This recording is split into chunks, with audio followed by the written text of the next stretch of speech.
Hello! We're excited to tell you that we now have a membership plan for you. If you are interested, click on the link in the descriptions box. If you like this video, please click on the like button and make a comment below so the video would get more views. Don't forget to subscribe to the channel to get the next series or the next episodes. And it was painless. Sure, Yuebai was quite satisfied, planning to rest a bit at the front lines before continuing her work. She turned and headed for her tent.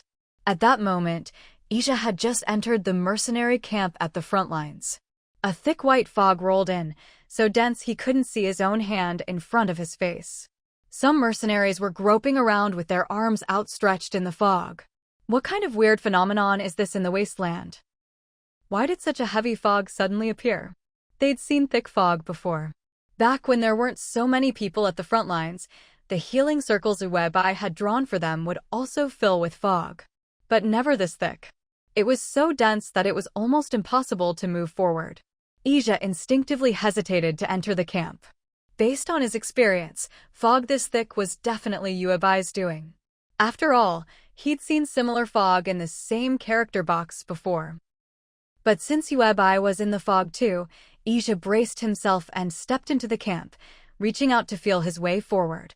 Very quickly, he got lost in the fog just like the other mercenaries. In this kind of fog, you could only rely on your instincts to move. And unfortunately, none of them had brought any UV or infrared night vision gear. As Ija searched for Yuebai, he kept hearing mercenaries bumping into each other from all directions in the fog. Ow! Hey, why are you stepping on my foot? Who is this? Where are you touching me? Move. The camp gate is right in front of me, I can feel it. Voices rang out one after another as Ija followed his faint intuition, groping his way forward. Soon, he'd made his way through the entire camp, from the front gate to the back gate. Visibility was a bit better here. Ija could just make out a figure standing at the back gate. Yuebai. He walked closer, and sure Yuebai's silhouette became clearer.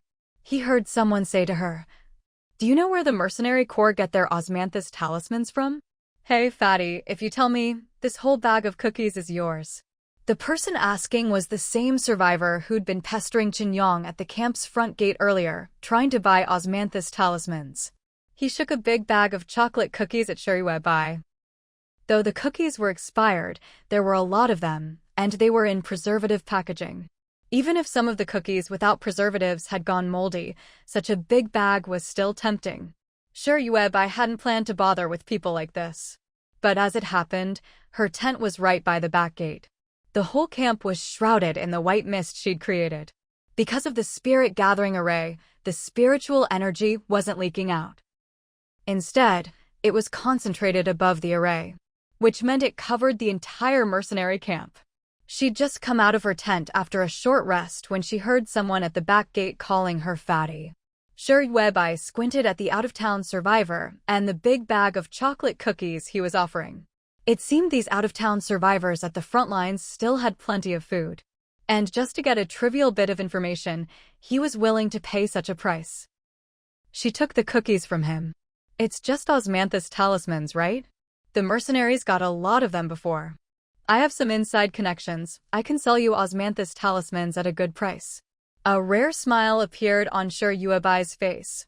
Even though she was down to 425 gene, her face was still as round and white as a steamed bun, big and soft-looking. When she smiled, she looked a bit silly, but also kind and benevolent. The out-of-town survivor immediately perked up, sidling up to Sure Yuebai and lowering his voice conspiratorially. "What kind of inside connections do you have? How many can you get me? How much cheaper?" Sure Yuebai shook her head solemnly. "That I can't tell you. If I told you my source, why would you need me? All I can say is that my connections are strong. However many osmanthus talismans you want, I can get them. This isn't something I tell just anyone. I'm only telling you because you've shown real interest and you're generous." Sure Yuebai never came to the front lines with the intention of making money. When a person stays in one place for too long, they naturally want a change of scenery. That's exactly how Sure Yuebai felt. She treated her trip to the front lines as a vacation. But as soon as she stepped out the back door of the mercenary camp, she ran into a man who had been lurking there for quite some time. Back at their base, the osmanthus trees were experiencing explosive growth. There was already a ring of osmanthus trees planted around the public restroom. Even the supply yard where Shuebai stored her goods was lined with one osmanthus tree after another.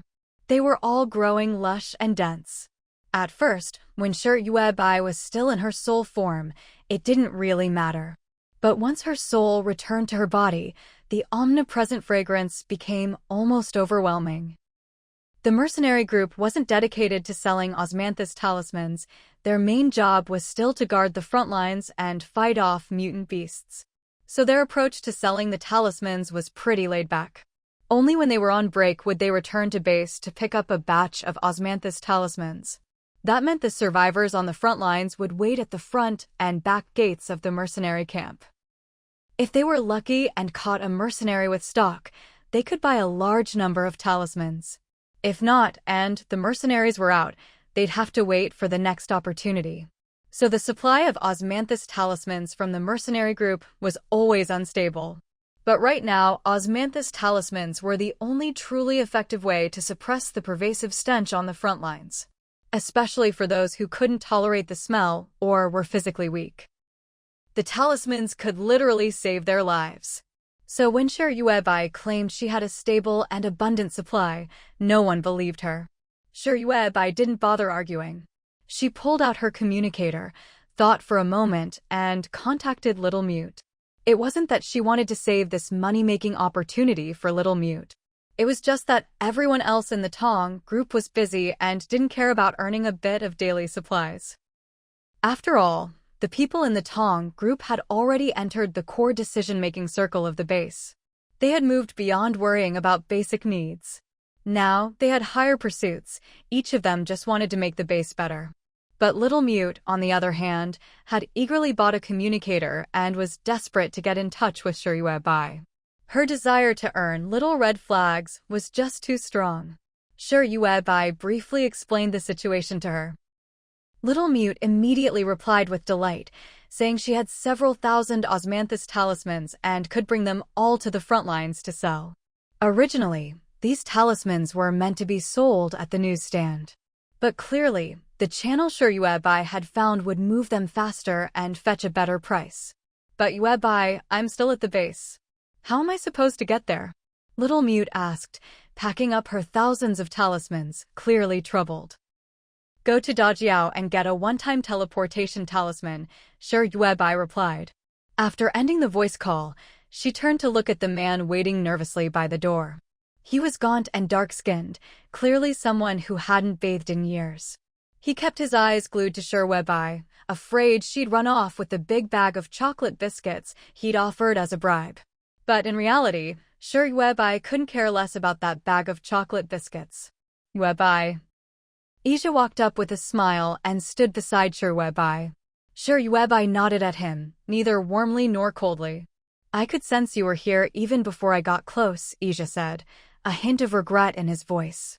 If Yuebai hadn't suppressed the empathic link between them to its lowest setting, Ija would have been able to sense her presence and location even more clearly. He paused, then, before Shuebai could respond, frowned and asked, Are you still not feeling well? How did you lose so much weight in just a few days? Only those who had known Shuebai for a long time would realize that she was now several hundred pounds lighter than before. And it hadn't even been that long. Xiangrui was only 2 years old. But Shuebai had already lost the equivalent weight of several adults. The man who looked like a black monkey, standing not far from Shuebai, glanced at her, then at Ija. Suddenly, he understood why Shuebai could so confidently claim she had inside connections. So she was this close to Ija, the leader of the mercenary group? Instantly, the black monkey man relaxed a great deal. Then, joy surged in his heart. This really was a society built on connections. No matter how tough life got, relationships and networks were everything. Now that he'd connected with Shuebai, he'd indirectly connected with Ija, the mercenary leader. Wouldn't that mean he'd have all the osmanthus talismans he could ever want? While the black monkey was secretly celebrating, Yong led little Mute, who was carrying a huge backpack, out of the thick fog. Yong was wearing a pair of slightly worn infrared night vision goggles. It was thanks to this equipment that he could guide little Mute out of the fog and accurately find the back gate of the mercenary camp. As soon as little Mute stepped out, a strong fragrance wafted toward the black monkey. His eyes lit up with excitement. Just smelling that scent, even with little Mute's backpack still closed, was enough to jolt him awake. The overwhelming stench outside the mercenary camp seemed to fade a bit. When little Mute reached him, she opened her huge backpack. Inside were bright red osmanthus talismans. There are 5,200 here. One talisman for 10 gene of supplies, not a bad deal, right? Supplies could get heavy fast. Even a painting, a table, or a chair could easily weigh dozens of gene. And in the Wasteland, supplies were everywhere. The thing was, sure I would take anything. Before coming, little Mute had carefully checked the exchange rate for little red flags at the base. Her price was a bit higher than what the mercenaries charged, but she had a huge amount of stock. Plus, she had to share some of the little red flags with Sherwebai. The black monkey nodded eagerly and called over a nearby companion to start hauling over the supplies. Sherwebai noticed little Mute was getting flustered. She hadn't brought a large scale with her. So she turned and said a few words to Ija. Ija gave Yong some instructions. A few mercenaries brought out a large scale. Yao and a group of kids came over to help move the supplies. In no time, the back gate of the mercenary camp was bustling with activity. The black monkey shuffled awkwardly up to Sherwebai and asked, we don't have that many supplies left. I just wanted to ask, do you guys recycle the expired osmanthus charms? The scent of an osmanthus charm lasts at most a month or so. The longer it's used, the weaker the fragrance becomes, and the less effective it is. Survivors don't gradually get used to the ever-present stench just because their bodies grow stronger. That's because tolerance for the smell has nothing to do with physical constitution, but rather with the sensitivity of one's sense of smell. If a survivor doesn't die from the stench, their sense of smell will slowly be corroded by it, becoming less and less sensitive. So, over time, they stop relying on the osmanthus charms. But they also gradually lose their sense of smell. For those survivors who have relied on the charms to ward off the stench from the very beginning, their sense of smell remains just as sensitive as it was at first. Which means that those who depend on the charms continue to depend on them. If they lose the protection of the osmanthus scent, their bodies react more and more severely. Some people even start vomiting uncontrollably the moment they're without a charm. Looking at it now, it's hard to say whether it's better to use the osmanthus charms or not. Fortunately, aside from being in short supply, the charms aren't actually that expensive. As long as the mercenaries have stock, you can trade a few pounds of supplies for a charm. The problem is, the mercenaries often don't have any stock. Sherwebai glanced at the black monkey, nodded expressionlessly, and said, if you bring me 10 pounds of old osmanthus charms, I'll still give you a brand new one in exchange. At this rate, the tens of thousands of empty sachets Sherwebai had would soon be used up. Right now, the newsstand in the base was selling empty sachets at a rate of 10 to 20,000 a day. At this pace, her stockpile would be gone in just a few days. To prepare for this, Peng Zhonggong had been collecting those little pouches. He hadn't found many of the palm-sized rectangular sachets. But he did manage to dig up quite a few larger, vintage-style sachets about the size of a wallet. Each of these vintage sachets was packed in a plastic bag, with tassels hanging from the side. They could be used as a handbag or a small crossbody bag. Xiangrui had recently taken a liking to wearing one of these vintage sachets slung across her body. She'd go around picking osmanthus flowers and stuffing them into her little bag. With her 2 pigtails, fair skin, and pink dress, she was always fragrant wherever she went. She absolutely loved it. These big sachets held their scent longer, since they could hold more osmanthus flowers. But there weren't many of them. Peng Zhonggong had dug his way through the underground mall, but only found a few thousand of these vintage sachets. How should they be priced? Should they be sold or distributed to the few hundred children in the underground mall? No one had come to a decision yet. So, for now, the safest approach was to recycle the old osmanthus charms. Seeing how agreeable Sir Webeye was, the black monkey happily went to fetch his buddies. Soon, his friends brought over several large bags full of plastic-wrapped charms. Impressed by the black monkey's efficiency, Sir Webeye lowered her voice and asked Ija beside her, "Who is this guy? How does he have so many supplies?" Ija lowered his voice as well and replied, "They're from an out-of-town group, and they're pretty big, over 1,000 people now. They've been collecting supplies as they travel. Their city was completely flooded by melted snow, and the water level is still rising." Ija's explanation made Sir Webeye frown slightly.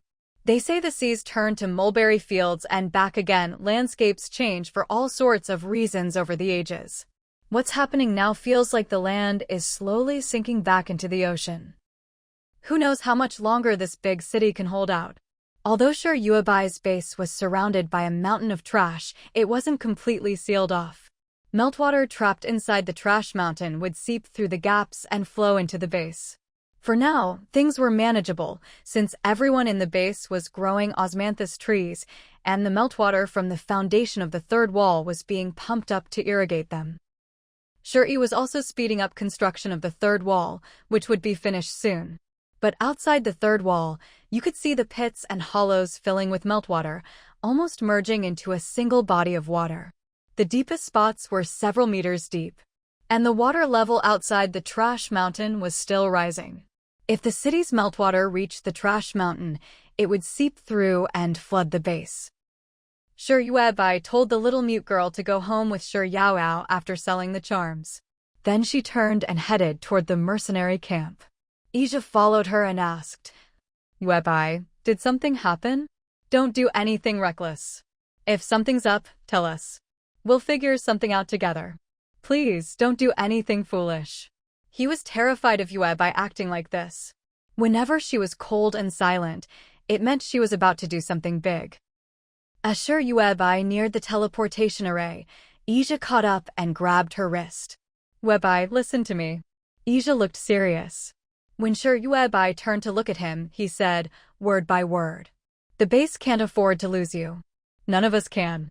So please, whatever you do, talk to us first." Sir Webeye's eyes flickered, and she felt a pang of sourness in her heart.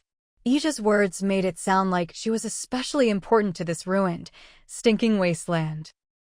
"I just want to go back and plant more sanchi. What dangerous thing could I possibly do?" Ija loosened his grip on her soft, fair wrist. "Really? All right, I'll call Shuri." He let go of her wrist and pulled out his communicator.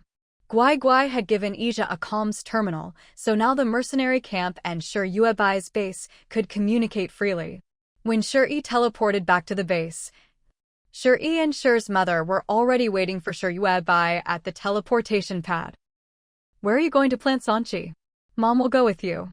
Shur's mother followed behind Sir Webeye, carrying a very old, large hoe in her hand. Sir Webeye glanced over and saw that both her mother and Shuri were holding very old, heavy hoes. The corners of her eyes and brows twitched slightly. "All right, fine. Go ahead and watch me like I'm some kind of criminal." She turned away as she spoke, but despite her words, she couldn't help the smile tugging at her lips. This feeling, being so carefully looked after and protected, wasn't bad at all. At the very least, it was something Sir Webeye had never experienced in her previous life. Back then, she'd always had a crowd trailing behind her, but most of them only followed because she was powerful. They'd been beaten into submission. Those followers were constantly scheming to kill her, to divide up her power, to replace her. They all wanted her dead, wanted to see her suffer, wanted her in pain. But here, in this wasteland, everyone she'd met in her new home wanted her to live well. In the Wu tribe, only if Sir Webeye died would others have a chance at survival.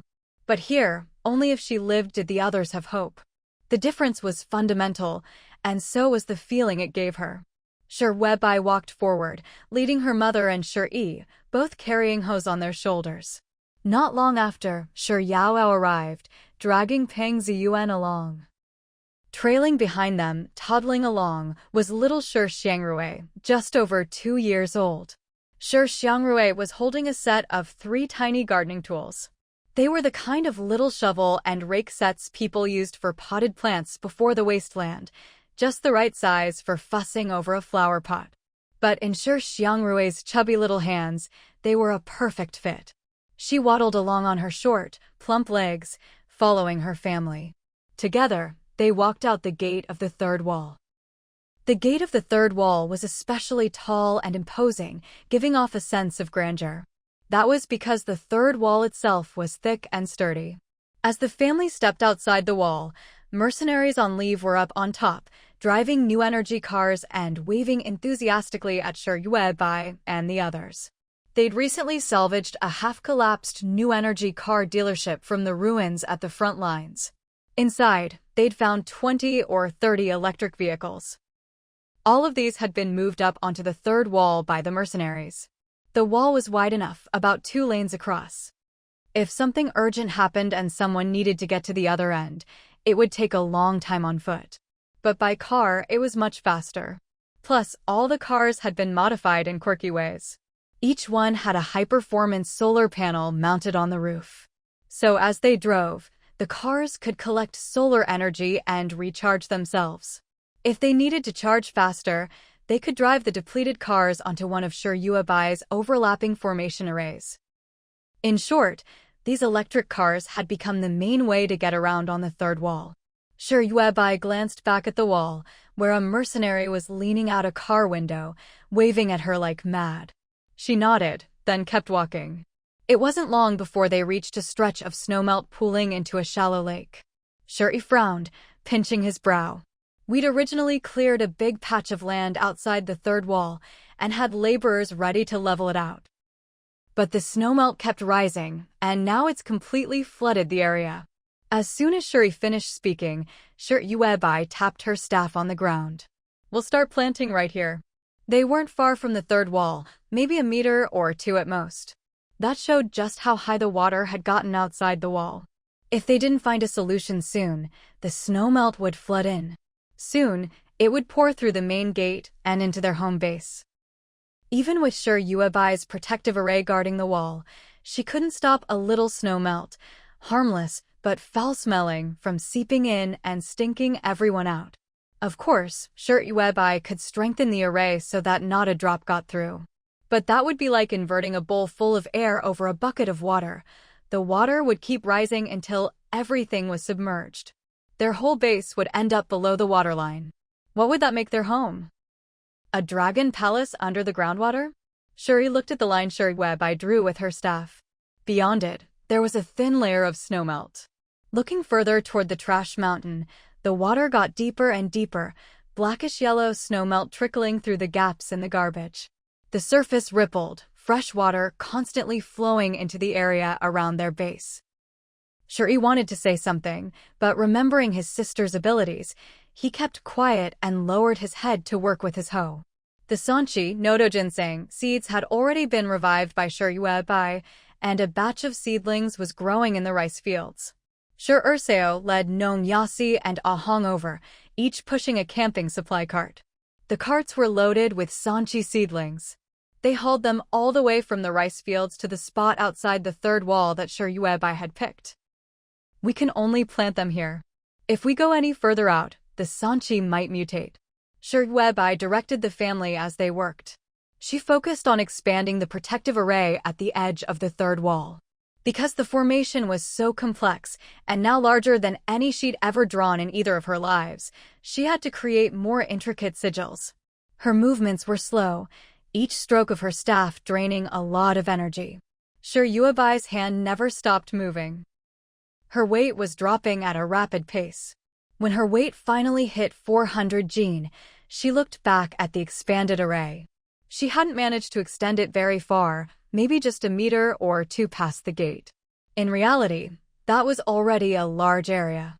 But compared to the vastness of the third wall, the few dozen square meters she'd just claimed looked insignificant. Fortunately, All the Sanchi the family planted were within the bounds of her protective array, growing strong and healthy. In no time, the whole area was filled with Sanchi. Like osmanthus trees, the Sanchi could rapidly absorb the snow melt around their roots. At least within the area marked by Yuebai's array, the ground was already dry, the moisture sucked up by the Sanchi roots. There wasn't a trace of snowmelt left. The snowmelt outside the third wall kept rising, the water level climbing higher and higher. But it stopped right at the edge of the patch of nodo ginseng by the third wall. Yuebai was encouraged by this and kept her head down, continuing to draw her protective array. Because all the plants, once they left the protection of her array, would go wild and grow uncontrollably, as if they'd lost their minds. Especially now, with the snowmelt giving them a boost. This kind of snowmelt wasn't a good thing in the Wasteland. But it all depended on whose hands it fell into and how it was used. In Yuebai's hands, the snowmelt only served to help the plants in her base grow even better. It didn't take long for the nodo ginseng roots to grow thick and strong. The widow's son and daughter, leading a group of kids just out of school, came out past the third wall to start harvesting the nodo ginseng roots outside. These children had all been educated by Yuebai's school. Chengyu not only taught them academics, but also loyalty, filial piety, and etiquette. All the kids were even more loyal than the laborers in the base. So the children of the base were allowed to freely come and go past the third wall. And the teachers leading the school teams could also take them out to scavenge on the front lines. Now, the widow's son and daughter had basically become the team leaders among these kids. They led the others in pulling the nodo ginseng roots from the ground. After washing them clean with fresh water, they carried them up onto the third wall to dry. To make it easier to wash the nodo ginseng roots, Yuebai had specially ordered a large water tank to be placed by the third wall. These tanks used to be for storing water in villas. A large tank could hold enough water for a dozen people in a villa for a week. Yuebai filled these tanks with clean water made using her water-gathering array. This clean water was just right for washing the nodo ginseng roots. And now, aside from the top of the third wall, there was nowhere else left to dry the nodo ginseng roots, especially for drying such a large quantity at once. The space between the second and third walls, aside from being used for laborers' tents, was all planted with crops. After all, the third wall was so high and the top had been leveled out so well. It was even flat enough for new energy electric cars to drive on. You could see just how wide and spacious the top of the third wall was. And the weather was perfect for drying nodo ginseng roots. The sun in the wasteland was fierce, and the daytime temperatures were high. But on top of the third wall, thanks to the protective array, the radiation from the wasteland sun was blocked out. The nodo ginseng roots laid out on the wall dried quickly. Su Xuejiao sent a group of laborers up onto the wall. They used old-fashioned cutters to slice the dried nodo ginseng roots, then pounded them into powder. Someone brought over a laborer who'd been injured on the job to try out the freshly made nodo ginseng powder. Sure enough, it had excellent hemostatic effects. Nearby, Chen, who was sitting in his new energy car, had been watching through the window for a long time. When he saw with his own eyes how effective the nodo ginseng powder was, he jumped out of the car, pushed through the crowd, and ran to the edge of the third wall, shouting down to Yuebai. Yuebai, I've already told our boss. However much nodo ginseng powder you have, we'll buy it all. Yuebai ignored the overly excited Chen. Instead, Shuri looked up and smiled at him. It won't come cheap. Chen waved his hand boldly. You name the price. In the wasteland, survivors died not only from all kinds of viruses and the ever-present radiation. They also died because of a lack of medicine. When someone got sick or had some internal illness, they couldn't get timely treatment. These three factors were the main reasons why the death rate among survivors in the wasteland remained so high. Especially now, after more than 7 years in the wasteland.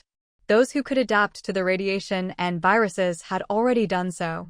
Survival of the fittest, those who survived the radiation and viruses still couldn't escape accidents. No one knew which would come first, tomorrow or an accident. So if a survivor was injured and had no medicine, what good was it to have adapted to the wasteland? Especially for the mercenary groups nowadays, they relied entirely on Shiryuebai's healing array to stay alive. Without medicine, even if they were wounded outside, they'd crawl back to the healing array if they had to. But with Nodo ginseng powder, it was different. Chinyong saw how effective it was. If mercenaries were injured while fighting monsters, they could use the Nodo ginseng powder to stop the bleeding on small wounds. Then they could get right back up and keep fighting, saving the time it would take to crawl back to the healing array. Ever since the snowmelt flooded all the low-lying areas, the pressure on the front lines had doubled. The mercenary groups could feel that the mutant beasts' attacks were getting fiercer and fiercer. Probably because the harsh environment meant that many mutant beasts that couldn't survive in the snowmelt also needed to seize higher ground. They needed a space to survive. Shiryuebai responded, frowning as she thought about what to use to package the Noto ginseng powder. After thinking for a long time, she couldn't come up with anything, so she had Shiryao gather up some paper to use for wrapping the powder. Shiryuebai had plenty of paper. All the waste paper was collected and thrown into the supply yard. Because that waste paper could be pulped, soaked, spread out, and dried to make new sheets. Although this recycled paper was much rougher than before, it was all soaked using water made from Shiryuebai's water-gathering spell, so it was naturally disinfected. At first, Shiryuebai had planned to recycle the paper to use as toilet paper. Now it was just right for wrapping Noto ginseng powder. And it would free up a lot of storage space for waste paper. After the paper wrapping the Noto ginseng powder was used, the mercenaries could even use it as toilet paper. Shiryao quickly led a group of kids to haul bundle after bundle of waste paper from the supply yard. They climbed up onto the third wall and set aside a spot to dry the paper pulp. The laborers repairing the third wall were talking about it too. Now even waste paper is on the recycling list. It's really easy to make a living here. Even if you don't do hard labor, you can just pick up trash every day, pick up a bit of garbage, and you can trade it for food. Even though, in Shiryuebai's place, you could pick up scraps of waste paper from the ground and still trade them at the newsstand for little red flags. Shiryuebai wasn't about to let them get by that easily. At the core, they were still laborers who'd been captured and brought here in October. It's just that life in the lair had become so comfortable that many people had forgotten they were brought here to work. 8 hours of hard labor each day was their obligatory duty.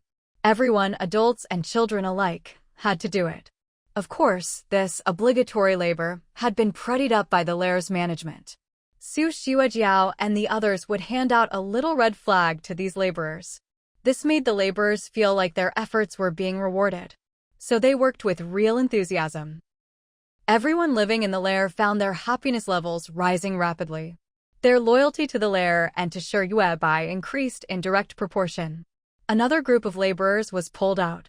They found an empty spot on the third wall, specifically for crushing and soaking waste paper into pulp.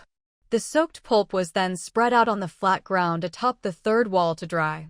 Shiryuebai's weight had finally dropped to 395 jin, about 197.5 kilograms.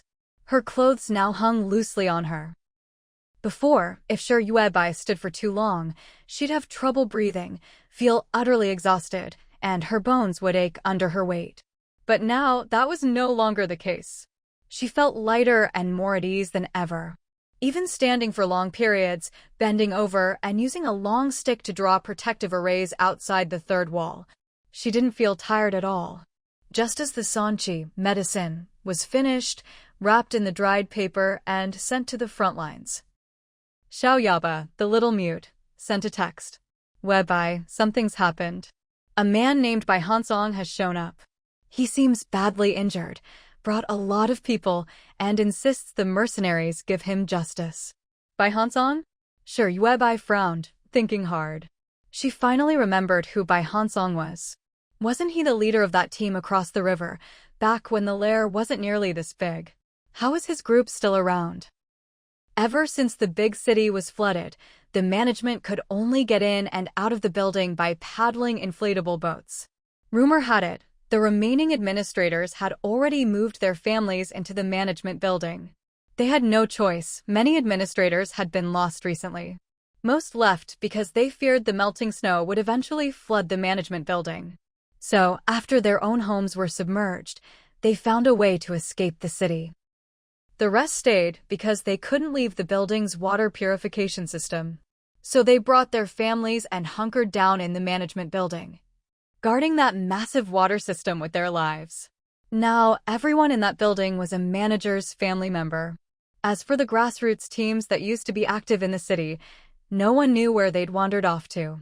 Maybe some went to the front lines, maybe some left the area altogether. Who could say? Sure, Yuebai hadn't paid attention to Bai Hansong and Gong Chen's team in a long time. But now, she saw Bai Hansong's name in Xiao Yaba's message, showing up out of nowhere to ask the mercenaries for help. Sure, Yuebai frowned slightly and gave Sure Yi a few instructions. Then she slipped away to the front lines. When she arrived at the mercenary camp, she saw a large group of bloodied people sitting outside. Xiao Yaba came over and grabbed Sure Yuebai's arm. It's a real mess at the front. Apparently, there was a big brawl between several grassroots teams, and it looks like Bai Hansong's team has problems too. Lately, Xiao Yaba had been running back and forth between the front lines and the lair.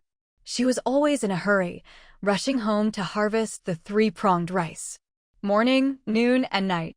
The rest of the time, she was at the front selling osmanthus talismans. Her whole family's talisman-making business was now handled by Yi Honglang and her in-laws. Sometimes, Xiao Yaba would even buy talismans wholesale from the newsstand and resell them at the front. These talismans were in such high demand that every single one sold out. Business was booming. Now, Xiao Yaba's whole family had started planting osmanthus trees on a large scale. They even had pots of osmanthus trees inside their tent. The laborers living in the lair had become obsessed with growing osmanthus trees and making talismans. Some even gave up their tents entirely, planting several large pots of osmanthus trees where their tents used to be. Each pot was the largest size available. They strung hammocks between the trees since the trees had grown thick and sturdy. At night, they'd climb into the hammocks to sleep, surrounded by fragrance and feeling perfectly safe. It was even cozier than sleeping in a tent. Xiao Yaba lowered her voice and said to Shi Yuebai, Bai Hansong's team had two leaders, right? Bai Hansong was the main leader and Gong Chen was the deputy, but in reality, they were equals. Lately, it seems Bai Hansong bullied Gong Chen's woman, and Gong Chen caught him in the act, trying to force himself on her. So now their team is in chaos. Shi Yuebai listened to Xiao Yaba's gossip. Gong Chen's woman, isn't she that Duan Xiangtong? She remembered her too, a rather scheming woman. Xiao Yaba nodded. Bai Hansong's people were always in charge of digging for their team. So they're no match for Gong Chen's group. That's why Bai Hansong brought his people here, demanding that Captain Yi give them justice. But lately, there were so many survivors on the front lines, fights broke out all the time. The mutant beasts in the danger zone had become especially active. Asia simply didn't have time to deal with the petty squabbles of grassroots teams. Besides, Bai Hansong and Gong Chen had always been a well-matched pair. Why were they fighting now? Just because Bai Hansong was beaten bloody didn't necessarily mean he was innocent. In this wasteland, the biggest lesson Asia had learned was that you can't judge post-apocalyptic people and events by pre-apocalyptic morals. Maybe Bai Hansong wasn't innocent at all. Asia made it clear he wasn't getting involved. He found an excuse, took the mercenaries, and headed straight into the danger zone. Shi Yuebai wore her now loose clothes, tiptoeing to peek outside. She happened to see Bai Hansong, his head covered in blood, arguing with two mercenaries guarding the camp gate. When Bai Hansong spotted Shi Yuebai, he froze. Was he seeing things? It seemed like Shi Yuebai's face had gotten a lot slimmer. But even with her current appearance, she was still fatter than most people in the wasteland. It's just that now, she was no longer so outrageously obese that people would be outraged just by looking at her. Now, she was just a chubby girl in a crowd. Not a monster anymore. Bai Hansong's eyes were full of disdain as he shouted at Shi Yuebai, "Look, even useless trash like her can get into your mercenary camp. We're sincerely trying to join you. Why won't you let us in? He'd originally come to find Ija, hoping Ija would stand up for him and help him regain leadership of his team. But the mercenaries at the gate told him Captain E wasn't in the camp and refused to let Bai Hansong and his people in. Bai Hansong guessed that Ija didn't want to get involved in their team's drama. So, if that's the case, why not make their problem into Ija's team's problem? So Bai Hansong changed his approach. He stopped asking Ija to take sides. Now, he wanted to bring his people to join Ija to help him search for supplies and food. The longer you survive in the Wasteland, the more specialized each team becomes. Every team needs several parts. You need fighters to fend off mutant beasts. You also need people in the rear to scavenge through trash and ruins, digging up food and supplies. Besides that, a stable team needs to keep a group of women for, well, certain physical needs. In Bai Hansong's eyes, the mercenary group was just a civilian team that had evolved from the Xiang City garrison. At first, the mercenaries acted all high and mighty, sticking to their old garrison principles, so they seemed more disciplined than other groups. But now, weren't they becoming just like any other civilian team? And that sure family, hidden behind the mercenaries. Their role was basically the same as the women kept by every team. Of course, the mercenaries were strong enough to keep their women clean and well-fed. Even someone as useless as Shui Bai, they could keep her spotless from head to toe. Since the mercenaries were just ordinary men at heart, they'd definitely need some lackeys to help them scavenge for supplies. Bai Hansong volunteered. Gong Qin and I have worked together for 6 years. In the Wasteland. Let me in, and I'll wait for Captain E to return and talk to him myself. I can even give Captain E a bigger share of whatever supplies we find. As he spoke, Bai Hansong tried to lead his people inside. But the mercenaries at the gate didn't hesitate. With a wave of their hands, they easily shoved Bai Hansong back. Already battered and bleeding from Gong Chen's beating, Bai Hansong staggered back and fell hard to the ground. A few of his teammates behind him also got knocked down. Serves you right. Who told you to insult our Webai? The mercenary who pushed Bai Hansong didn't feel the slightest bit sorry. He even spat on the ground. Do you even know who Webai is? How dare you slander her? The gate guards couldn't stand his attitude. Every mercenary in the Wasteland had been injured, one way or another. In fact, of the 200 mercenaries under Ija, more than half had faced life-threatening danger. The pressure on the front lines was immense. Mutant beasts, warped by radiation, were getting bigger, stronger, and faster. The survivors behind the lines didn't feel the danger, they were too busy fighting among themselves. That was only because these 200 mercenaries, like superheroes, were carrying the burden for everyone. For mercenaries, getting hurt or even dying was just part of the job. How did they keep their death rate at 0? It was all thanks to Yuebai's healing array. Over all this time, while fighting mutant beasts on the front lines, more than one mercenary had been killed. Whenever a mercenary died, the others would carry the body back and lay it in the center of camp, on Yuebai's healing array. A few days later, they'd be back among the living. So, through this cycle of dying and reviving again and again, the mercenaries' strength kept growing. Every one of them was a battle-hardened Superman. Some had even reached the level of superhumans, with unbelievable strength. Did they need people like Bai Hansong to scavenge for supplies? Not at all. If they ever ran short, they could just get Yuebai to spot them. Or, they could do a little wheeling and dealing. Get some osmanthus talismans or Panax Nodo ginseng from Yuebai and sell them to other teams. Those teams would go crazy trading supplies for them. Letting Bai Hansong's group in would be a huge risk to the camp's secrets. Besides, before heading to the front lines, Captain Ija had told the gate guards, "Don't get involved in the survivors' squabbles." Especially since Bai Hansong and Gong Chen's team had grown to over 1,000 people. That wasn't a small group. If they started fighting among themselves, that was their own problem. If the mercenaries got involved, they wouldn't gain anything and would only bring trouble on themselves. All the mercenaries wanted now was to focus on living well and fighting mutant beasts. There was no need to meddle in the survivors' business. No matter what Bai Hansong said, the gate guards refused to let him in. Bai Hansong turned his anger on Shi Bai, snarling, "Why do you get to stand behind others and freeload?"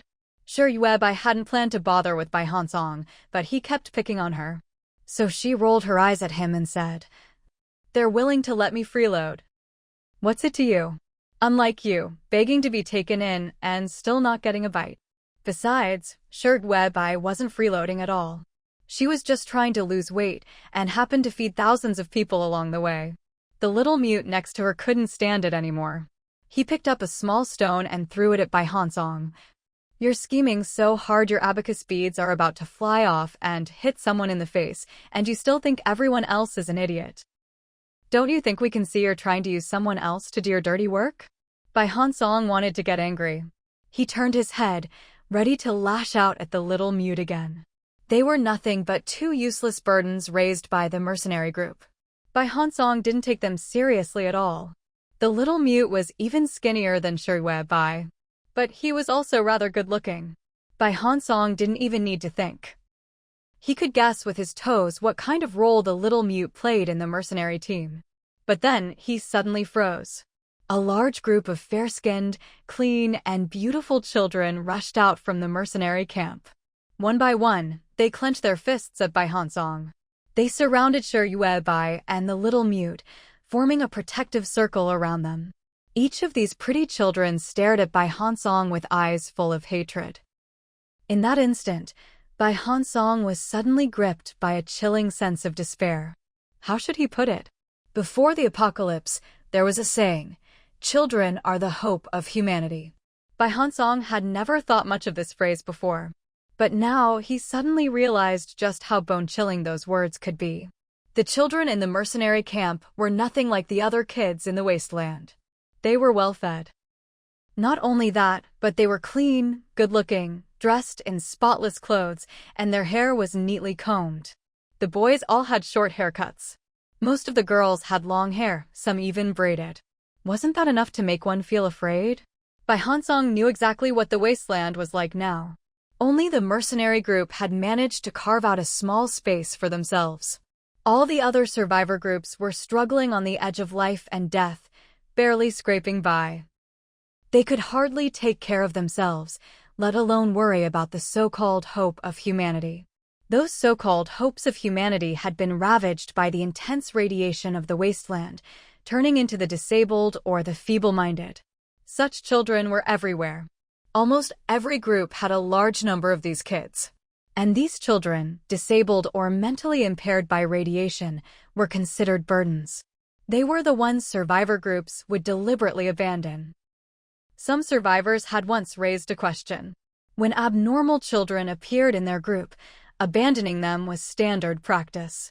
They simply didn't have the resources to support so many burdens. But as more and more children became abnormal and more were abandoned, many survivor groups now barely had any healthy children left. They weren't superhumans, they would grow old, their strength would fade. Without the help of enhancers, aging was inevitable. Even with enhancers, no matter how much they strengthened their bodies, they couldn't resist the ravages of time. So when the day came that they could no longer move stones or fight off mutant beasts, who would take their place? Who would support them? What was the point of struggling to survive together now? Decades from now, even 100 years from now, no matter how well they did now, they would have to admit one fact. Their teams had no future to inherit. In this wasteland, Bai Hansong could, of course, search for a group even stronger than the mercenaries. The wasteland was vast. There were teams that had developed even better than the mercenaries. He just needed to be patient and look. But Bai Hansong could swear on his life, there wasn't another team in the wasteland with so many healthy children. For the next 10 or 20 years, they could still compete. See which team was strongest. Which team was best at fighting mutant monsters.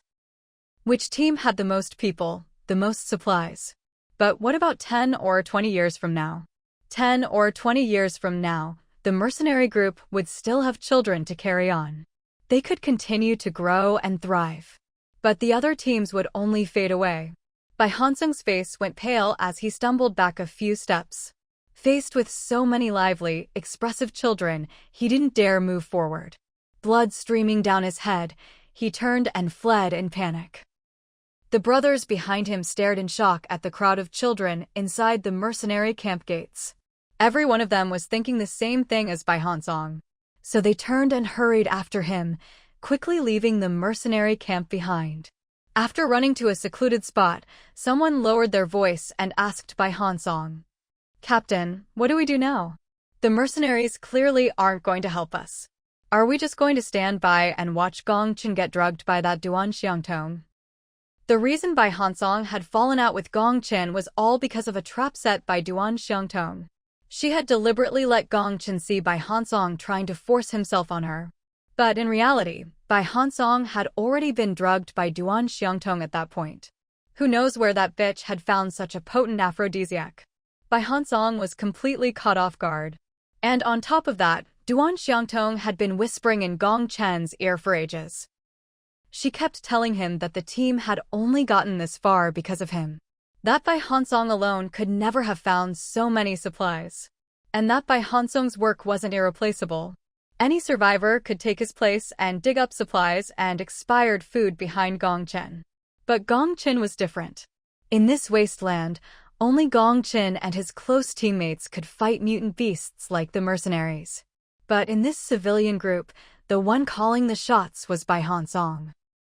Although Bai Hansong and Gong Chen were both called captains, and they always claimed to be equals.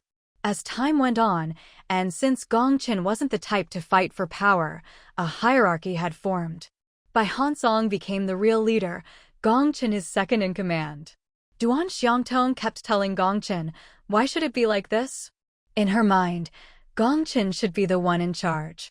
Whatever he said, the team should listen. But now it was Gong Chen who had to listen to Bai Hansong. Who did Bai Hansong think he was? At first, when Gong Chen heard Duan Xiangtong talk like this, he would get angry and scold her for trying to sow discord between him and Bai Hansong. But as time went on, as Duan Xiangtong repeated it over and over, Gong Chen couldn't help but start to waver. Duan Xiangtong drugging Bai Hansong and making him attack her was just a trigger. In reality, Gong Chen had already been harboring resentment toward Bai Hansong for a long time. It was only a matter of time before the two of them fell out. Bai Hansong frowned tightly, staring from a distance at the entrance to the mercenary camp. A thick fog had already shrouded the area inside. He'd seen this kind of fog effect before, back at the Sher family's place. Back then, all the survivors living by that river thought the Sher family was just putting on airs. To keep others from peeking in, the Sher family had actually created this smoke-like effect. Now, the mercenary group was using the same old trick. No one could see what was inside. Since the defenses in the Wasteland weren't that advanced, they couldn't build their camp walls high enough to block everyone's view. So the mercenaries used this smoke effect inside their camp too. It seemed a bit unnecessary. After all, the mercenary group's strength was beyond doubt. Survivors on the front lines had seen firsthand how ruthlessly the mercenaries fought mutated beasts. Frankly, there weren't many civilian teams that could beat the mercenaries. They didn't need the smoke to protect the supplies in their camp. But because of the thick fog, no one around actually knew how much the mercenaries had stockpiled. Some said it was a lot, others said it was very little.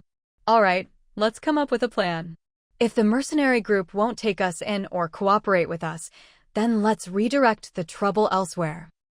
Bai Hansong pulled his thoughts back, a flash of murderous intent in his eyes. He'd poured his heart and soul into the team he'd built with Gong Chen.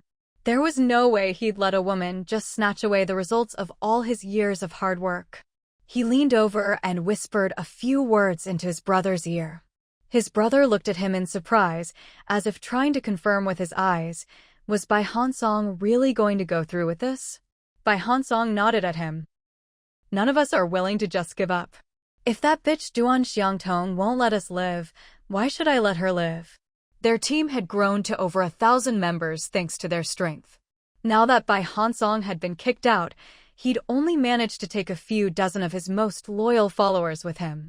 But in reality, Out of that 1,000-strong team, at least 600 or 700 people were responsible for scavenging supplies and expired food. To fall from being the leader of 1,000 to a stray dog, no one would accept that willingly. Bai Hansing's plan was to have someone grab Duan Xiangtong, strip her naked, and throw her into the mercenary camp. Didn't Gongchen like this woman? She was manipulative and two-faced. If she could drug Bai Hansong, then Bai Hansong could use the same trick to get her into the mercenary camp and turn Gongchen against the mercenaries. By then, even if Ija didn't want to get involved, he'd have no choice. Gongchen would go after the mercenaries like a mad dog, causing trouble again and again. The conflict would only escalate until it was beyond repair. In the end, the mercenaries would have no choice but to wipe out Gongchen and his people. Bai Hansong had made up his mind. After making plans with his brothers, they split up to act. Getting close to Duan Xiangtong wasn't hard. In a team of over 1,000, there were leaks everywhere. Not everyone's heart was with Gongchen. Especially now, in the Wasteland, survivors only banded together to survive, not for some lofty ideal. Bai Hansong hid himself away, and soon his men brought him news of what was going on in the team.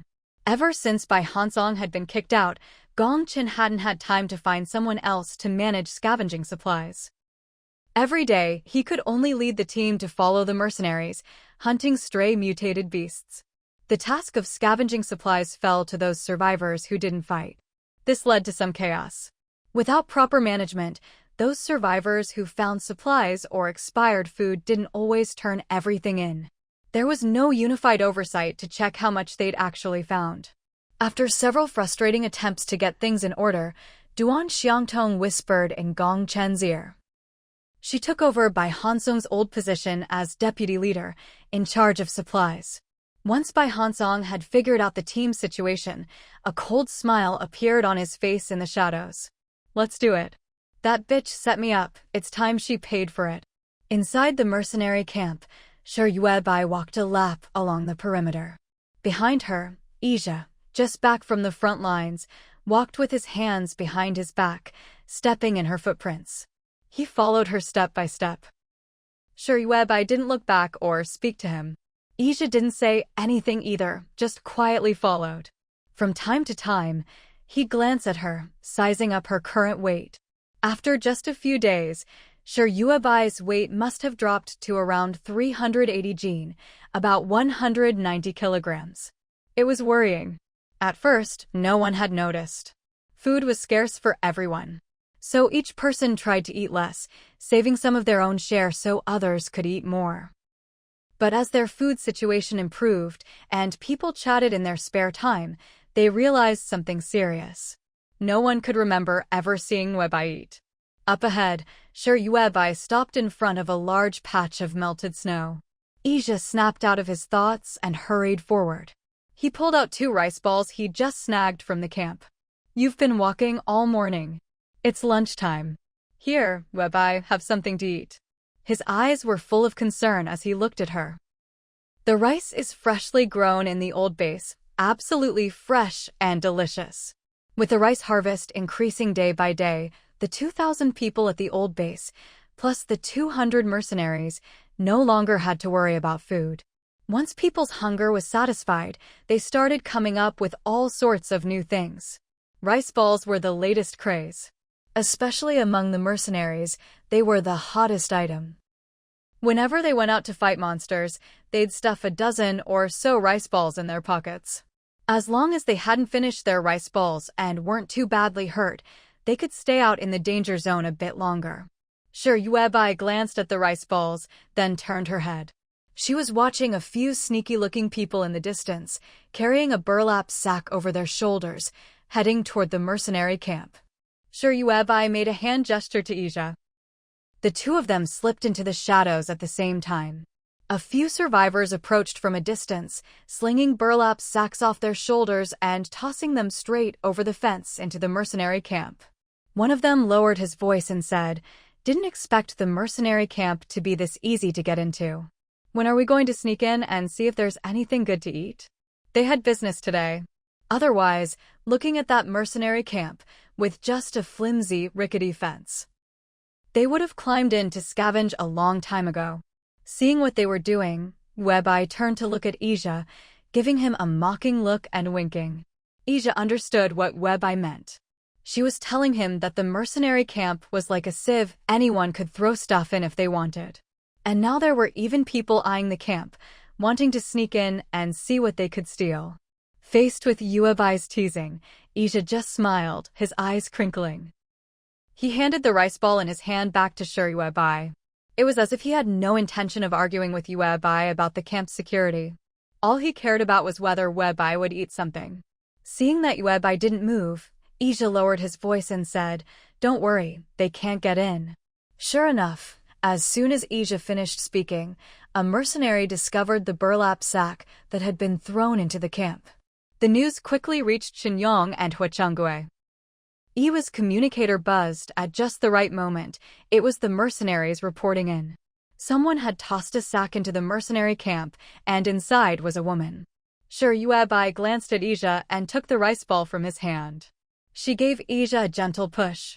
"Hurry up and go check it out." Ija started walking toward the camp gate, turning back to say to Webai, "Remember to eat the rice ball. Don't starve yourself just to lose weight." It wasn't until Iwa's figure disappeared through the camp gate that Yuebai handed the rice ball to a passing child. She patted the child's head. "Take it and eat. Captain Yi gave it to you." Ija meant well, but Yuebai still couldn't eat. If she ate, her weight would skyrocket. She hadn't eaten a bite in years. She was afraid her body would rebound with a vengeance. If she ate that rice ball and her weight shot back up to over 700 jin, it wouldn't be impossible. The child who took the rice ball stared at Yuebai with big, dark eyes, barefoot. He looked lost, skin and bones, not a single patch of healthy flesh on him. His limbs were as thin as bamboo sticks. He didn't even seem to know what Yuebai had given him. There were far too many children like this in the Wasteland. As survivors from nearby cities all migrated to this high ground, abandoned children were everywhere. These kids had nowhere to go, their minds muddled, and would instinctively drift toward the mercenary camp. Not that the camp had anything particularly good to eat. But inside the camp was Yuebai's spiritual energy. It was a kind of human instinct, or so Webai understood it.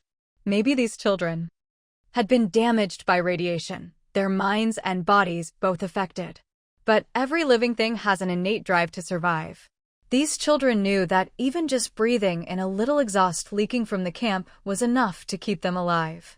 So, for now, there were at least several hundred children huddled around the outskirts of the mercenary camp. All ages, big and small. Some adults, unable to feed their children but unwilling to simply abandon them to the wasteland, would leave their babies still in swaddling clothes outside the camp. It was just like how, in the past, survivors would abandon elderly relatives by the riverbank. They couldn't support their parents, but didn't want to leave them to die in the wasteland.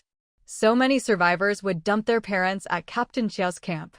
Now, the survivors abandoning children had the same mindset. Yuebai did a quick mental calculation. It had only started in the past few days. Many survivors had noticed that the mercenaries didn't seem to drive away the stray children lingering near the camp. So more and more people started abandoning their kids. The mercenaries could find a dozen or so babies, like little kittens, outside the camp every day. But the mercenaries were busy all day. They didn't know what to do with these children. They certainly didn't have time to track down their parents. So all they could do was gather up the babies and keep them in a tent inside the camp, giving them a little water. What else could they do? They didn't have milk for the babies. Even Xiangrui and Jixiang had been raised on Yuebai's water. As for the older children, the mercenaries had neither the time nor energy to care for them.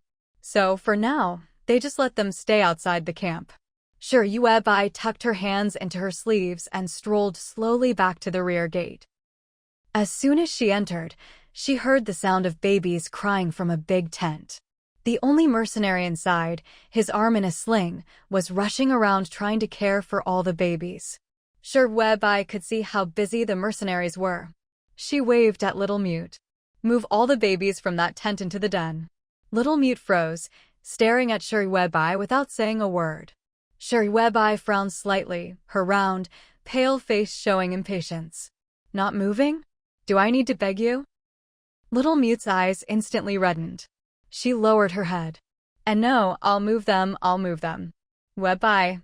Everyone told Little Mute that Webai was the kindest person in the world. But Little Mute hadn't always believed it. When she first met Sherd Webai had beaten up her husband.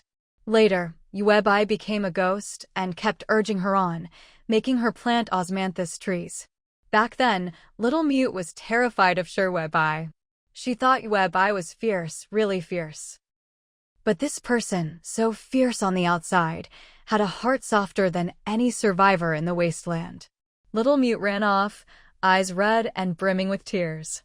Her heart ached as she found Sherd Yao and the other older kids. A whole swarm of children, like a colony of ants moving house, carried all the babies from the big tent into the den.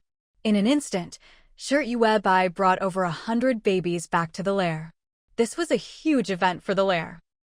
After all, the total population of the lair was just over 2,000. Bringing in so many babies at once meant an increase of about 1/10 of their numbers. Su Xuejiao gazed out beyond the second wall, at the tent area where the laborers lived. There, on the ground, was a large group of wailing, hungry infants. Her head was throbbing. Ahong hurried over and asked Sherd Yao, who was busy placing the babies on the ground. How did all these children end up here? The lair simply didn't have enough people to care for so many babies. Even the laborers couldn't take care of their own children. When they were captured and brought to the lair by the young widow and Yang Wenyao, they'd been dragged here with their families in tow.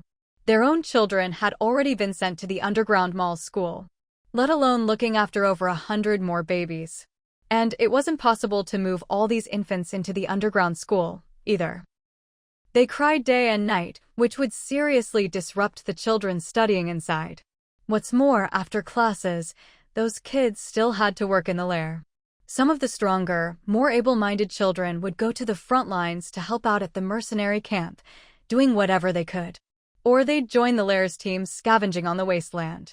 Those who were weaker or disabled, unable to care for themselves, would be assigned to other posts in the lair, doing odd jobs.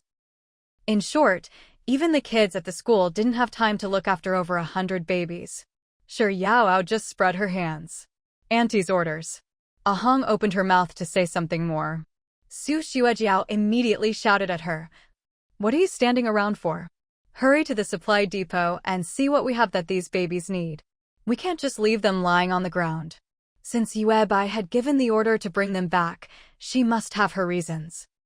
All they needed to do was follow her instructions and take good care of these babies.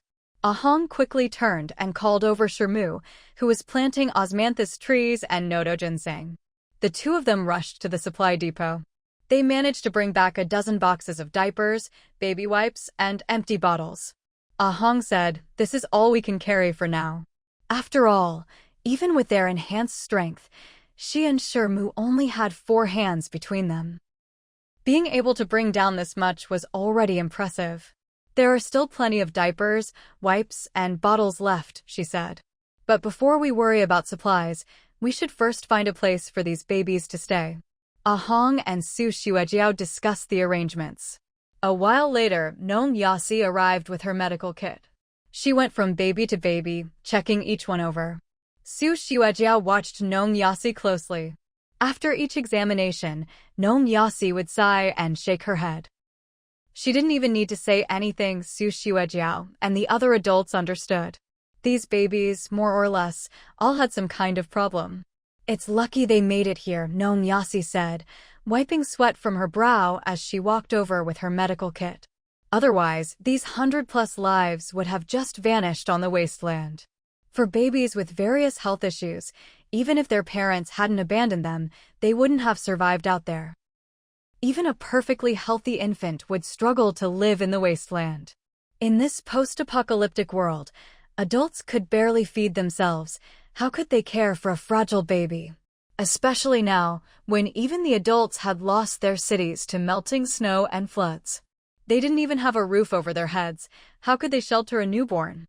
Nong Yasi sighed. She saw Ahong dragging a large camper from the supply depot, loaded with boxes of baby clothes. Some women who had just finished their labor helped wash bottles and fed the babies clean water.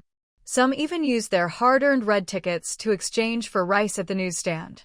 They also brought out portable camping stoves and gas canisters. They cooked some rice porridge and filled bottles to feed the screaming, hungry babies. Before the apocalypse, science said infants this young shouldn't drink rice porridge. But compared to the expired formula they could scrounge up now, the lair's rice porridge was actually more nutritious.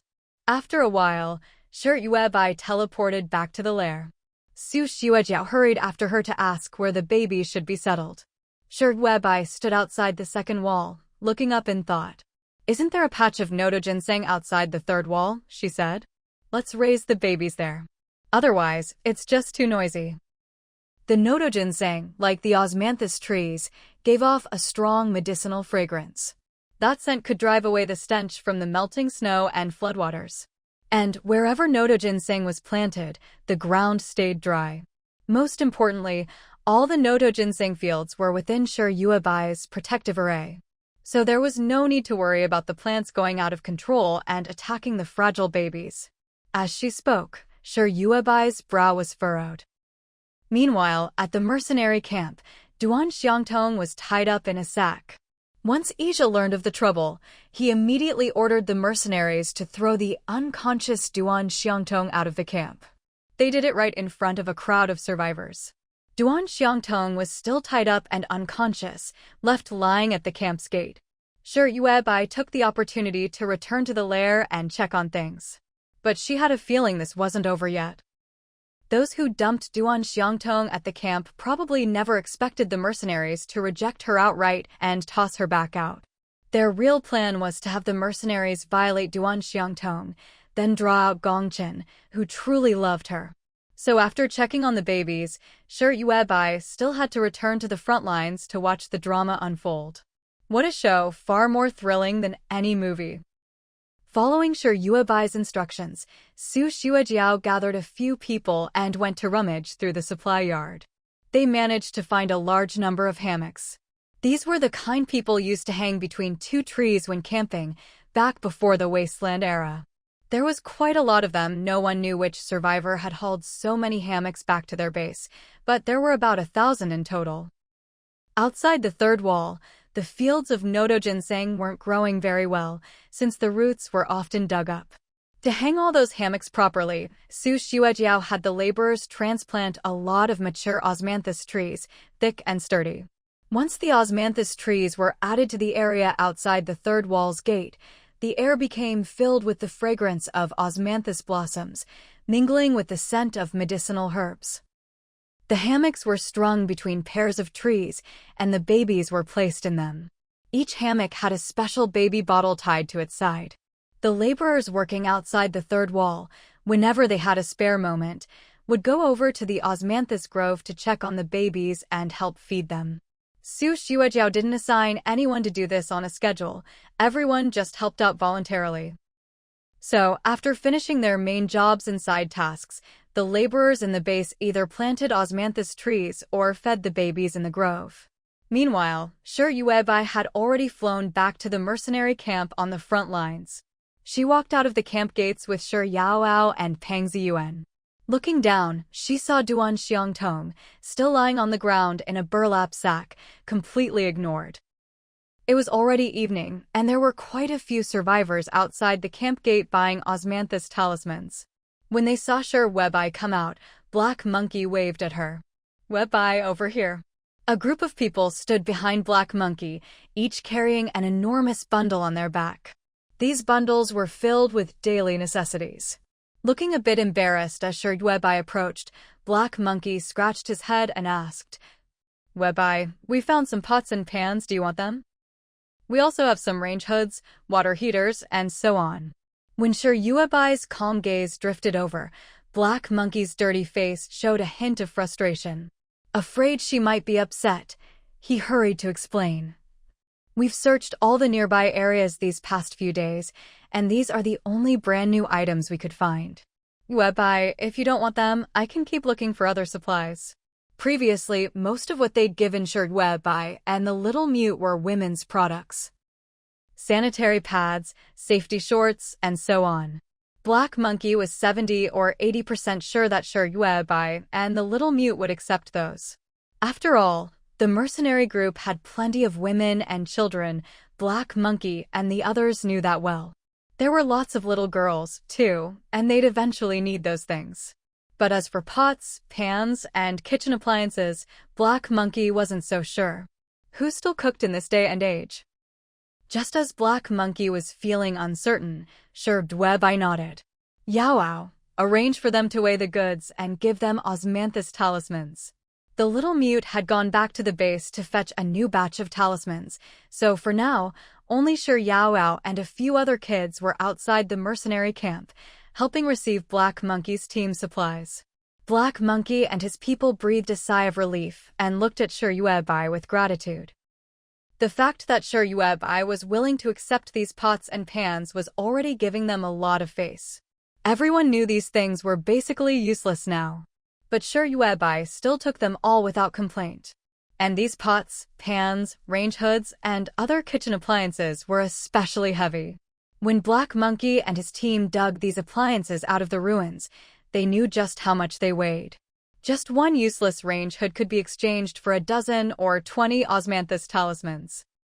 Shirwei didn't look at Black Monkey again, but instead turned her gaze toward Duan Xiangtong at the camp gate. By now, Gong Qin had probably already led his team back from the danger zone. They weren't the most experienced survivors when it came to dealing with mutant beasts. So, once night fell and visibility dropped, all the survivors except the mercenaries would return to the front lines. Many survivors had also found inflatable boats and were planning whether there were other high grounds they could move to, but that was just wishful thinking. Most survivors didn't have the courage to leave. After all, with a mercenary group like Aegis here, gathering on this high ground meant they could get a bit of protection. At least they could get some sleep at night. But if they left, even if they were on the water, there was no guarantee of safety. They wouldn't even be able to close their eyes and rest. Black Monkey stood beside Shirwei, noticing her gaze on Duan Xiangtong. He tried to curry favor, saying, Gong Qin came to us today, said he wanted to merge our teams. Shirwei turned to look at Black Monkey, her expression showing she wasn't surprised at all. Gong Qin had no experience scavenging for supplies or expired food. After falling out with Bai Hansong, he was bound to look for a big, professional group to merge with.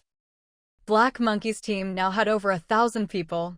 After working with Shirwei and the Little Mute, they'd secured a steady supply of osmanthus talismans.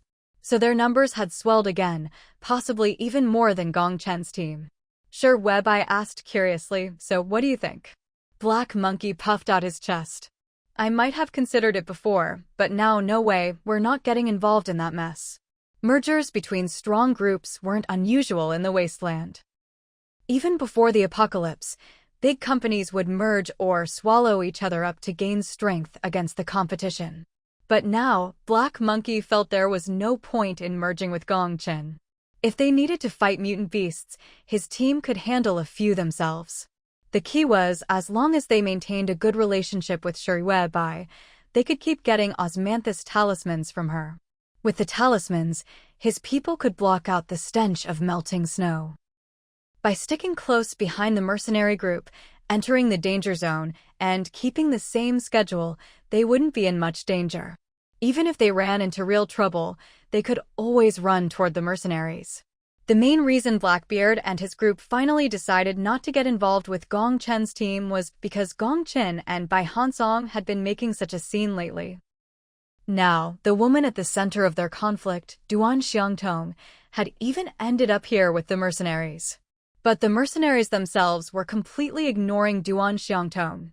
Looking at Duan Xiangtong, who was tied up at the main gate and had already sat up with a dazed expression, the onlookers all had the same thought. Gong Chen's team was just too much trouble. In this kind of survival environment, everyone was struggling just to get by. If they joined Gong Chen's team, only to end up in the middle of all this fighting and drama, splitting and reuniting all the time. If they couldn't even resolve their own internal conflicts, how could they possibly work together to survive the disasters and dangers of the Wasteland? Black Monkey and the others immediately gave up the idea of merging. He turned to Shi Yuebai and started talking about the recent movements of some survivors on the front lines. There are over 1,000 people in Gong Chen's team. Most of them aren't involved in the feud between Gong Chen and Bai Hansong, but they feel the team isn't stable.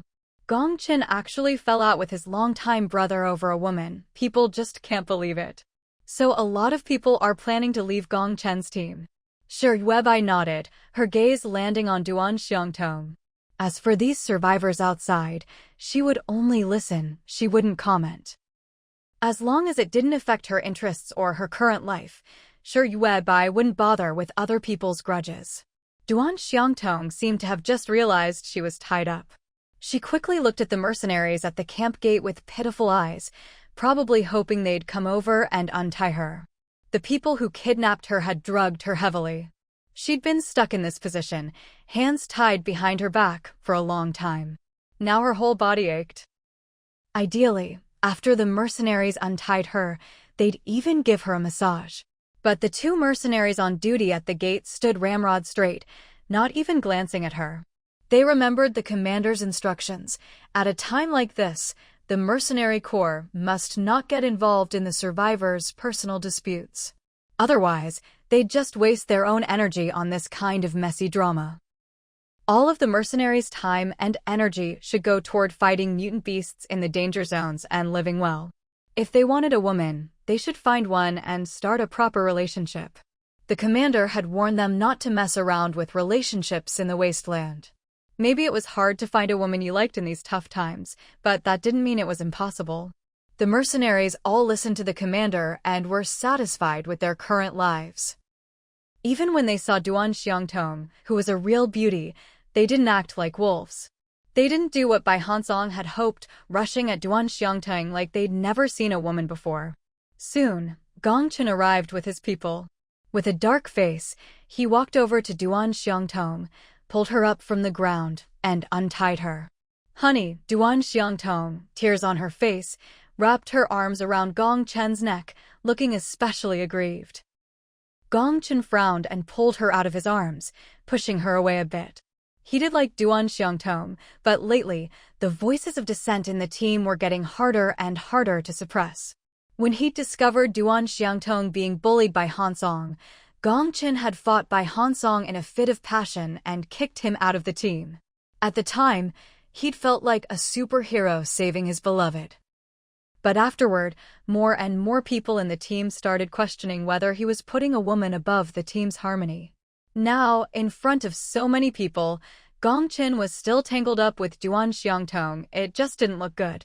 Most importantly, Gong Chen realized he'd messed up. He glanced at the mercenaries, grabbed Duan Xiangtong's wrist, and lowered his voice. Come back with me.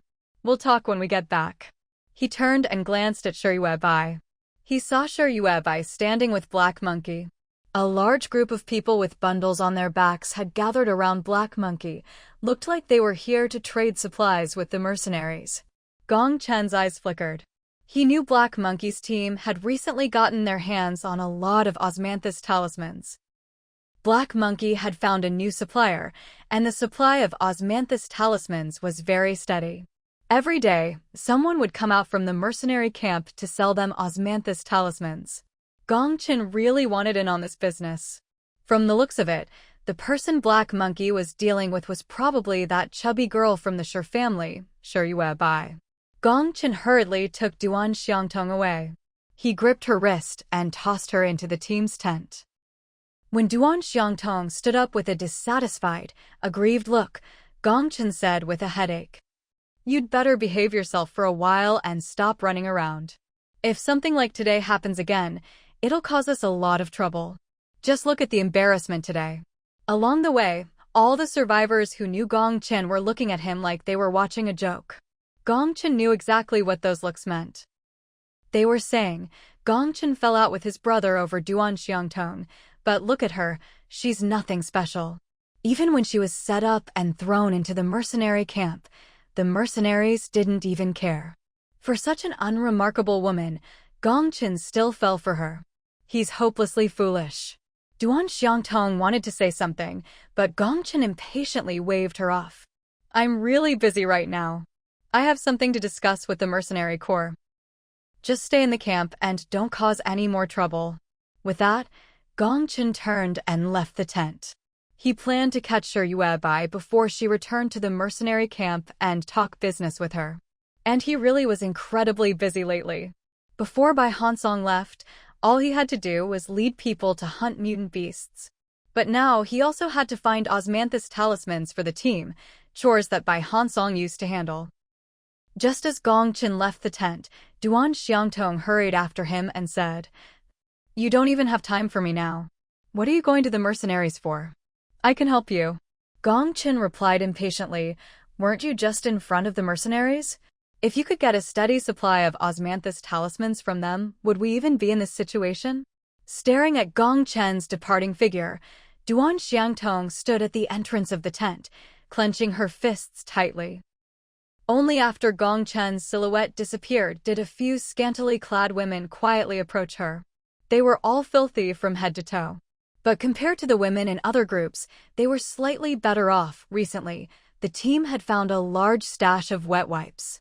These wipes were distributed to the women in the group so they could clean themselves up a bit. One of the women looked in the direction Gongchen had left, then turned to Duan Xiangtong. She lowered her voice and said, "Didn't you say that as long as we cooperated with you, you'd be able to take Bai Hansong's place? It's been so long already, why are you still stuck like this?" The woman spoke bluntly. After all, these women had waited a long time, and impatience was starting to build up in their hearts. Before the Wasteland, most of them had been fiercely independent. They had excelled in their respective fields. You could say that, before the world fell apart, each of them had been the heroine of her own story. They had never imagined they'd have to rely on men to survive. Even after 7 years in the Wasteland, they still held onto unyielding spirits, always striving to win some rights for themselves. So when Duan Xiangtong approached them and shared her ideas, a fighting spirit was ignited in all of them. Who wanted to spend their days lying beneath a man like a corpse? They, too, had once lived brilliant, dazzling lives. Why, just because the world had ended, should they have to depend on men to survive? That's why Duan Xiangtong asked them to take action, to whisper in the men's ears, to spread rumors about the imbalance of power between Gongchen and herself. Maybe at first, neither Gongchen nor Bai Hansong took these rumors seriously. But as more and more people started talking, Gongchen couldn't help but make comparisons in his mind. It was true. He was the one doing all the heavy lifting, while Bai Hansong's only real contribution was scavenging for supplies and expired food. So why was Bai Hansong the official leader, while he was just the deputy? When conflict broke out between Gongchen and Bai Hansong, Duan Xiangtong was just the catalyst. At its core, it was Gongchen's own sense of imbalance and resentment. He just used this opportunity to challenge Bai Hansong. At the entrance of the tent, Duan Xiangtong clenched her fists even tighter. He always thinks I'm useless, that I can't do anything. He's always looking down on me. He doesn't believe I have what it takes to replace Bai Hansong. Duan Xiangtong knew that, in times like these, becoming the one in power in the group would be a long process. But she was patient. The problem was, Bai Hansong wouldn't give her a chance. He thought she was incompetent. The women around her fell silent. Some even frowned, casting doubtful glances at Duan Xiangtong. To them, Duan Xiangtong was still relatively young. These days, it was rare to find a young woman with a sound mind and intelligence. But Duan Xiangtong hadn't delivered on her promises. Naturally, this made them question her abilities. To dispel their doubts, Duan Xiangtong lowered her voice and said, "How about this? Go back and see who Gongchen is planning to approach next. With your skills, you should be able to find out." The women who had gathered around Duan Xiangtong were all sharp. No fool could get close to her, let alone become her ally. So, in this group, each of these women had managed to win over a few men. As the saying goes, men rule the world, but women rule the men. Even though, in the Wasteland, the meaning of that saying had changed. But the core idea was still the same. Several women nodded in agreement, willing to help Duan Xiangtong. They desperately wanted to change their situation, and Duan Xiangtong's words gave them hope. If they didn't do as she said, their lives wouldn't get any better anyway. After Gong Chen left the group, he hurried straight to the outskirts of the mercenary camp. Black Monkey had already finished his handover with Shi Bai. Shi Yaoao and a group of children had weighed all the pots, pans, range hoods, stoves, water heaters, and so on. But when it came time to exchange goods for payment, there was a hiccup. Little Mute simply didn't have enough osmanthus talismans. Lately, Little Mute, Yi Honglang, and her in-laws had been working around the clock to make more talismans. But demand always outstripped supply. With a long face, she brought this up to Shi Bai. Isn't it a little too cheap to trade one osmanthus talisman for 10 pounds of supplies? After all, the stuff Black Monkey brings is getting heavier and heavier. Shi Bai waved her hand and replied seriously, "Don't try to jack up the prices." If Little Mute's family couldn't keep up with the talisman orders, they could always buy them privately from the other survivors. Shi Bai didn't stop them. This seemed to give Little Mute a huge sense of hope. While Shi Yaoao and the others were weighing the supplies Black Monkey had brought, Little Mute gathered Yi Honglang, her in-laws, and the warehouse manager from before, and started buying up osmanthus talismans in bulk from the laborers at the base. Those laborers who weren't physically fit or couldn't pass the confidentiality tests had no chance of going to the front lines. But in their spare time, they made lots of osmanthus talismans to trade for little red flags at the newsstand. The supplies Little Mute offered could then be exchanged for even more little red flags at the newsstand. It was a much better deal than trading the talismans themselves for the flags. So, many people were happy to sell their talismans to Little Mute. And just like that, Little Mute's family officially started a buy-and-sell business in the base. Shi Bai knew about it, but didn't say anything. Once Black Monkey's business was done, Shi Bai turned to leave. Gong Chen hurriedly called out to her. He rubbed his hands together and approached Shi Bai, speaking shyly. "Hello, I don't think we've ever talked before." Gong Chen's attitude was decent. Compared to Bai Hansong, he was the more honest type. He'd known Shi Bai from before. Shi Bai also knew Gong Chen.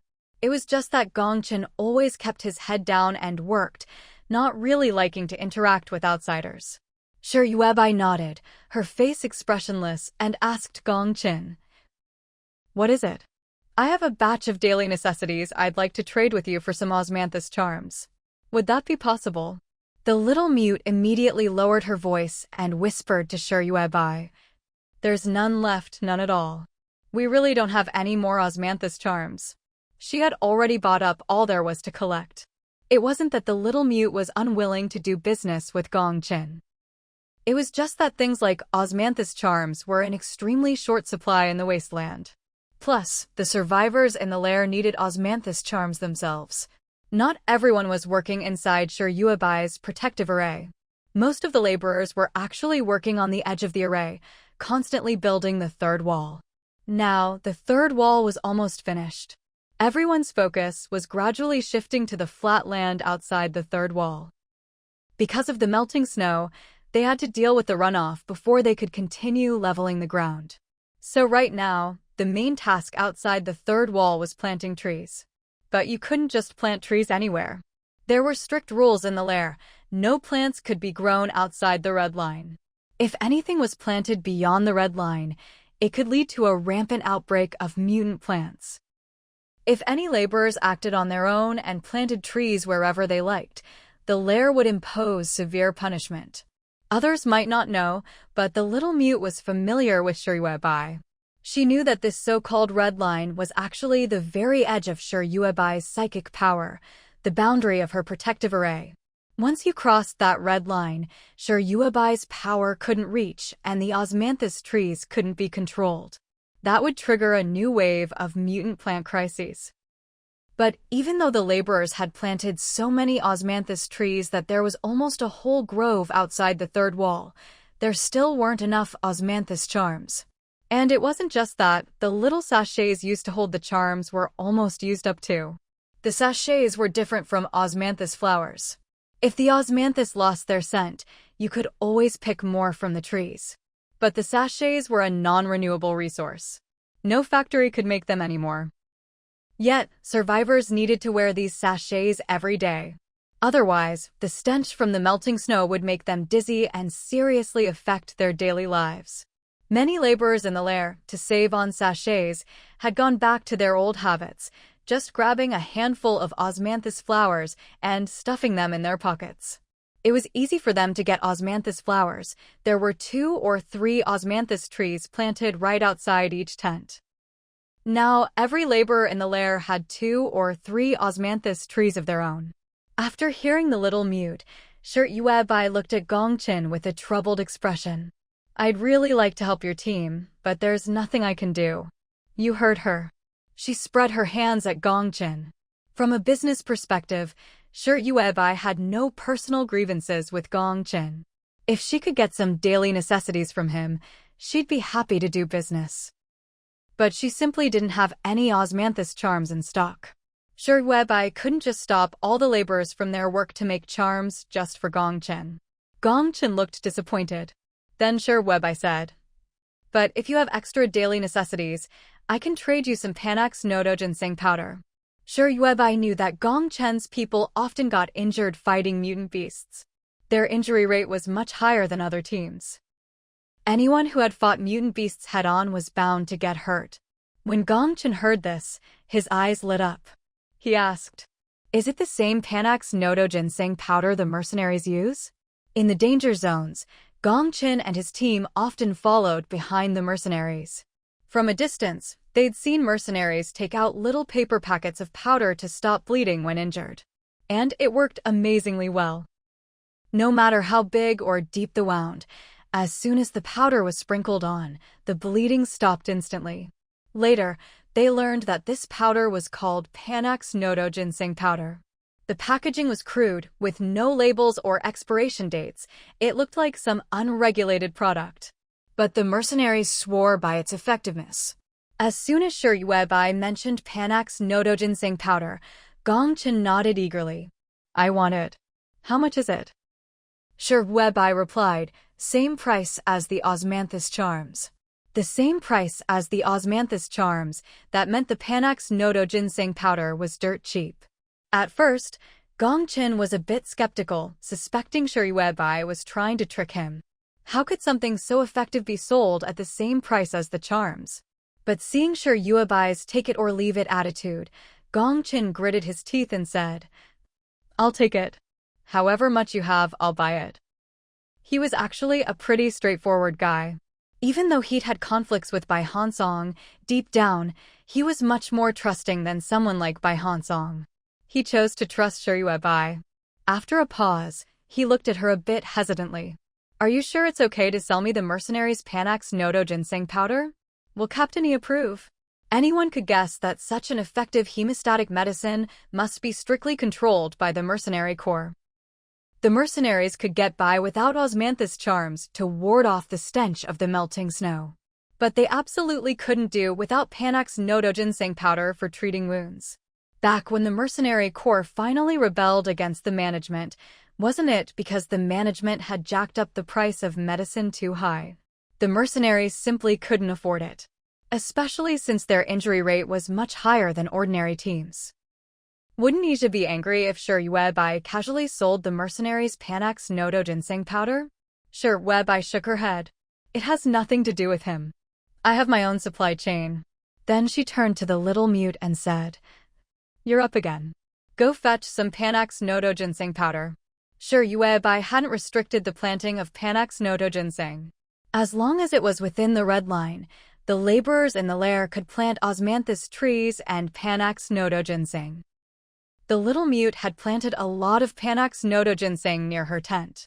She'd known for a while that this stuff would eventually become a hot commodity in the Wasteland. Hearing Shirt Yuebai's words, the little mute grinned from ear to ear. She hurried back to the mercenary camp, used Shirt Yuebai's teleportation array to return to the lair, and soon came back carrying a big plastic bag full of Panax Nodo ginseng powder. "We'll weigh it by the gene. I'm not going to package it for you." Just find some paper to wrap it up yourself. Gongchen looked with difficulty at the plastic bag the little mute had brought over. Inside the bag was sanchi powder, its medicinal fragrance wafting out. The little mute treated this sanchi powder, which could save lives and stop bleeding in the wasteland, with a casual, almost careless attitude. If Gongchen hadn't chosen to trust Shi Yuebai, he would have seriously suspected that Shi Yuebai was trying to pass off something fake as the real thing. But then, Gongchen was stunned by the sheer amount of sanchi powder in the plastic bag. This huge bag looked like it contained dozens of jin. It even resembled a bag of flour. But Gongchen knew very well, this was not pre-apocalypse flour. One of Gongchen's team members behind him seemed to want to say something. But he looked at Gongchen first. Since Gongchen didn't voice any doubts, the team member kept quiet as well. After accepting the large bag of sanchi powder, Gongchen had his people bring over several hundred jin of maternal and infant supplies from their team. Shi Yuebai glanced at them indifferently. Among the supplies were baby cradles and strollers of all kinds.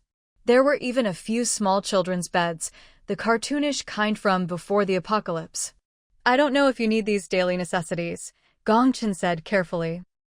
But I noticed you've been collecting a lot of babies into your camp lately. In reality, his team wasn't short on daily necessities. Many of these supplies were things they didn't need at all. So even if they scavenged them, they'd just toss them aside. Shi Yuebai nodded and had Shi Yaoao come over to move these maternal and infant supplies back to camp. Then, they'd use the teleportation array in the center of the camp to send them back to the Tongzi district. When the surrounding survivors saw Shi Yuebai accept this batch of junk with no value at all, they couldn't help but let out snickers from their throats. Out of sight of Shi Yuebai and Gongchen, they exchanged knowing glances. People always said that the radiation in the wasteland had lowered human intelligence by several notches. This saying seemed to be perfectly embodied in Shi Yuebai. The survivors were still living in an environment where collecting babies as food was the norm. Naturally, they didn't believe the mercenary corps really intended to raise these hundreds of babies. They'd rather believe the mercenary corps was keeping the babies as a food source than believe they had the ability to raise them. So Shi Yuebai trading precious sanchi powder for several hundred jin of baby supplies seemed like an act. It was as if the mercenary corps had deliberately told Shi Yuebai to do this, pretending to be noble, when in reality they were just another cannibal gang. In a wasteland where reputation meant nothing, they insisted on putting on airs. What's with this no one left behind nonsense? It was just a bad habit left over from the pre-apocalypse garrisons. Clearly lacking the ability, yet still pretending to be something they're not. Shi Yuebai's blank expression and generous indifference made her seem even more foolish in the eyes of the survivors. Wasn't she just a fool being taken advantage of by the mercenary corps? In a few days, we'll probably see the bodies of those babies carried out of the camp, someone whispered. Maybe they won't even bother. They'll just eat them right there. Saves trouble, doesn't it? As people whispered among themselves, Gongchen was about to leave with his team when someone sidled up to Shi Yuebai and tentatively asked, "They traded baby supplies for sanchi powder. Can we trade daily necessities for some too? I just found over 1,000 jin of books. Do you want them?" The survivor wore a malicious grin. He really had found a bookstore in the ruins, and the books together weighed well over 1,000 jin. But he decided to offer just 1,000 jin first, to see if Shi Yuebai was really as hopelessly stupid as she seemed. Sure enough, Shi Yuebai nodded, still wearing that aloof, expressionless face. Yes, the rate is still 10 jin of daily necessities for 1 jin of sanchi powder. As soon as she said this, the survivor crowd nearly exploded. What kind of idiot would agree to trade 10 jin of books for 1 jin of life-saving medicine? If it weren't for Shi Yaoao and the other kids helping Shi Yuebai weigh things, wouldn't they even be able to cheat this clueless fat lady on the weight?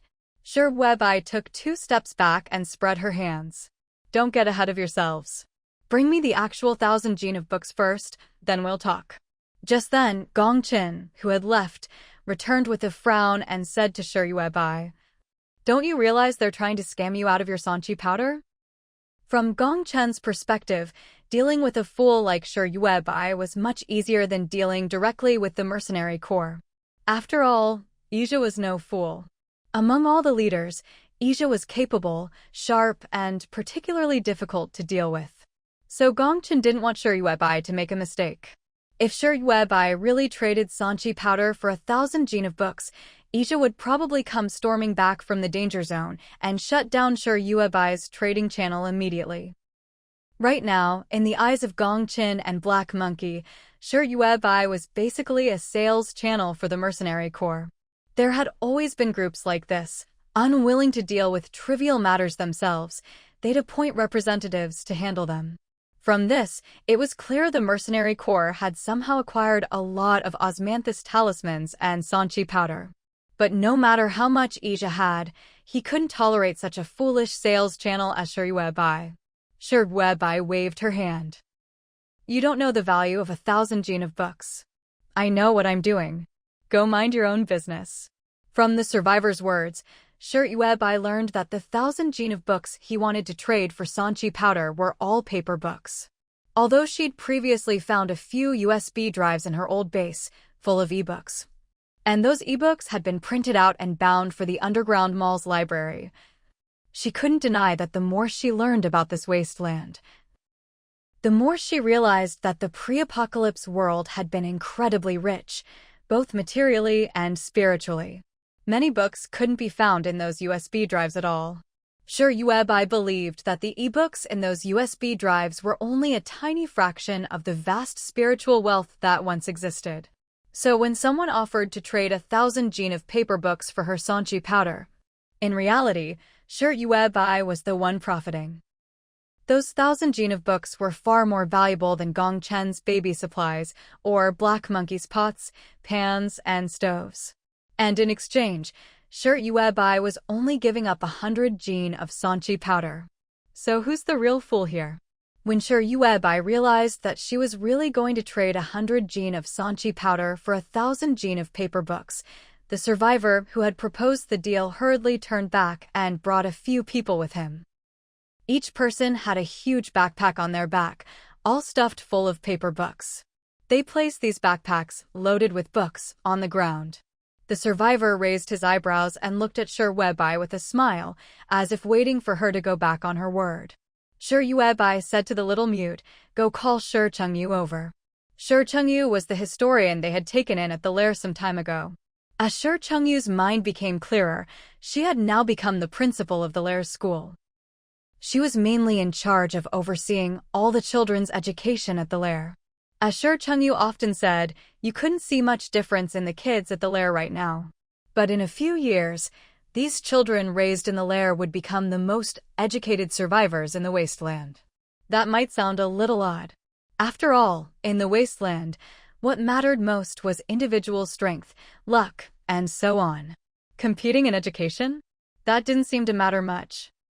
Some people had questioned this, but Shi Chengyu would only smile. No one knew what she was really thinking, but she must have her own ideas and reasons for saying such things. Fortunately, Shi Chengyu had met Shi Yuebai, such a generous leader of the lair. Shi Chengyu wanted to see the children in the lair receive an education. She didn't want any aspect of their education to fall behind. She was even extremely strict about the level of cultural knowledge the children absorbed in the lair. Stricter than before the Wasteland era. This inevitably consumed a huge amount of the lair's survival resources and manpower. If it were any other group, they would have given up long ago. No one else could afford to raise so many children, let alone the fact that the lair was now taking care of over 100 infants. In other groups, these children and babies would have been abandoned. But Shi Yuebai never said a word against it. Whatever Shi Chengyu wanted to do, she could do. Shi Yuebai gave Shi Chengyu full authority to run things as she wished. So now, Shi Chengyu often sighed to others about how lucky she was to have met Shi Yuebai. This would become a very important factor in the future. When the little mute called Shi Chengyu over to the front of the mercenary camp, her appearance was completely different from before. No one would have guessed that the crazy old woman who used to curl up in the corner of the lair now looked like she was only in her 40s or 50s. She looked very proper, wearing a traditional Chinese jacket. Shi Yuebai nodded at Shi Chengyu and gestured for her to check the value of the books. Shi Chengyu's eyes lit up as she flipped through the books in the big backpacks, one by one. There are quite a few foreign language books.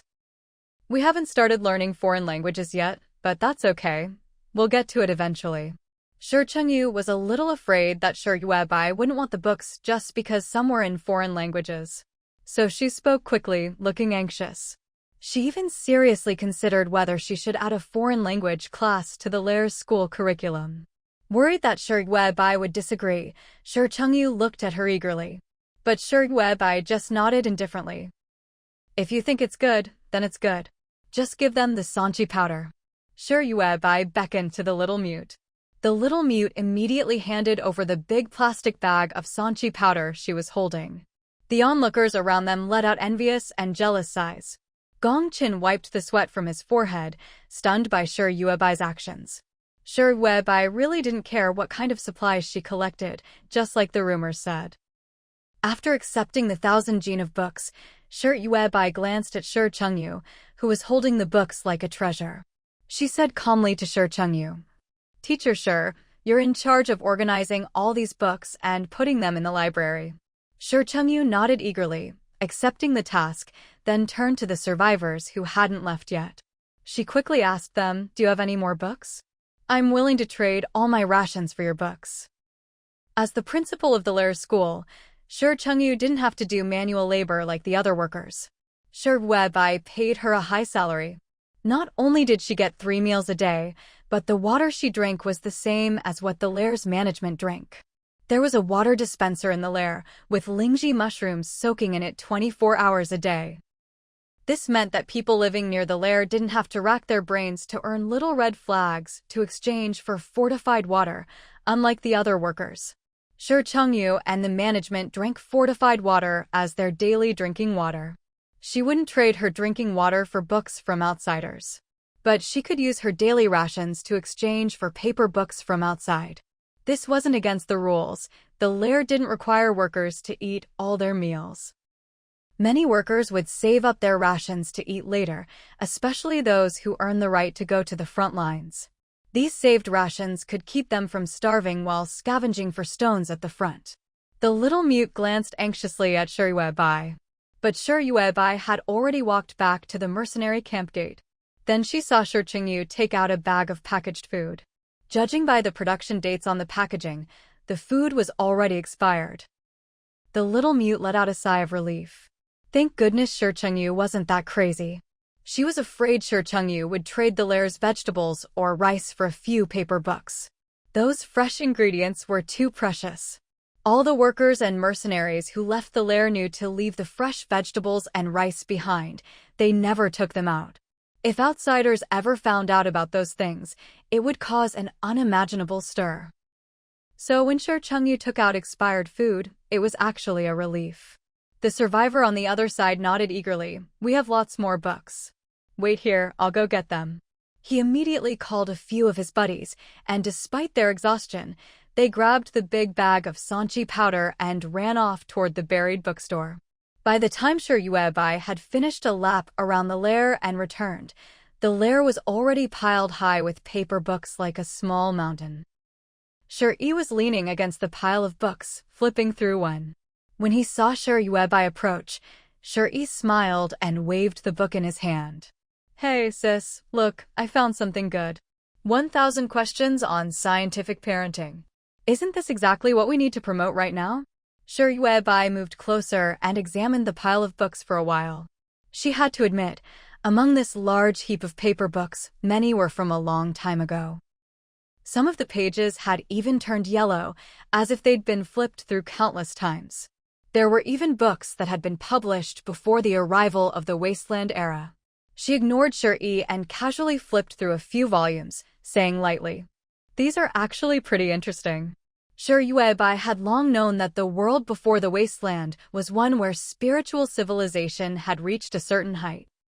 But she hadn't expected that the mental states and content reflected in these paper books would be so diverse and vibrant.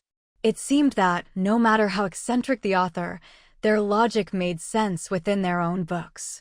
After browsing for a bit, I heard Yi beside her ask, "Have you lost weight again recently? Are you sure your health can handle this?" Yi estimated that I now weighed only about 370 jin, 185 kilograms. While this weight would be considered fat for most survivors in the Wasteland, for I, it was already as light as she could possibly get. After all, Xiangrui was only 3 years old, and in these 3 years, I had lost the equivalent of several adults' worth of weight. Was her body really okay? Yi's voice was full of worry as he continued. "Isha said you barely eat anything at the mercenary camp on the front lines. Webai, what have you been eating these past few years? Don't do things that make us worry. Blindly dieting is bad for your health." No one could have guessed that Webai had been in the Wasteland for 3 years without eating a single bite of food, or even drinking a drop of water. No one would think that was normal. Most people who knew Webai simply assumed she ate very little, so little that no one ever noticed her eating at all. Webai put down the book in her hand and turned to look seriously at Yi. "Isn't being thinner a good thing? The survivors out there always call me a fat woman. I just want to lose some weight." There were many talismans that Webai couldn't use at all when she was overweight. Her body wasn't agile, and even forming a hand seal was exhausting. Now that she'd slimmed down to 370 jin, the flow of energy throughout her body was much smoother. Yi's expression gradually turned icy. "You're doing this just because of what other people say?" After a moment, he nodded. "Fine. Got it." He took the book in his hand and went to find Su Xuejiao. He handed her a parenting book and asked her to have everyone study the childcare knowledge in it. Since the base had decided to take in over 100 infants, they should raise them properly. Otherwise, they shouldn't have taken on this responsibility at all. Su Xuejiao nodded. "I was thinking the same thing. I'll arrange for people to start learning right away." Just as she turned to leave, Yi called her back and said seriously, "I want you to issue a new rule. Anyone who maliciously mocks someone else's body will be arrested and put to hard labor." Su Xuejiao was momentarily stunned. Did something happen? Webai has been dieting because of people's mockery. Look at how thin she's gotten now. Yi's tone was low. He could understand his sister. Before the Wasteland, although she was young, she was the pride and little princess of the family. She had learned to dance, to paint, and had always loved being pretty since she was a child. After the Wasteland, her body had ballooned due to radiation. Of course, it was hard for a young woman to accept. Even though Webai was grown up now and much stronger mentally, she still felt hurt by people's snide remarks, even if she didn't show it. Yi remembered how, in the first few years after the Wasteland, his sister's mood was so volatile, she'd even been on the verge of giving up on life. The thought made his heart ache. Even though she had pulled herself together, she was still that proud little princess at heart. In the past, we didn't have the power to stand up for Webai when people talked bad about her. But now, things are different. Yi gritted his teeth. If anyone wants to get 3-7 powder, osmanthus talismans, or even prepared food from our base, they'd better show some respect. For Yi, respect for Webai was the bare minimum. Webai is our leader. Mocking her is mocking all of us. And even outsiders, anyone who mocks Webai cannot be tolerated. Survivors in the Wasteland were desperate, but sometimes they were also fanatical. Even blindly so. In days so dark that the future was impossible to see, even the faintest glimmer of hope could become a beacon for survivors. Such hope could become a supreme faith in the hearts of the desperate. And Webai was that faith for the survivors and mercenaries of the base. Perhaps even Webai herself hadn't realized this. To protect that faith, the survivors around her would become increasingly zealous. Even someone as clear-headed and strong as Yi would become fanatical in defending her. Su Xuejiao didn't find Yi's order strange at all. She turned and immediately printed out the new regulation for the base. Yang Wenyao and the young widow were responsible for enforcing the base's rules. Now, they had selected a group of people who had been taking strengthening water long-term and were physically superior to the regular laborers. After passing loyalty tests, These people officially took up their posts. Yang Wenyao and the young widow led them as the base's enforcers. Because they enforced every rule of the base with almost no exceptions, the laborers called them security.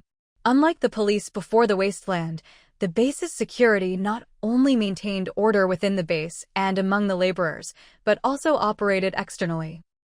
They monitored and controlled anyone who grew suspicious of the base or tried to investigate the mercenary group's connection to the base.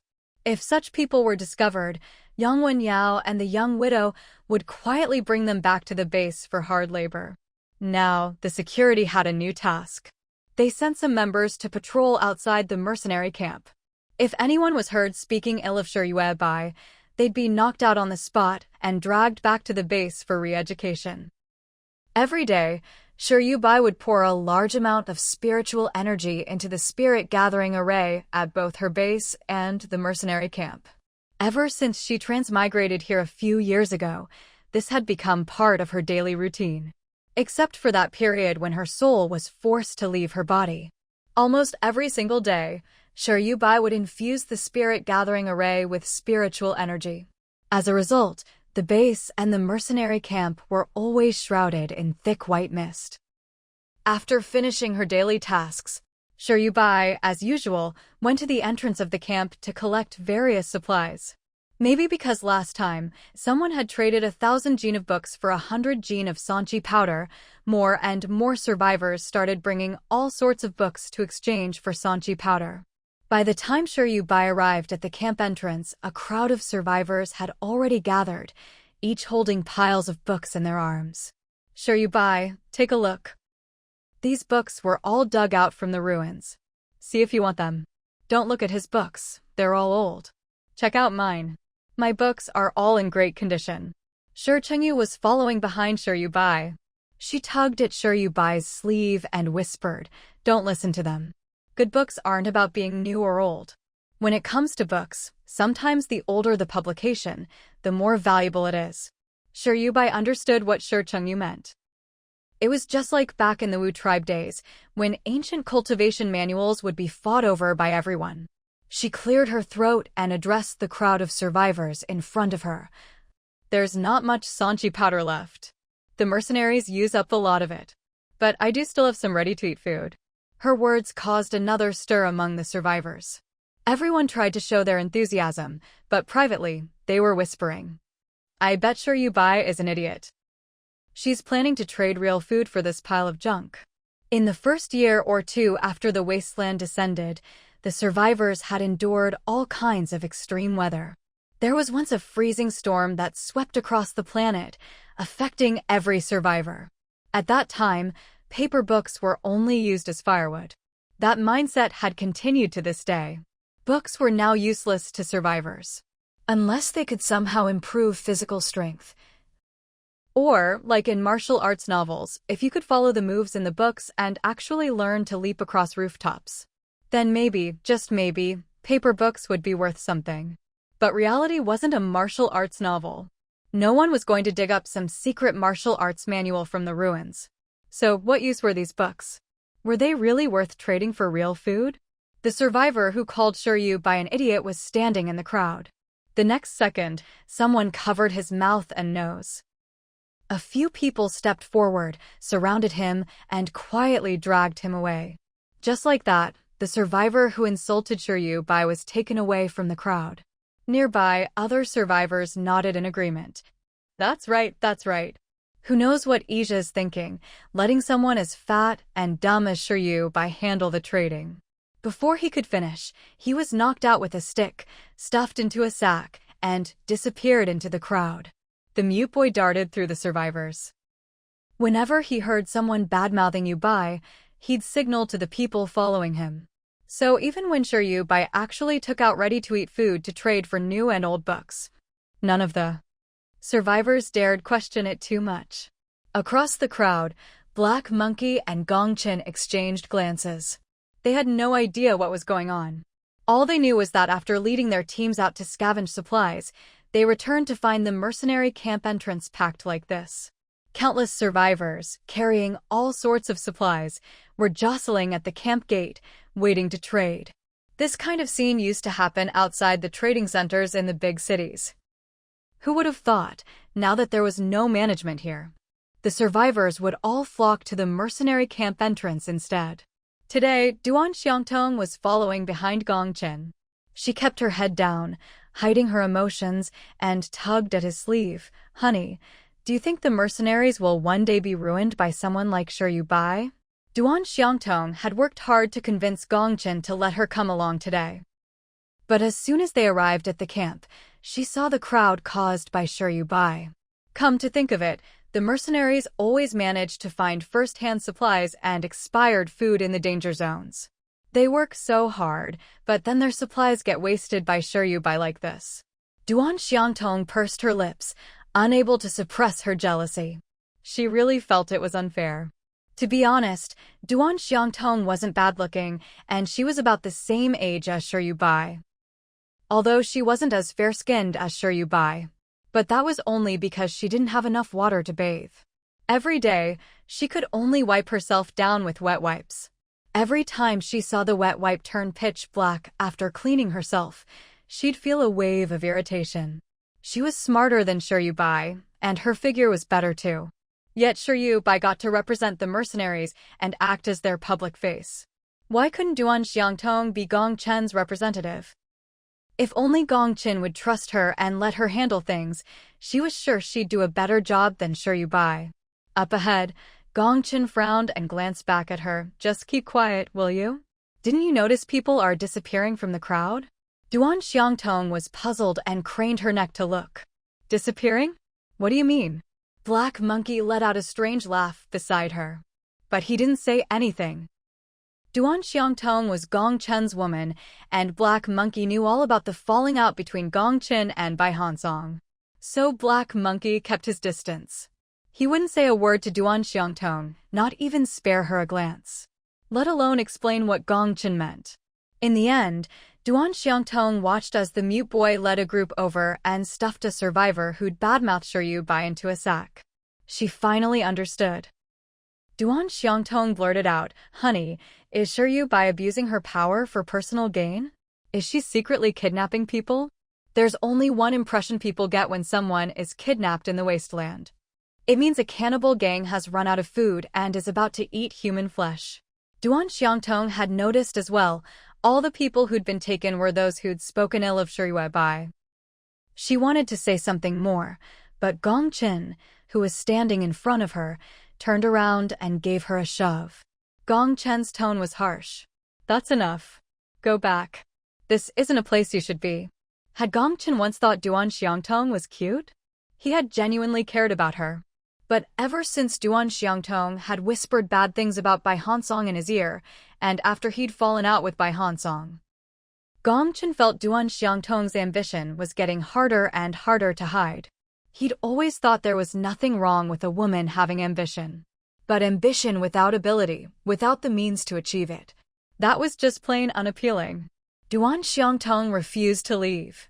She put on a coquettish act, tugging at the hem of Gongqin's shirt. Her eyes were red, her skin sallow and grimy, as if she hadn't washed properly. "Honey, why are you treating me so badly now? Did I do something wrong? If I did, I can change." Duan Xiangtong wasn't stupid. She had a vague sense that Gongqin wasn't as good to her as he used to be. It made her deeply uneasy.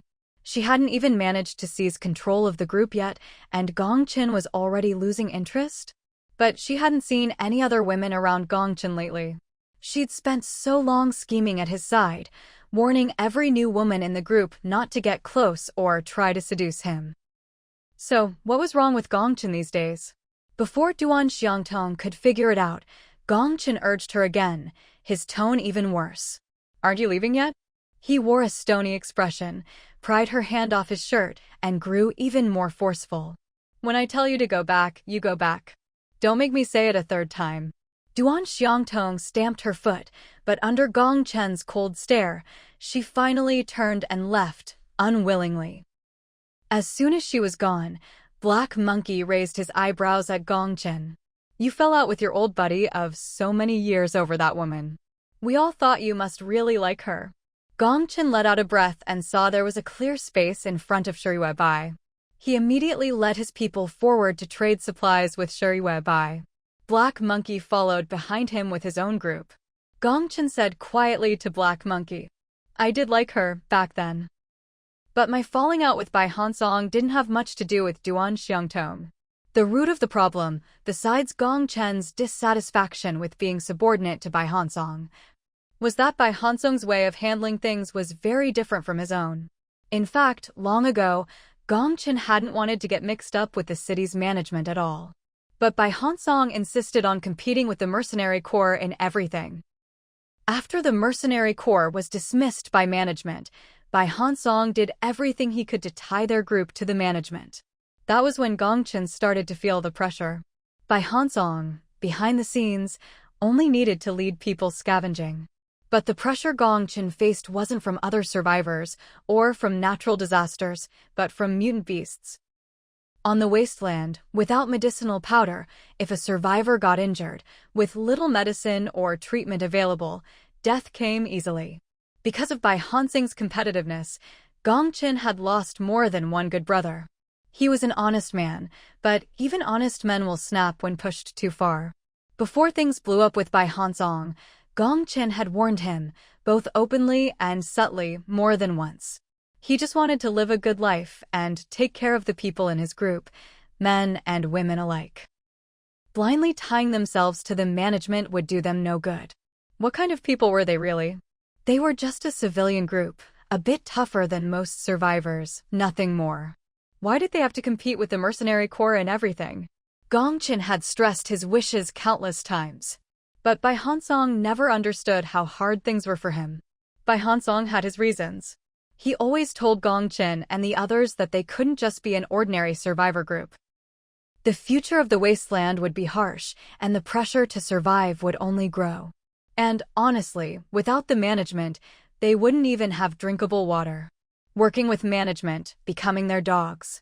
At least then, Bai Hansong and Gongchen's group didn't have to spend a fortune just to buy water. Maybe that was why, no matter how tired or resentful Gongchen felt, he still put up with it.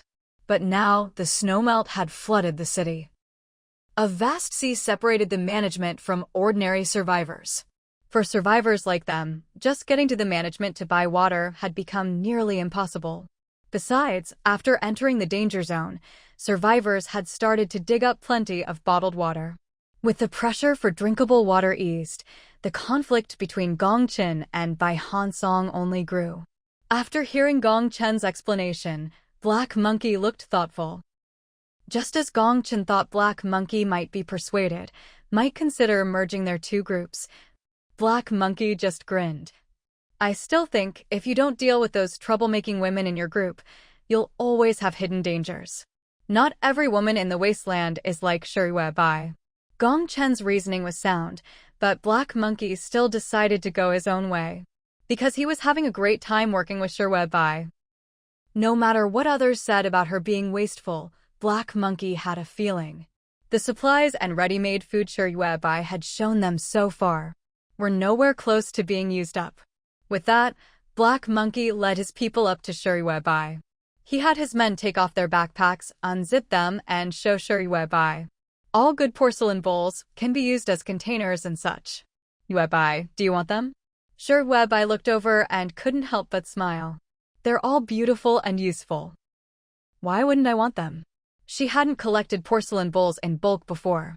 Last time, when Black Monkey brought her pots and pans, there were mostly pots and ladles, not many bowls. Shuriwebai had a huge stockpile of rice. These days, the rice harvested from her base could be dried into 1 or 2 tons a day. It was all piling up in her storage. With only about 3,000 survivors in her base, they couldn't possibly eat that much rice. Especially since, after drinking the fortified water, they rarely even felt hungry anymore. Shuriwebai returned to her base in high spirits, bringing back tens of thousands of porcelain bowls. She paid no mind to the way others looked at her like she was a fool after she left. Of course, the Little Widow's kidnapping business had picked up quite a bit because of this. Originally, the base only had just over 2,000 people, but thanks to this batch of porcelain bowls, the number of laborers had now reached 3,000. The latest batch of abducted laborers weren't allowed into the core area of the base. In fact, they weren't even permitted inside the garbage mountain. After all, they had insulted Shiruebai. If they were really brought back and treated to good food and drink, even if Shiruebai herself didn't mind, Shuri and the other leaders of the base certainly did. So Shuri instructed the little widow to dump the new captives straight onto the garbage mountain.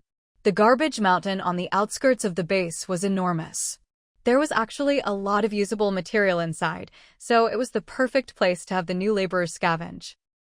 The key point was, the garbage mountain was surrounded by a vast ocean. The only thing visible through binoculars was the direction of the original big city, where a few stories of the system building still poked above the horizon. In this situation, the new laborers had nowhere to go. Their only thought was to head deeper into the garbage mountain. But the interior of the garbage mountain was a sheer cliff. From time to time, some survivors would bring supplies and expired food to the top of the garbage mountain to trade with the laborers there. This way, even those laborers who had spoken ill of Shiruebai wouldn't starve or die of thirst. When Shiruebai returned, she saw the current leadership of the base sitting under the osmanthus tree, eating rice with their hands. They were using tin foil as plates. The tin foil, wrapped around piles of white rice, had been scavenged from the surrounding garbage mountain by survivors some time ago. Shiruebai looked at the group with some disdain. "Why do you all look like cavemen?" Shuri and Mother looked up, each holding a pile of rice in their hands, not even a pair of chopsticks in sight. Shiruebai walked over and showed off the mountain of porcelain bowls she'd brought back. "See this? These are bowls. From today on, everyone gets a bowl. When you eat rice, use a bowl." Guai stared in shock at the sudden mountain of porcelain bowls. "At a time like this, you're still fussing over such things?" Shiruebai rolled her eyes at Guai, grabbed a bowl, and snatched the rice from Shuri's hands. She roughly dumped the rice into the bowl and shoved it back at Shuri. "Big brother, set an example. From now on, we're going to be civilized and polite." Shuri looked helpless, holding the bowl in one hand and still eating rice with the other. There was nothing else to be done. Shiruebai had only managed to find a mountain of bowls, not many chopsticks. Seeing this, Shiruebai pulled a knife from behind her, broke off a branch from the osmanthus tree, and started whittling. She quickly carved out a pair of chopsticks and handed them to Shuri. "Soon, our lives will be just like before, so we need to start getting used to living like we used to." Shiruebai said this, as if it was only natural. Peng Ziyuan hasn't had much to do lately. It's no good for him to just hang around the mercenary camp gate with Shi Yao all day. He needs something to keep him busy. Peng Ziyuan was still too young to go to the front lines and fight monsters with the mercenary corps. Though he was spending more and more time inside the mercenary camp, getting involved with their affairs, his age and talent made the mercenaries treat him like a treasure. Let Peng Ziyuan whittle chopsticks. Wood is softer than stone. If he can make good chopsticks, his mechanical fine motor skills will definitely improve. Shiruebai made the decision. As Peng Ziyuan's parents, Peng Zhonggong and Ahong didn't dare object. Instead, they nodded vigorously. Webai was only thinking of Ziyuan's best interests. Ziyuan would surely be willing. They weren't short on wood now. As long as they watered the osmanthus tree, it would grow like crazy. Even without extra water, the osmanthus tree could find its own rhythm. The osmanthus tree in the center of the base had grown huge by now. The original giant flower pot could no longer contain its thick trunk. Its branches had spread out like a giant osmanthus umbrella, shading the entire copper-framed area. Golden osmanthus blossoms swayed among the branches, turning the whole canopy gold. The fragrance of the tree could be smelled even beyond the second wall. Now that we have more and more rice, let's put some in the newsstand too, so the laborers can buy it and use it up. Shiruebai was eager to free up space. For convenience, the mercenary corps still mainly ate rice balls. But even rice balls had become more refined. Since Shiruebai was growing plenty of vegetables, people would stuff all kinds of greens into the rice balls to use them up. The laborers at the base didn't lack chopsticks, they lacked porcelain bowls. Almost every tent had an osmanthus tree planted nearby. Some even had several. For example, at the house of the mute girl, there were more than 10 osmanthus trees. So her family's tent was set far away. She was even applying to move outside the third wall, where there was more open space to grow sanchi and osmanthus trees. Shi Yuebai instructed Su Xuejiao to move the mountain of porcelain bowls to the newsstand and to establish a new rule. All laborers at the base must be civilized and polite. No more eating with their hands. Everyone must use bowls and chopsticks. If you don't have chopsticks, whittle your own from your osmanthus tree. This rule seemed a bit unnecessary. Many laborers felt it was pointless. After all, this was the Wasteland, who cared about such things. But quite a few laborers thought it was necessary. Their bellies were full, and life had stabilized. Inside the base, they didn't have to face the storms of the Wasteland or worry about starving. So now was the time to care about quality of life. Eating with your hands just wasn't clean or hygienic. Shi Qingyu was the first to step up and support Shi Yuebai. At the base's school, she made it a rule that every child had to use bowls and chopsticks. Anyone caught eating with their hands would be publicly criticized. Under the strict rules enforced in the nest, each of the more than 2,000 laborers was given a porcelain bowl. As for the several hundred or even 1,000 laborers living on the other side of the garbage mountain, there were no such mandatory regulations. With her current abilities, Shi Yuebai could only manage the interior of the garbage mountain and the 2,000-plus laborers within the nest. After all, these 2,000 laborers had been with her for a longer time. They were already familiar with the types of work and the routines inside the nest. They didn't need any special training to adapt to the nest's work pace. On the contrary, under such a fast-paced environment, everyone adapted quite well. They had already learned how to find balance amidst their busy lives. And the longer these laborers stayed in the nest, the more naturally they developed a sense of loyalty toward it. Even Yi Honglang, who used to have strong objections to the nest, had now become one of its most devoted supporters. Everyone knew that Shi Yuebai was the spiritual symbol of the nest. Loyalty to the nest was loyalty to her. Loyalty was a precious thing. Shi Yuebai valued it deeply. As long as the laborers were loyal to her, she felt they deserved better treatment. So Shi Yuebai began to require that these 2,000-plus laborers eat proper white rice. This was all for their own good, not because the ever-increasing stockpile of rice was taking up too much space in her supplies depot. Specifically, the nest no longer provided the laborers with 3 ready-made meals a day. All the prepared food was placed in the ditches outside the main enclosure. If the small ditches couldn't hold it all, the surplus was piled up in the supplies yard. It would wait there until it could be traded with outsiders for other necessities. From then on, the laborers inside the nest would have nothing to do with the prepared food. The nest also stopped gathering the laborers outside the second wall every day to distribute ready-made meals.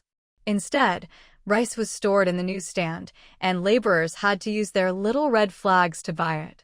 Fortunately, the price of rice was really cheap. Just one little red flag could buy a lot of rice. Even though the nest no longer provided 3 meals a day, the laborers could easily afford to buy rice. The newsstand also sold pots, pans, and ladles that had previously been collected from Black Monkey. There hadn't been many pots and pans to begin with, at most a few thousand. But now, after Shi Yuebai's order to stop providing 3 meals a day, the laborers had to buy pots and pans from the newsstand if they wanted to cook rice. Some laborers didn't buy rice or cookware at all. They just used their saved-up little red flags to buy enhancement water. But such people were in the minority. Most of the survivors, except for the very young children born after the apocalypse, had transitioned from the old civilized world to the wasteland. They still longed for the warmth of ordinary human life. So the vast majority of the 2,000-plus laborers in the nest followed the trend, using their red flags to buy pots, pans, and rice.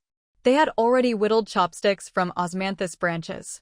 When it was time to eat after work, fires would be lit in front of every tent.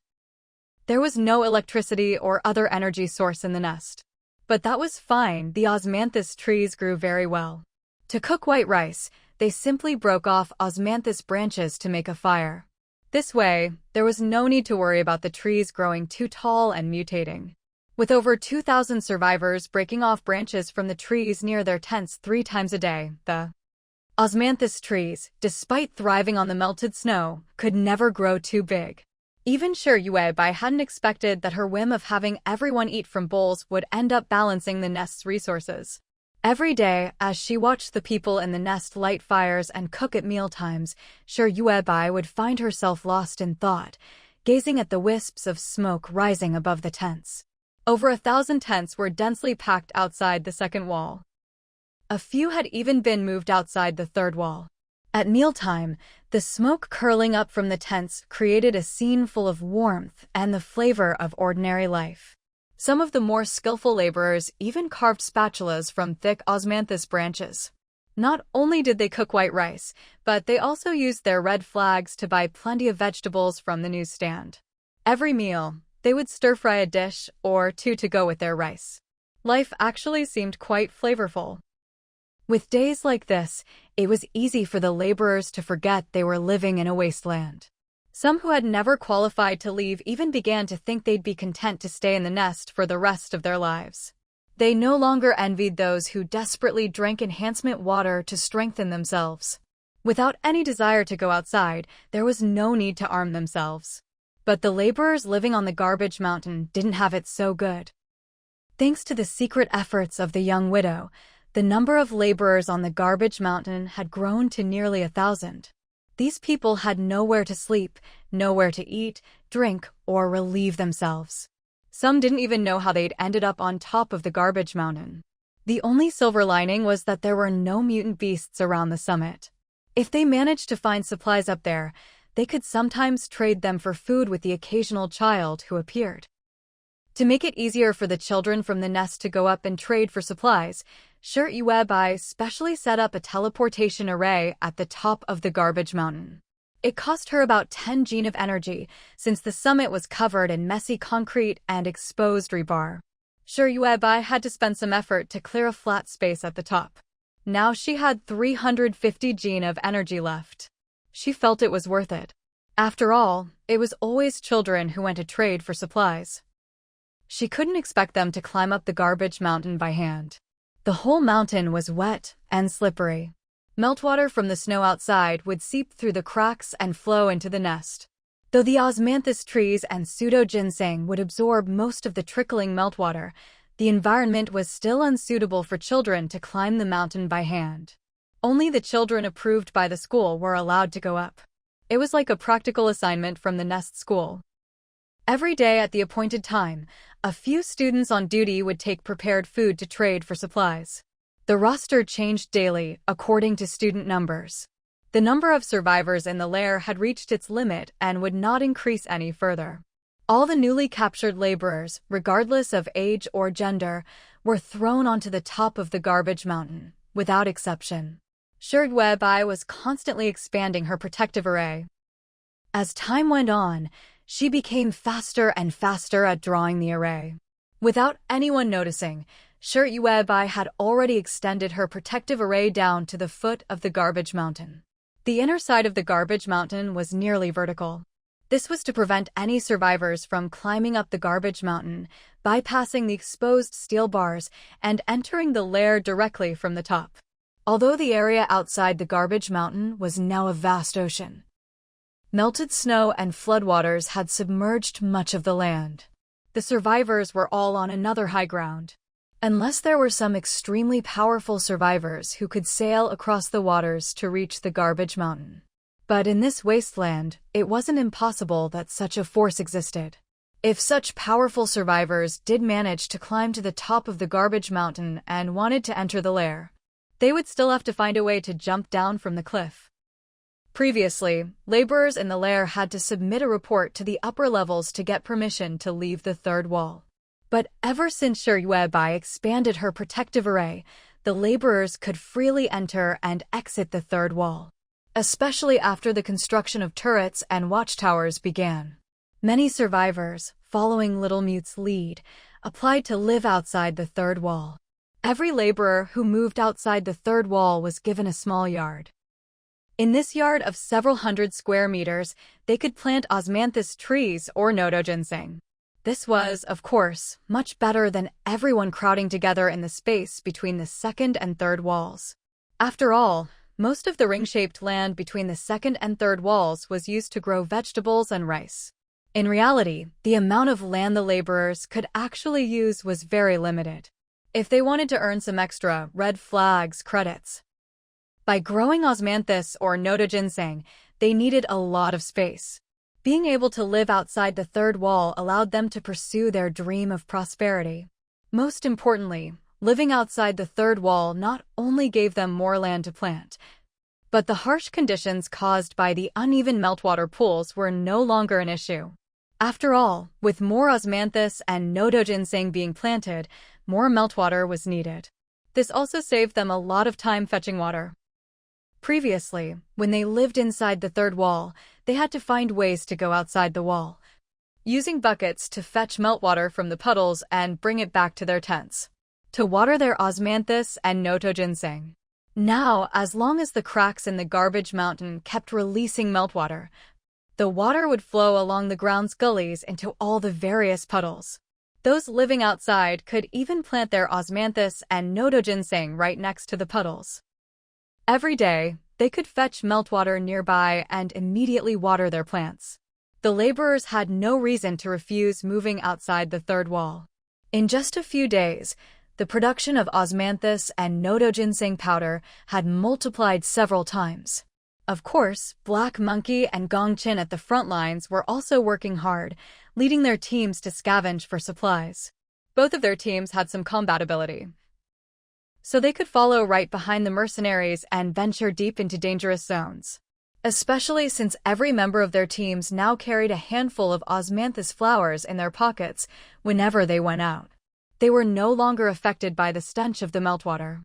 And after using osmanthus for a long time, they didn't experience the increasing incompatibility with the wasteland environment that others did. On the contrary, long-term use of osmanthus made their minds clearer. Many people gradually noticed that their previously sluggish minds, surrounded by the fragrant air, had started to turn again, albeit slowly.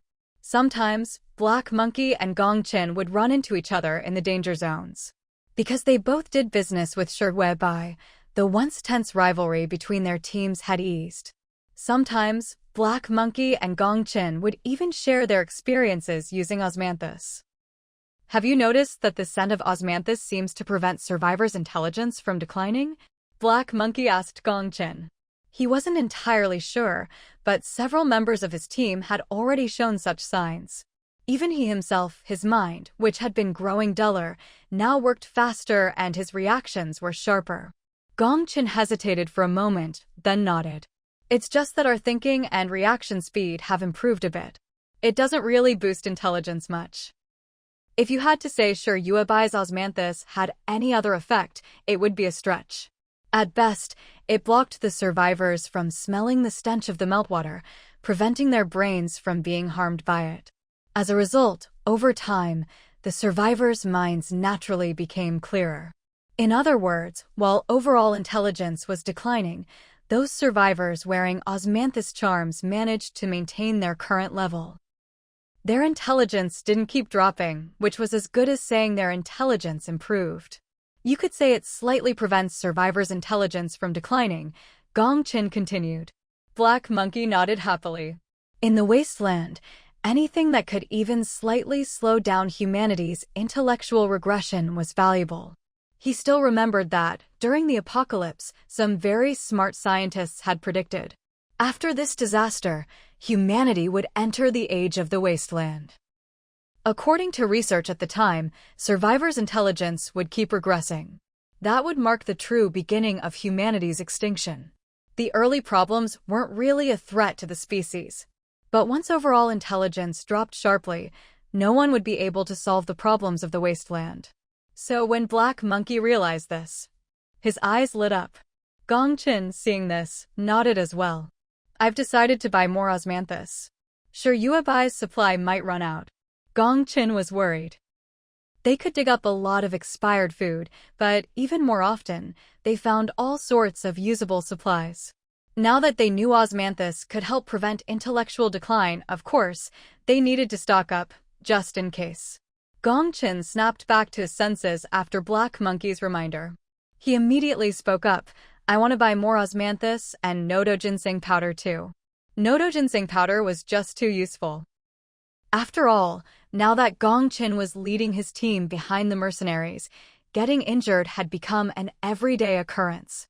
In the past, the mortality rate among Gongchen's people was very high. But ever since they got their hands on nodo ginseng powder, not a single person in Gongchen's team had died. They gradually figured out how effective the nodo ginseng powder was. If the wound was small, just sprinkle a little. If the wound was large, sprinkle more. Nodo ginseng powder had excellent hemostatic properties, and it could also reduce inflammation and pain. Even if you didn't use it to stop bleeding, if you suffered internal injuries, swallowing a mouthful of nodo ginseng powder would noticeably reduce the pain. After returning, Gongchen told his team about his decision. Since they weren't sure how much osmanthus and nodo ginseng powder Shiyuebai still had, they decided to gather all the supplies the team had, including any stockpiled expired food, to exchange for nodo ginseng powder and osmanthus. Duan Xiangtong had been silently watching Gongchen, her brows furrowed, clearly disapproving. After Gongchen finished sorting the team's supplies and was about to head to the mercenary camp to find Shiyuebai for the exchange, Duan Xiangtong went to the mercenary group's gate first. She found Shiyuebai. "Hello, I'm Gongchen's wife." In the Wasteland, even couples truly in love no longer had any legal ties. So for Duan Xiangtong to call herself Gongchen's wife in front of Shiyuebai was a bit of a surprise. It seemed Gongchen was really sincere about her. Otherwise, why would he have promised to marry her, even in the lawless Wasteland, just as he would have before everything fell apart? Shiyuebai raised an eyebrow. "Why are you telling me this?" Did Duan Xiangtong think Shiyuebai, being this chubby, would have any sparks with Gongchen? But then Duan Xiangtong continued, "I know the mercenary group's nodo ginseng powder and osmanthus have all been sold through you lately. Men don't know how to do business. They don't haggle and the prices are all set by you. I'm here today because I want to discuss a wholesale price with you. Of course, if you're not the decision maker, I can go directly to Captain E." Duan Xiangtong's disapproval wasn't because she objected to Gongchen trading all their supplies for osmanthus and nodo ginseng powder. It was because she could tell that Shiyuebai actually had plenty of stock left. With so many people in Gongchen's team, they could easily negotiate a better price for a bulk purchase. You have to bargain when you buy things. To put it plainly, Duan Xiangtong had come to Shiyuebai today specifically to negotiate a discount. Shiyuebai let out a cold laugh, her face round as a steamed bun, showing a hint of disdain. "Little mute, tie up all your bags. We're not selling to Gongchen's team today."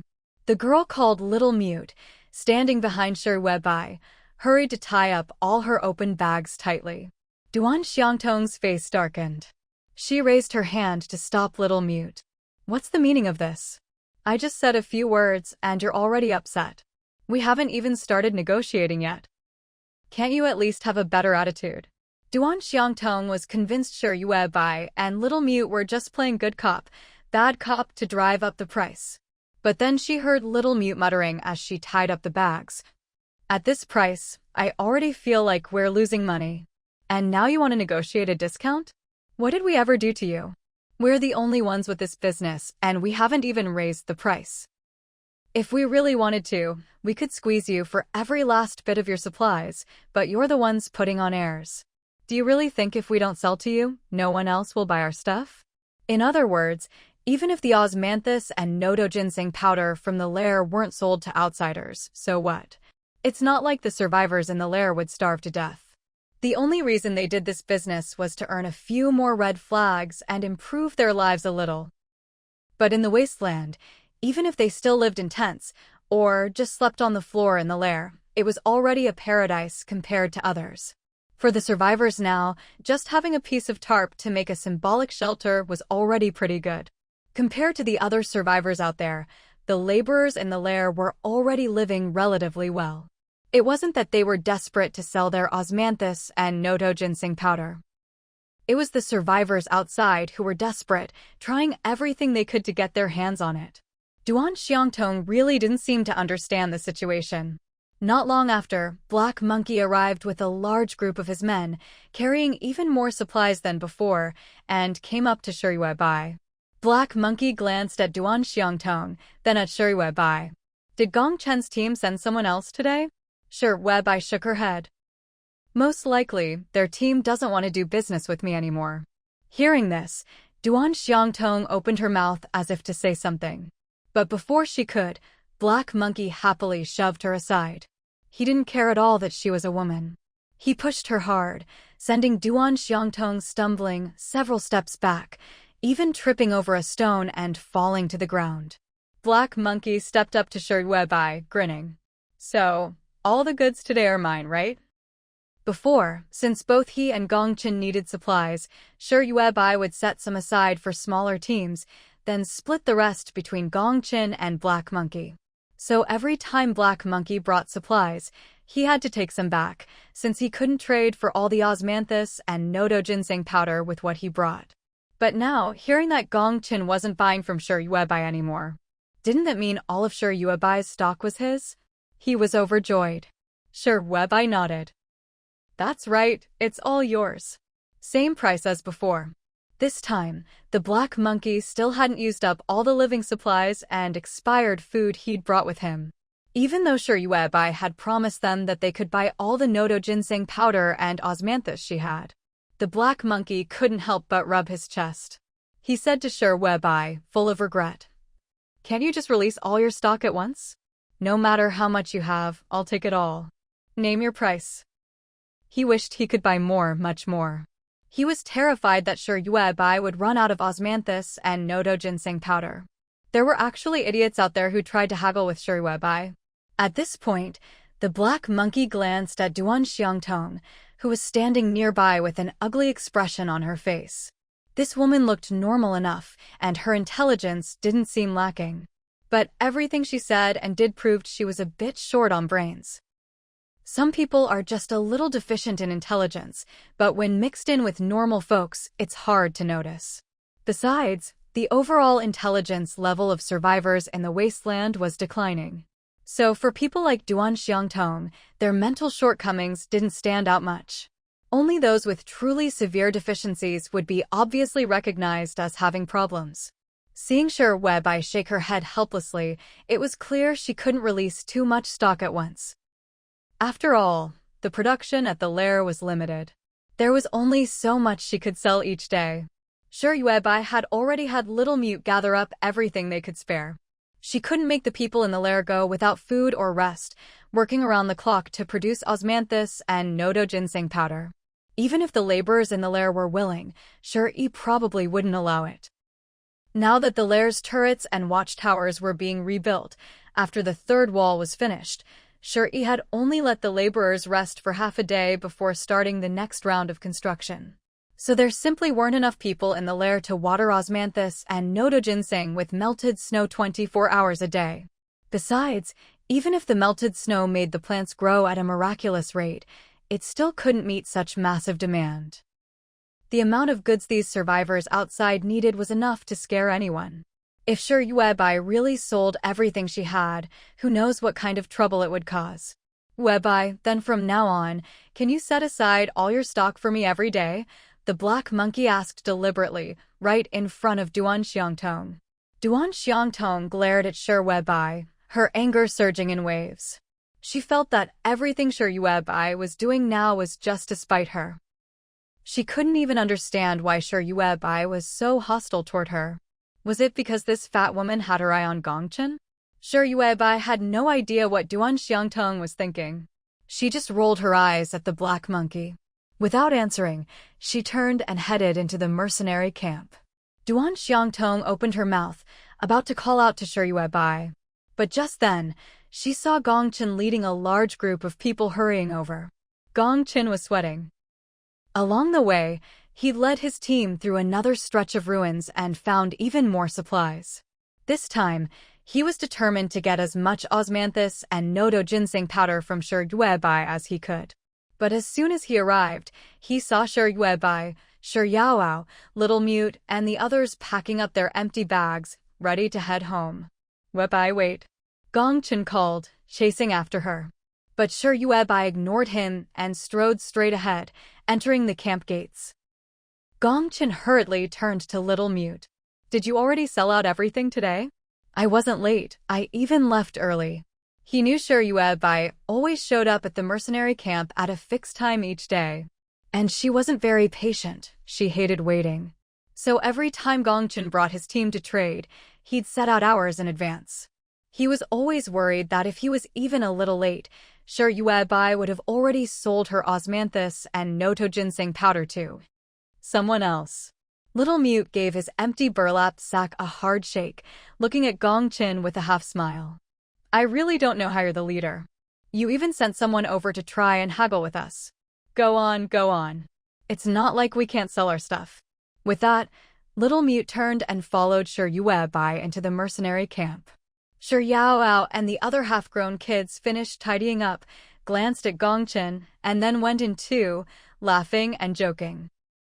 Gong Chen's dark face was full of disbelief. He took a few steps forward and shouted after Shi Yuebai and the others. "Yuebai, I wasn't trying to haggle." "Who was haggling?" "Yuebai, listen to me. This must be a misunderstanding." The black monkey came over and patted Gong Chen on the shoulder. "Yuebai probably can't be bothered to explain. She doesn't really care that much about how much living supplies she gets.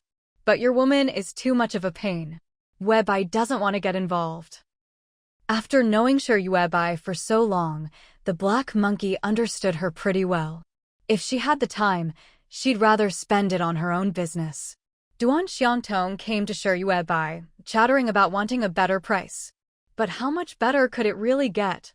Whether Shi Yuebai made a little more or a little less didn't matter to her.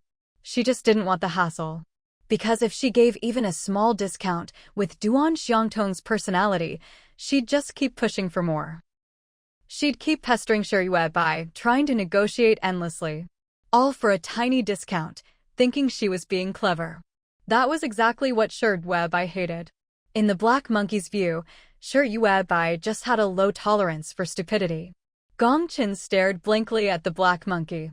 He understood every word the black monkey said, but put together, he just couldn't make sense of it. Maybe Gong Chen's intelligence had been affected by the radiation in the wasteland too? After the black monkey left, looking very pleased with himself, Gong Chen finally snapped out of it. Of course the black monkey was pleased. Because now that Shi Yuebai wouldn't sell osmanthus and noto ginseng powder to Gong Chen anymore, the black monkey's team would be the only ones able to buy large quantities from her. Gong Chen suddenly turned to look at Duan Xiangtong, who was standing nearby, looking nervous. Duan Xiangtong stepped forward, looking pitiful. "Honey, I just wanted to help you." Gong Chen was usually a good-tempered, honest man. But now, faced with Duan Xiangtong, even he couldn't help but flush with anger. "What gives you the right to represent our entire team and negotiate prices with you by?" Gong Chen lowered his voice and growled at Duan Xiangtong. Behind him, the other team members all glared, eyes bloodshot, fists clenched tight. Their looks at Duan Xiangtong were filled with such hatred, it was as if they wanted to tear her apart. Duan Xiangtong shrank back, but still acted coy like before, sticking out her tongue playfully. "What's the big deal? Aren't I your partner? Since I'm your partner, of course I can represent the team, right?" Seeing that Duan Xiangtong still didn't realize her mistake and was trying to come up with excuses for the huge mess she'd made, Gong Chen couldn't hold back anymore and slapped her across the face. He didn't hold back at all. The blow sent Duan Xiangtong spinning in the air before she crashed to the ground. After all, it had been years since the Wasteland era began. Shi Xiangrui was already 3.5, old enough to carry a little backpack and go to school alone. 8.5 years had passed since the world became a wasteland. Gong Chen had spent years fighting mutant beasts, so he was much stronger than the average survivor. That slap nearly took half of Duan Xiangtong's life. She lay on the ground for a long time before she managed to get up, dizzy and dazed. When she finally opened her mouth, several teeth fell out. She turned back to Gongchen, crying, her eyes full of fear. "Get out of my team. From now on, we don't need you." When Duan Xiangtong had schemed against Bai Hansong before, causing a falling out between Gongchen and Bai Hansong, Gongchen hadn't planned to do anything to her. Even though he knew Duan Xiangtong wasn't as innocent as she seemed, he'd already been dissatisfied with Bai Hansong and had just used the incident as an excuse. But now, what Duan Xiangtong had done crossed Gongchen's bottom line. She had endangered the entire team's survival. Duan Xiangtong stared at Gongchen in disbelief. Was he really abandoning her over something so small? Didn't he truly love her? Hadn't she been with Gongchen for years? Was he really just going to throw her away like that? No. Duan Xiangtong spat blood and reached out to Gongchen. But Gongchen looked at her with utter disgust and ordered his men to drag her away. "Don't let me see you again, or I won't be able to stop myself from killing you." Honestly, after the mess Duan Xiangtong had caused, the fact that Gongchen hadn't killed her on the spot was already showing mercy. His men moved quickly, dragging the crying and screaming Duan Xiangtong far away. News of this soon reached Bai Hansong. Recently, Bai Hansong had figured out Shi Yuebai's routine. He didn't show up himself, but sent his people, disguised as ordinary survivors. Occasionally, they managed to trade with Shi Yuebai for some osmanthus flowers and nodo ginseng powder. His team only had a dozen or so adults, and most of them just wanted osmanthus flowers. There wasn't much demand for nodo ginseng powder, because they didn't follow the mercenaries deep into dangerous zones, but instead stayed on the safer edges, searching for supplies. Although Bai Hansong's team was small, the good thing was that Shi Yuebai would accept almost anything. As long as the supplies were intact, Shi Yuebai would take them, whether they were useful or not. This gave Bai Hansong a bit of breathing room. Though he still looked down on Shi Yuebai, he had to admit that it was precisely because Shi Yuebai was not too bright that Bai Hansong could take advantage of him. He watched as his men dug up over 100 boxes of colored crayons from who knows where. While listening to his men report about Duan Xiangtong being kicked out of Gongchen's team, he frowned at the boxes of crayons and said, "No matter how dumb Shi Yuebai is, he can't be dumb enough to trade osmanthus flowers and nodo ginseng powder for our colored crayons, right? What use were these crayons for kids' drawings? You couldn't eat them, you couldn't drink them, they weren't even basic necessities for survival." In the Wasteland, the most sought-after supplies were still toilet paper, women's sanitary pads, and all kinds of clothing. These were daily necessities, both before and after the world ended.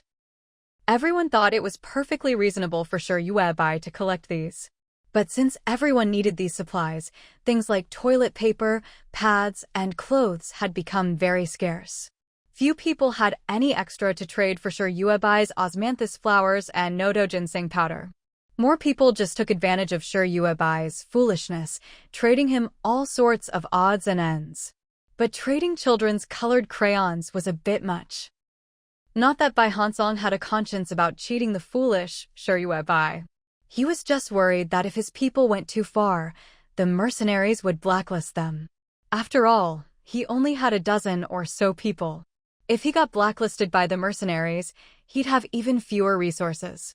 One of his men whispered to him, "We don't have many people, and this is all the intact supplies we could find.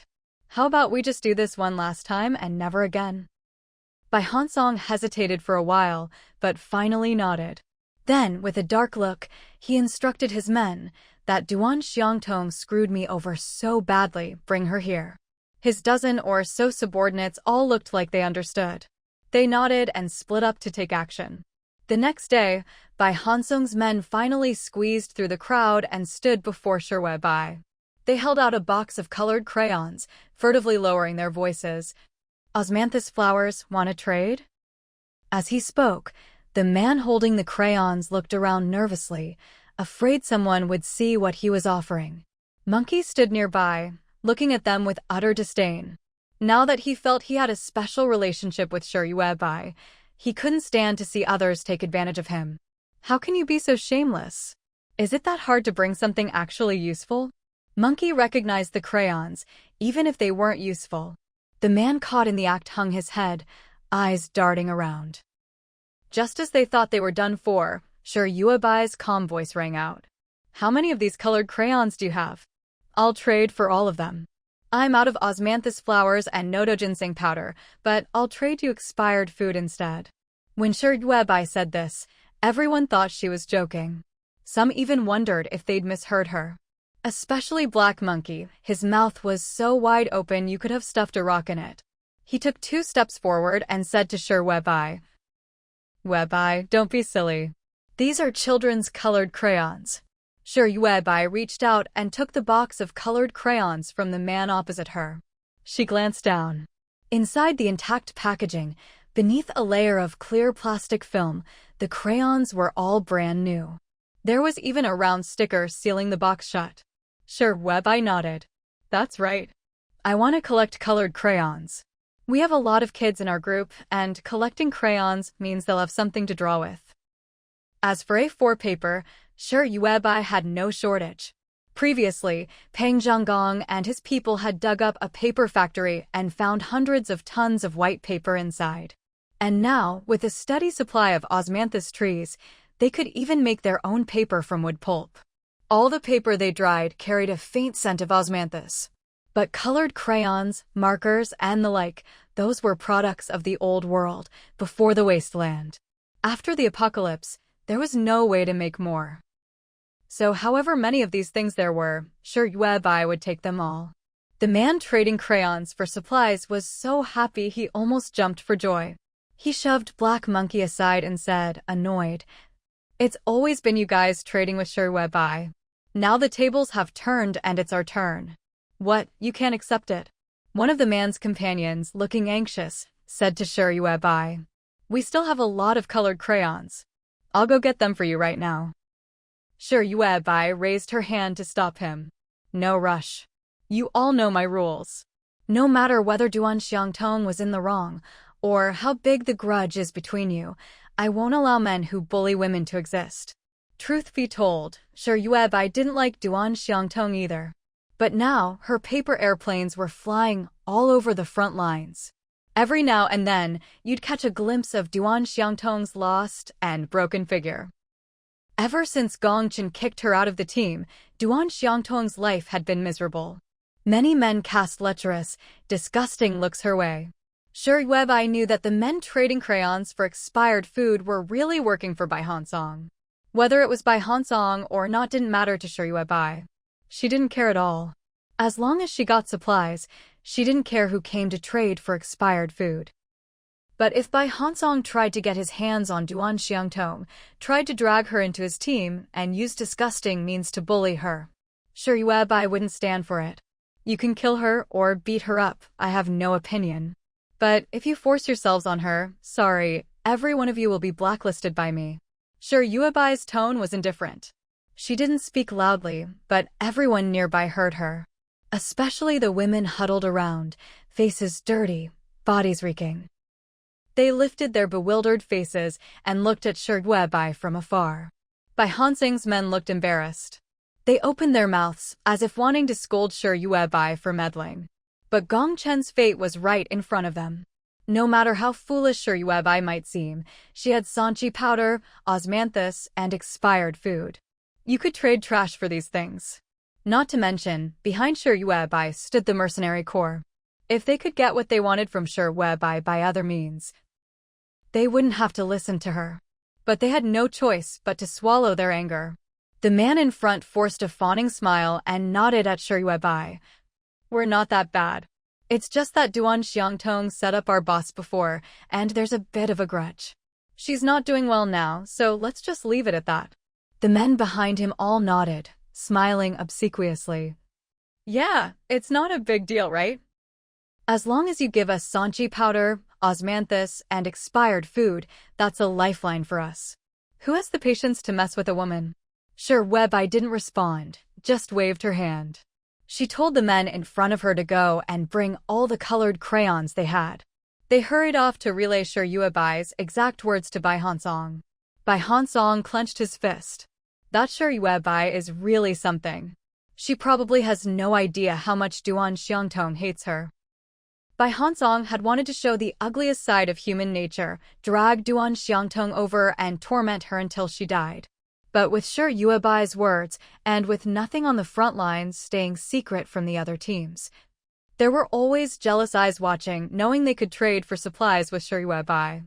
If they really did something to Duan Xiangtong, plenty of people would run to Shi Yuebai and report it.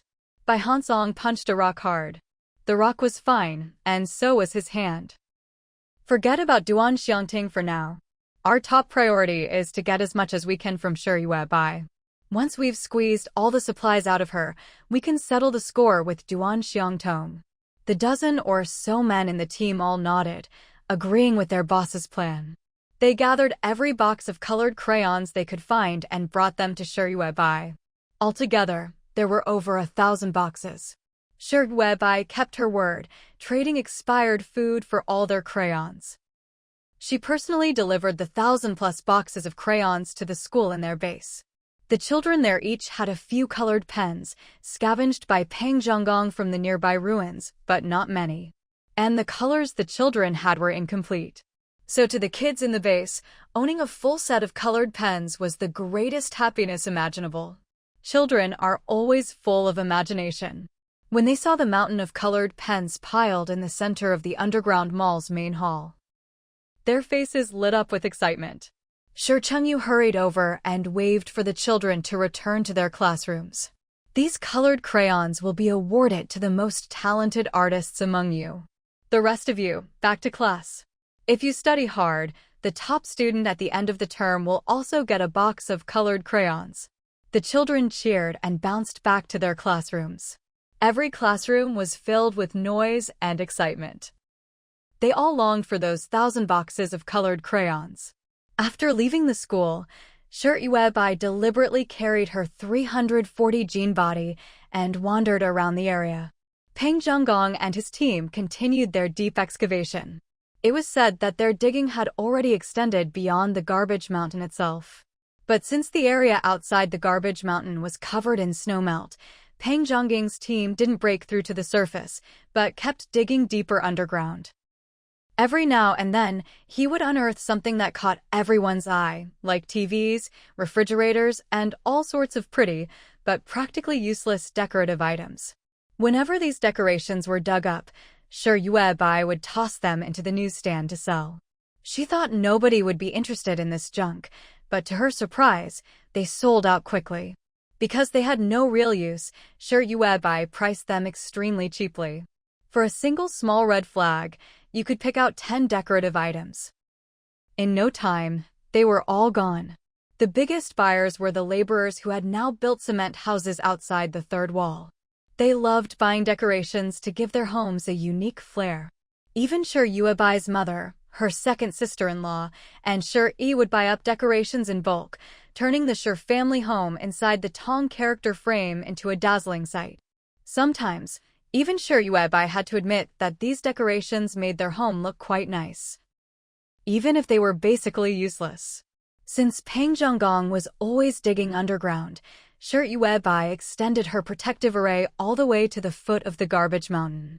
Looking up from her vantage point, she saw the mountain made up of all sorts of trash. Thin streams of water trickled through the gaps in the garbage, flowing down into the hollow where their base was, then following the old ditches to fill various pits and depressions. Now, outside the third wall of the base, osmanthus trees and nodo ginseng grew everywhere. Some osmanthus trees had grown to an absurd size, their golden canopies shading vast areas. Although the osmanthus trees were thriving, thankfully, these plants were within Shi Yuebai's protective array and had never gotten out of control. Yuebai, look. Zhonggong found a bag of vegetable seeds. Ahong came running over, panting. The base had gotten so big that without a clear direction, Ahong could have spent days looking for Shi Yuebai. Luckily, she'd gone to the school and found out Shi Yuebai had come this way. Shi Yuebai took the packets of seeds from Ahong and glanced down. Shanghai greens, lettuce, bok choy, crown daisy, celery, carrots. Seeing all these seeds gave Shi Yuebai a headache. Isn't this too many vegetables? There's no way we can eat all of them. Ever since they'd started growing rice, the laborers' staple food was taken care of.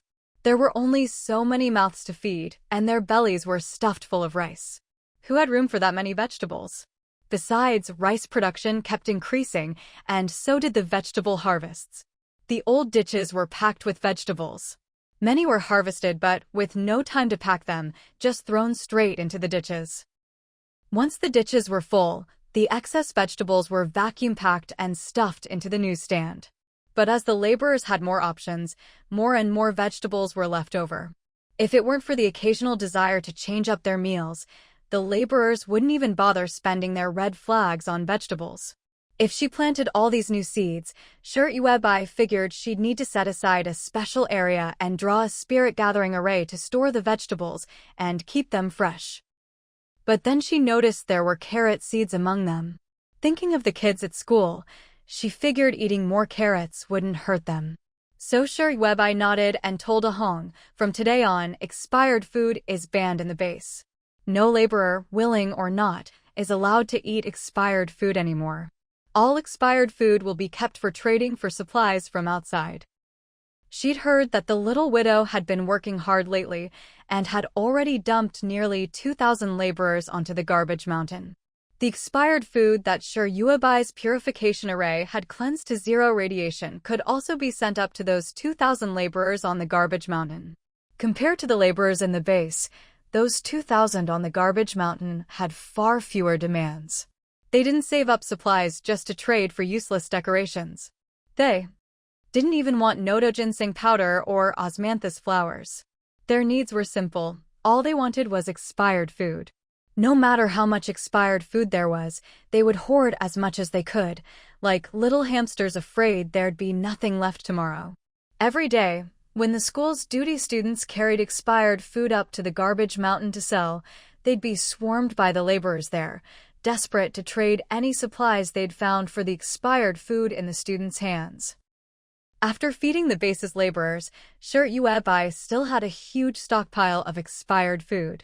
Not only was Pang Zhegong constantly finding more to fill her storeroom, but the mercenary corps also brought in large amounts of expired food every day to pay off their debts to Shirtuebai. These days, the mercenaries' palates had been spoiled by Shirtuebai. They only ate fresh meals and wouldn't touch expired food. Even when they had to stay in the danger zone for long periods and couldn't return to the front lines or the base, they'd find a way to get rice balls from the base, vacuum pack them, and carry them in their backpacks. If they ran out, they could still drink fortified water. In short, the mercenaries wouldn't eat a single bite of outside food anymore. Every bit of processed food they found, even a single can, was sent back to the base. Everyone knew that although the mercenaries claimed the expired food was to pay off debts to Webai, in reality, they just didn't want it. For the mercenaries, especially those who hadn't purified the food, eating expired food would lower their physical fitness. If their fitness dropped, their combat effectiveness would suffer, a dangerous prospect for those who spent long periods in the danger zone. The same was true for the laborers in the base. Whether laborer or mercenary, none of them could survive alone in the wasteland without Shirtuebai anymore. They'd long since lost the ability to adapt to the outside food and environment. The first person to notice that Shirtuebai's supplies had changed was Black Monkey. Although Shirtuebai still sold plenty of osmanthus flowers and nodo ginseng powder every day, osmanthus was a time-sensitive item. In other words, once a survivor bought osmanthus, it would last them 2 or 3 weeks before they needed to replace it. As for nodo ginseng powder, it was a bit useless for the current survivors, who only operated on the front lines. After all, they'd gotten used to hiding behind the mercenaries and those civilian combat teams. No matter how effective nodo ginseng powder was, it didn't do much for them. So many people said that Shirtuebai's osmanthus and nodo ginseng powder would gradually stop selling so well. If her stock was large enough and the survivors on the front lines had hoarded enough osmanthus and nodo ginseng powder, then no one would bother trading their daily necessities for them anymore. But before those predictions could come true, Shirtuebai started selling expired food in large quantities. She sold as much expired food as she had, just like with the osmanthus and nodo ginseng powder. Even though her daily supply was always snatched up in an instant, she somehow had more to put out the next day.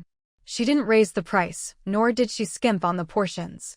Because of Sir Yuebai's calm and unhurried attitude, survivors on the front lines went crazy scrambling for her goods. They could do without osmanthus or noto ginseng powder, but if they could use junky daily necessities to trade for food that could keep them alive, they'd do it in a heartbeat.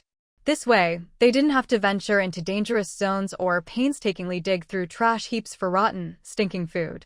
To them, getting expired food from Sir Yuebai was just too easy. But since she only released a limited amount each day, the survivors on the front lines went wild, turning over every inch of the ruins near the mercenary camp in hopes of getting their hands on her expired food. Their living area was now quite small. In fact, the so-called front line was just the open ground near the mercenary camp. Meltwater from the snow had surrounded this patch of land, turning it into an island. There was only one road leading out, but it went straight into a danger zone. If you followed that road, you'd enter a vast danger zone. After the apocalypse, this whole danger zone had turned into a desert. Because of the meltwater, many mutant beasts had come to the desert. No one believed that there were no other survivors elsewhere on the planet.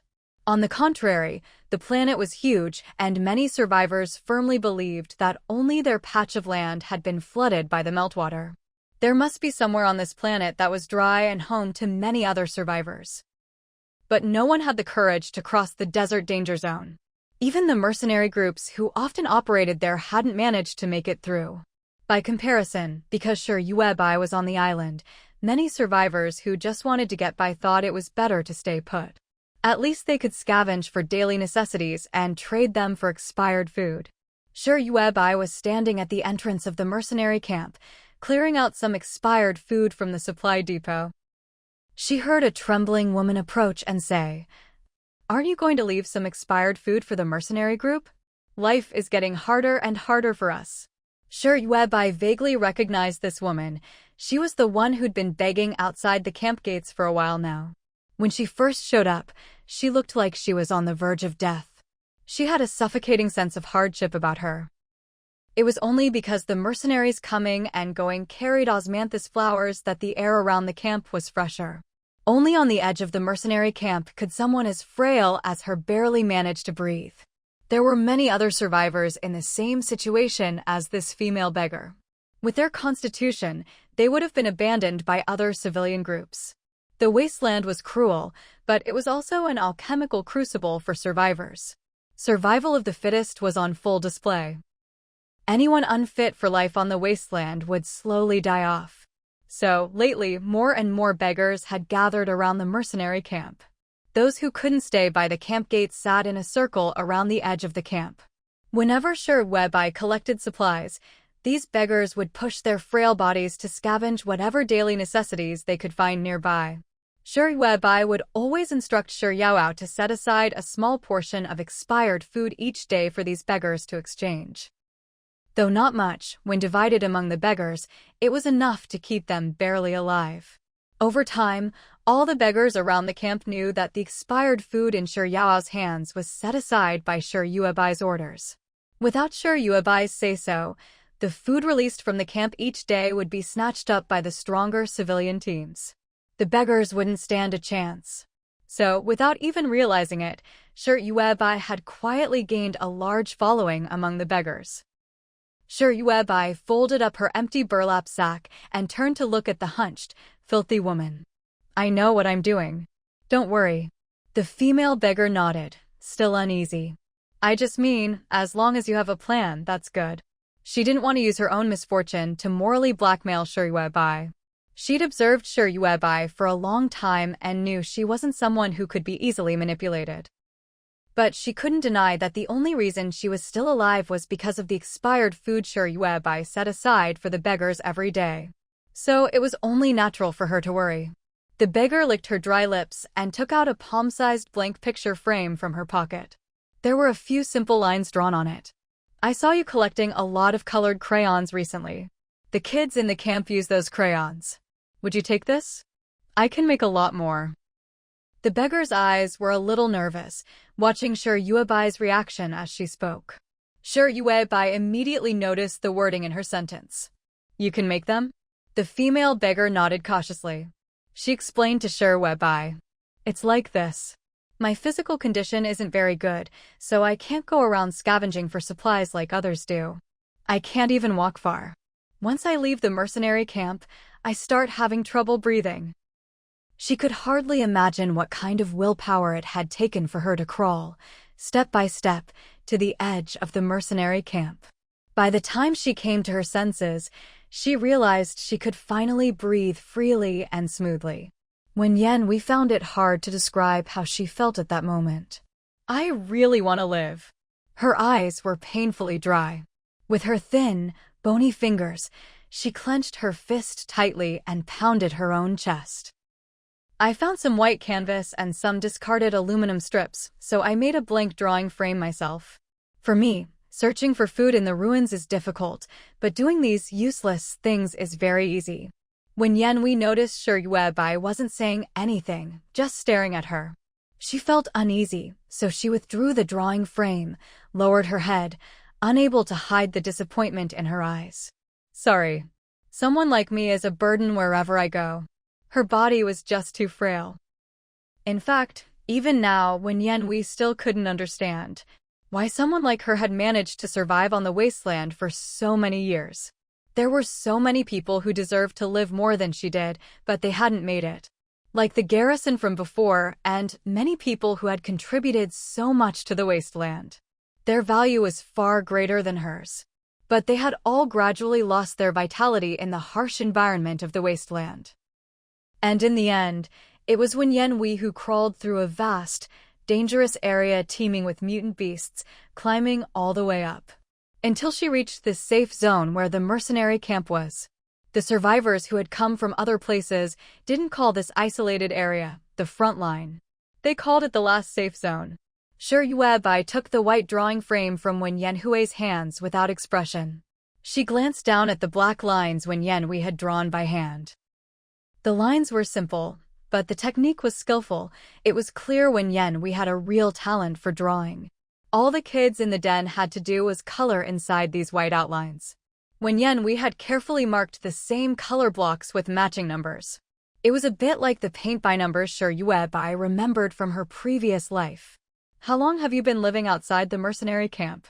Sure Yuebai asked, not mentioning anything about trading expired food with Wen Yanhui. Wen Yanhui answered honestly, it's been more than 15 days since I arrived. Her dirty, grimy face showed a hint of embarrassment. There aren't any clocks now, so I don't know the exact time. It doesn't feel like it's been that long. Life here is good, the days just fly by. During this time, she had managed to find a few odds and ends near the edge of the mercenary camp. Like sealed tin boxes or some seemingly useless jigsaw puzzles. Wen Yanhui traded these things to Sure Yaoao for a bit of food, and that little bit of food had kept her going for more than half a month.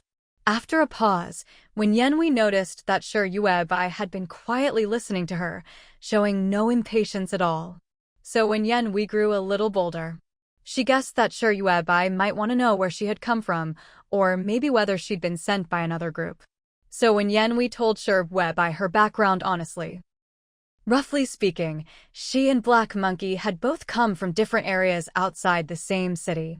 When the snow started to melt, the city's management commander realized something was wrong. He told us to do everything we could to keep moving higher.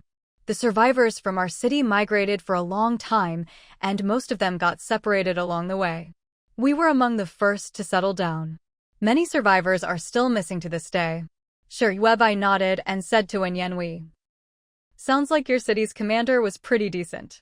At least, when the snow melted, this commander pointed the survivors in the right direction and urged them to keep moving to higher ground. Compared to the management in their own big city, who seemed to have done nothing from start to finish. Not only that, they'd even lost all their own city's garrison. Although the garrison in Wen Yanhui's city had also disappeared long ago, the commander's good logistics work had allowed the garrison to save many survivors. As a result, the number of survivors in Wen Yanhui's city was several times higher than in Sure Yuebai's own city. Sure Yuebai took 2 steps toward Wen Yanhui and said, come with me. She led Wen Yanhui into the garrison camp. Wen Yanhui was a little nervous, but she still chose to follow closely behind Shi Yuebai. They stopped in front of a tent.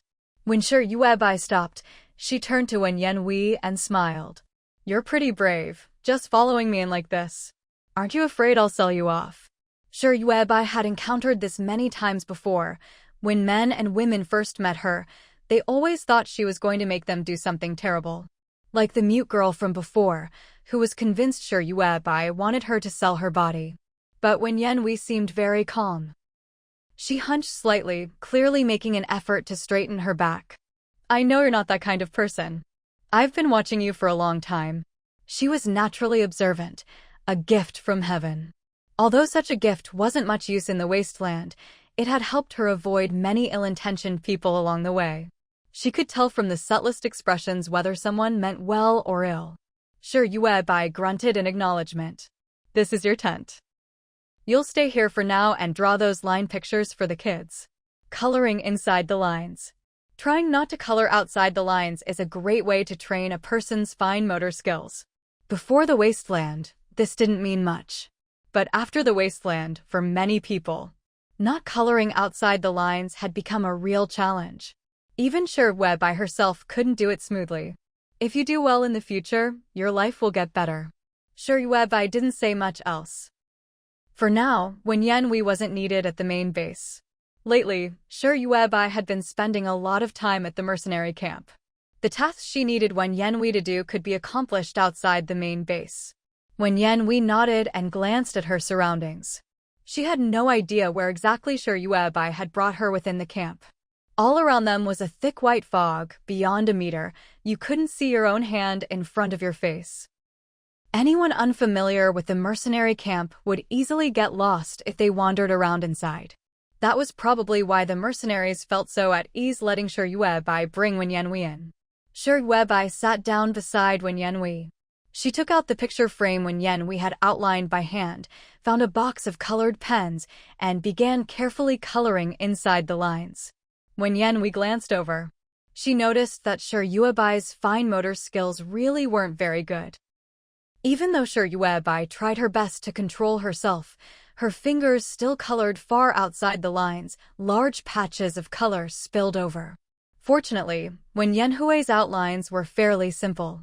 If they'd been any more complicated, Shi Yuebai would have made a real mess of the picture. Wen Yanhui thought this was normal. What wasn't normal was that nowadays, very few adults or children realized how important fine motor skills were. In the Wasteland, it seemed like survivors only needed brute strength to lift concrete blocks, snap rebar, kill mutant beasts, and so on. Delicate work took too much focus and energy, so survivors valued it less and less. But in Shi Yuebai, Wen Yanhui saw, for the first time, someone who truly cared about fine motor skills. She watched as Shi Yuebai colored with intense concentration, sweat pouring down her forehead. It was exhausting for Shi Yuebai. Just finishing half the picture frame cost her a pound or two of body fat. Right now, Shi Yuebai still weighed 332 g. Just as Wen Yanhui was about to speak, Shi Yaoao came over with a stack of white paper. She handed the stack to Wen Yanhui and whispered, "Auntie asked me to bring you these. Draw more outlines for us, we'll print them out, and you can make them easier or harder as needed. These are for our own people. In other words, from now on, everyone. Adults and children, old and young, men and women, would start using colored pens to fill in line drawings, training their fine motor skills." Wen Yanhui nodded quickly. She took the stack of white paper and a liner pen. Sitting in front of the tent, she lowered her head and began tracing lines in the light. A little while later, Shi Yaoao and two other children brought over a big table and an umbrella.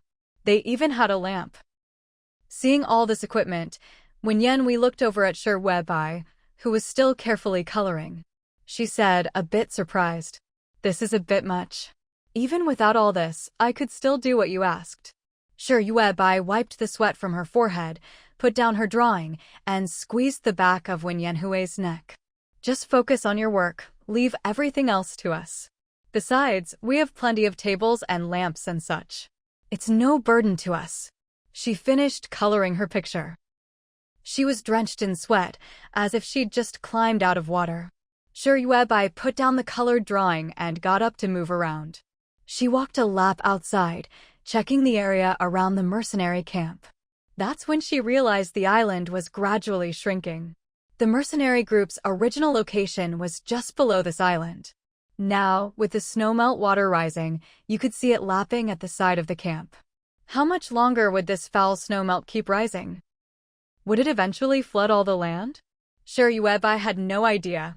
There was no organization left with the time or resources to study such things. What she could foresee was that the mercenary camp, now this size, with people from the main base coming and going via teleportation array, had already become a fixed point connecting the base and the front lines. If the camp was flooded, not only would the mercenaries have to move, but all the defensive, spirit-gathering, and healing arrays Shiryuebai had set up here would become useless. Shiryuebai thought for a while, then picked up a branch and expanded the defensive array a bit. Her weight dropped to 320 Jin. She then made her way to the edge of the camp, closest to the snowmelt water. She took out a section of osmanthus branch she carried with her and planted it at the edge of the mercenary camp. "Webai, why are you planting a tree here?" Eva's voice rang out. He emerged from the thick white fog, still wearing infrared goggles. When he reached Shiryuebai, he took off the goggles. Ija's gaze fell on the osmanthus branch. Because this part of the camp was near the desert, there was still some soil on the ground. But with the water level rising, the soil couldn't be disturbed. Everyone was afraid that if they moved the soil, the island would sink even faster into the sea of snowmelt. Shiryuebai explained to Ija, "If we don't plant some trees to absorb the snowmelt, I'm afraid your camp will soon be underwater." Even if a single osmanthus tree couldn't do much, even if it grew into a giant tree, it couldn't stop the rising tide of snowmelt around the world. But still, it could absorb whatever it could. Shiryuebai planned to plant a ring of osmanthus trees around Ija's camp. Ija couldn't help but laugh. "By planting trees here, aren't you saying we have to defend this camp to the death? We can't move anymore." Once the trees are planted, this camp becomes a permanent base for the mercenaries, a place they can never abandon. If they moved, no one would tend the osmanthus trees, and they'd absorb the snowmelt uncontrollably. That could easily lead to another outbreak of rampant plant growth. From this perspective, the mercenaries couldn't move lightly. Shiryuebai nodded. "Then we'll defend it to the end. With me here this time, I won't let a single person in your camp be wiped out." Ija paused, then looked at Shiryuebai, his eyes full of laughter. "All right. Brother Ija trusts you, Webai." Shiryuebai had never intended to relocate. Whether it was her main base or the mercenary camp, both were built with her own hard work and dedication. Since she had invested so much into this land, she wasn't about to just pick up and leave so easily. That's just how the Wu people were. From the moment they became aware of the world, they lived in a barren desert. A place filled with well-known dangers where unseen threats lurked everywhere. So, once a Wu person recognized a place as their own nest, they would develop a powerful sense of belonging and pour all their efforts into building and defending it. The safer the nest, the greater their chances of survival in the harsh world of the Wu. Shiryuebai was no different. She had built her home here, drawn countless complex formations. The first time she ever drew a formation, her fingers could barely touch each other. Her fine motor skills were worse than a child's, and it took every ounce of focus she had to complete the formation. There was no way she'd abandon this place so easily and let all her hard work go to waste. Shiryuebai already felt a deep sense of belonging to this land. That's why she saw both her main base and the mercenary camp as her own territory. After returning to her base, Shiryuebai found her eldest brother, Shir-E, and told him about planting trees at the mercenary camp. Shir-E thought for a moment. "So what you're saying is, you've already claimed the land the mercenaries are using?" Before Shiryuebai could reply, their mother stepped forward and smacked Shir-E on the head.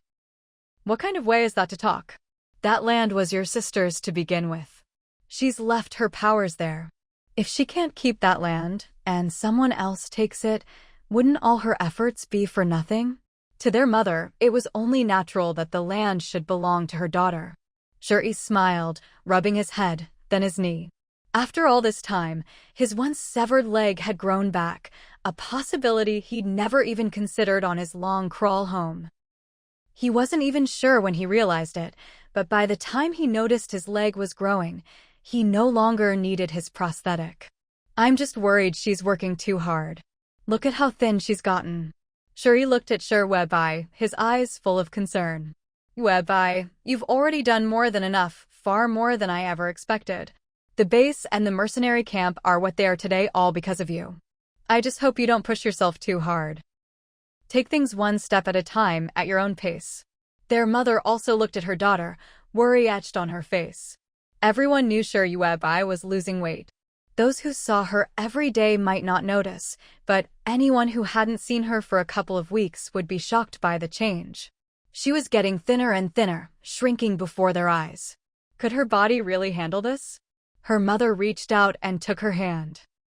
Though her daughter's hand still felt chubby, like a pig's trotter, she was still worried. Webai patted her mother's hand in return, squeezing it gently. I feel great, really. Don't worry about me. Let's talk about the mercenary camp.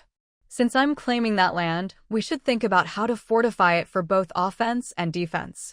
Shuri thought for a moment and said, right now, the mercenaries living there are the best defense we could ask for. With 200 mercenaries on site, no one in their right mind would dare attack. Unless they have a death wish. But that's not all. This land is also our window to the outside world. In other words, we not only want the mercenaries living there, but we should also make the most of the land's potential. How about this? Let's fence off another area outside the camp to use for business, trading supplies with other survivors.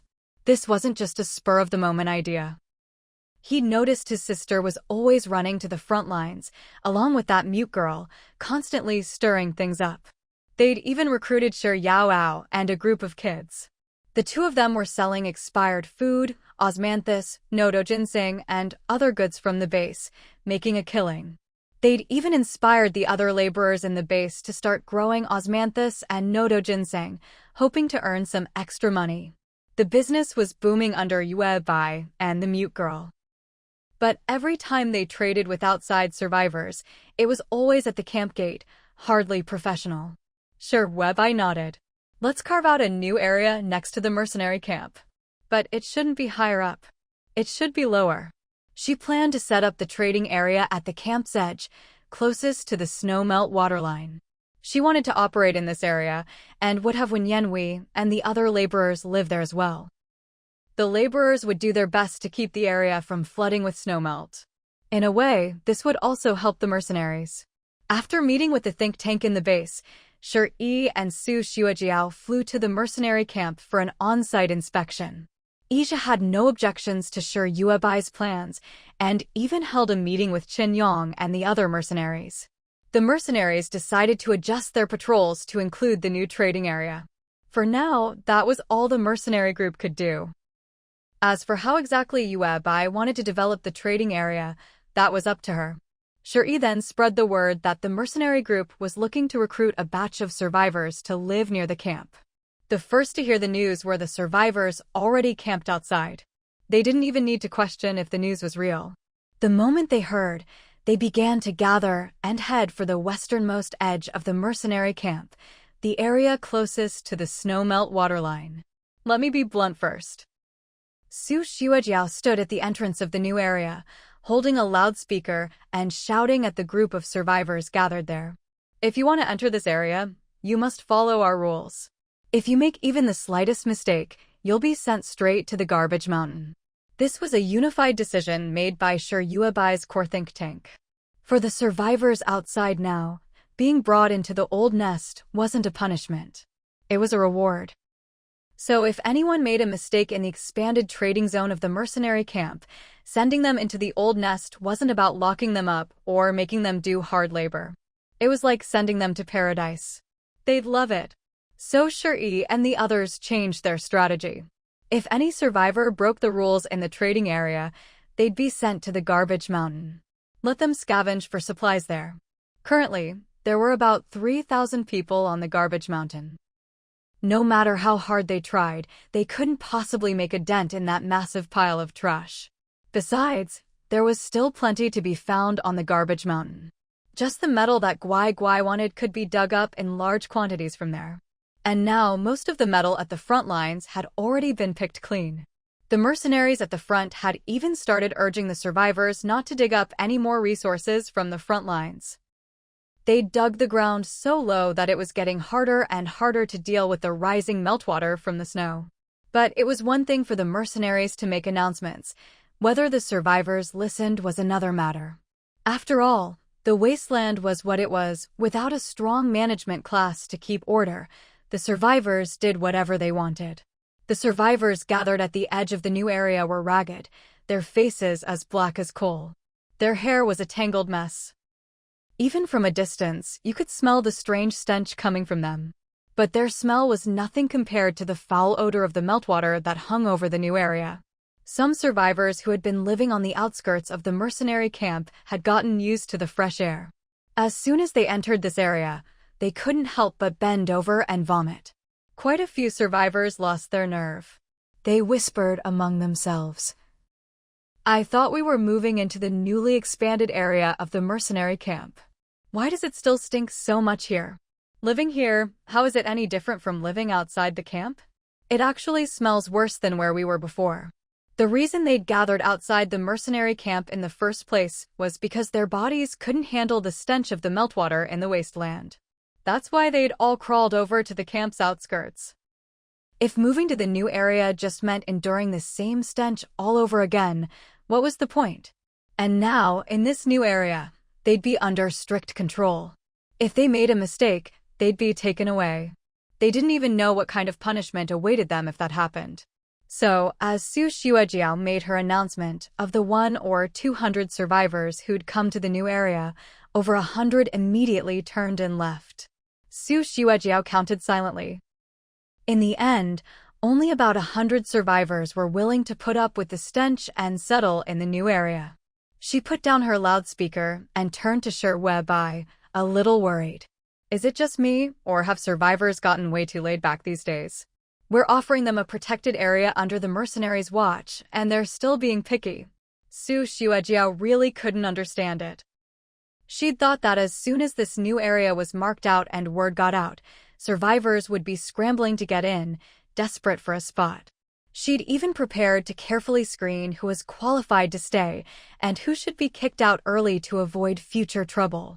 But now, only about 100 people were willing to live here. Shi Weibai glanced at the group of 100 or so people. To her surprise, she spotted Wen Yanhui among them. She waved Wen Yanhui over. When Wen Yanhui walked up, Shi Weibai asked, "Aren't you already living inside the mercenary camp? Why move here?" Living inside the camp, alongside the mercenaries, was so much better than staying in this newly developed area. At least inside the camp, Wen Yanhui didn't have to smell the stench, and her safety was guaranteed. No mercenary would ever bully her for no reason. But in this new area, aside from the boundaries Shi Weibai had marked out, there was nothing. Worse still, since the area was close to the meltwater line, in a few days, when the water rose, the whole place could be damp and soggy. Survivors would be walking on a thin layer of meltwater. When Yanhui said to Shi Weibai, a little embarrassed, "I heard about this from Yao Yao and the others today, so I applied right away. Living inside the mercenary camp, I can't really do anything useful. I just feel like a burden, and they have to go out of their way to take care of me." "Weibai, I trust you. If you've set up this new area, you must have a plan." When Yanhui's eyes were full of determination.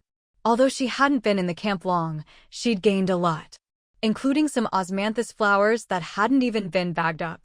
A woman known as the Little Widow had walked past her tent with a bag of osmanthus and casually handed her a handful. After Shi Weibai brought Wen Yanhui into the camp, everyone knew Wen Yanhui could draw very fine lines for them to color in. During this coloring process, they could regain their fine motor skills. So everyone treated Wen Yanhui very well. The Little Widow was especially warm to her. Her own son and daughter were coloring in the pictures Wen Yanhui had drawn. In just a few days, The little widow felt her kids had become much more careful and attentive.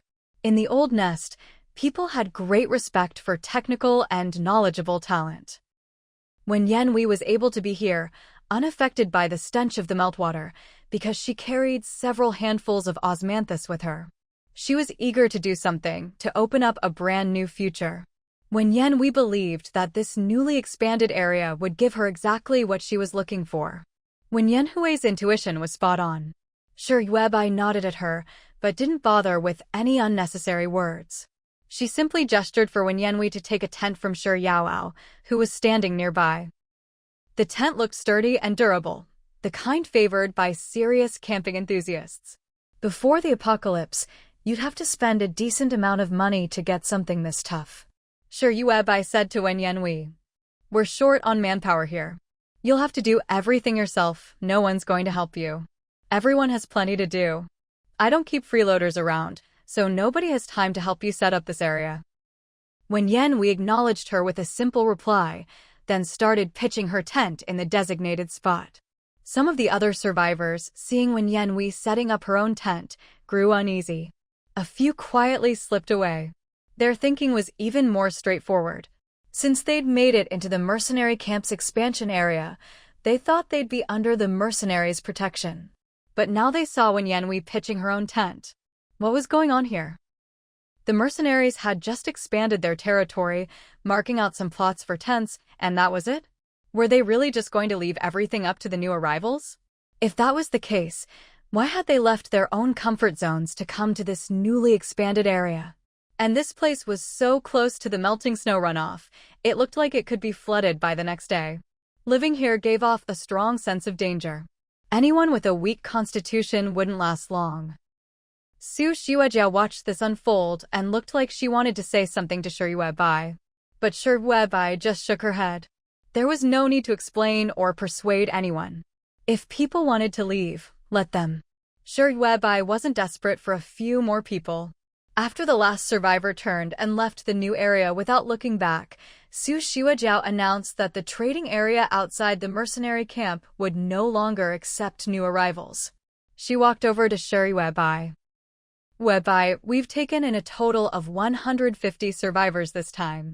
The trading area next to the mercenary camp wasn't that big to begin with. Shi Yuebai and her team had prepared about 300 tents, twice as many as the actual number of people. But Shi Yuebai wasn't disappointed. Her goal was never just to save an extra 150 people. Everyone received a new tent from Shi Yaoao. But some of the survivors, dirty and emaciated, clutching their tents with trembling hands, began slowly setting up in the designated area. Honestly, to end up in their situation. People who couldn't join a team and had no way to survive on their own in the Wasteland. They could only beg for mercy, huddling outside the mercenary camp just to get a breath of freedom. They were already in such dire straits. Naturally, their physical condition was poor. In fact, their average health was much lower than that of the other survivors. These were the kind of people who, if they weren't wanted here, had nowhere else to go, no way to survive. Su Xuejiao frowned as she watched them struggle to set up their tents at a snail's pace. Most of them didn't even know how to assemble these professional tents. Some managed to get one corner up, only to knock it down again with an awkward movement. Su Xuejiao felt exhausted just watching. She quietly moved over to Shi Yuebai and whispered, "Should we get a mercenary to show them how to pitch the tents? At this rate, it'll take them forever to finish." Shi Yuebai shook her head. "We don't have time for that. Let them figure it out themselves, they need to learn this anyway.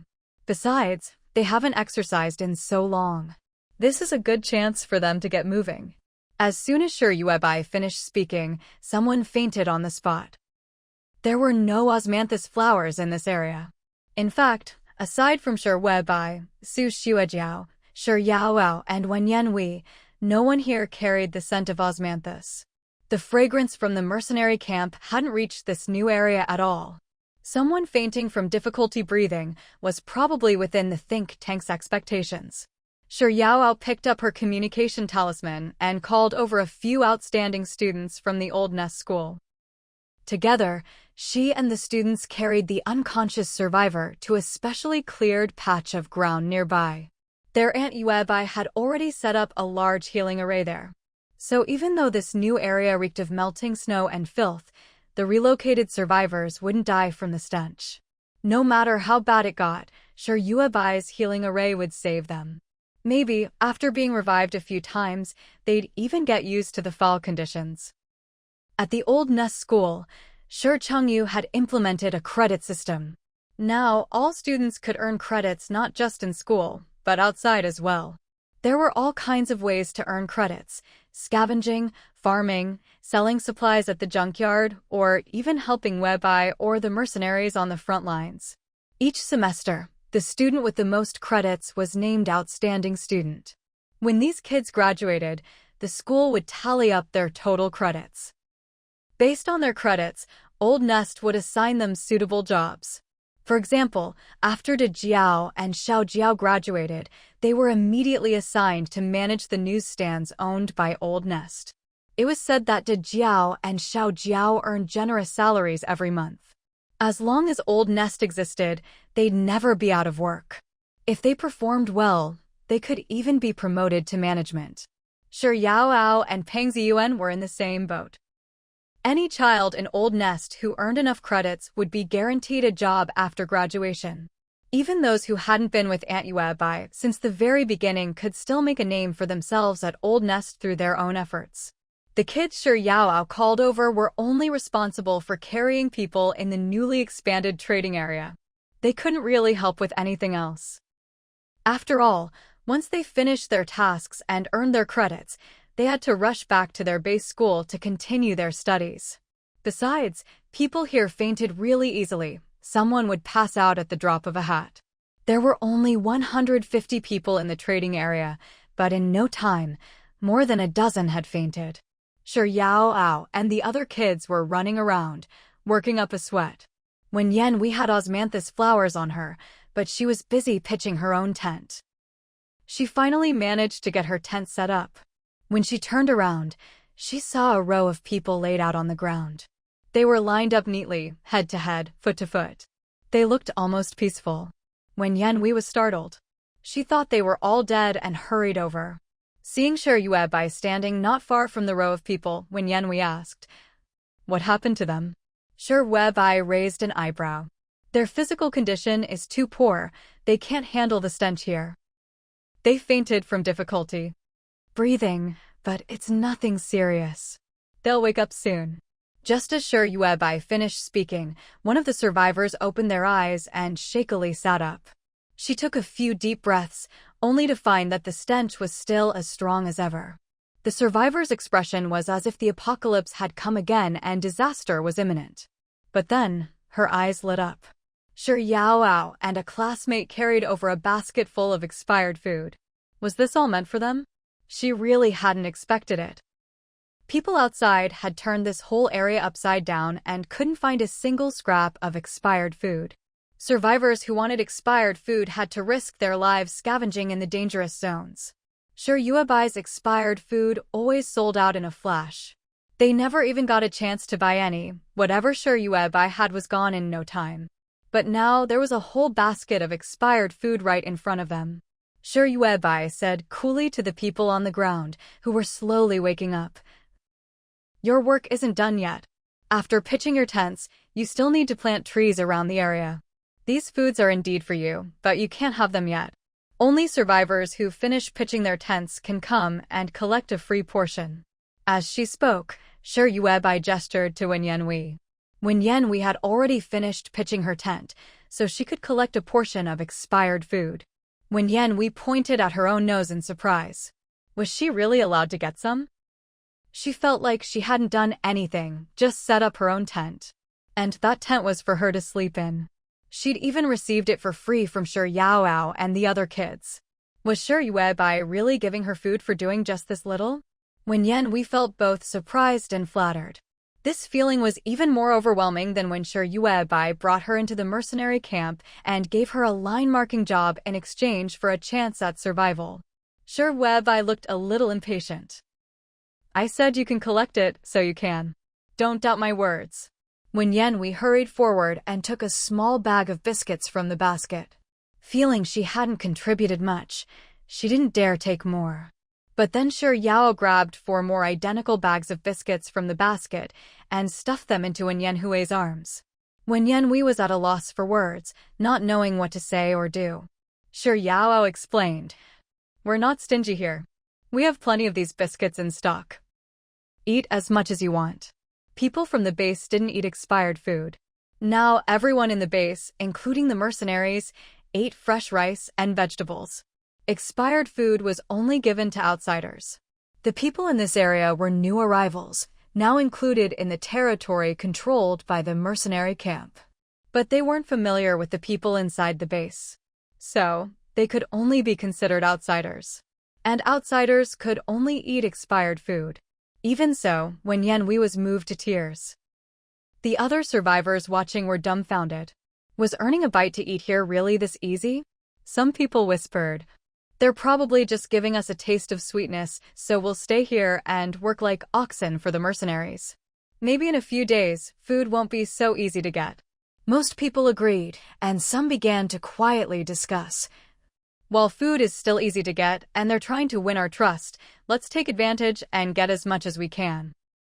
With their minds made up, the survivors, who had been exhausted and barely able to breathe, shook their heads, gritted their teeth, and kept working to finish pitching their tents.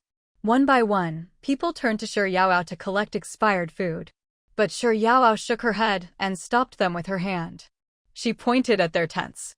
"The tents you pitched are crooked and don't meet the standards. I can't approve them." A survivor shouted irritably. "What do you mean, not approved? Isn't the tent up?" A kid walked over and lightly kicked one of their tents, which immediately collapsed to the ground. Shi Yao's face showed the same cold indifference as Shi Yuebai's. "Does this quality pass? A tent that falls over with a gust of wind, who are you trying to fool? In the end, aren't you just fooling yourselves? Never judge the weather in the Wasteland by normal standards. It might be clear and sunny today, but before long, a storm could blow in." Pitching tents like this was being irresponsible to themselves. But the people here didn't think that far ahead.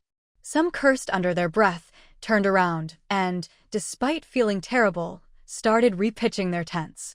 They had thought Shi Yuebai was trying to win them over with a little sweetness to keep them here. They hadn't expected that from the start. Shi Yuebai was setting up obstacles.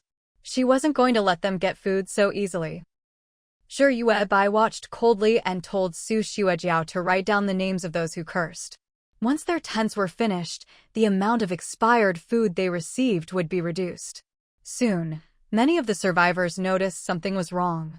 They had already reinforced their tents as Shi Yao had instructed. But the expired food they received was not distributed evenly. When Yenhui was the survivor who got the most food, she received 5 packs of the same biscuits. The other survivors weren't so lucky. One survivor, in particular, was grumbling under his breath as he watched Shi Yao tear open a pack of biscuits, only to hand him a few pieces.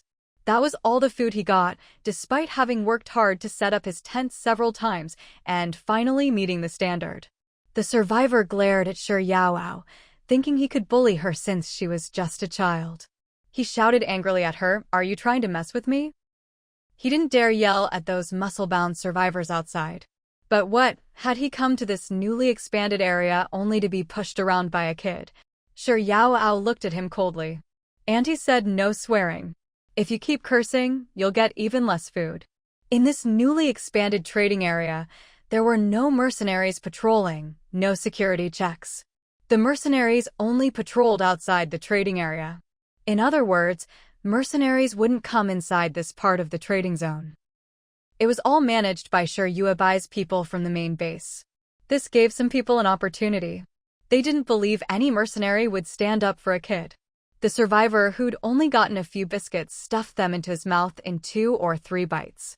Then he reached out his filthy hand toward Shi Yao, his voice menacing. "Hand it over. I want all the biscuits I'm supposed to get." He'd put in the work, set up the tent several times, and worked harder than anyone else. He deserved his fair share of biscuits. Shi Yao put the opened pack of biscuits behind her back and straightened up, meeting his fierce gaze with courage. She said, word by word, "I'll say it again, no swearing and no insults." "I said I want my biscuits," the survivor bellowed, unable to bear his hunger any longer. Anyone starving, faced with a pile of food, would find it hard not to lose control. He'd held back long enough. Who cared about these stupid rules? He'd survived on the Wasteland for years and never seen rules like this. Now he wanted to eat. Snatching food from a child was all too easy for him. He lunged forward, reaching for the biscuits in Shi Yao's hand. But in the next instant, Shi Yao kicked him hard in the stomach. Don't be fooled by the fact that Shi Yao was only in her teens and used to be a frail, disabled child with a large head. Things were different now. Ever since she'd learned to stand, she'd been training her body. And in recent years, she'd had plenty to eat, good clothes, and a comfortable life.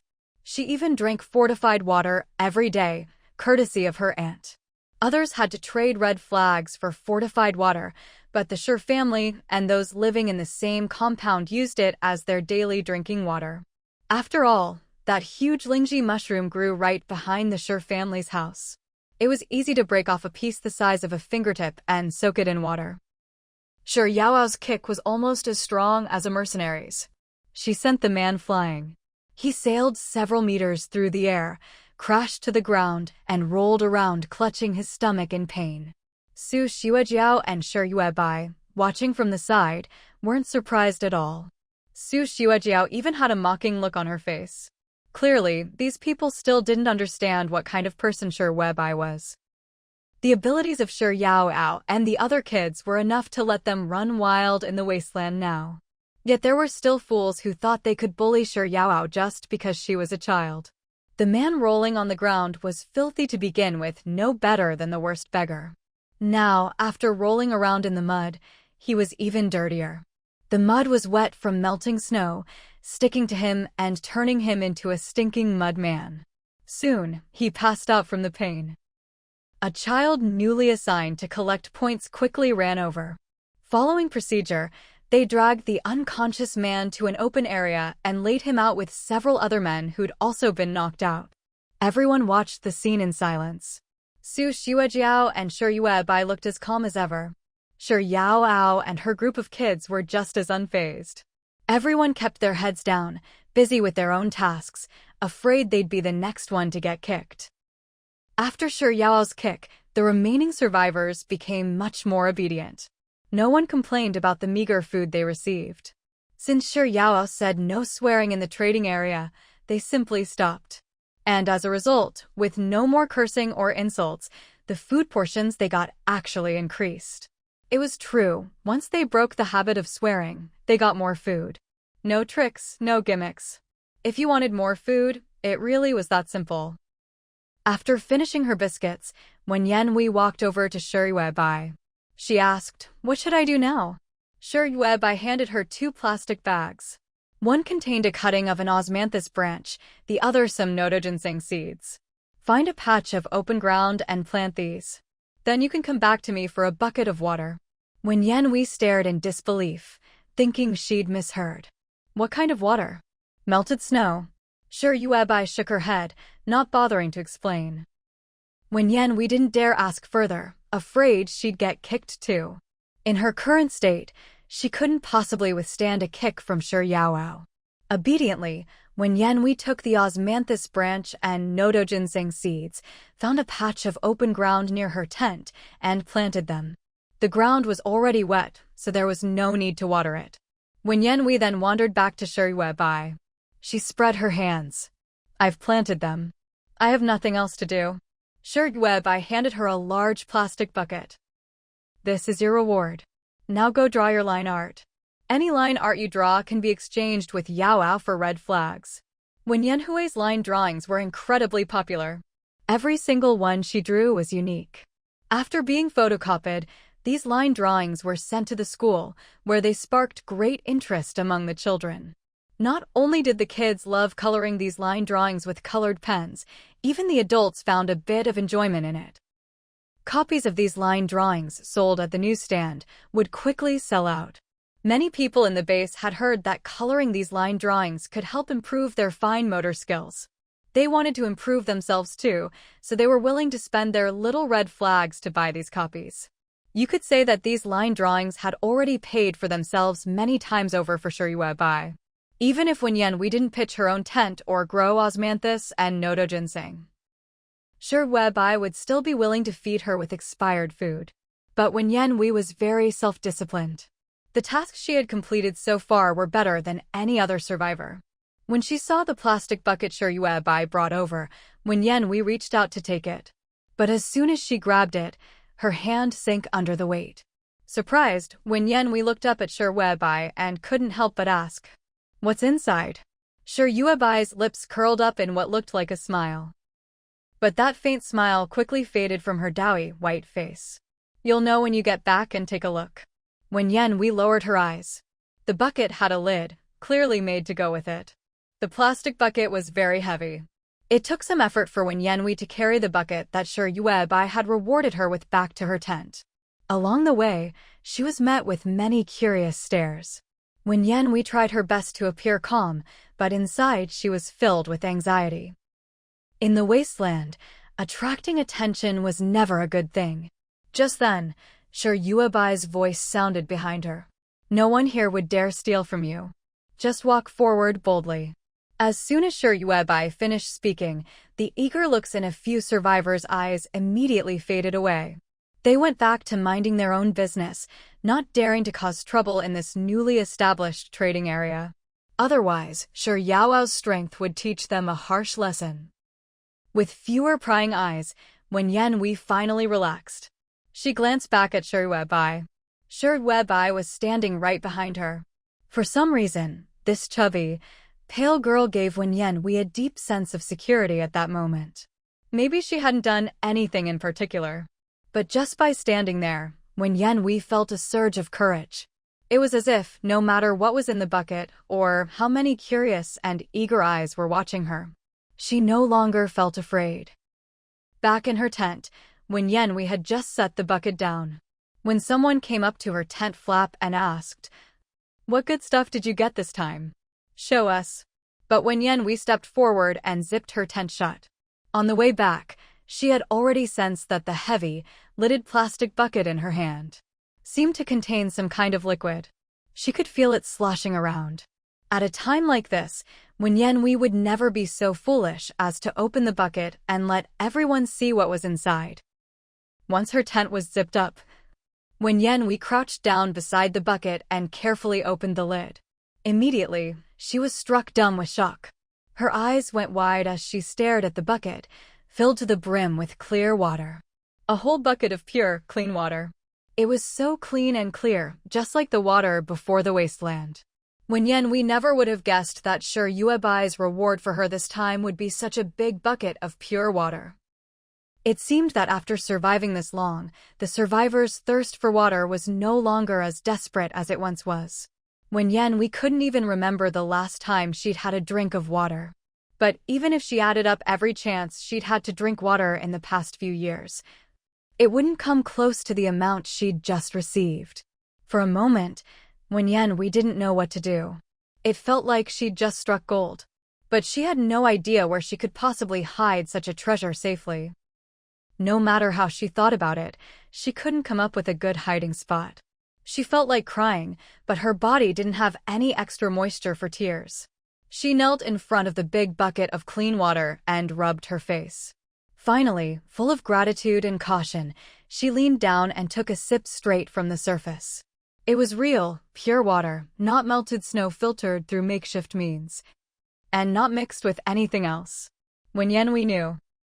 She still remembered what clean water tasted like before the Wasteland. After taking a small sip, she quickly closed the lid tightly. She was terrified that, through her own carelessness, even a little of this precious water might evaporate away. Even if just a little was lost, it would break her heart. She wiped her face, then walked out of her tent and went to find Shiryuebai. "Webai, do you have anything else you need me to do? I can do anything." As she spoke, Wenyen handed Shiryuebai a thick stack of paper. Every sheet was filled with her line drawings. Yue glanced down, a little surprised. How did you draw so many? Just a few hours ago, she'd given Wen Yanhui a box of fineliners and a stack of A4 paper. It hadn't been that long, and Wen Yanhui had also been planting nodo ginseng and osmanthus cuttings. Wen Yanhui smiled sheepishly. It's not hard for me. Drawing is honestly the easiest thing in the world. Yue clenched her fists. Wen Yanhui's words made her want to hit her. She herself had to use all her strength just to keep from coloring outside the lines. Even now, Yue had never managed to perfectly finish coloring a single-line drawing. And in the process, she had to keep fighting her own impatience. Otherwise, when her temper flared, she'd easily tear the fragile paper to shreds. Heh. Yue gave a forced smile and handed Wen Yanhui another bucket. Pointing to the melted snow not far away, she said, "If you still want something to do, go fetch some water from over there to water your noto ginseng and osmanthus cuttings." The main reason so many people were leaving the newly expanded trading zone was simple. It was just too close to the rising line of meltwater from the snow. They could see the meltwater creeping higher and higher, seemingly with no end in sight. All the survivors stranded on this island were getting restless, eager to leave and head into the desert, searching for the newest high ground. But it wasn't just the survivors who had this idea. The mutant beasts thought the same way. Yue's abilities were limited. Her paper airplanes couldn't reach deep into the desert, nor could they make it to the so-called newest high ground the survivors talked about.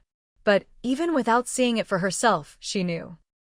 Animal instincts were always sharper than human ones, especially for mutant beasts in the Wasteland. Ija and the others had been talking about it lately too. The mutant beasts from the danger zones were all migrating to higher ground. Clearly, the mutant beasts had sensed it too. The mercenary camp's island was about to be swallowed by the rising meltwater. So instead of swarming onto the island, the beasts were migrating elsewhere. If the survivors all rushed to the newest high ground now, they'd likely walk straight into a den of mutant beasts. When Yanhui walked to the edge of the trading area, staring at the wet, sticky mud beneath her feet, she took a deep breath. Next to her, another survivor was struggling to pitch a tent, his face full of misery. Seeing Wen Yanhui walk by with a plastic bucket, the survivor grumbled as he worked, "Why is my life so hard? How did I end up assigned to a spot like this?" The tent area had been planned out in advance by Yue. Back then, the meltwater hadn't risen this high yet. But now, the whole tent area was soggy mud, with the meltwater lapping right at the edge. It wouldn't be surprising to wake up one morning and find the tent submerged. When Yanhui glanced at the survivor's crooked, sagging tent, she filled her bucket with meltwater, then turned to the miserable survivor and said, "If Yue set the tents up here, she must have her reasons. Don't worry, just trust Yue. She wouldn't bring us here just to have us sleep in the water." The survivor opened his mouth, wanting to say something, but seeing how Wen Yanhui defended Yue, he just waved her off irritably. "Forget it. What's the point talking to you? Yue treats you so well, of course you don't have my problems." When Yanhui's tent had been the first one set up, everyone knew it. And her spot was dry and well situated. "Of course you finished first. You got to pitch your tent on dry ground," the survivor muttered, making Wen Yanhui frown. She set down her bucket of meltwater. "If you really think I'm getting special treatment, fine. Why don't we switch spots?" The reason she spoke up for Yue was simple. Wen Yanhui genuinely believed that as long as you did the tasks Yue assigned, surviving here was easy. But these people couldn't even get their tents up before they started complaining, even suspecting that Wen Yanhui only got rewards because Yue favored her, that she had some kind of inside connection. The survivor rubbed his nose, seeing Wen Yanhui's serious expression. He hesitated, then said, "Fine, don't regret it. Let's switch." This spot really was terrible, and his tent was a mess. He was terrified he'd wake up tomorrow and find himself floating in meltwater. The meltwater stank, and he hadn't bathed in years. He was barely holding it together, fighting off the urge to faint from the smell as he struggled with the tent. His body was weak, the stench unbearable, and he could hardly breathe. No wonder his tent was so poorly set up. One problem led to another. At this point, survival mattered more than pride. So the survivor and Wen Yanhui went to Shi Yuebai to ask if they could swap tents. Shi Yuebai looked Wen Yanhui up and down. You finally finished setting up your tent, and now you want to switch? Before Wen Yanhui could answer, Su Xuejiao chimed in, if you switch, you'll have to take down and rebuild the tent yourself. And there aren't any extra supplies for you. Switching tents is your own decision. Wen Yanhui nodded. I understand. Honestly, setting up a tent isn't that hard. She'd brought a handful of osmanthus flowers with her, so unlike the other survivors, she didn't have to worry about suffocating from the stench. She could focus on pitching her tent, and the lingering fragrance of the osmanthus would last her through setting up again. Shi Yuebai said nothing, and Su Xuejiao had no objections either. So when Yanhui went back to her original tent, dug up the osmanthus branch and noto ginseng root she'd just planted, grabbed her bucket, and headed to the edge of the meltwater. The survivor who swapped with her was overjoyed to see the finished tent. He couldn't have been happier. He went to Shi Yuebai, hand outstretched, asking for the reward for setting up the tent. Shi Yuebai couldn't help but sneer. Did you build that tent? You didn't even finish your own, and now you want a reward just for taking over someone else's work. Anyone who finished setting up a tent without having expired food deducted would get 5 packs of expired biscuits. A finished tent could be exchanged for up to 5 packs of expired biscuits. The amount was carefully calculated, since the supply of radiation-free expired food brought from the old base was limited. Wen Yanhui's tent had already earned its 5 packs of biscuits. No one else could claim more food for it. The survivor slunk back to his new tent, grumbling, watching the others who'd finished their tents happily clutching piles of food, their faces beaming. They'd also received osmanthus branches and noto ginseng seeds. He took a deep breath and went back to Shi Yuebai. I only swapped tents because I didn't like my spot. But I can do other tasks. At least he was honest. Shi Yuebai generously handed him an osmanthus branch and noto ginseng seeds. Go plant them. As soon as that person left, Su Xuejiao sidled up to Shi Yuebai. Yuebai, you're just too nice. People like that, who only know how to slack off and cut corners, shouldn't be indulged. Look at him. He got a tent for free, and planting osmanthus branches and noto ginseng roots doesn't take any skill at all.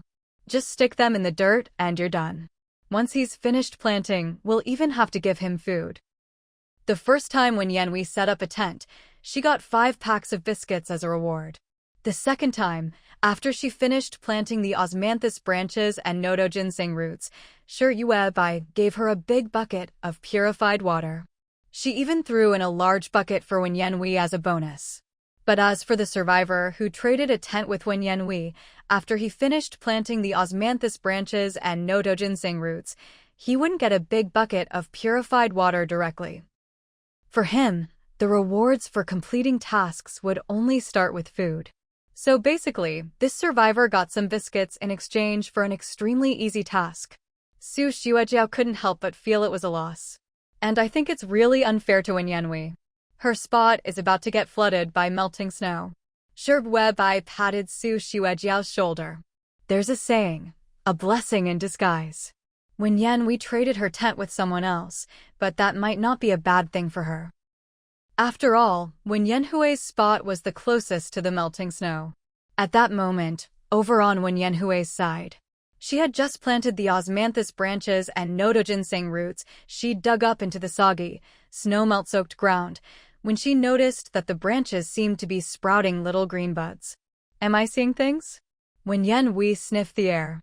She had osmanthus flowers in her pocket, so she couldn't really tell how strong the stench in the air was. Thinking about it, she decided not to worry and just stepped into the muddy ground, focusing on setting up her second tent. Someone passed by Wen Yanhui's tent, giving her a look full of sympathy. This tent was way too close to the waterline.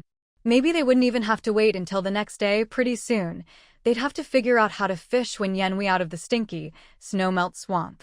But Wen Yanhui herself had no such awareness. The first time she set up a tent, it had taken her a while. But the second time, she was already skilled at it. She set up the tent in no time. When she came out to take another look, the osmanthus branches and nodo ginseng roots she'd planted in the wet mud had already grown up to her calves. Wen Yanhui was a bit surprised, even a little scared. Every adult here had come from a normal, orderly world, survived the apocalypse, and arrived in this wasteland. Wen Yanhui remembered clearly how, back when mutant plants had run rampant, the survivors had destroyed this planet on a massive scale. Terrified, she went to find Shi Bai. I think I just saw mutant plants. Yue Bai, are the osmanthus branches and nodo ginseng roots you gave me mutated? Yue Bai followed Wen Yanhui to her tent. In just that short time, the osmanthus and nodo ginseng, which had only grown to Wen Yanhui's calves, had already reached her knees. She said to Yue Bai in fear, "This growth rate is definitely not normal. Yue Bai, should we tell the mercenaries and have them blow up this whole area?" If a mutant plant seedling appeared, that meant its root system had already spread out over hundreds of square meters underground, which would mean this newly expanded trading area would be unusable. Yue Bai turned to Wen Yanhui with a blank expression. What's so strange? It looks perfectly normal. This is a good spot. Look, is your muddy ground still wet? Normally, she wouldn't bother responding to Wen Yanhui's panic. But the protective array Yue Bai had extended from the mercenary camp was right behind Wen Yanhui's tent. In other words, Wen Yanhui's spot was right up against Yue Bai's protective array. If Wen Yanhui moved her tent back just a few meters, she'd be outside the array. So, to be safe, Yue Bai drew a small formation here. She set up a spirit-gathering array beneath the protective array. This spirit-gathering array would become the core of the new area. Yue Bai's weight had now dropped to 300 jin, about 150 kilograms. With her recent focus on honing her fine motor skills, she could now draw some complex formations she'd never dared attempt before. She was sick of the days when just moving a bit of trash would nearly tear her apart.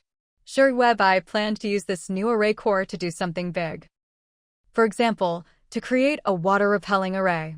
That is, if the snowmelt in this area rose, the water-repelling array would cause the water to pile up along the barrier of the protective array, instead of flooding everyone and everything inside. If she could pull off this kind of formation, Yue Bai could finally clear out all the trash outside her base. But this kind of array required extremely precise skill. If she made even the slightest mistake, it could backfire. She stood in front of Wen Yanhui, draped in her now oversized clothes. If she said it was fine, Wen Yanhui would truly believe it would be fine. Because of her weight loss, Yue Bai now looked like she was wearing a giant bedsheet. If she wasn't careful, the bedsheet would drag on the ground. There was nothing to be done about it. No matter how fast Shi's mother sewed, she couldn't keep up with Yue Bai's weight loss. If Shi's mother didn't see her for a few days, her clothes would already be too big. There was no way to make her smaller clothes in advance. What if Yue Bai stopped losing weight? Then her precious daughter would be stuck in clothes that were too tight, maybe even burst the seams if she moved too much. So every time, Shi's mother made clothes that fit just right. Now, Yue Bai lifted her skirt, which was about to drag in the mud, and held a long stick in her hand as she said to Wen Yanhui, "Don't worry, nothing will happen here. My tent is right next to yours. If anything happens, I'll take care of it." Wen Yanhui looked deeply at Yue Bai. She'd always felt that Yue Bai gave her a strong sense of security. Honestly, with this kind of sense of responsibility, if Yue Bai were a man, Wen Yanhui would definitely fall deeply in love with her. She'd even be willing to chase after Yue Bai for 10 blocks. In the old base, most of the people living in the Tong character compound had already moved out together with Yue Bai. Except for one oddball who never liked going out or interacting with anyone to begin with. And another, Shi Chengyu, who was obsessed with academic research and busy building a library. Shi Chengyu had become fanatical about collecting old books. She was determined to print out every ebook stored on her USB drive. She even managed to find a complete set of book printing equipment at Yue Bai's supply depot. But there were just too many ebooks on that USB drive Yue Bai had acquired back then. Even after assembling a small printing team, they still hadn't managed to print them all. What's more, Many of the ebooks were incomplete copies. Whoever had copied them onto the USB drive hadn't transferred the full books. So Shi Chengyu had to spend even more time and effort painstakingly piecing together complete books, page by page, in these hard times. It was an incredibly difficult task, especially since now, Shi Chengyu was the only one doing it. None of the other survivors had the time or energy to waste themselves, burning out just to restore a single book. Not to mention, Shi Chengyu's goal was to build an underground library. She not only wanted to turn all the ebooks on the USB drive into paper books, but was also constantly collecting books from other survivors. Shi Yuebai supported Shi Chengyu in this. As long as she could help educate the children in the base school, Shi Yuebai was happy to support her and give her full freedom. So, Shi Chengyu and the oddball both stayed in the Tong compound. That night, just as Wen Yanhui was about to head back to her tent for some water and sleep, she noticed a ring of new tents had sprung up nearby. When Yanhui glanced around, the half-man-tall osmanthus trees and the small patch of noto ginseng, sanchi, had already absorbed enough moisture from the soil in front of her tent to make it much firmer. At least now, when she stepped on the ground, it no longer felt sticky and wet. Her new neighbors, though, were all people Wen Yanhui had never seen before. Each of them looked fair and clean, their clothes neat and spotless. Compared to Wen Yanhui's, their tents were much more professional. One man, named Shi, had even built a wooden platform out of osmanthus wood under his tent. Curious, Wen Yanhui walked over and asked, "Did you coat this wood with waterproof paint?" Shi glanced at her and nodded. "If you don't, the wood will start to sprout roots if it touches the ground directly." When it came to growing osmanthus and noto ginseng, the people from the old base were much more experienced than outsiders. When Yanhui pursed her lips and observed more closely, she asked, "Are you all from the same place as Yuebai?" Her powers of observation were sharper than most. These people clearly shared a lot of similarities. Besides being clean and well-dressed, they also had a kind of ease about them that was rare among Wasteland survivors. Not that they were lazy or careless. When it was time to work, they worked seriously. When it was time to think, they looked solemn. But they never seemed to worry about food, clothing, or daily needs. Their concerns were about bigger plans. Only now did Wen Yanhui realize what Shi Yuebai had meant when she said the tent spot she'd traded for was a really good one. She was absolutely right. It felt like Wen Yanhui had moved into the core group. Once Shi finished building the platform, he started whittling some wood nearby. Wen Yanhui watched for a while. He was using osmanthus wood. She could probably do the same, if only she had the tools and waterproof paint. But soon, Wen Yanhui's worries disappeared. The next day, Su Xuejiao announced a new list. Everyone could exchange their noto ginseng roots for little red flags. The red flags could be used to trade for items on the list. This announcement stirred up some discontent among the survivors in the trading area. But they only grumbled in private, never daring to complain out loud. After all, once they'd set up their tents, they really had managed to trade with Xuejiao for food. Some, who hadn't cursed or insulted anyone, even got 5 packs of biscuits. Those 5 packs could last them a long time. After so long going hungry, the survivors' stomachs had shrunk. And after planting osmanthus and noto ginseng, they'd even received a big bucket of purified water. That got everyone excited. But having to trade noto ginseng roots for red flags, what kind of reward was that? Even if the red flags could be exchanged for needed supplies, it still felt difficult. They'd rather just trade their noto ginseng roots directly for food and water. "If you're unhappy with the rules, feel free to speak up," Su Xuejiao said through a loudspeaker. "If you can't do things our way, you can leave the trading area. There are only 300 spots here. If you leave, someone else can take your place." At that, the survivors who'd been looking disgruntled immediately put on smiles. They hurried over to Su Xuejiao with their freshly grown noto ginseng, eager to trade for supplies. But looking over the list, although there were many items, most weren't essential for survival. And the noto ginseng roots could only get them a few red flags at best. Their tents were a bit far from the waterline. The buckets they'd been given were filled with purified water, drinking water, which no one dared to use up. They sipped it sparingly, just enough to moisten their lips.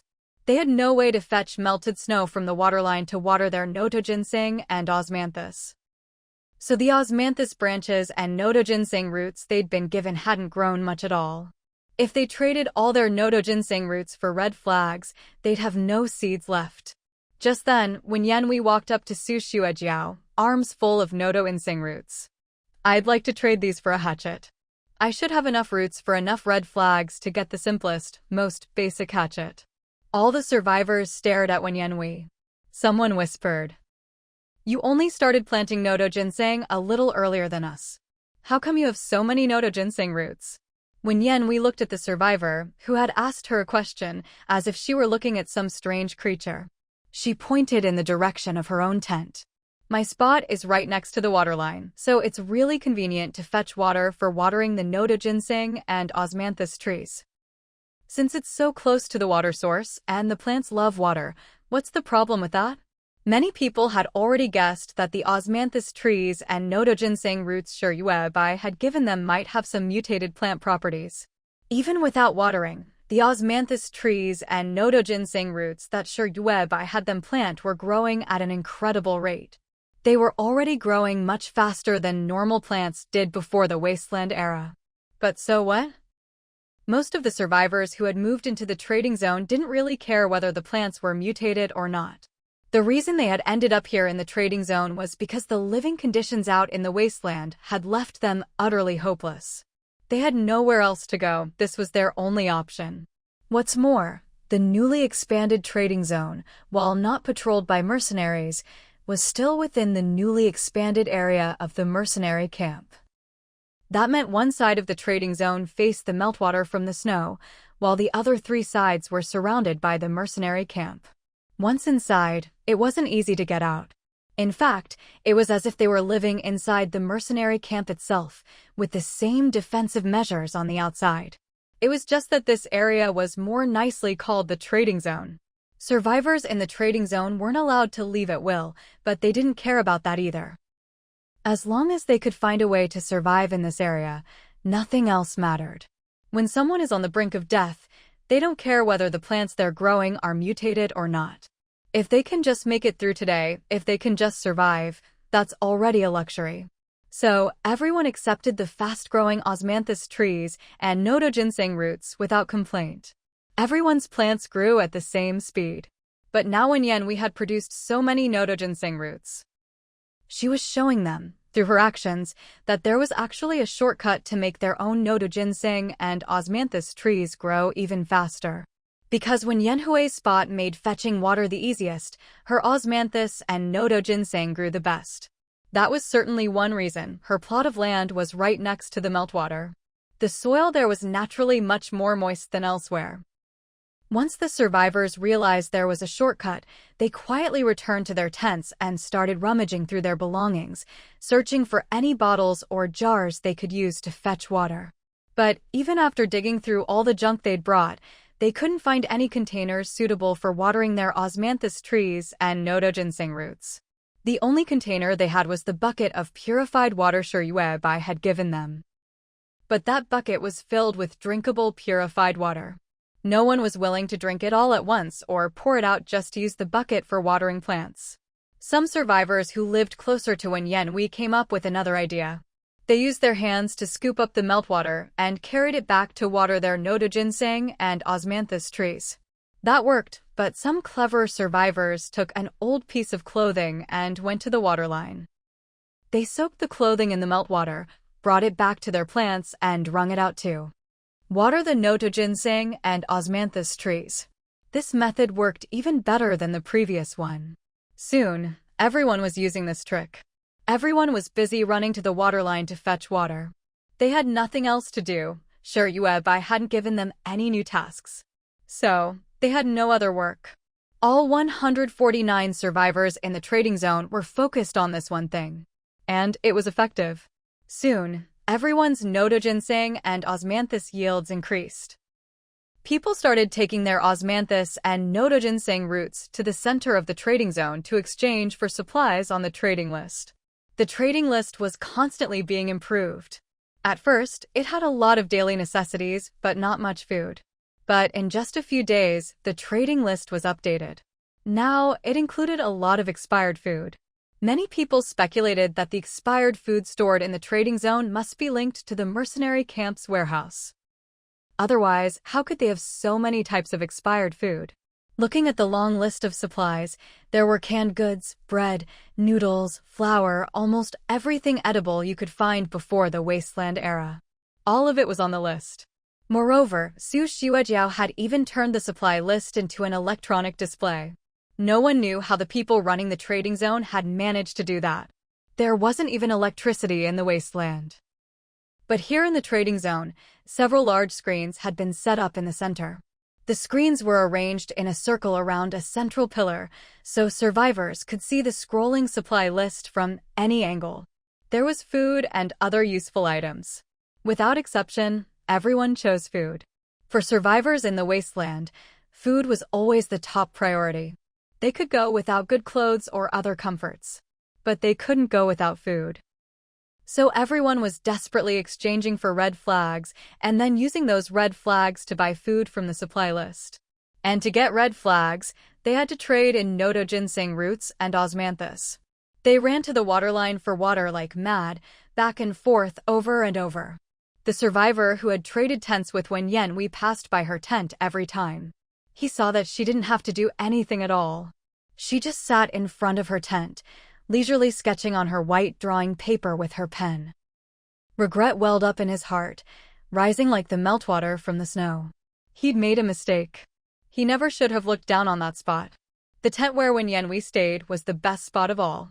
Everyone else was wasting their time running back and forth to fetch meltwater. Only Wen Yanhui didn't have to do that.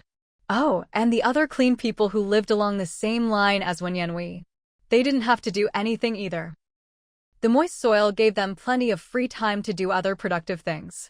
Because she no longer had to spend time melting snow for water or watering the osmanthus tree and the noto ginseng roots, Wen Yanhui suddenly found herself with plenty of free time each day, time she now devoted to sketching her line drawings.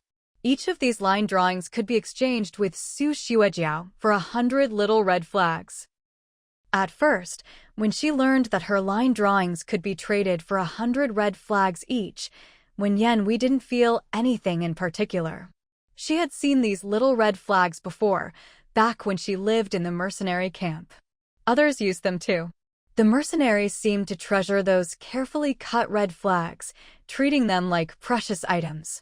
They would often sneak off to a corner just to count how many red flags they had. At first, Wen Yanhui had no idea what these red flags were for. She thought they were something like the medals that used to be awarded to garrison troops. For a while, she even believed the mercenaries were simply upholding old traditions, placing great value on their honor. It wasn't until she arrived at the trading zone that Wen Yanhui realized these little red flags were the equivalent of currency in the Wasteland. You could also say they were like the points system used in the big cities. With these red flags, you could exchange for whatever supplies you needed from the inventory list. It was also the first time Wen Yanhui discovered that there was a place in the Wasteland with such a vast array of living supplies. Pretty much anything she could think of, anything she might need, could be found on Shi Yuebai's inventory list. The list of supplies scrolled endlessly across the electronic screen, with so many varieties that, even after watching for a long time, she never saw the same item twice. Whenever Wen Yanhui asked Su Xuejiao to exchange something, Su Xuejiao could always get it for her. It just wasn't available immediately. She had to place an order in advance. The next day, the supplies Wen Yanhui had exchanged for would be delivered to her. Many clueless survivors in the trading zone speculated that the trading system here was backed by a powerful mercenary force. As long as they placed an order a day in advance for the supplies they needed, the mercenaries would go out and find it for them. This seemed to suggest that the variety of supplies in the danger zones was still incredibly abundant, so much so that they could never run out. That was why the mercenaries could find things so quickly. But Wen Yanhui had a different view. She began to suspect that behind the trading system in this zone, there must be a massive supply depot. This depot must have enough variety to meet every possible need of the survivors. It could cater to all kinds of requests. The only issue was that this supply depot was located quite far from here. That's why Su Xuejiao and the others needed to register and reserve supplies in advance, then go back to the depot to fetch the requested items. But Su Xuejiao never told anyone about this. She felt that saying such things wouldn't benefit Shi Weibai at all. Even though Wen Yanhui hadn't known Shi Weibai for long, her keen observation skills told her that the entire trading zone seemed to revolve around Shi Weibai. In other words, the reason these 150 survivors could live as they did now was all thanks to Shi Weibai. Not only that, but even though the mercenaries didn't say much, whenever they saw Shi Weibai, the respect and protectiveness in their eyes made Wen Yanhui realize something very important. All the mercenaries orbited around Shi Weibai.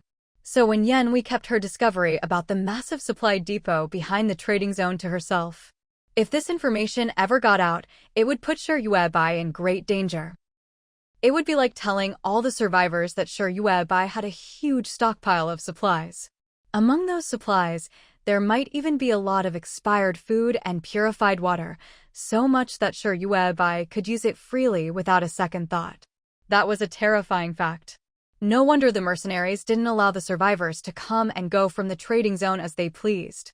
Indeed, this was not the kind of information that could be leaked. After realizing this, Wen Yanhui finally set her mind at ease and focused on her own tasks. As long as Shi Yuebai's supply depot was large enough to support so many people, Wen Yanhui had nothing else to worry about. She immersed herself in the joy of earning red flags every day and exchanging them for all kinds of art supplies. The more line drawings she completed, the more red flags she had. After finishing an entire barrel of purified water, Wen Yanhui suddenly realized her tent was already piled high with thousands of red flags. Each of these red flags was meticulously carved from stone, impossible for outsiders to replicate. Even if someone tried, they couldn't match the craftsmanship. Just one red flag could be exchanged for several fine-tipped pens or all kinds of drawing paper. Wen Yanhui stared blankly at the pile of red flags that filled half her tent. She had no idea how many red flags the other survivors had managed to save up. But she began to wonder. With so many red flags, could she exchange them for something else from the inventory list? When Wen Yanhui once again stood before the electronic screen at the center of the trading zone, she saw purified water and fortified water at the very top of the list. One bottle of fortified water costs 10 red flags? Wen Yanhui didn't really understand what made this fortified water different from the old Wasteland's fortifying agents. She wanted to ask for clarification. Shi, who was behind her, patiently explained.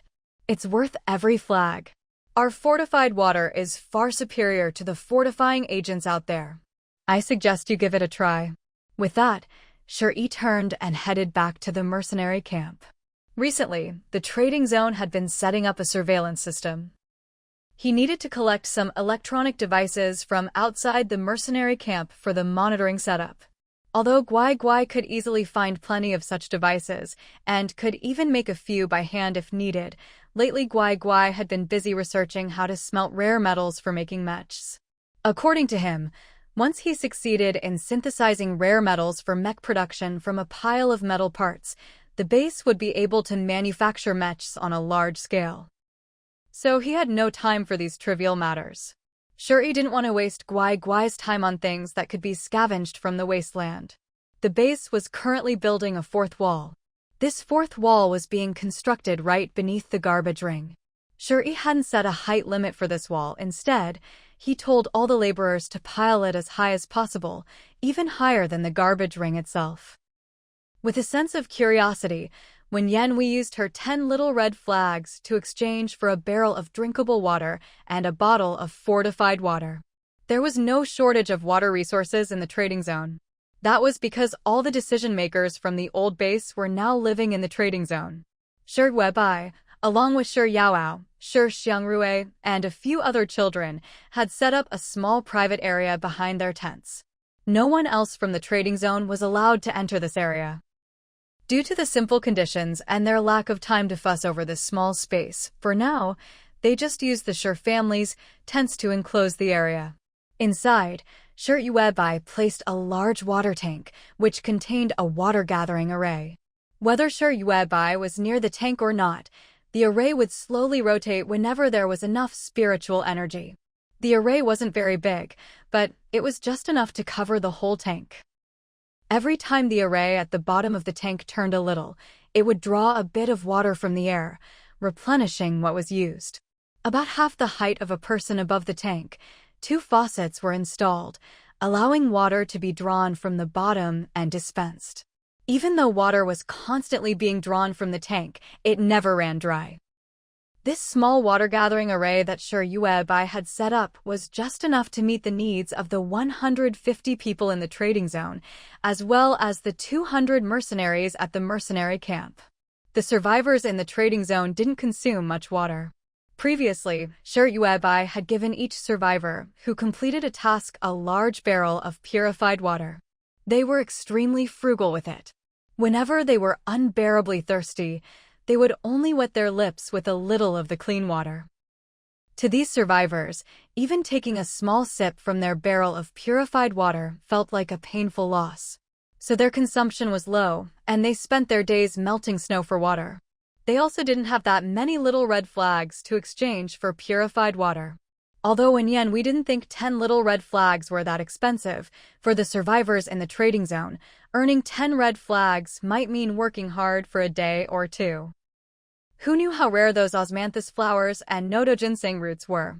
Even if they spent 2 days by the waterline cultivating osmanthus, they might not be able to exchange for a single red flag. Not to mention, nodo ginseng was even harder to grow. Once the nodo ginseng finally matured, they had to dig up the roots, dry them, and grind them into powder before submitting them at the electronic screen in the trading zone. There, someone would check whether their nodo ginseng powder was up to standard.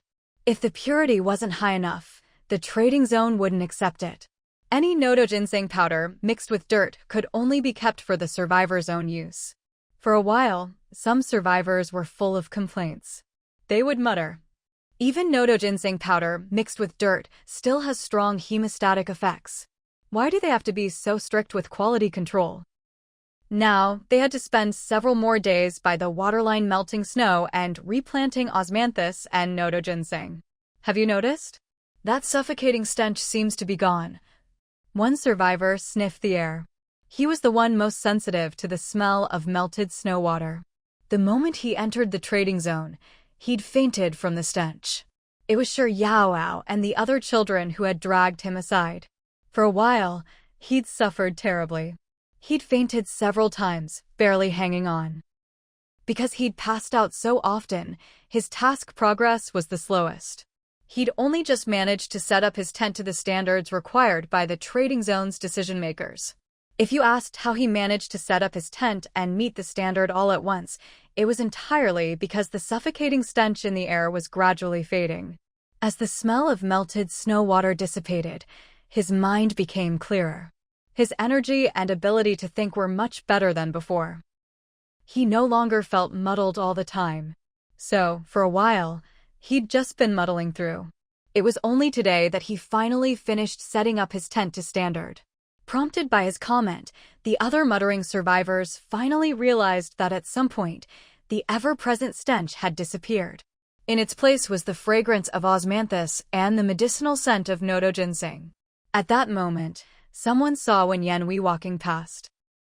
They immediately called out, "What task did you take on this time?" Everyone knew Wen Yanhui had earned a lot of little red flags. But there was nothing they could do when Yanhui could draw those complicated line drawings. None of them could draw. It was hard enough just to survive. How could they have the sensitivity to appreciate the world of the Wasteland? When Yanhui stopped, looking a little dazed, and thought for a moment. Then she replied blankly, "There's a new list of supplies posted on the electronic screen. I saw there were honeysuckle seeds, so I used some red flags to exchange for a few. There aren't any new tasks for us now.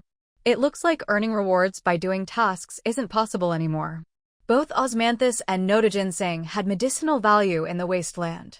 Before the Wasteland, Wen Yanhui had loved drinking honeysuckle tea. So when she saw honeysuckle seeds, she decided to exchange for some and grow a honeysuckle plant. After all, she seemed to have more water in her tent than she could drink, especially after drinking a small bottle of fortified water.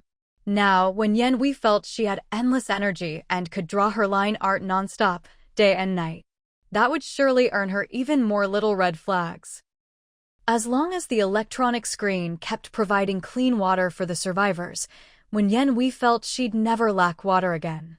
So she wanted to get some honeysuckle to brew tea. Whenever she sat alone in her studio, sipping honeysuckle tea and quietly drawing her own pictures, that was when she felt most at ease. Everyone looked at Yan Hui, momentarily at a loss for words. She really was too lucky. While everyone else was busy growing osmanthus and nodo ginseng, barely keeping up, she had plenty of time to grow honeysuckle. Some people's success simply can't be replicated. When Yan Hui nodded to the crowd and made her way back to her own tent. After planting the honeysuckle, she finally turned her attention to Shi Yuebai. Shi Yuebai's tent was pitched even closer to the snowmelt waterline than hers. At first, many people said that within a few hours, when Yan Hui's tent would be swallowed up by the rising snowmelt. But so many days had passed now. The waterline near when Yan Hui's tent still hadn't risen. She'd seen with her own eyes how the ground outside her tent had become extremely damp, like mud with too much water mixed in. She'd already prepared herself to sleep in water. But when she woke up the next morning, she discovered that a few people from the Shi family had moved over. Suddenly, there were several more tents around her. The Shi family had planted nodo ginseng and osmanthus trees all around the tents. The snowmelt that seemed about to flood the area had, without anyone noticing, stopped spreading. As more and more people from Shi Yuebai's group moved over, the area became lush and green, dotted with golden osmanthus blossoms and thriving nodo ginseng. When Yan Hui found that she barely needed to tend to anything. Every day she could harvest plenty of osmanthus flowers and nodo ginseng roots. She used her little red flag to exchange for some woodworking tools from the supply list. Following Shi Yi's example, she cut down the thriving osmanthus trees and sawed them into planks. She built a raised platform under her tent. That way, even if the waterline temporarily rose, the base of her tent wouldn't get soaked. She even noticed that Shi Yuebai had not only built a platform under her tent, but also propped it up on several legs, making it look a bit like a traditional stilt house. Inspired, when Yan Hui went back and added legs to her own platform, raising her tent off the ground. Now, even if the water rose to ankle height, she wouldn't have to sleep in water. A satisfied smile appeared on Yan Hui's face. Just then, she saw Shi Yuebai coming out of her tent. When Yan Hui was startled, she asked, "Why have you lost so much weight?" Shi Yuebai looked down at her loose clothes. This outfit was one her mother had just made for her a couple of days ago. Her mother had even deliberately made it a size smaller, based on Shi Yuebai's measurements. Shi's mother had felt terribly guilty while making it. Especially when she saw Shi Yuebai squeeze into the too-tight dress, her flesh bulging out. She'd wanted to take scissors and shred the dress right off her daughter. She'd never let her daughter suffer like that before. Even when Shi Yuebai was much heavier, her mother had never made her wear clothes that were too small. But when her mother actually brought out the scissors, Shi Yuebai backed away, refusing to let her cut up the dress that pinched her all over. But by the second day of wearing it, the dress fit just right. Now, Shi Yuebai weighed only 280 jin, about 140 kilograms. As her weight dropped, losing 10 or more jin at a time made a big difference in her appearance. So today, her clothes looked much baggier. She held up her skirt with one hand and clipped a big clothespin at her wide waist. Without the clip, her skirt would drag on the ground. She was never good with fine motor skills to begin with, and a skirt dragging on the ground would only make it harder for her to move around. Hearing Yan Hui's surprised question, Shi Yuebai looked down at herself. At 280 jin, she was still heavier than Yan Hui and the others. People who saw her every day barely noticed her weight loss over just a few days. Only people like Ija, who saw her after a long interval, would react with the same shock as Yan Hui. so those around Shuri would occasionally snap out of it and suddenly look at her with worry. She really was losing weight right under their noses, almost without anyone noticing.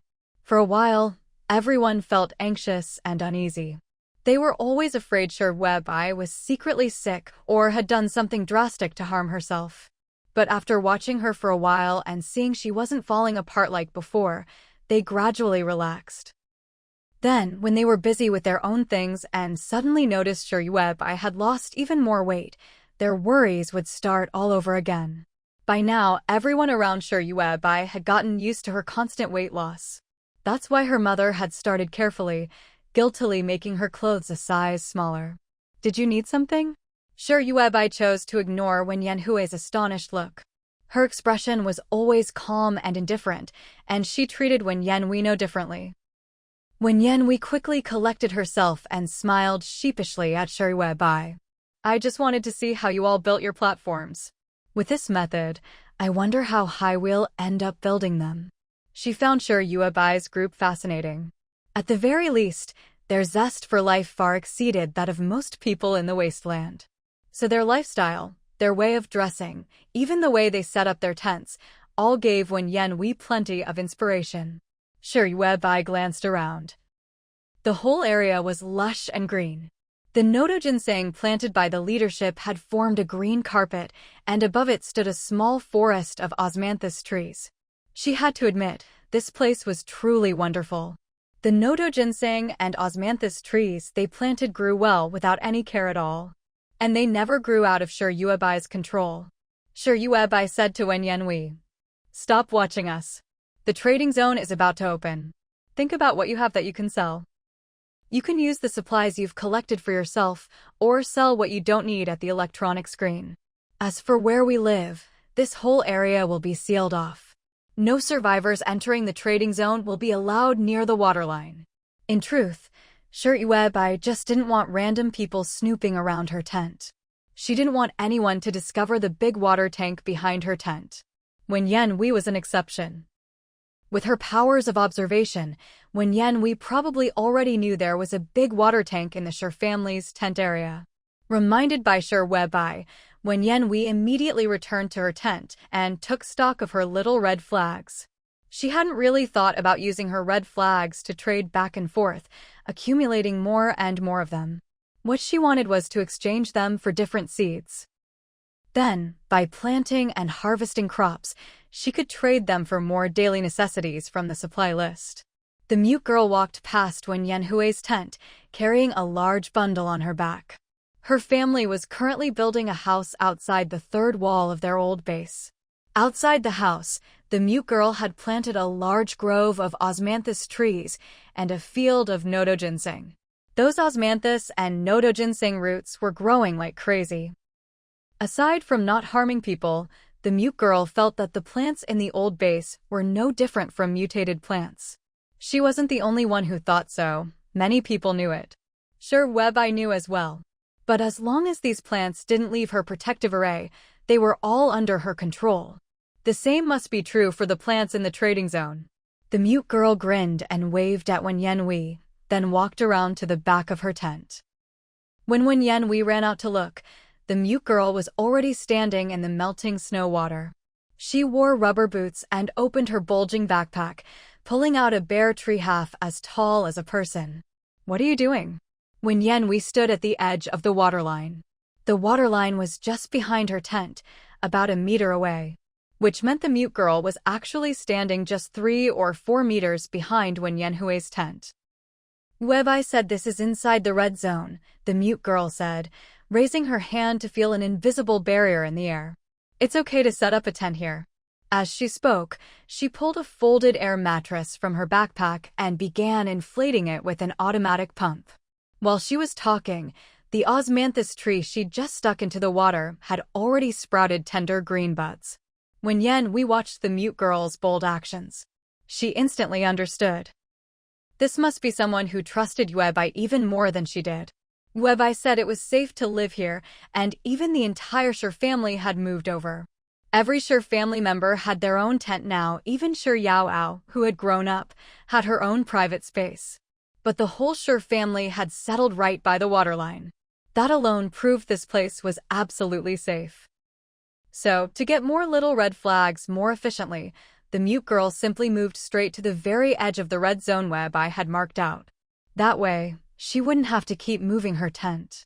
When we immediately understood the mute girl's intention. It was just like her own tent's current location, which had originally been right on the waterline. But after planting a lot of nodo ginseng and osmanthus, plus the honeysuckle she'd just put in, the soil here had become a bit dry and hard. The waterline had even receded by about a meter. If her harvests kept dropping, we would also choose to move closer to the waterline. Yuebai said that apart from the currently divided areas, you can't occupy any internal space. But any area we take over by moving toward the waterline belongs to us, the mute girl told we proudly. This was insider information she'd gotten thanks to her special relationship with Yuebai. The decision hadn't been made public yet. Because the trading zone wasn't fully up and running, the survivors here didn't yet know how to maximize their own interests. As soon as the mute girl learned this, she immediately packed up and applied to the leadership to move into the trading zone. Her husband and in-laws, who didn't qualify to leave the old base, all stayed behind to work on the house. The closed environment and strict rules of the old base meant the mute girl had no worries. Now, all she wanted was to rack up as many little red flags as possible.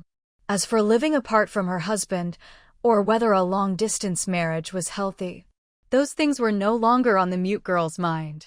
To be honest, even before the Wasteland, she'd always been a very independent woman. Love had never been her only option. It was only the harsh environment of the Wasteland that had gradually reduced this dazzlingly capable woman to someone dependent on a man. Many times, she'd found herself tiptoeing around her husband, trying to please him. Thankfully, her husband hadn't resented her during those tough years in the Wasteland. Even though he was rather conservative now and didn't earn many little red flags, she thought back to those hardest years when he'd supported her and their son.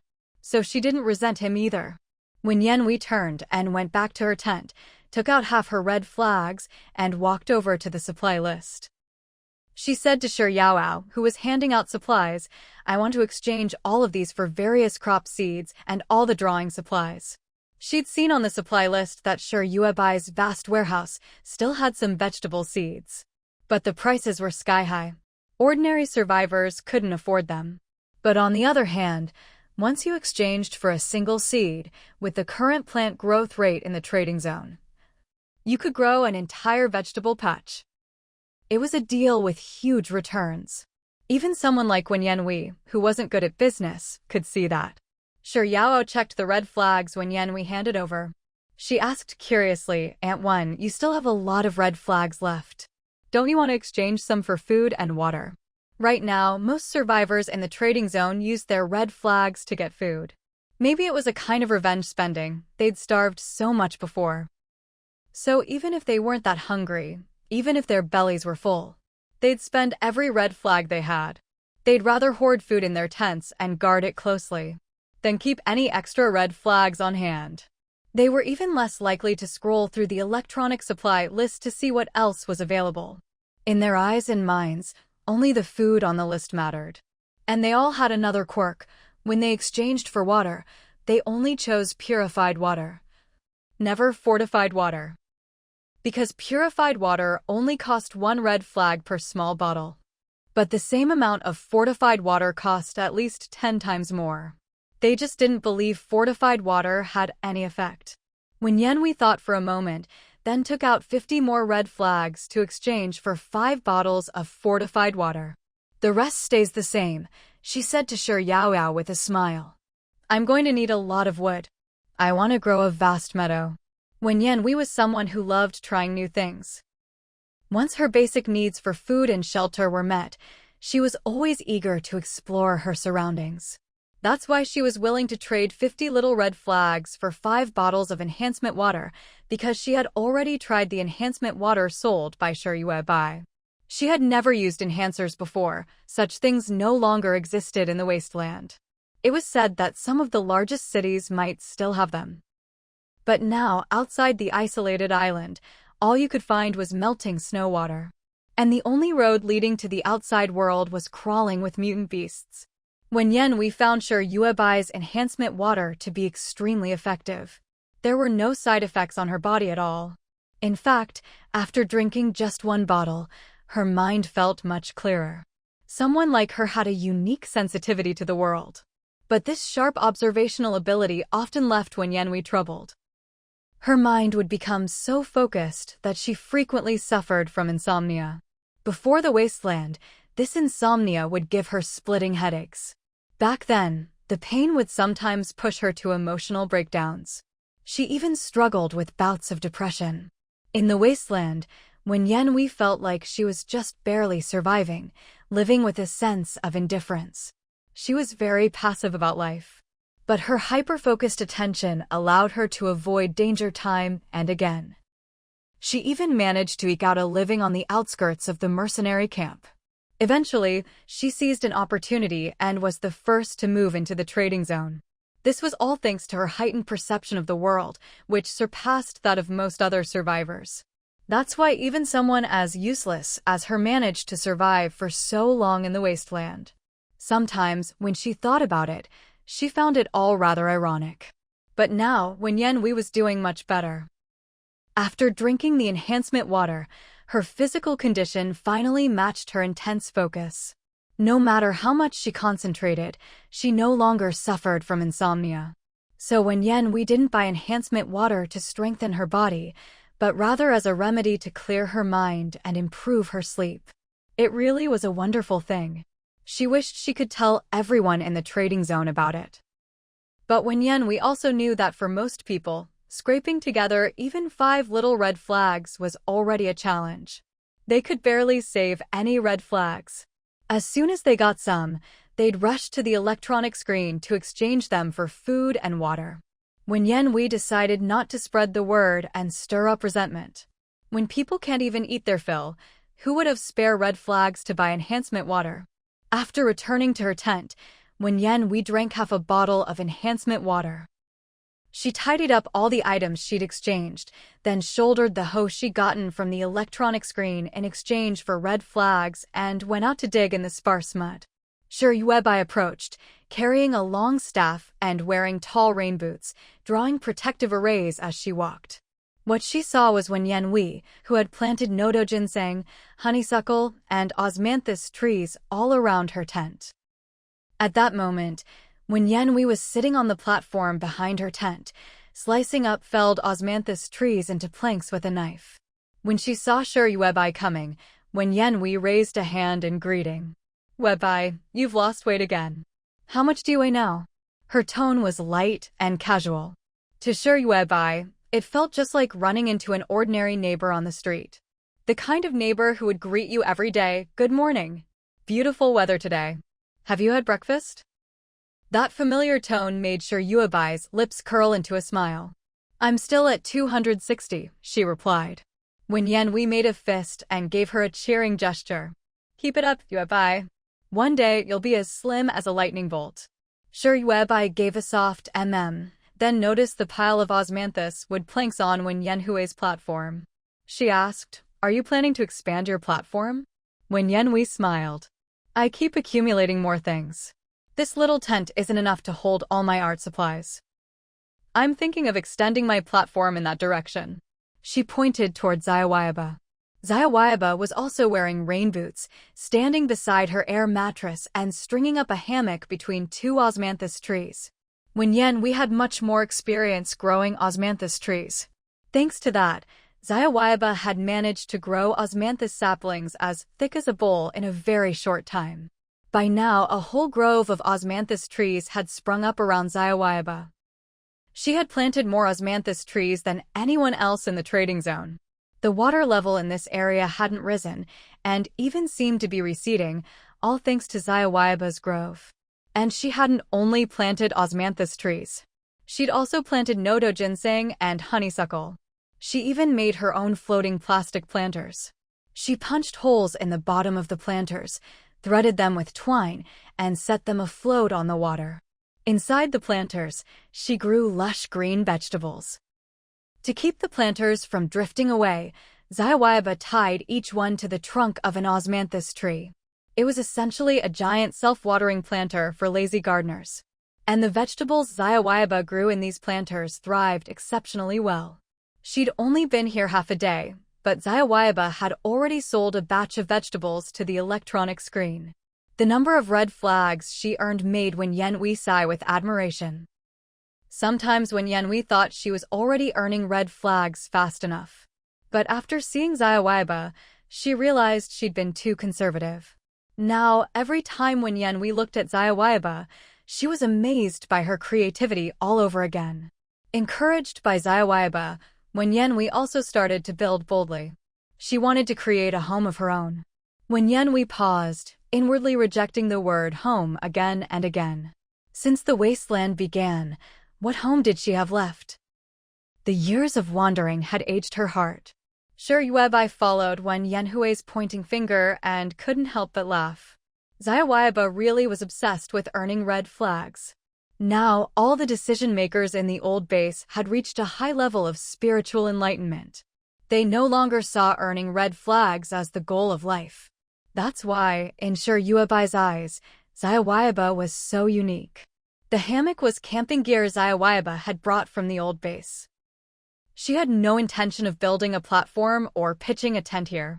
Before coming, Zayawayaba had carefully planned it all out. She would first plant a grove of osmanthus trees. Once the trees grew big enough, she'd string a hammock between two of them for a temporary rest spot. Then she'd keep planting all the way to the edge of the protective array. Knowing Yuebai, she'd keep expanding the range of her abilities. This trading zone would continue to expand. With the latest group of survivors fleeing from the danger zone and arriving on this isolated island, the trading zone was officially opened. The 150 survivors living in the trading zone stood in front of their tents, eyes gleaming with anticipation. As they watched the newcomers, gaunt, hunched over, looking every bit like refugees, they seemed to see a new opportunity to make a fortune. At the center of the trading zone stood a large, circular screen.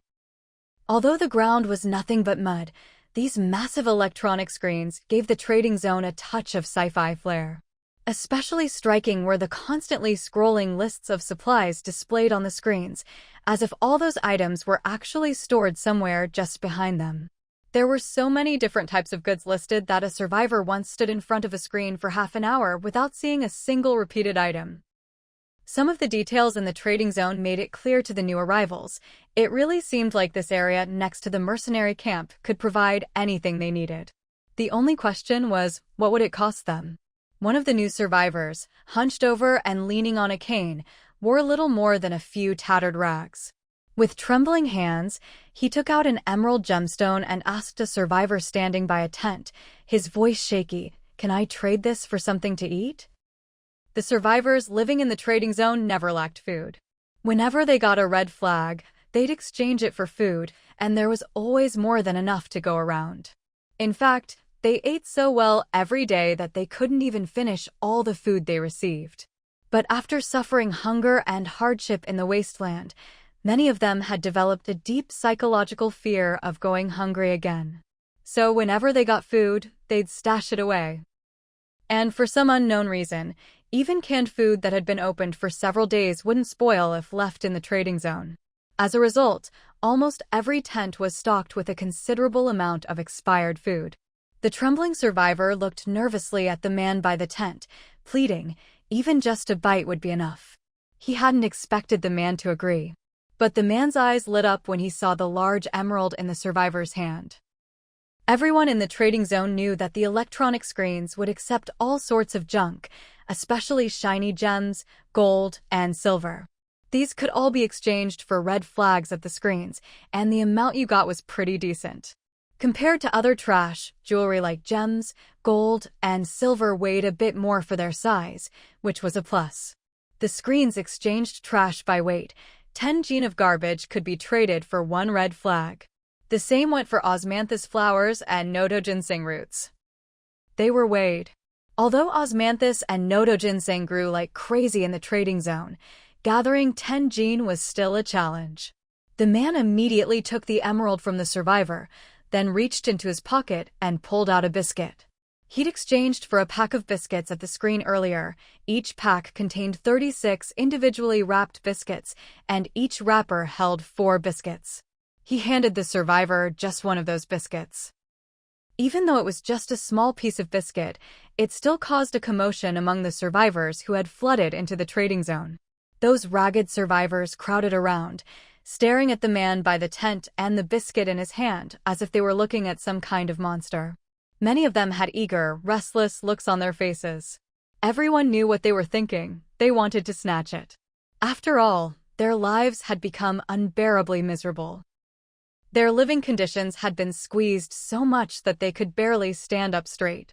Many of the survivors were still quite young in age, but due to long-term malnutrition, their hair and teeth were almost all gone. When they crossed over from the danger zone to this place, they brought nothing with them except some food. In the danger zone, there was actually plenty of expired food to fill their stomachs. But honestly, as long as you could survive in the danger zone, who would risk their life to come to this isolated island? They spent the whole journey dodging mutant beasts and searching for anything edible. They couldn't carry much food with them, so they had to leave most of it behind in the danger zone. After all, with those strange mutant beasts chasing them, carrying too much was just a burden. So they could only travel light and run forward. Any food they found would be discarded as they fled, and only after reaching the next area without mutant beasts would they search for food again. This created a vicious cycle. They were always short of food, always hungry, and never had a moment's peace. All the survivors who made it from outside to this island were considered the lucky ones. There were still large numbers of survivors stranded far away in the danger zones. Many lives would never make it out of that ever-expanding desert.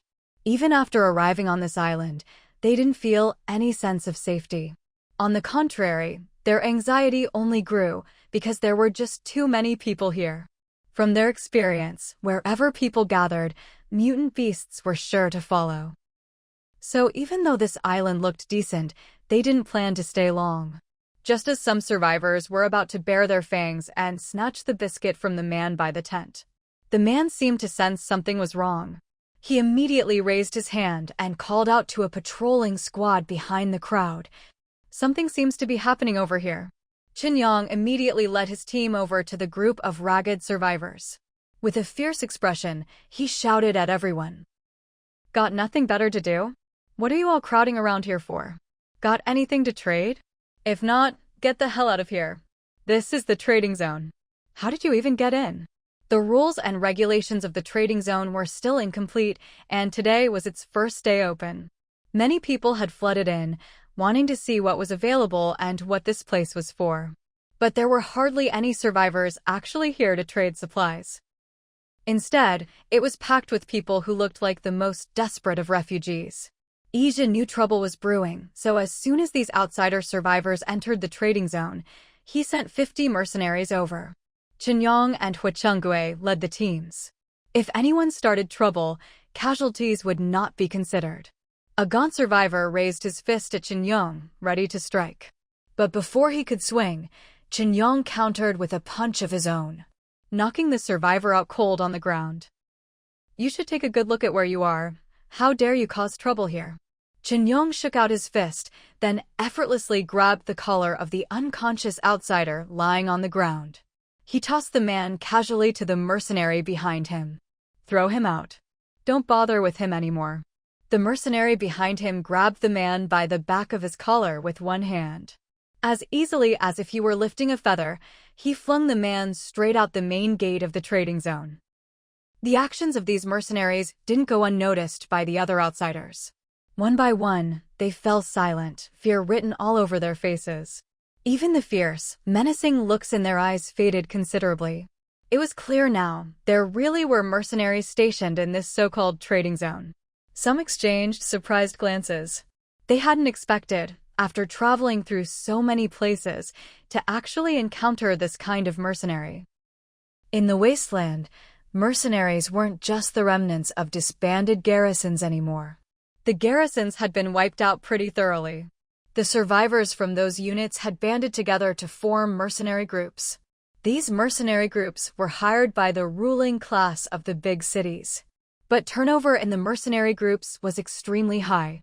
Some died, some were badly injured and could never return to the front lines. Yet the ruling class still needed mercenaries to serve them. So, under their direction, new survivors were constantly recruited into the mercenary groups. At first, the city rulers would select strong, able-bodied men to fill the ranks. But as time went on and the environment grew harsher, they couldn't afford to be picky. So now anyone, no matter how weak or odd-looking, who wanted to make a living as a mercenary could join up. With the bar for entry lowered, these purely combat-focused private groups became a mixed bag. Some mercenary groups now bore no resemblance at all to the original garrisons. They'd abandoned the garrison's original mission. They had become mercenary groups in the truest sense of the word. Of course, that was still one of the better scenarios. Some mercenary groups had no bottom line at all. Relying on their status as the ruling class's enforcers, they committed all sorts of evil deeds. Their actions could hardly even be called human. This was the worst-case scenario. Now, as the outsider survivors arriving on this isolated island saw the mercenaries in the trading zone, noticing their bulging muscles and violent methods, they felt nothing but dislike for Qinyong and his men. But everyone held themselves back. No one dared try to snatch anything in the trading zone anymore. After all, they were just a bunch of survivors who'd flooded onto this island from all over. Most of them didn't even know each other. They weren't organized, while the mercenaries in the trading zone clearly had excellent teamwork. They knew they couldn't win. Meanwhile, some of the outsiders had already started bartering for goods in the trading zone. On their way here, they'd picked up all sorts of supplies whenever they could. Some items they'd brought from dangerous zones without even realizing it. Others were keepsakes they'd always carried in their backpacks. As long as these items were intact, whether brand new or not, they could be traded for something. If the people at the tents weren't willing to trade with them, they could always go to the electronic screens and trade directly with the kids there. Due to a shortage of manpower, the management of the nest turned to the children at the school for help. They encouraged the kids to sign up as volunteers in the trading zone by offering a points-based reward system. Now, the survivors in the trading zone have gradually rid themselves of the stench of melted snow water. The children no longer need to go around picking up people who have fainted and carrying them to the healing array. Their duties in the trading zone have changed as the area has developed. Currently, the main way for these kids to earn points in the trading zone is by standing behind the electronic screens in the center of town, helping survivors exchange their goods for supplies. They also explain how the trading zone works to newcomers. Of course, the kids know exactly what they should and shouldn't say. They received systematic training back at school.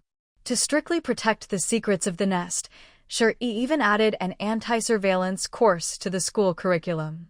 Meanwhile, the adults in the nest have tightened control over who can come and go. By now, many adults who once had access to the nest have been restricted by all sorts of complex assessments, making it much harder for them to leave. Confidentiality measures have also been implemented in the trading zone. With the opening of the trading zone, a large number of survivors have poured in. Everyone has started planting their own osmanthus trees. But because the trees are so lush, every flower and leaf is so vibrantly colored that they almost don't look real. When the trading zone opened, the management handed out lots of green curtains to everyone. All the osmanthus, nodo ginseng, honeysuckle, and other plants are grown behind people's tents. Once they received the green curtains, the permanent residents of the trading zone hung them up to hide the plants behind their tents. Right now, the trading zone hasn't really taken shape yet, and the management doesn't want to cause a sensation at this stage. So, the survivors who come in only see a small trading area. Tents are arranged in a circle, with several large electronic screens set up in the center. The screens are mounted on stands, forming a smaller circle within the tents. The ones operating the screens are a group of clever-looking children. It's quite a rare sight. In today's Wasteland, where else can you find a few normal, clean children? But the kids here in the trading zone are all very clean. Each one looks just like the bright, diligent flowers of the motherland from before the apocalypse. Some of the adult survivors can't help but shed tears at the sight. The Wasteland is a place of utter despair. But these neatly dressed, pure-smiling children seem to give them hope that there's still a future in this world. Soon, the first group of outside survivors used their meager, almost worthless possessions to exchange for a little food. Even so, they felt quite satisfied. Someone asked Sher Yaoyao, who was behind the electronic screen, "Do you accept anything here? If I go out now and find some supplies, can I bring them back here to trade for food?" Sher Yaoyao glanced at the time and replied, "We're only open from 9 a.m. to 5 p.m. If you come after that, you'll have to wait until the next day." What Sher Yaoyao meant was that in just one more hour, the trading zone would close. Even if this survivor went out now to look for supplies and came back, unless he could complete the trade and leave the trading zone within an hour, he'd have to wait until tomorrow.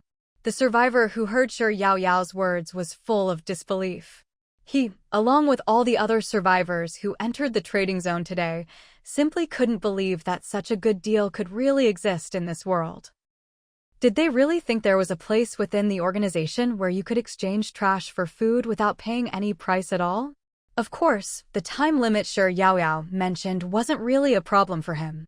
He had just traded with Sher Yaoyao and gotten a small bag of biscuits.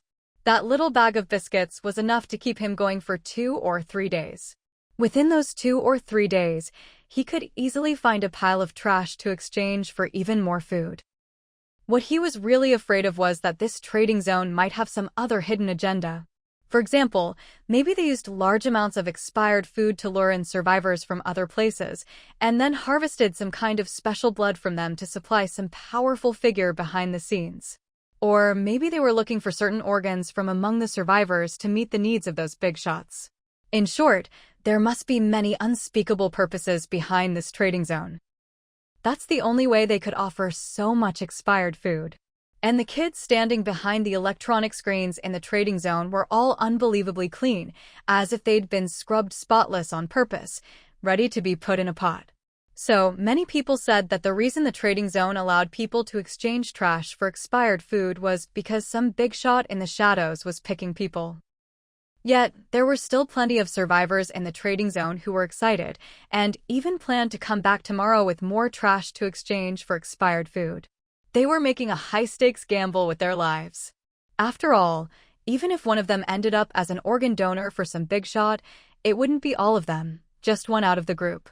Even if 100 people came in each day and one died, the remaining 99 could still exchange for expired food.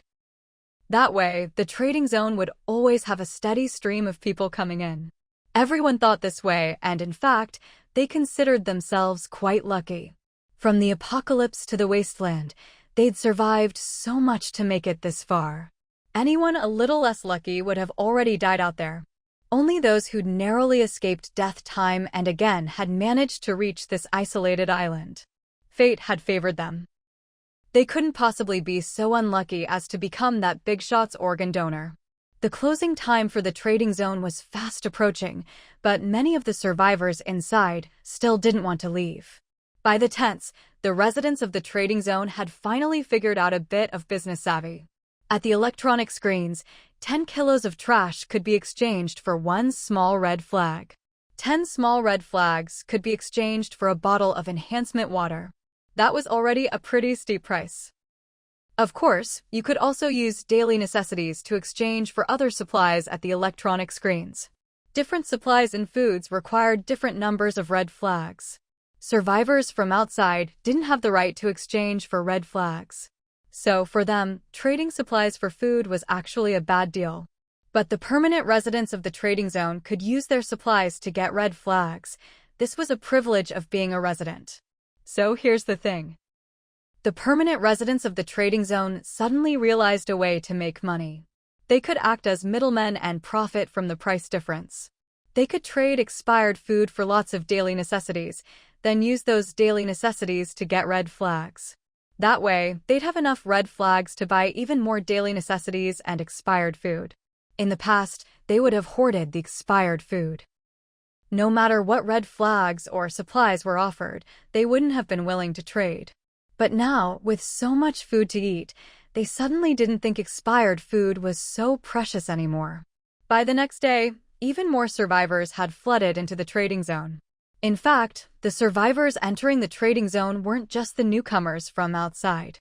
There were also quite a few survivors who had already been living on the island, like Black Monkey, Gongqin, Bai Hansong, and their groups. This group had actually entered the trading zone yesterday, but each of them had their own goals. Large civilian teams on the island were never really short on food. Even before the trading zone opened, they had already exchanged for large quantities of expired food from Bai. They had stockpiled so much expired food that they even had reserves left over. Of course, for people like Bai Hansong, who had split from Gongqin and had fewer people in his team, the amount of expired food he'd managed to stockpile was a bit less. But this time, Bai Hansong had also entered the trading zone. He'd wanted to talk to Bai before. Rumor had it that both Black Monkey and Gongqin had managed to get wholesale prices from Bai, and Bai Hansong wanted that same privilege. Later, he heard that Gongqin and Bai had had a falling out. Bai Hansong had always wanted to show off in front of Bai, but ever since the trading zone was established, Bai hadn't appeared in public again. With no other choice, Bai Hansong could only keep collecting daily necessities, searching for expired or highly radioactive food to fill his stomach. At the same time, Bai Hansong was recruiting new teammates. He was betting that the trading zone would have a large supply of expired food, as well as things like osmanthus and nodo ginseng powder, all available for exchange. Otherwise, why would those mercenaries have gone to all the trouble of setting up this trading zone? Luckily, the trading zone did open. Bai Hansong had bet right. There really was a huge amount of expired food here, and you could trade for it just by bringing in trash. When he discovered this, he was overjoyed. As long as he was good at bargaining and haggling with the residents of the trading zone, the prices he got were actually almost the same as what Bai offered. So after leaving the trading zone, Bai Hansong didn't care what the new survivors were thinking. He immediately gathered his subordinates to go collect trash. For the survivors on the island, the existence of the trading zone was definitely a major event, one that every survivor had to take seriously. On the first day the trading zone opened, many survivors chose to wait and see. They weren't sure if what the mercenaries had advertised was really true. No one could believe that such a trading zone could actually exist in this world. It was like a pie falling from the sky, suddenly giving the suffering survivors of the Wasteland a way to survive. But after the first day, once the remaining onlookers realized that you really could exchange for supplies in the trading zone, they rushed in like crazy. Once they learned that you could trade trash for food, with no limits on quantity or on who could participate, every bit of trash in the area would be picked up. Very soon, the whole island would come to see trash as valuable. Bai Hansong was counting on this window of opportunity. He led his newly expanded team of over 30 people to the perimeter overnight, grabbing anything they could find and stuffing it into their backpacks. Useful or not, they took it all, better to have it and not need it than the other way around. Before dawn, Bai Hansong and his men, backpacks bulging, were already waiting at the gates of the trading zone. As soon as the gates opened, Bai Hansong sprang into action, trading away every bit of scavenged supplies they had collected. The next day, just as Bai Hansong had predicted, the trading area was packed with people. It got so crowded that Su Xuejiao and the others had to start limiting the number of people allowed inside. Countless survivors were pouring into the trading area. They were all afraid that with so many people, the food would be exchanged away before they got any. And the more anxious they felt, the more people rushed in. The permanent residents living in the tents quickly traded away all the expired food they'd been hoarding. Some of them had originally planned to keep a little in reserve, just in case. But they hadn't expected the crowd to be so enthusiastic. Fortunately, over the past couple of days, they'd managed to exchange for a large amount of daily necessities. With these supplies in hand, they could go to the electronic screens and trade for more expired food. There was more than enough to go around. By the end of the day, the survivors in the trading area suddenly noticed something. The wealthiest person among them, Wen Yanhui, and a woman called Little Mute, had actually set up a hot pot in front of their tent. Curious, someone went over to take a look. It really was a proper hot pot. Wen Yanhui and Little Mute had known each other for a while now. They'd gone from strangers to Wen Yanhui seeking advice from Little Mute. She started learning from Little Mute how to earn red flags, and then how to use those red flags to earn even more, as quickly as possible. To quote Little Mute, "As long as you're willing to work hard under Shi Yue Bai, you're guaranteed a good life." Sure enough, once Wen Yanhui had accumulated enough red flags, Little Mute pointed her towards Shi Yaoao behind the electronic screens. She whispered to Wen Yanhui, "The items you see scrolling on those electronic screens aren't really worth much. Those foods are all expired. They're edible, but there are much better things in this trading area." At first, Wen Yanhui didn't understand what Little Mute meant by better things. Not until Little Mute took her to Shi Yaoao. From Shi Yaoao, they bought a whole bag of fresh vegetables. Wen Yanhui was completely stunned by Little Mute's resourcefulness.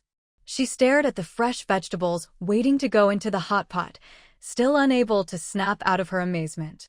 Fresh, vibrant green vegetables. Wen Yanhui had no idea how Shi Yue Bai managed it. Just like Little Mute said, as long as you're willing to put in the work, there's nothing you can't earn under Shi Yue Bai. If you can think of it, you can get it. Little Mute looked at the clear broth bubbling in the hot pot. She took a few chili peppers out of a plastic bag, chopped them up, and tossed them into the pot. Then she smiled at Wen Yanhui, who was sitting across from her, looking both excited and a little pained. If you ever want to eat fresh vegetables like these again, just go find that girl from earlier. These ingredients will never show up on the electronic screens to avoid unnecessary trouble. Wen Yanhui nodded quickly. "The trading area is just getting started, I understand. I won't say a word." Little Mute nodded back with a smile. She glanced over at the survivors craning their necks from afar, watching them cook hot pot. Those survivors could see the hot pot set up, but they couldn't see the bag of fresh vegetables hidden behind their bodies. Wen Yanhui was trembling with excitement, her chopsticks shaking in her hand. She dropped a tiny, almost minuscule, piece of vegetable leaf into the divided hot pot. She stared at the two identical clear broths in the pot. Honestly, calling this broth clear soup was already a stretch. Yet right now, just looking at it was enough to make both Wen Yanhui and the Little Mute girls' mouths water uncontrollably. It was only because they'd been drinking so much water under Shi Yue Bai's care lately. That's why they could even salivate. If it had been before, their mouths probably wouldn't have been able to produce a single drop of saliva. In other words, when people are so parched, how could they even dream of eating such fresh, glossy, and tender vegetables? The Little Mute girl looked at Wen Yanhui with a hint of disdain, seeing how carefully she only dared to put a single piece of vegetable into the pot. "It's fine. The whole reason we earn those little red flags is to have a better life." The Little Mute girl comforted Wen Yanhui, then picked up a big bunch of fresh green vegetables with her chopsticks and tossed them straight into the clear broth. Wen Yanhui's heart skipped a beat at the sight. She bent over and asked the Little Mute girl, "Are you sure this is okay? It feels like such a waste. Something so precious shouldn't be treated like this." Wen Yanhui clutched her pounding heart. If this was a dream, she never wanted to wake up. After so many years in the Wasteland, she had long since given up hope of ever eating fresh vegetables again. Heaven knows how much she used to love nature, how much she loved eating crisp, green vegetables. The Little Mute girl rolled her eyes at Wen Yanhui. "Be braver. Take bigger steps. As long as you stick with Yue Bai, there'll be plenty more where this came from. There's no need to treat these few leaves like they're made of gold, even if they really are precious. But as long as we work hard, we'll be able to live well and eat our fill of vegetables." As she spoke, the Little Mute girl picked up a spoon and stirred the vegetables in the hot pot. Actually, both sides of the divided hot pot had the same broth. It wasn't that Shi Yaoao couldn't provide proper hot pot seasoning. Some expired hot pot seasonings did show up on the electronic exchange list. As long as Wen Yanhui and the Little Mute girl brought their little red flags, they could exchange for whatever flavor they wanted. But the Little Mute girl didn't want to use expired seasonings. She felt that everything should be fresh. She'd worked so hard to earn all those little red flags and exchanged them with Yuebai for a divided hot pot. She'd also exchanged for clean, pure water. Everything here was healthy. No radiation at all. If she wanted a spicy broth, she could just chop up some fresh, juicy chilies and toss them in. Why put expired stuff into her body?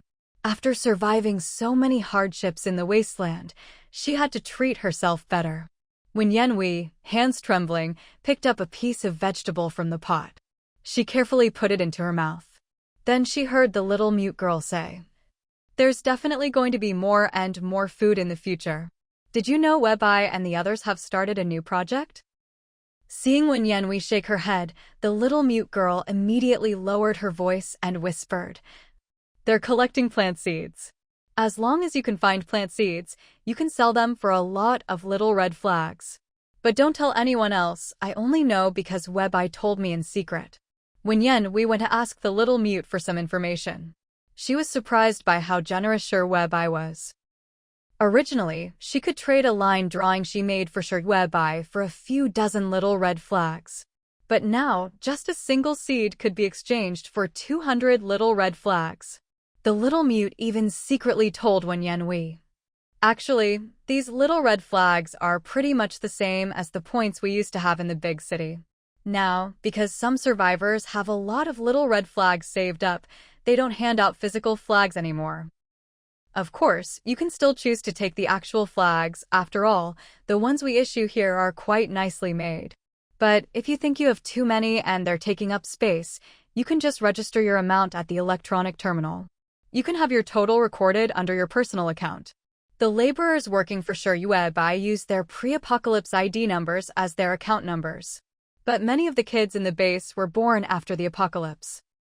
No one ever registered an ID number for them. So Sir Yuebai simply issued a rule. Any child without an ID number would be assigned a new number starting from 0. Her own adopted son, Sir Xiangrui, has the number 0. The kids who joined later are numbered in order. As the little mute explained all this, she winked at Wen Yanhui. Right now, Webai is willing to pay so many little red flags for seeds because she needs them.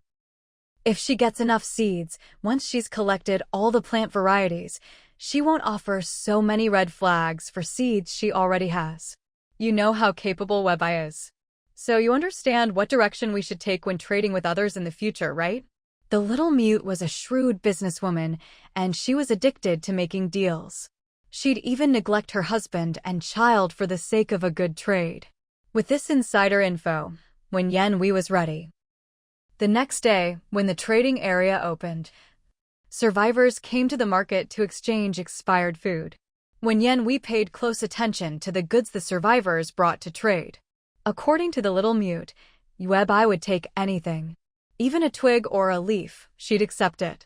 So when Yanhui focused especially on the wooden trinkets, survivors might not have well-packaged seeds, but they could find plenty of wooden ornaments, like wooden bead bracelets and so on.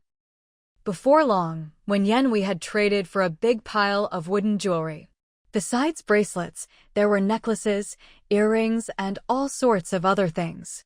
The little mute did the same, collecting a heap of wooden carvings. Both she and Wen Yanhui wore satisfied smiles. And the survivors who traded their wooden jewelry and carvings to them were happy too. Actually, many of the permanent residents in the trading area wanted to stockpile some expired food for themselves. But when they tried to trade for expired food from the residents living in the tents around the market, those residents would be picky. After a few days, everyone adapted to this new way of doing things, including the permanent residents in the tents and the survivors coming into the trading area. In the first couple of days, the permanent residents weren't picky at all. As long as you brought something, they'd trade their expired food for it. But now, the permanent residents have their own sources of information. They know what kinds of goods will maximize their own benefits. So they've started to barter selectively. Sher Webai quickly realized that she had collected a whole pile of mostly useless wooden ornaments.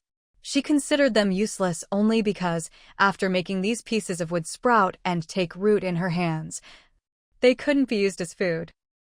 However, some of the wooden carvings could take root and sprout in her hands, and then rapidly grow into towering trees. She carefully counted the types of trees and called Shi Chengyu over to help identify them.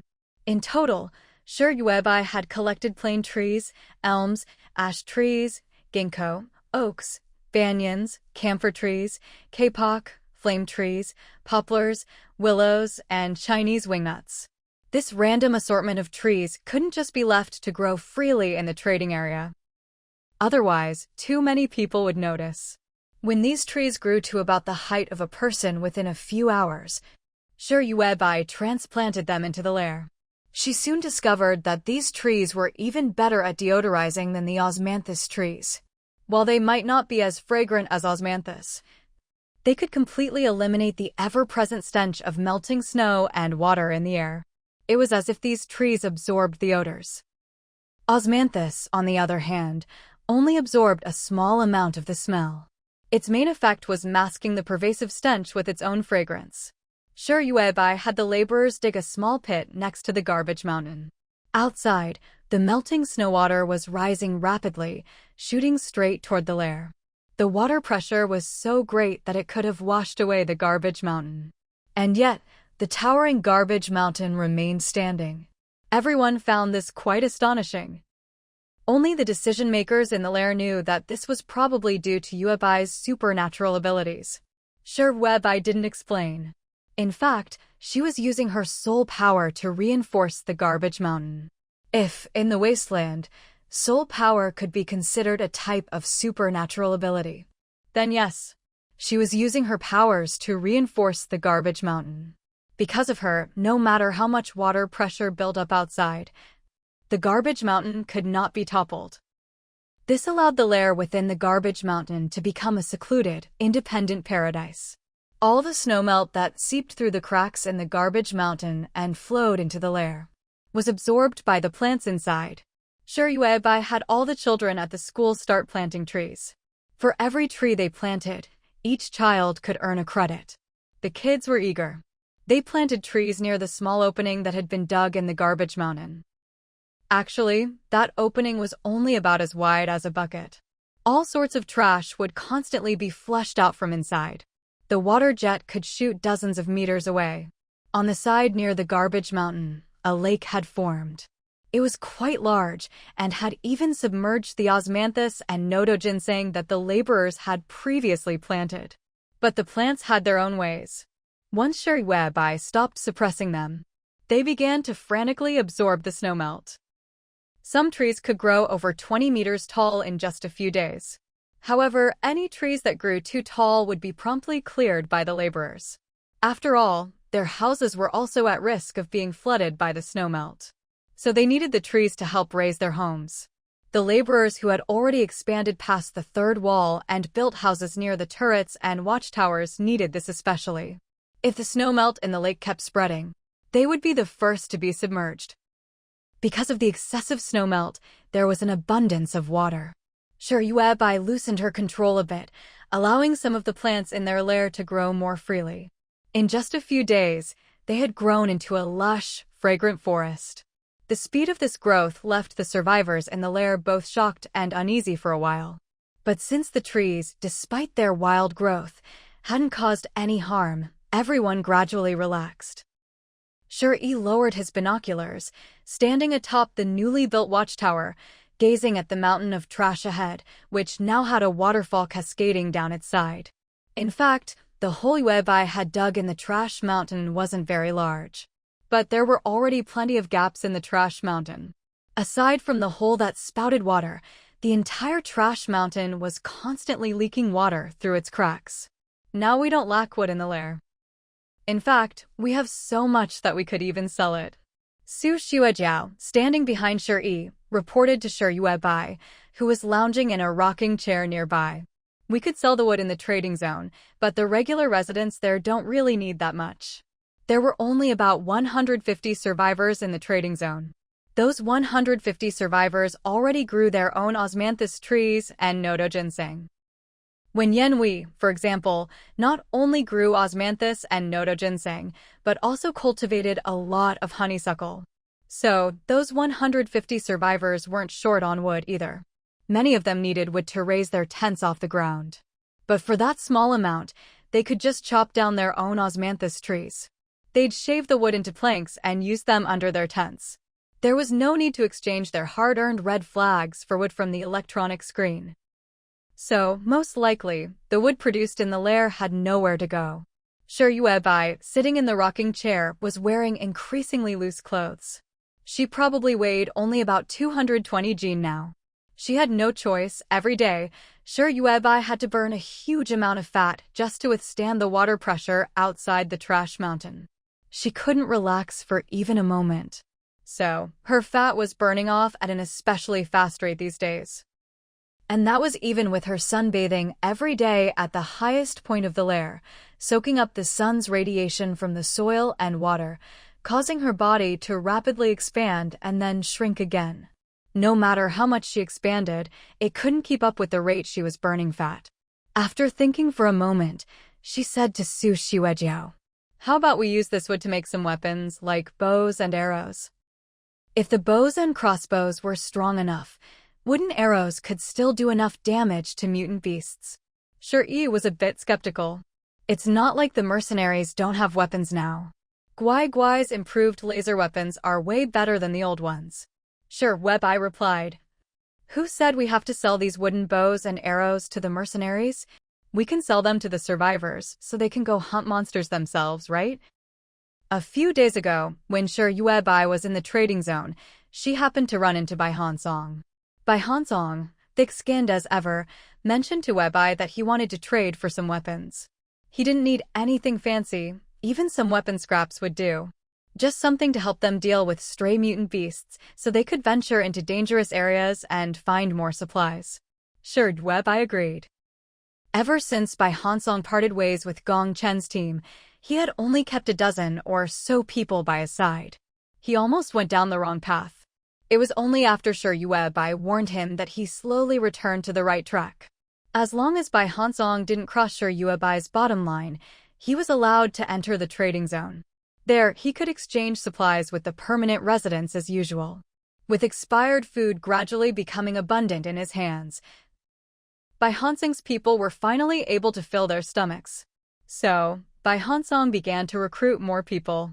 Over time, his group grew to more than 30 members. Originally, Bai Hansong's only responsibility in the team was to search for supplies. He had his own unique experience in scavenging. As a veteran at finding resources, he was actually on par with Pang Zhenggong. But Pang Zhenggong had Yuebai backing him, so he didn't need to deal with mutant beasts himself. Plus, there were still plenty of unexplored spots in the junkyard at their base.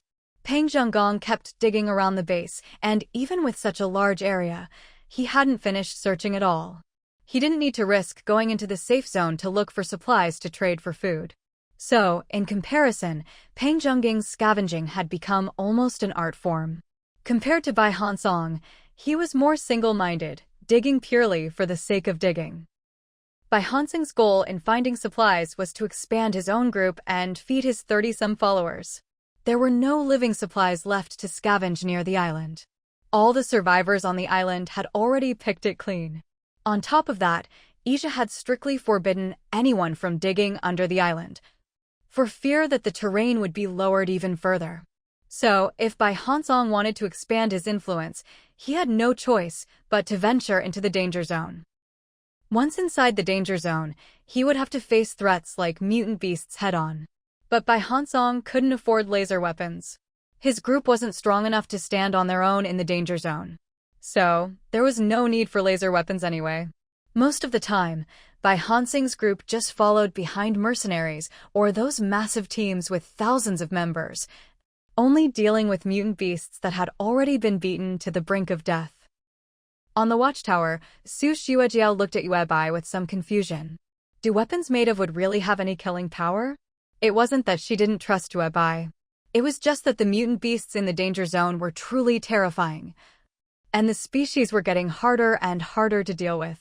Ija was far-sighted. He'd started training Pang Ziyuan years ago. Now, Ija had even asked Guai to make a set of mechs for the mercenary corps. All those years of effort had paid off. Ija didn't know about other teams, but their mercenary corps was the first in the area to have mechs. Peng Ziyuan had spent a long time immersed in the mercenary corps, getting familiar with the mech suit. And the other mercenaries had started using mechanical arms as well. Even mercenaries with that kind of strength couldn't fight mutant beasts barehanded. Could ordinary civilian teams really take down mutant beasts with just a few bows and arrows? Shi Yuebai smiled at Su Xuejiao, full of confidence. You might have some misunderstandings about cold weapons. Ingeniously designed cold weapons can actually be quite lethal. As long as the impact force is strong enough, the defenses of mutant beasts are nothing to worry about. Su Xuejiao looked at Shi Yuebai with deep concern. She remembered how, not long ago, when Shi Yuebai sat in this lounge chair, her flesh would spill out through the gaps and even touch the ground. She still recalled that back then, Shi Yuebai couldn't even walk, she had to sit in a handcart. Shi Yuebai's second sister-in-law would push the cart from behind, while Shi Yuebai hugged her own rolls of fat, afraid that they might fall and get scraped or injured by the ground. But now, Shi Yuebai could fit her whole body into the lounge chair. She still had a lot of excess weight, though. At her current weight of 200 jin, about 100 kilograms. Shi Yuebai was still considered fat among the survivors. There were still plenty of people who secretly mocked her as a fat pig. But Shi Yuebai's excellent genes were starting to show. If you had to call her a fat girl, then she was a beautiful fat girl. But we don't have enough people to make bows and arrows right now, Su Xuejiao said, pulling out a stack of data sheets. She had used special forms to keep track of all the laborers in both the nest and the trading zone. Every laborer and permanent resident had their own tasks. Some even wore multiple hats. Their daily work mainly involved building and maintaining the defenses of the nest. Once those fixed tasks were done, they also had to plant osmanthus trees and other plants to earn more little red flags. They could then exchange these little red flags for daily necessities and decorate their homes in the nest to make them look nice. It was the same for the permanent residents in the trading zone. In fact, the permanent residents there consumed even fewer living supplies. Suddenly, Shi Yuebai sat up from the lounge chair. She said to Su Xuejiao, "Aren't there still 3,000 survivors up on the garbage mountain?" These 3,000 survivors had all been secretly rounded up by Widow Xiao and Yang Wenyao over the past while. The two of them had strictly enforced the rule that no one was allowed, openly or secretly, to speak ill of Shi Yuebai or express any dissatisfaction with her. Anyone who dared to badmouth Shi Yuebai was knocked out and sent straight to Garbage Mountain.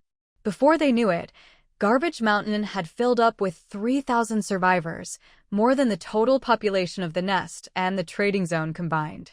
Just imagine how many people had cursed Shi Yuebai in this wasteland. Get those 3,000 survivors organized and have them make bows and arrows, Shi Yuebai said. She did a quick calculation, not exact, but close enough. She still had a huge stockpile of expired food in her supply depot.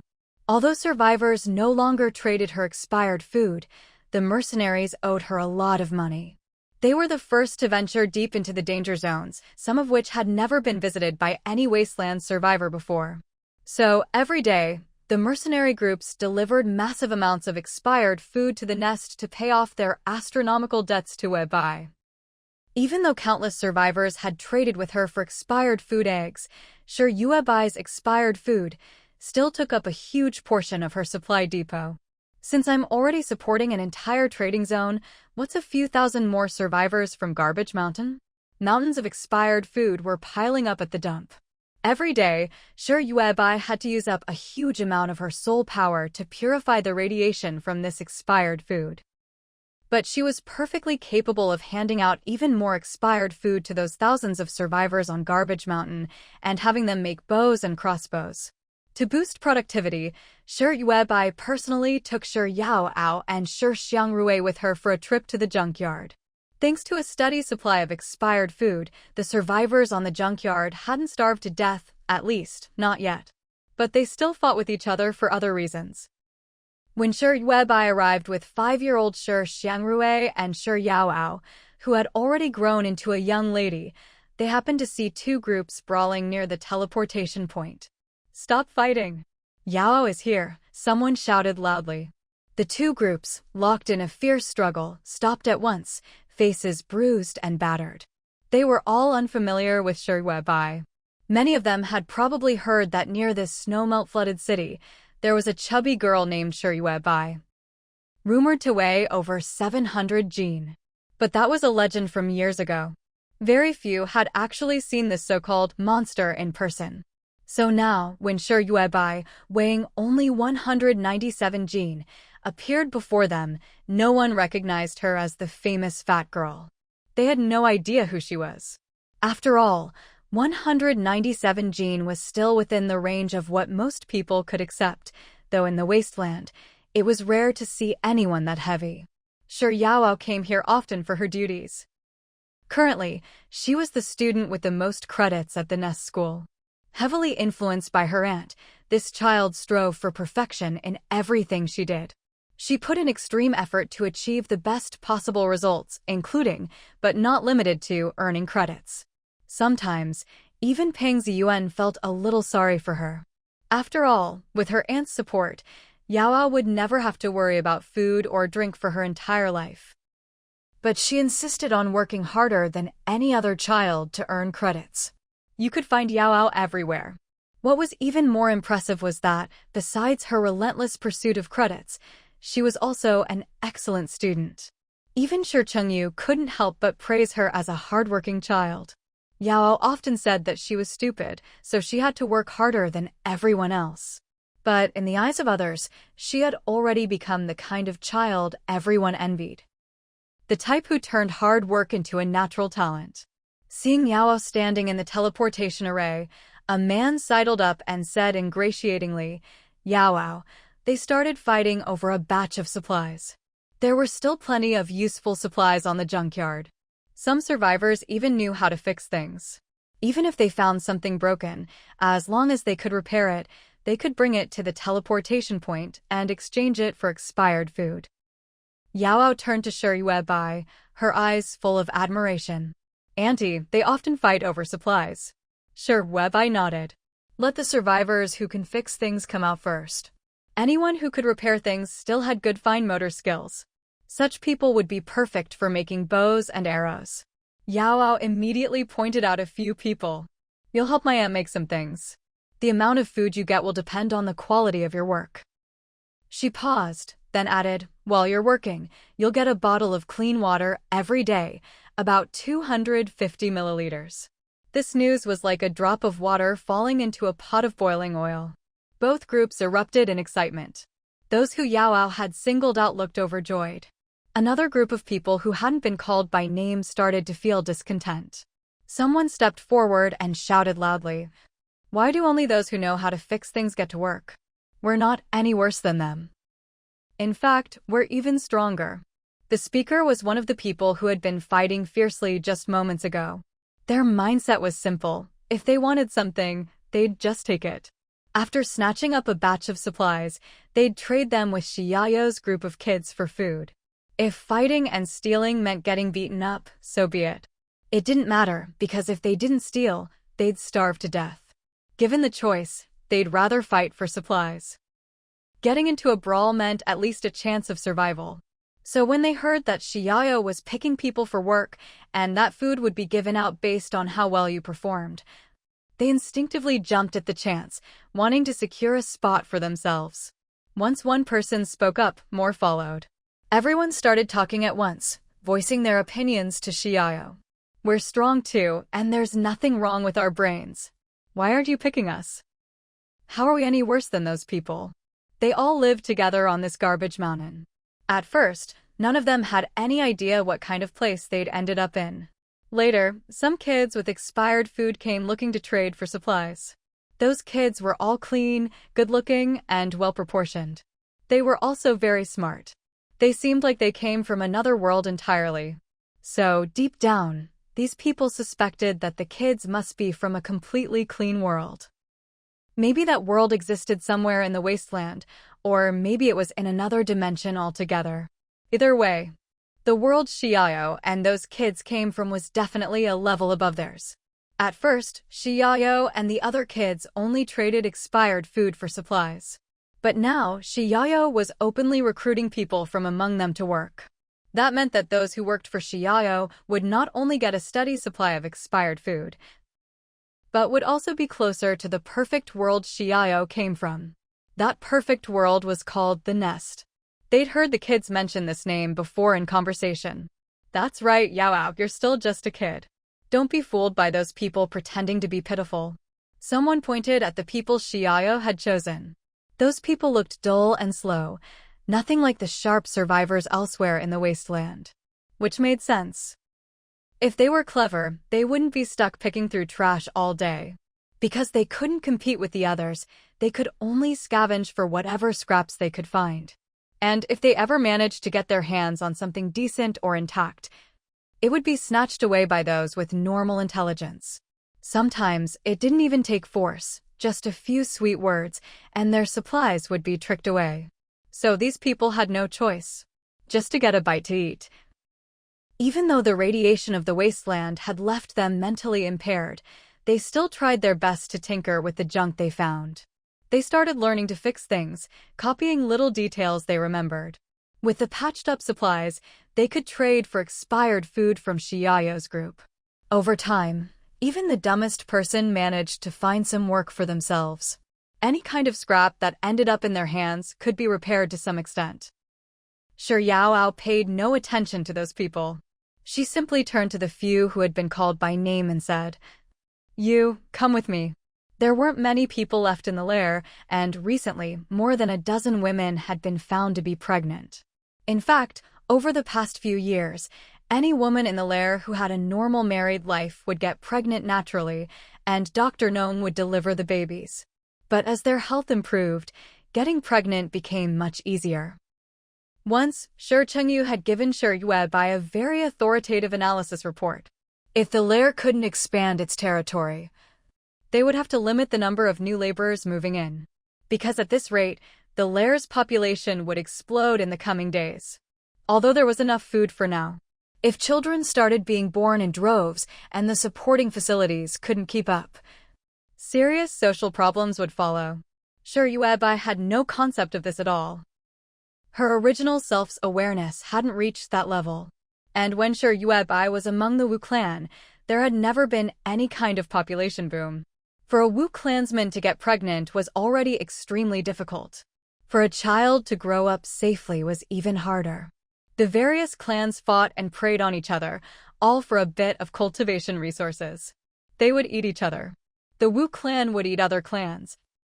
But at the same time, they were also the most delicious food in the eyes of other clans. So it was very hard for a Wu clansman to grow up. It was no less difficult than for the children in the wasteland. Of course, after growing up, the Wu clansmen faced even more challenges. Their innate tendency toward violence meant their numbers dwindled every year. The Wu clan had never experienced a population boom, let alone an explosion. Shi Yuebai didn't really understand. But Shi Chengyu explained it to her in simpler terms. Unless the lair tore down the garbage mountain, there wouldn't even be enough land for everyone to build a house. Once it was put that way, Shi Yuebai understood. From then on, the lair officially stopped accepting new residents. So even though Shi Yuebai needed those skillful people to make bows and arrows for her, she would only find them a safe, undisturbed spot on the garbage mountain. She would not bring them back to the lair. The survivors who had been called by name stood up, overjoyed, and followed behind Shi Yao and Shi Yuebai. Someone immediately stepped forward, blocking Shi Yuebai's path. "Wait, this hasn't been made clear. You can't just leave." They kept saying how smart they were, how they could handle the job. Why take those mentally challenged people instead? Shi Yuebai swept her gaze over impatiently. Move. She was on a tight schedule.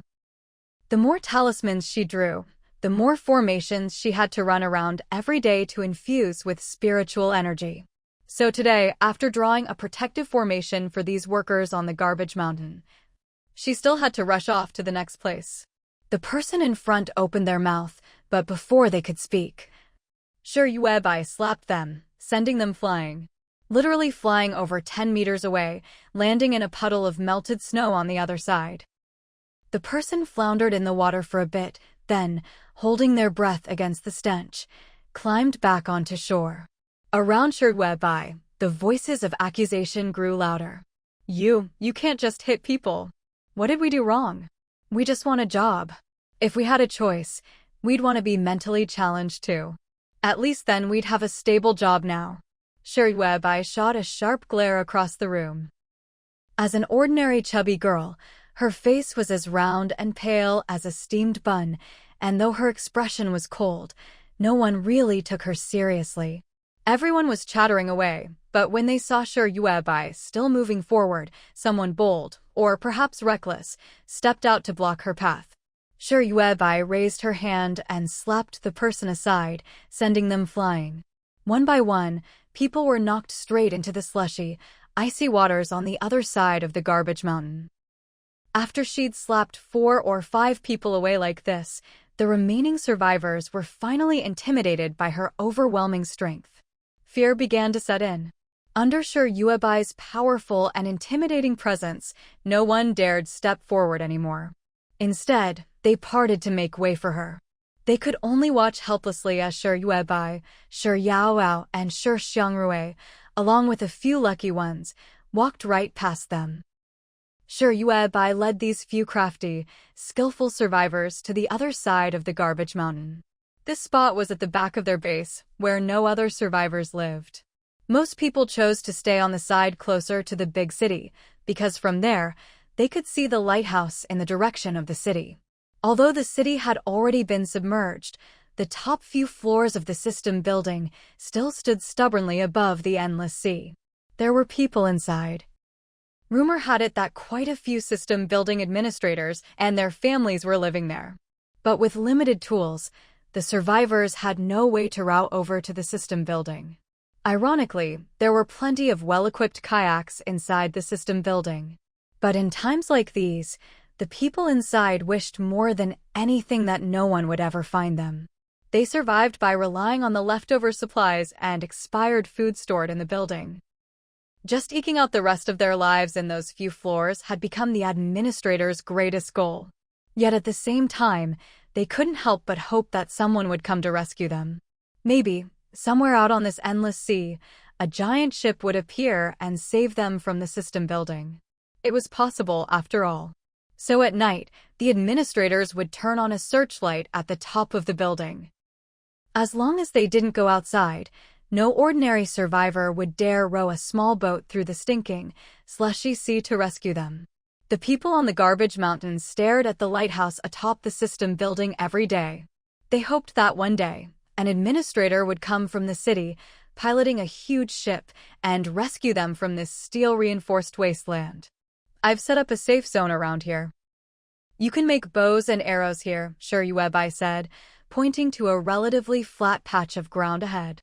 The area was still littered with garbage, but compared to the sharp rubble and rusted rebar sticking out everywhere else, this spot was relatively safe.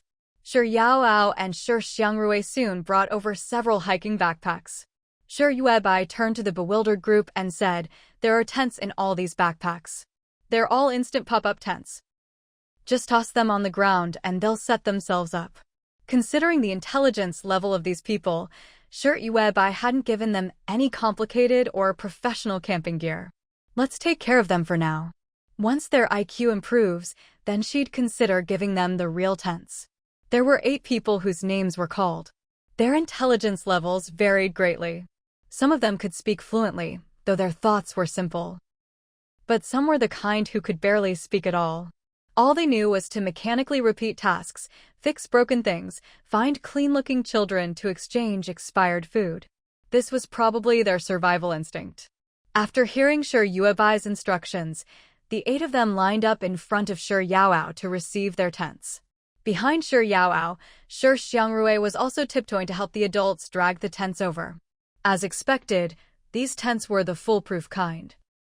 You just tossed them on the ground, and they would pop open automatically. Of course, the quality of such tents didn't need to be mentioned. In fair weather, camping in a sheltered spot, they were fine. But if you needed something professional, something to withstand extreme weather, these tents wouldn't be enough. Fortunately, Sherwebai had already solved this problem for them. She instructed the 8 people. There's a portable camping toilet in each of your tents. Every day, children will bring you food and water. Working for me here, you'll get 3 meals a day, plus 2 snacks. I don't need you working around the clock. Your fixed working hours are 8 hours a day. Any extra time you put in counts as overtime, and for every hour, I'll give you a little red flag. You can exchange these red flags with the children for more daily necessities. After Sir Yuebai finished speaking, she looked at the 8 of them. They stood in a neat row in front of her, faces blank at the long string of instructions. Clearly, they had heard her, but didn't understand. Sir Yuebai's words were already beyond their comprehension. On top of that, their intelligence had been diminished by the radiation of the wasteland, making it even harder for them to grasp her meaning. Sir Yuebai sighed and summarized simply. In short, you must not leave the circle I've drawn for you. If you step outside, whatever danger happens, you'll bear the consequences. As she spoke, Sir Yuebai pointed at a red line on the ground. It was just a simple red hemp rope, laid out in a circle. Because the circle was quite large, it took a lot of rope. At least, it looked that simple. Inside the circle, the 8 workers nodded obediently. No one asked why they couldn't leave, or what dangers awaited outside. They simply did as Sir Yuebai told them. Soon, inside the red circle, at the small teleportation array, Sir Urseo appeared with several people, pushing a large cart. The cart was piled high with thick osmanthus wood. Sir Yuebai took out a blueprint for a bow and arrow and said to the 8 workers, "All the tools are here. Turn this wood into what's shown in the blueprint." The 8 workers immediately crowded around the blueprint, studying it carefully. They weren't very bright, so they took a long time to look. Sir Yuebai didn't rush them, letting them take their time. She also had Sir Yaoao bring over food and water. The 8 workers stared intently at the blueprints Sir Yaoao had given them, poring over them again and again until nightfall. Sir Yuebai then asked Sir Yaoao to bring over a giant spotlight. The spotlight shone directly onto a huge table in the center of the safe zone. Half of the table was covered with blueprints for the workpieces, while the other half held stacks of wood. The 8 workers sat scattered around the big wooden table. The blueprints were divided into several sheets, and everyone studied a different one. Once someone had thoroughly studied the sheet in their hands, they would swap for another and continue researching. From afar, survivors on the distant garbage mounds could see the bright light from the lamp. It was even brighter than the lighthouse atop the main city administration building. A single lamp shining in the wasteland created a strange sense of attraction. Some survivors, unable to resist their curiosity, snuck into the safe zone Sir Yuebai had cordoned off to take a look. By this time, one of the workers had already figured something out. He picked up a piece of wood and, with a knife, began carefully shaping it. They had never made these kinds of cold weapons before. To craft a good cold weapon required true craftsmanship. After all, such weapons only existed in history now. Long before the Wasteland era, no one had used these weapons in battle. But Sir Yuebai had said that the bows and arrows were to be made for sale to outsiders, who would use them to hunt mutant beasts. So, every detail in the making of these cold weapons needed to be carefully considered. One worker, cradling the bow and arrow he had painstakingly crafted, approached Sir Yuebai with great care. Sir Yuebai tested it. She shook her head. The worker's face turned deathly pale, staring at Sir Yuebai in despair. In that moment, no one doubted that Sir Yuebai would expel him from the safe zone marked off by red rope. But instead, Sir Yuebai simply lifted her chin and signaled for Sir Yaoao to hand the worker a pile of little red flags. Other than your regular work hours, all of these little red flags were earned through your overtime, Sir Yuebai explained. She didn't hold it against them that they'd spent the past few days just researching. Sir Yuebai counted that research time as work hours too. And, as promised, she provided them with 3 meals a day and 2 snacks. The worker stared in astonishment at the plastic bag Sir Yaoao handed him, stammering. I didn't know it would be this much. He had been completely absorbed in studying and making bows and arrows. He never expected his efforts would earn him so many little red flags. Or rather, he never realized he'd worked beyond the standard 8 hours. Being able to eat well, drink enough, and focus wholeheartedly on a task without worrying about survival, what a mesmerizing feeling. Carrying his bag of little red flags, he returned to the workers' group. One after another, a few others, feeling more confident, began to craft their own bows and arrows. No one asked how many red flags he'd received. It was as if, in this group, everyone only cared about doing their job well. As long as their basic needs were met, everything else seemed unnecessary. At first, all the bows and arrows they made lacked enough power. Some couldn't even be fired. Some could be shot, but were so weak they couldn't pierce a wooden board. But that was only at the beginning. Once Sherwebai had solved their food and shelter problems, they gradually figured out how to craft cold weapons that met Sherwebai's standards. Atop the tallest tent, a paper airplane had landed. In the dim light of night, everyone inside the so-called safe zone was resting. A few tents still glowed with lamplight. Those belonged to the craftsmen who still had energy to spare, tinkering with the scraps they'd picked up during the day. They were pondering how to restore the broken odds and ends in their hands to perfection. It seemed to have become their hobby. The moment their hunger was satisfied, fixing up those scraps was no longer about necessity. They simply couldn't stand to see things left in disrepair. So, while everyone else slept, they sat alone in their tents, turning passion into talent. Meanwhile, a few sneaky survivors crept up and stepped into the circle marked out by red rope. Just as they were feeling smug, thinking they'd soon found themselves a long-term meal ticket, a powerful force surged toward them from ahead. The harder they tried to step into the safe zone, the harder that force pushed them back. Some survivors were even sent flying, tumbling a meter or two before hitting the ground. Who the hell pushed me? One of them cursed loudly from where he'd landed. He hadn't even figured out what was happening. The survivor ahead of him, who'd also been shoved back a few steps, grumbled and tried again, stepping into the safe zone. But the next instant, he was pushed back by an invisible force. This time, he lost his balance and landed squarely on his backside, outside the safe zone. He wasn't the only one. Several others experienced the same thing. It was only then that they began to sense something was wrong. Someone couldn't help but shout, "What kind of safe zone is this? This is freaky." In truth, the so-called safe zone was just something Sherwebai had mentioned offhand. After all, in their experience, the safe zones designated by the city management system were a joke. A so-called safe zone was just an area where mercenaries like Ija and his team had cleared out the mutants. Then, the city management system would mark that area on the map and tell the survivors they could find food there. So, survivors would flock to the newly marked area, rummaging through the rubble and trash for anything useful. But in reality, these safe zones were far from truly safe. Mutant beasts would still show up from time to time. If the mercenaries couldn't respond quickly enough, the survivors scavenging in the safe zone would be attacked. But there were simply too few mercenaries. Even if Ija could split himself into dozens, he'd never be able to cover it all. That's why, in the early years of the Wasteland, survivors would band together to form civilian patrol teams. Even the most ordinary groups would have such a squad. Back then, Sherwebai's 2 older brothers and her parents were all part of the patrol. Their job was to keep watch and alert the team if any mutants appeared. That was how Sherwebai's brothers and parents met with disaster. Only Sher's mother and Sher-E were lucky enough to survive the mutant attack. And in this wasteland, there were countless families who'd suffered the same fate as the Sher family.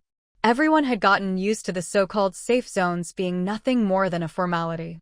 Who would have thought that the safe zone Sherwebai spoke of would actually be this secure? Even these survivors, who'd come to steal food, couldn't even get in. How did things end up like this? The survivor who had fallen to the ground struggled to his feet, not even bothering to rub his bruised, aching backside. Anxiously, he looked ahead at the tents glowing with warm light. The tents, one after another, looked flimsy and poorly made. This so-called safe zone didn't seem very official, either, especially that red line drawn on the ground. No matter how bad things got in the city, they'd never just draw a red line outside the city to decide what was safe and what was dangerous. The commotion outside disturbed a few craftsmen inside the tents who hadn't gone to sleep yet. 1 or 2 tent zippers opened, and a couple of heads poked out, peering past the red line. But in the end, not a single person stepped out to check on those outside the line. Instead, they quickly ducked back inside. One by one, the lights inside the tents went out, though a few stubbornly stayed on. They had too little time and were too obsessed with tinkering and fixing things. So the craftsmen who kept their lights on were still busy with their beloved work. If they didn't finish repairing whatever was in their hands, they couldn't sleep, even if they wanted to. By now, their intelligence had dropped below average, so whatever Shuibai told them, they followed mechanically. Shuibai had said that no matter what happened outside the red line, they didn't need to care. All they had to do was focus on their own research and making bows and arrows. So even when these 8 people saw a crowd of survivors gathering outside the red line, they paid no attention to what those people were doing. They didn't even realize that the survivors wanted to get into the safe zone to steal their food. The survivors who couldn't get in opened their mouths and shouted loudly, "We're starving. Throw us some of your food. It's so dark, you can't just ignore your conscience. If it weren't for us before, you idiots would have starved to death already." Everyone shouted over each other, and when no one came out to stop them, they just yelled even louder. But the craftsmen inside the tents still didn't come out. Nor did they do as the survivors hoped and toss any food over the red line. The survivors outside shouted themselves hoarse until the last tent's light finally went out. Still, none of those idiots inside came out to be at their mercy. Damn it, if I'd spent this time searching, I could have found a ton of supplies by now. One survivor outside the red line spat on the ground, patted the dust off his pants, and turned to leave the safe zone. Maybe he had some issues with his own intelligence, he thought. He'd wasted a whole night yelling here, but couldn't get into the safe zone to take anything by force, so why keep wasting time? He figured it just wasn't worth it. Besides, those good-looking, clean kids would come out to barter for supplies sooner or later. In just one night of rummaging around, he could find a whole pile of useful stuff. Even though this place they'd been brought to was called Trash Mountain, in reality, there were usable supplies everywhere. Even if they were secondhand or a bit worn, as long as they still worked, they could be traded for food. Surviving on Trash Mountain really wasn't all that difficult. More and more survivors were gathering on the Garbage Mountain, having discovered the existence of this safe zone. At the same time, they also realized that no matter what they tried, it was impossible to step inside the area marked by the red line that formed the boundary of the safe zone. But as they lingered outside the safe zone, they often saw Mama's group of children coming and going. Originally, Mama and her children never spent much time on the Garbage Mountain. Sometimes they came once a day, sometimes only once every 2 or 3 days. Each visit was brief, and the expired food they brought was never in large quantities. So, the expired food that Mama's group had became very sought after on the Garbage Mountain. Food was already a precious commodity in the Wasteland, but here in the safe zone, Mama and her group could be seen from time to time.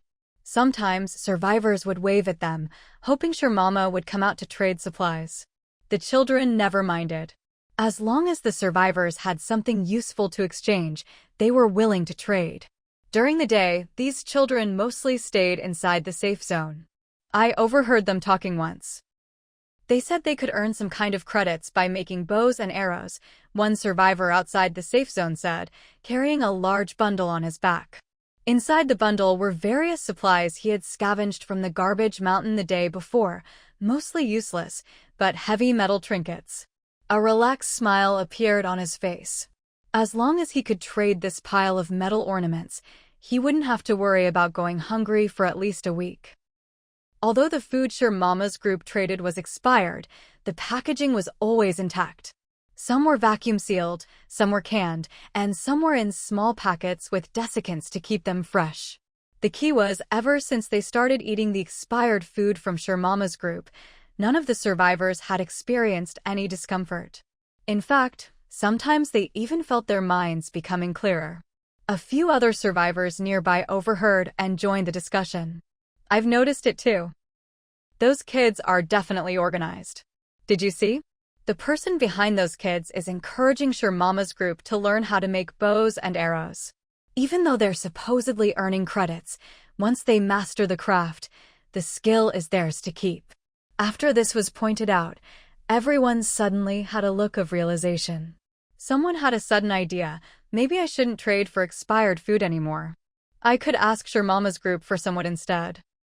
If I can make bows and arrows myself, maybe I could use them as my own long-term meal ticket. The survivors outside the safe zone fell silent. Clearly, they realized this could be a reliable way to secure a steady food supply. But someone scoffed, why bother learning to make all that stuff when you can just scavenge for expired food? A digital screen had been set up at the edge of the red line marking the safe zone. The screen scrolled through a list of available supplies. Mostly types of expired food, but also some wood. Besides osmanthus wood, there were many other types of wood available. Survivors on the garbage mountain could use the supplies they'd scavenged to trade for these materials. The price of this batch of wood was about the same as that of a portion of expired food. However, some survivors who were good at calculations had done the math carefully. If they could save on wood, a single batch could be used to make a lot of bows and arrows. If those bows and arrows were then sold back to the kids under Momo's care, their value could increase tenfold or even more. And if someone was especially skilled, they could make even more bows and arrows from the same amount of wood.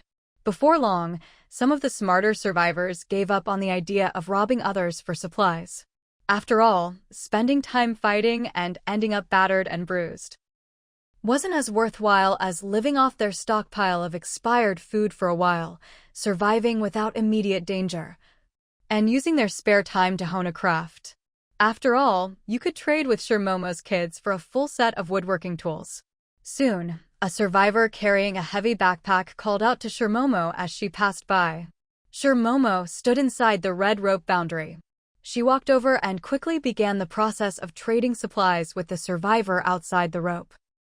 Most of the expired food and daily necessities in the nest had already been priced. Haggling was not allowed here. Nor was there any street vendor-style hawking or begging survivors to come and trade. So Momo and the survivor outside the red rope quickly reached an agreement. After taking the survivor's supplies, Momo handed over a set of woodworking tools and a whole log. The supply of wood in the nest hadn't decreased because of bow and arrow production.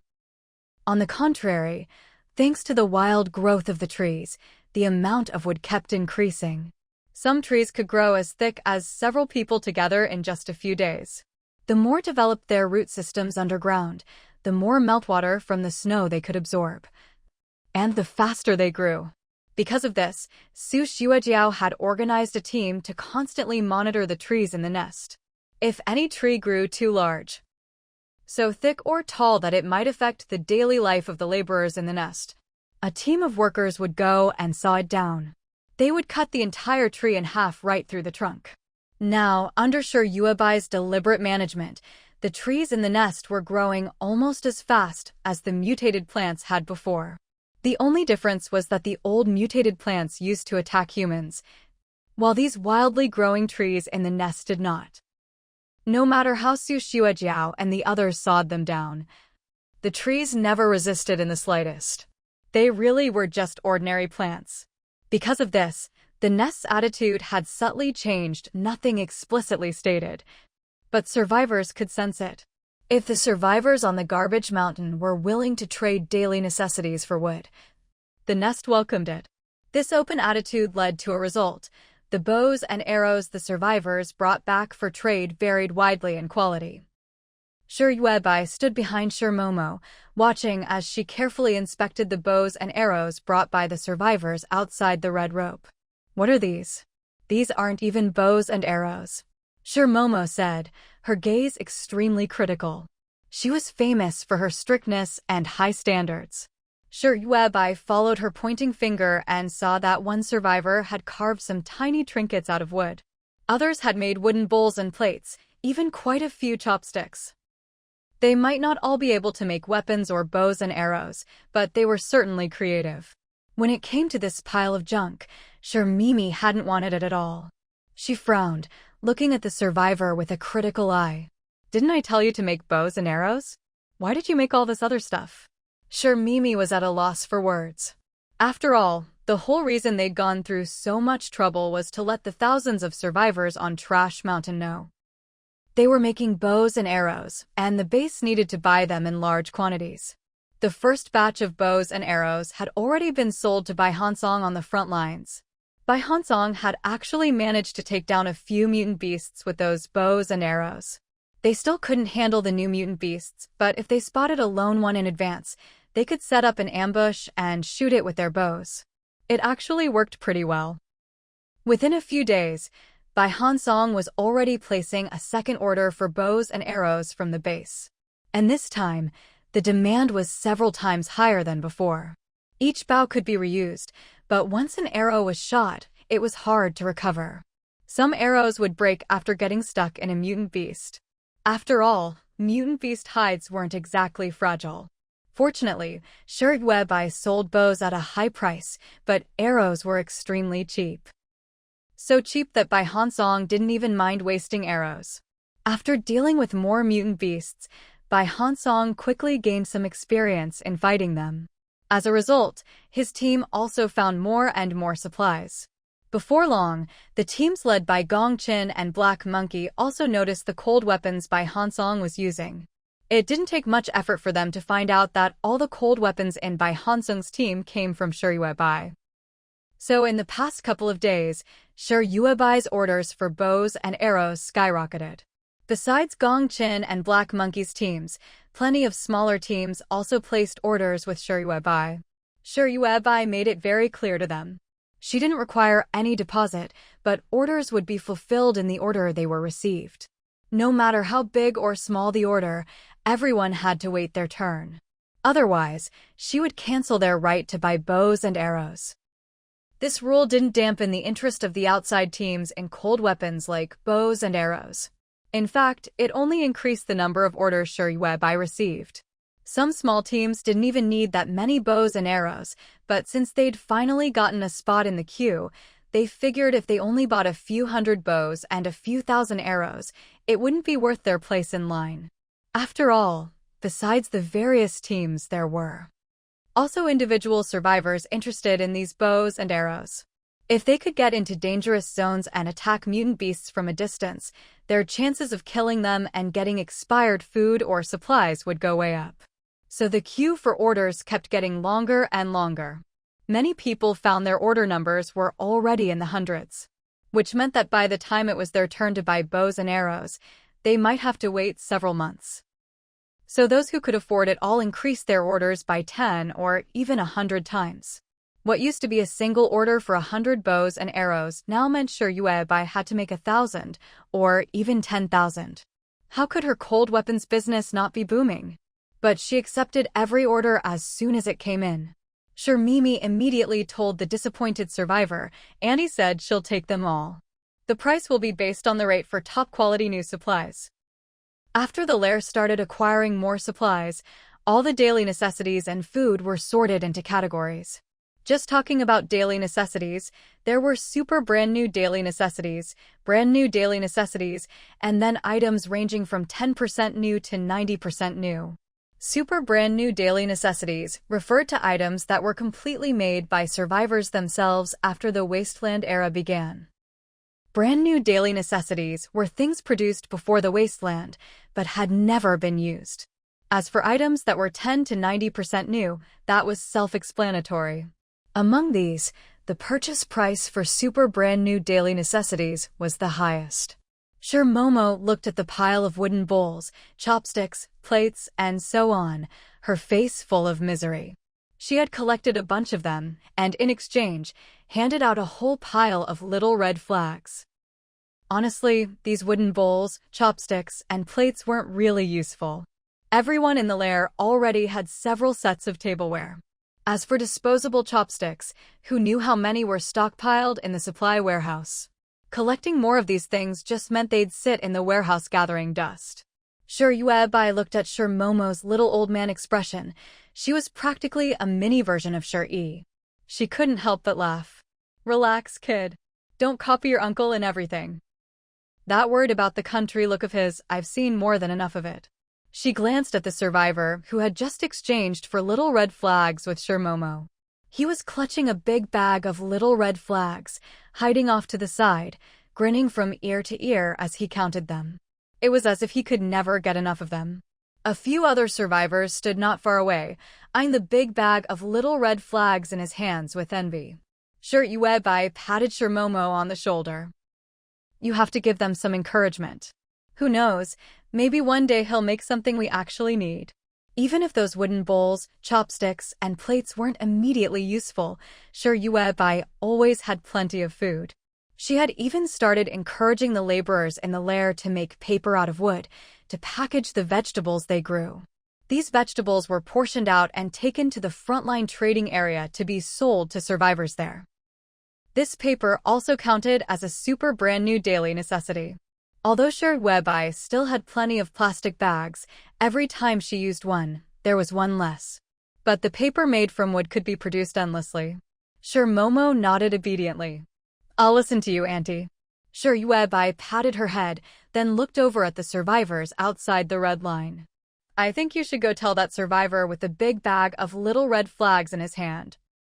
We have a service here that can convert physical little red flags into online little red flags. These days, none of the survivors in the trading area or the lair wanted to carry around heavy, physical little red flags anymore. Before the Wasteland, paper money was stacked one bill on top of another. Even 10,000 yuan was just a thin wad. But 10,000 food little red flags would take up a huge tent. Sir Momo turned her head and noticed the unfriendly looks from those people. Normally, Sir Yuebai couldn't be bothered to deal with this kind of thing. But with Sir Yi's constant supervision, plus Sir Yuebai's strengthening water, day after day, year after year, Sir Momo's abilities had been enhanced. Her combat power was now higher than that of several grown men. The survivor carrying that bag of little red flags was also keenly aware of the unfriendly gazes nearby. He had already heard from some of the craftsmen in the safe zone that, in this settlement on the garbage mountain, you could register the number of little red flags you earned as a virtual tally. To put it simply, the little red flags were the currency here, used to exchange for supplies. When Momo first suggested this idea, the survivor did hesitate for a moment, thinking about converting his whole bag of little red flags into virtual numbers. Who knows how long you guys will stay here? In the end, he clutched the big bag of little red flags tightly. You couldn't really blame him for feeling so insecure. After all, everyone knew what kind of world the Wasteland was. Maybe Momo and the others would show up every day for now, but maybe one day, they'd just disappear and never come back. If that happened, all his virtual numbers would become nothing but a string of meaningless digits, just like money before the apocalypse. He remembered clearly. When the end of the world came, the internet crashed in huge swathes. At first, money was still useful, especially paper bills. He'd been through all of that. Back then, he'd braved all kinds of extreme weather to line up at the bank to withdraw cash. But what he thought of, others thought of too. Every bank had long lines out front. In the end, the cash in the banks was all withdrawn, and the survivors' bank accounts were left with nothing but long strings of numbers, useless numbers. With the internet down, those numbers couldn't be spent at all. So, the survivor holding the big bag of little red flags only hesitated for a moment before firmly shaking his head and refusing Momo's suggestion. Momo didn't push him. She just turned around and said, "All right, I've got other things to do. I don't have time to worry about you. Good luck." As the top student with the most credits at the old Nest school, Momo still had to keep working to earn more credits. Sir Yuebai, of course, didn't say anything. She just made a round of the safe zone, spent 10 gene of fat energy to expand the protective barrier, and drew a small spirit-gathering array at the center of the safe zone. Right now, Sir Yuebai still weighed 160 gene. With her height, she didn't look so chubby anymore. Especially since her skin was fair and dewy, and the clothes her mother had custom-made for her covered up all her bulky areas. This even gave Sir Yuebai a hint of slenderness. As she wandered around the safe zone, a few survivors gathered outside the red hemp rope, staring at her. When Yuebai glanced up unintentionally, those survivors flashed her a particularly eager smile. Yuebai studied the look on their faces. Did they want to pick a fight with her? Fine. She'd spent the past few years focused on losing weight and building up the old nest. It had been ages since she'd gotten into a fight. And now these men were giving her those provocative smiles. Yuebai's hands itched instantly. The urge to punch someone was growing stronger and stronger. Yuebai was idly drawing on the ground with a long stick, all the while secretly keeping an eye on the people lurking around her, waiting for a chance to ambush her. These days, she had to maintain so many formations. Just the protective arrays alone numbered several, each one as powerful as the grand mountain opening arrays of the Wu tribe. Especially now that her lair was growing larger and larger, it took a huge amount of spiritual energy from her every day to sustain it. Luckily, the Lingji mushrooms inside her lair had absorbed enough spiritual energy and had started to produce and replenish it on their own. Because these Lingji mushrooms were now brimming with spiritual energy, the people living nearby and the surrounding plants were all affected by it. All they needed to do was absorb the spiritual energy given off by the Lingji, which saved Yuebai a significant amount of her own energy. So, Yuebai was now considering expanding the area where she cultivated Lingji mushrooms. She planned to set aside a special plot of land in her lair and build a spirit-gathering array dedicated to growing Lingji. She would plant Lingji all over the array. Once the mushrooms grew large enough, they would start to produce spiritual dew. When this dew dripped onto the ground, it would nurture spiritual soil. This soil would naturally contain spiritual energy, and any plants grown in it would also be infused with that energy. However, the spiritual energy in the soil would gradually be depleted as the plants grew, so it was a delicate process. Every so often, she would need to sprinkle some fresh spiritual soil to replenish the energy of the land that had been exhausted. Fortunately, there were now people assigned to handle these tasks, students from the lair school who wanted to earn credits. Although the lair was still a major consumer of Yuebai's fat energy, it was clear that as the number of Lingji mushrooms increased, so would the amount of spiritual soil. Once the entire lair was covered in spiritual soil, the place would naturally become a treasured land overflowing with spiritual energy, a coveted spot among the Wu tribe. And so, Yuebai successfully transformed this place into a spiritual haven. When the concentration of spiritual energy reached a certain level, it would trigger all sorts of chain reactions in the surrounding environment. Everything in the area would, in turn, nourish this land with spiritual energy. At that point, even if Yuebai didn't turn herself into a bolt of lightning, she would never have to worry about running out of spiritual energy again. She could even absorb spiritual energy from the lair itself for her own use. However, this method of absorbing spiritual energy was a bit too slow for Yuebai's liking. She had a much faster way to generate spiritual energy: eating. As soon as she started eating, her weight would skyrocket, and her body would quickly accumulate hundreds of pounds of fat energy, all of which could be converted into spiritual energy. Still, Yuebai felt her figure was too chubby.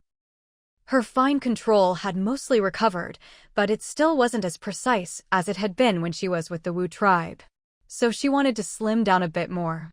She restrained herself from eating any food or drinking any water from the Wasteland, even though some of the survivors in her lair always managed to turn their limited ingredients into endless delicacies to tempt her. "Your name is Yuebai, right?" At last, one of the bolder spies lurking in the shadows stepped forward to speak to her. When Yuebai looked over, he gave her a rather odd smile. "Can we be friends?" Yuebai set down the work in her hands, her face expressionless.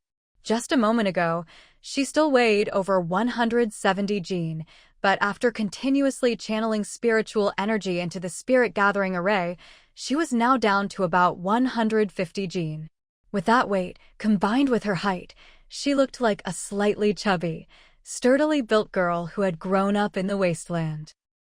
Her skin was always in good condition, and her clothes were always clean and tidy. The appearance of this body of Shiryuebai was exactly the same as how she looked among the Wu tribe, a truly beautiful face. So, in the Wasteland, Shiryuebai's appearance was like that of a well-off young lady, someone who had never suffered through the hardships of the Wasteland, protected by her family, an innocent heiress untouched by the world. Because she never had to worry about food or drink, her figure had developed a kind of well-fed fullness.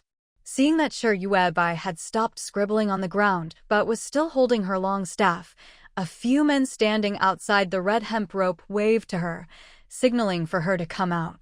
As they wished, Shiryuebai stepped out from inside the red hemp rope, leaving the safety zone. The men immediately surrounded her, all smiles on their faces. But none of them reached out to touch her. First, because this spot was too close to the safety zone, Mimi and the other children were still inside. Even if they wanted to do something to a woman, they'd have to find a more secluded spot. The existence of the safety zone reminded them that they weren't living in a primitive society, but in a world that once had rich material and spiritual culture, now collapsed into wasteland. The wasteland had many downsides. Most directly, it forced every survivor to reflect on their own humanity, reminding them that they had received education and that behaving like primitive people was wrong. Second, if they bullied a woman near here, Mimi and those children would kill them on the spot. That's right. The organization behind these children clearly enforced strict discipline. This group, called the Nest, was actually quite tolerant toward survivors. But there was one rule: if anyone bullied a woman, committed that kind of crime, they would be killed by the Nest, no exceptions. At first, some survivors on the trash mountain didn't believe this rule and tried to target women around them, even casting their eyes on the clean, well-kept children like Mimi. But the consequences were severe. Mimi and the children said nothing at the time, but the next day, those men with bad intentions were chopped to pieces and dumped on the trash mountain. Literally chopped into bits. After several such incidents, the survivors on the trash mountain learned their lesson. They might not know what they could do here, but they definitely knew what they couldn't. Your name is Shiryuebai? Do you have a boyfriend? One of the men suddenly shouted. Shiryuebai, you really are Shiryuebai. I'm your classmate. The man who was shouting excitedly with a flushed face was a classmate of Shiryuebai. He looked like he was already in his 40s. But Shiryuebai still looked like the teenage girl she had been before the Wasteland era. And it wasn't just her. Everyone living in the same compound, except for a few children like Mimi who were still growing, seemed to have stopped aging. Even people like Shir's mother, who used to look quite old, were gradually regaining their youth, as if time itself was reversing on their faces. And it wasn't just their appearances that were growing younger. Their entire bodies seemed to be rejuvenating. The most obvious example was Guai Guai. He used to have poor eyesight and couldn't see people clearly. But now, without any surgery or treatment, his vision was getting sharper day by day. Everyone could feel these changes. Not only was their intelligence returning, but their minds were becoming quicker and sharper than ever before. Shiryuebai tilted her head and looked at the man. In the original owner's memories, there was no information about him, which proved he wasn't important at all. She nodded slightly, tapping the long staff in her hand on the ground, a hint of impatience showing. If you want to fight, then hurry up. Xu Yongxian had no idea how straightforward Shiryuebai was. He looked at her with envy all over his face and even tried to make small talk. You haven't changed much at all. Xu Yongxian actually knew quite a bit about the former Miss Shi.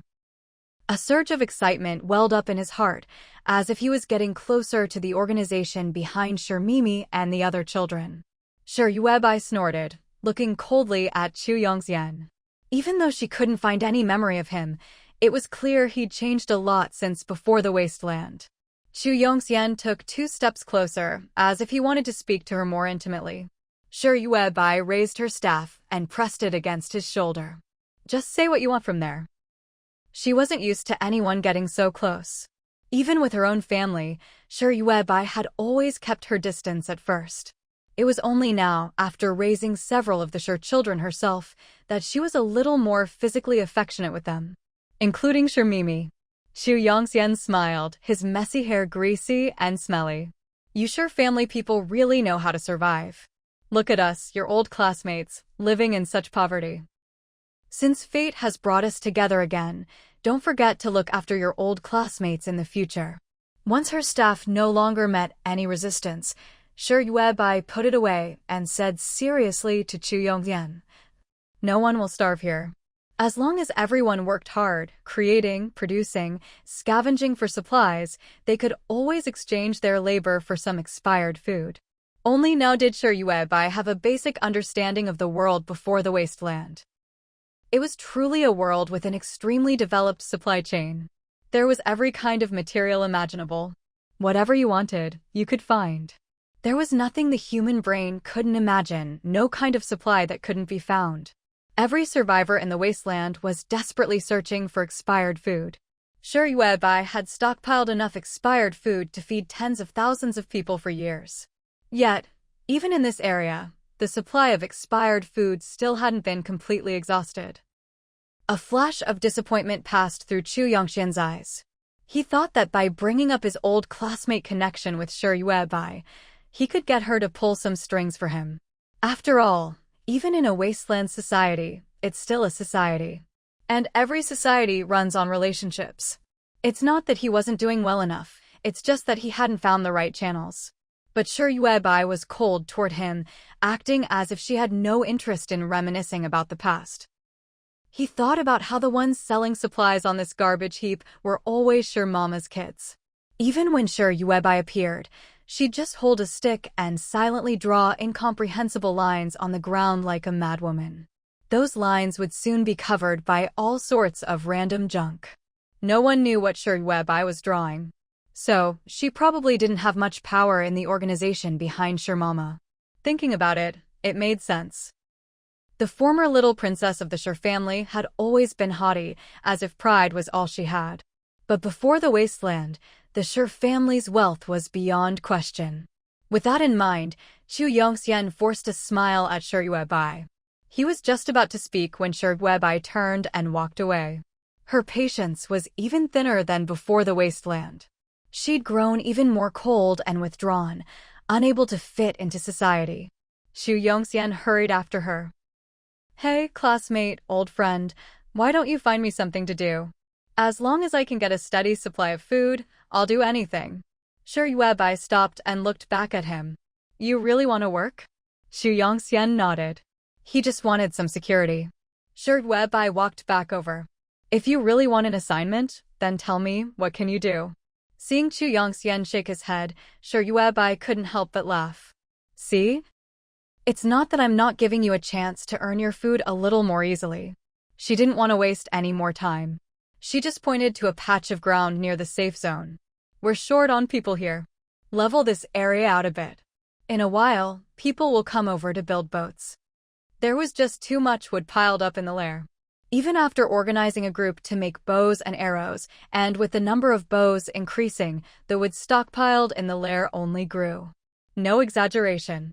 Now every laborer in the lair had been forcibly given a pile of wood for free. Shi Yuebai told them they had to find a way to use up this wood to ease the burden on the lair's storage. So the laborers started building houses for themselves. They added extra stories to their existing homes with the wood. This created the lair's unique architectural style, stone buildings on the bottom, with wooden structures stacked higher and higher on top. But even this was just a drop in the bucket. Now, the laborers outside the third wall were already surrounded by towering trees. If they couldn't cut them down, they'd probably have to live up in the trees. Although these giant trees absorbed a lot of melted snow every day, living in them didn't seem very convenient. So Shi Yuebai decided to build boats. But not a single laborer in the lair knew how to build a boat. Still, even if they weren't experts, they had books to learn from. That's why Shi Yuebai urgently needed a large, flat area. She wanted the kids interested in shipbuilding to come over and practice with the wood. Xu Yongxian was stunned for a moment, then shook his head with a wry smile. "Yuebai, you know what I mean. Isn't there an easier way? Leveling ground on a garbage heap?" What was she thinking? After the apocalypse, it wasn't that there weren't organizations or groups that wanted to rebuild human society and create a new home for humanity. But while the idea sounded great, reality was harsh and unforgiving. This was mainly because the wasteland was plagued by endless natural and man-made disasters. As a result, such plans never really got off the ground. Gradually, from top to bottom, all the survivors lost hope. No one was passionate about rebuilding anymore. Those few leaders who genuinely cared about the future of the survivors had long since become nothing but bones. The saying, "the good die young, while the wicked live 1,000 years, couldn't be more true. Xu Yongxian had been to many human settlements, and the place where Shi Yuebai lived was actually one of the best. Even though he'd been inexplicably brought up to this garbage mountain, Xu Yongxian had to admit that life here was much better than anywhere else. His only problem was that he couldn't leave. If he could, he'd definitely find the other survivors he knew and sell them this information. More and more survivors would flock to this garbage mountain, and eventually, they'd uncover the mysterious organization behind Shi Mimi and Shi Yuebai. Xu Yongxian's eyes burned with longing as he looked at Shi Yuebai. Seeing that Yuebai didn't say anything, Xu Yongxian continued. "You know, the ground here on the garbage mountain is so uneven. How am I supposed to level it out in such a tough environment? Yuebai, we're classmates after all. You can't make things this hard for me." Shi Yuebai seriously glanced around at the surroundings. Is it really that difficult? Seeing Xu Yongxian and the men behind him all nodding in agreement, Shi Yuebai couldn't help but laugh. "I never said you had to get the ground leveled in a certain number of days. Take your time. As long as you don't slack off, you'll get 3 meals a day and 2 snacks. You'll have a steady supply of food and won't starve." Xu Yongxian frowned and asked, "So how long will I have to keep at it?" Shi Yuebai chuckled. "You've got steady food, who cares how long it takes? Just put your head down and work, isn't that enough?" Xu Yongxian's logic was a bit odd, and Shi Yuebai honestly couldn't understand it. "You're the one who told me you needed a steady job. Now that I'm giving you this opportunity, you don't appreciate it.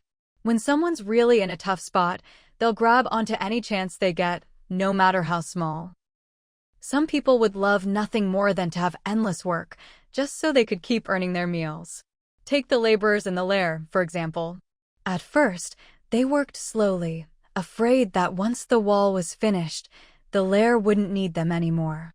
If Su Xuejiao hadn't organized a team to keep an eye on them and stop them from slacking off, they probably could have dragged out building a single wall for decades, maybe even 100 years. They'd die of old age before the wall was ever finished." Seeing that Xu Yongxian still wanted to argue, Shi Yuebai impatiently waved a hand. "Work if you want. If you don't, then don't." The men behind Xu Yongxian immediately raised their hands, scrambling to shout at Shi Yuebai. "I'll do it. I love leveling ground more than anything." Seeing so many people fighting over this obviously unrealistic job, Xu Yongxian quickly shouted, "Who said I'm not doing it? I'll do it." Originally, Xu Yongxian had planned to use his connection as Shi Yuebai's classmate. He wanted to see if he could worm his way into the organization and land an easy, high-ranking job. Someone like Su Xuejiao, for example, she clearly seemed to be someone in a senior position. After all, it was obvious to everyone that all those kids around Shi Mimi listened to Su Xuejiao.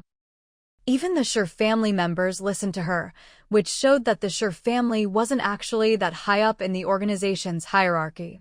Xu Yongxian figured that if he could become one of the organization's top brass, he'd live like a pre-apocalypse social elite again. Then he could look down his nose at all those survivors scrambling around for a bit of food. He certainly hadn't come here to do manual labor. But now, Shi Yuebai had already turned and left, not giving Xu Yongxian even the slightest chance to negotiate. A while later, Shi Mimi showed up with a group of kids, dumping a big pile of farming tools on the ground. Xu Yongxian's face darkened as he questioned Shi Mimi. "What era are these tools even from? This is the Wasteland, not the Stone Age." He suspected Shi Yuebai was deliberately making things hard for him, not actually asking him to work the land. "Just look at these tools. Iron shovels, spades, sledgehammers, all things that required brute strength to even lift. Not a single one of the convenient pre-apocalypse tools. No cranes, no steamrollers, nothing like that. How were they supposed to work the land like this? Sure, Mimi glanced at Chu Yongxian and bluntly said, "My aunt said these are the only tools we have. If you want them, take them. If not, don't get in the way of people who actually want to work." Her tone was unfriendly. She turned to her classmates and added, "Seriously, look at the world we live in now. Even if you managed to haul modern machinery out of the junkyard, where would you get the energy to run it? Besides, there weren't many modern machines left to begin with. Most of the important metals and parts had already been stripped off by the weirdos to make mechs. But the main reason was that her aunt had to conserve her powers." Sure, Mimi could more or less guess that her aunt was getting thinner because she'd been using her abilities more and more lately. She was really worried her aunt would one day waste away to nothing but skin and bones. After hearing Sure Mimi's explanation, some survivors who didn't want to go scavenging for rocks or do woodworking hurried forward to grab the farming tools. Someone even gave Chu Yongxian a shove. "If you don't want to use these tools, then hand them over to someone who does." Quite a few people had heard the news and rushed over, pointing to themselves and asking Sure Mimi, "Can I join in? I promise I won't complain about these primitive tools." Chu Yongxian's face was grim. Of course, everyone's face here was grimy and dark. In fact, you couldn't really tell what color Chu Yongxian's face was, just that his expression was ugly. There hadn't been that many old-fashioned tools to begin with. In no time, the pile on the ground was snatched up by the survivors. Working the land was so much easier than searching for who knew when you'd find its supplies. The land wasn't going anywhere, and no matter how tough it was to work, Sure Yuebai would still give them food. In fact, they were hoping the job would be as hard as possible. That way, they'd never finish working this land. However, reality dealt a harsh blow to these wishful survivors. Although Sure Yuebai had already said that leveling this land would be a massive undertaking, and that such a small number of survivors couldn't possibly finish it in a short time, she still marked out a huge area for shipbuilding, much larger than the current trading zone at the front lines. As long as the survivors from the garbage hills kept working on leveling the land, Sure Yuebai would continue to provide them with 3 meals and 2 snacks a day. All their benefits would be equal to those of the skilled workers inside the safe zone. But there was a catch. Sure Yuebai hadn't spelled everything out. Everyone had mentally prepared themselves for a long haul, but no one expected that Sure Yuebai would actually assign overseers. Each overseer carried a whip in hand. Ever watched those old costume dramas set before the Wasteland era? There were always laborers on construction sites, watched over by strict overseers. If a worker made the slightest mistake, they'd get whipped. Now, while the survivors weren't being whipped, if an overseer caught anyone slacking off or refusing to work, they'd write down their name and dock their food rations. If you didn't want your food docked, you had to work overtime to earn little red flags, which could then be exchanged to buy back your food.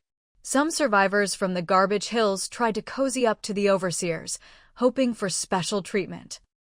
Just like people used to do with business partners and connections before the Wasteland. After all, if everyone worked hard, no matter how big the land was, it would eventually get leveled. And wasn't the whole point of securing a steady food source to make life a little easier? But if they kept working the land with these primitive tools, it was even more exhausting than scavenging freely on the garbage hills. At least when you got tired scavenging, you could rest. Here, under the overseer's watchful eyes, sitting down for a break before the scheduled time counted as slacking off. No one was allowed to rest before the designated break. If you slacked off, your name went on the list. What was even scarier was that, even in the Wasteland, these overseers seemed like emotionless machines, loyal only to Sure Yuebai. After all, they were all the first graduates from the Nest School. Young, sharp, and only assigned official jobs because they'd earned enough credits. Their intelligence was perfectly normal. They'd met Auntie Sure Yuebai at a time when their generation's IQ was at its lowest, so they barely remembered anything from before they met her. Their real memories started from the moment they met her. So, trying to cozy up to or bribe these overseers. Impossible unless you got rid of all these young and clever overseers. Xu Yongxian muttered to the exhausted survivors on the site. I told you from the start, this wasn't going to be easy, but you all insisted on jumping ahead of me for the job. I had no choice but to go along with the crowd. If you'd just given me a chance to negotiate a better deal with Shiyue Bai, things wouldn't be like this now. Some survivors, unwilling to accept the situation, even tried to argue or get physical with the overseers, but those overseers.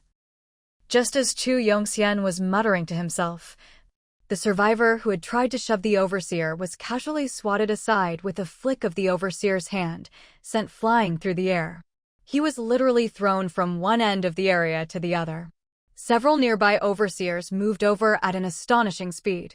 Expressionless, they stared down the survivors who had tried to start a fight, forming a line, a stance that could be used for both attack and defense. Everyone fell silent. The shock among the survivors was beyond words. These overseers were simply too fast, so fast that the survivors hadn't even had time to react. And how could an ordinary young man possess such strength? With just a casual wave of his hand, he'd sent a grown man flying more than 10 meters.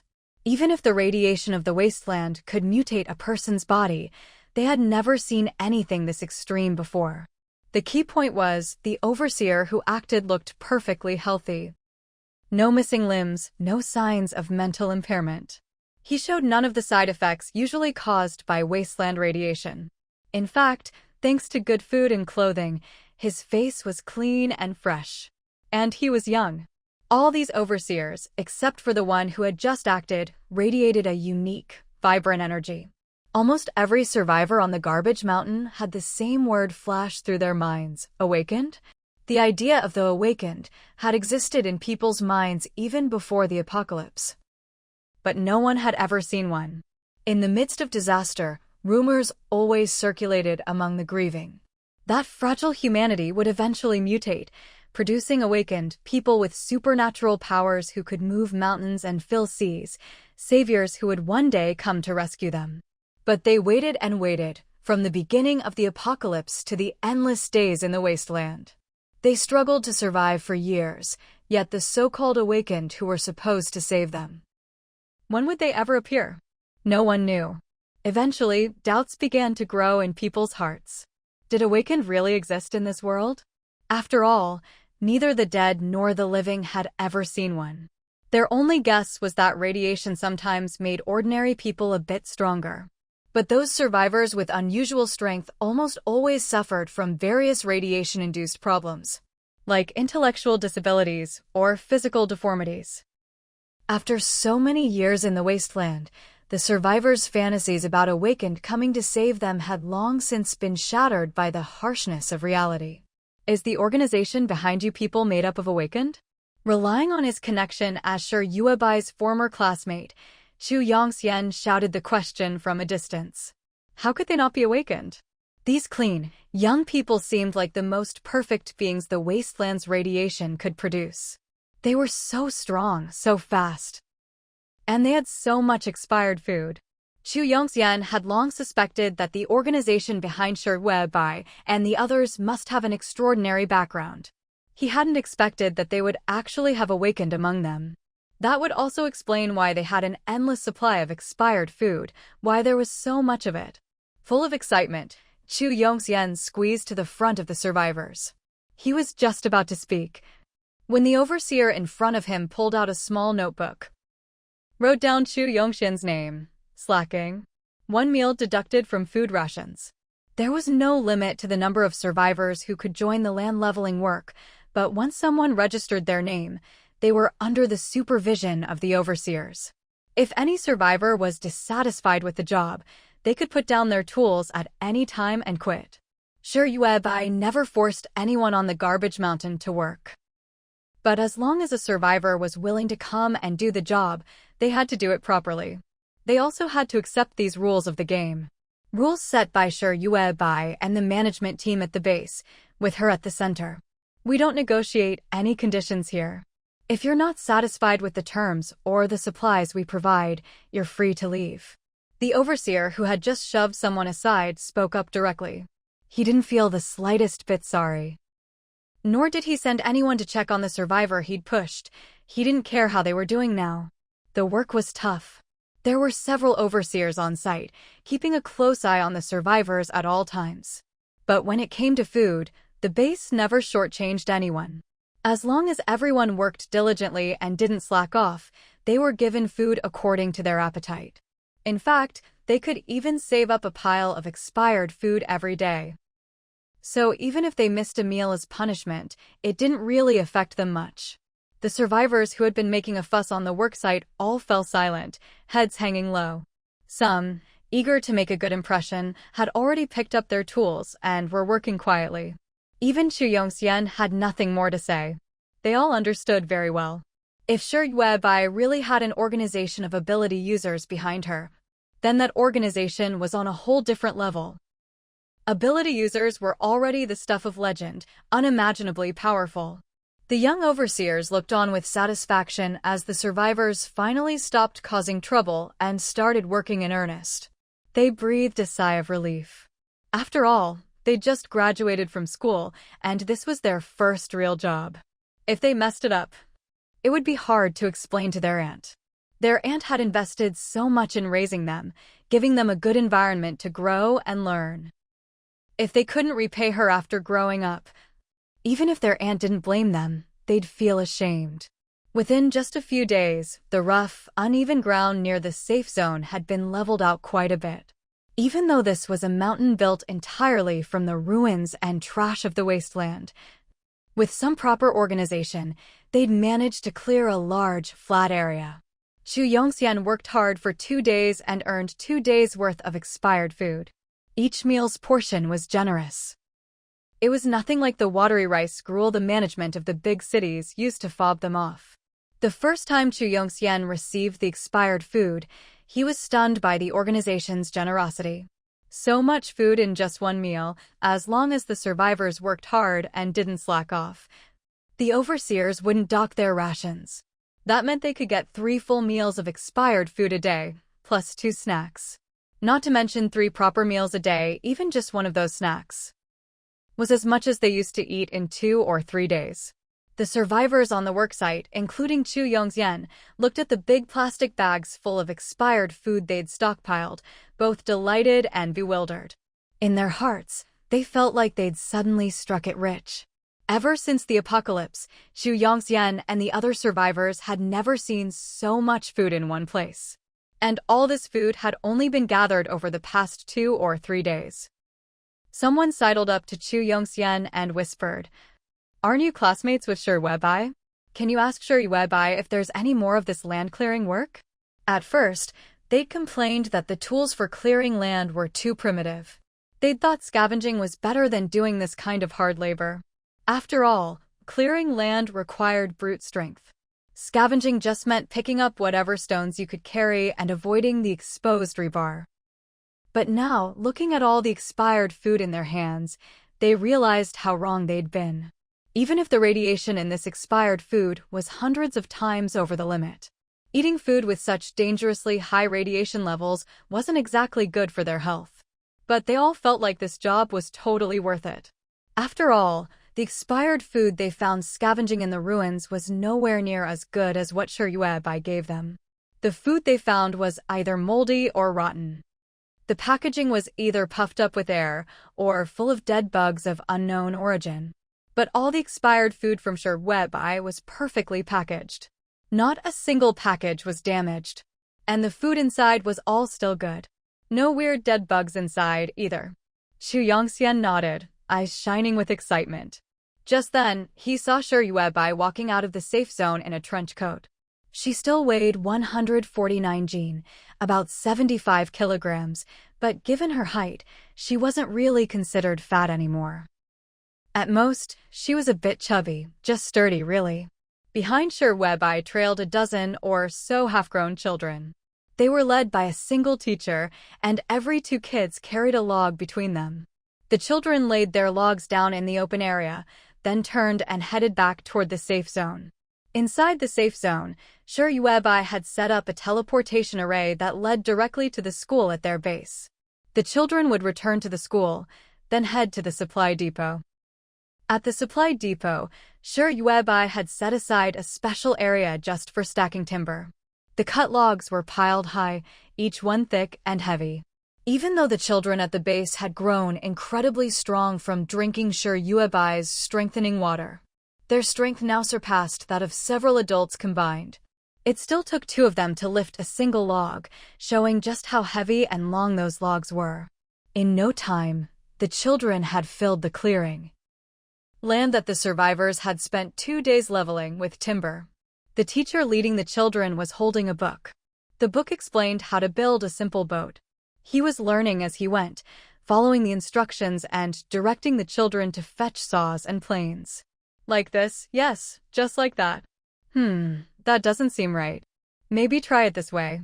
He had the kids saw the logs, cutting them into pieces, wasting who knows how much wood in the process. Only after ruining several logs did they finally manage to cut out a boat part that matched the size in the book. Shi Xiangrui came over with a few younger children, all grinning.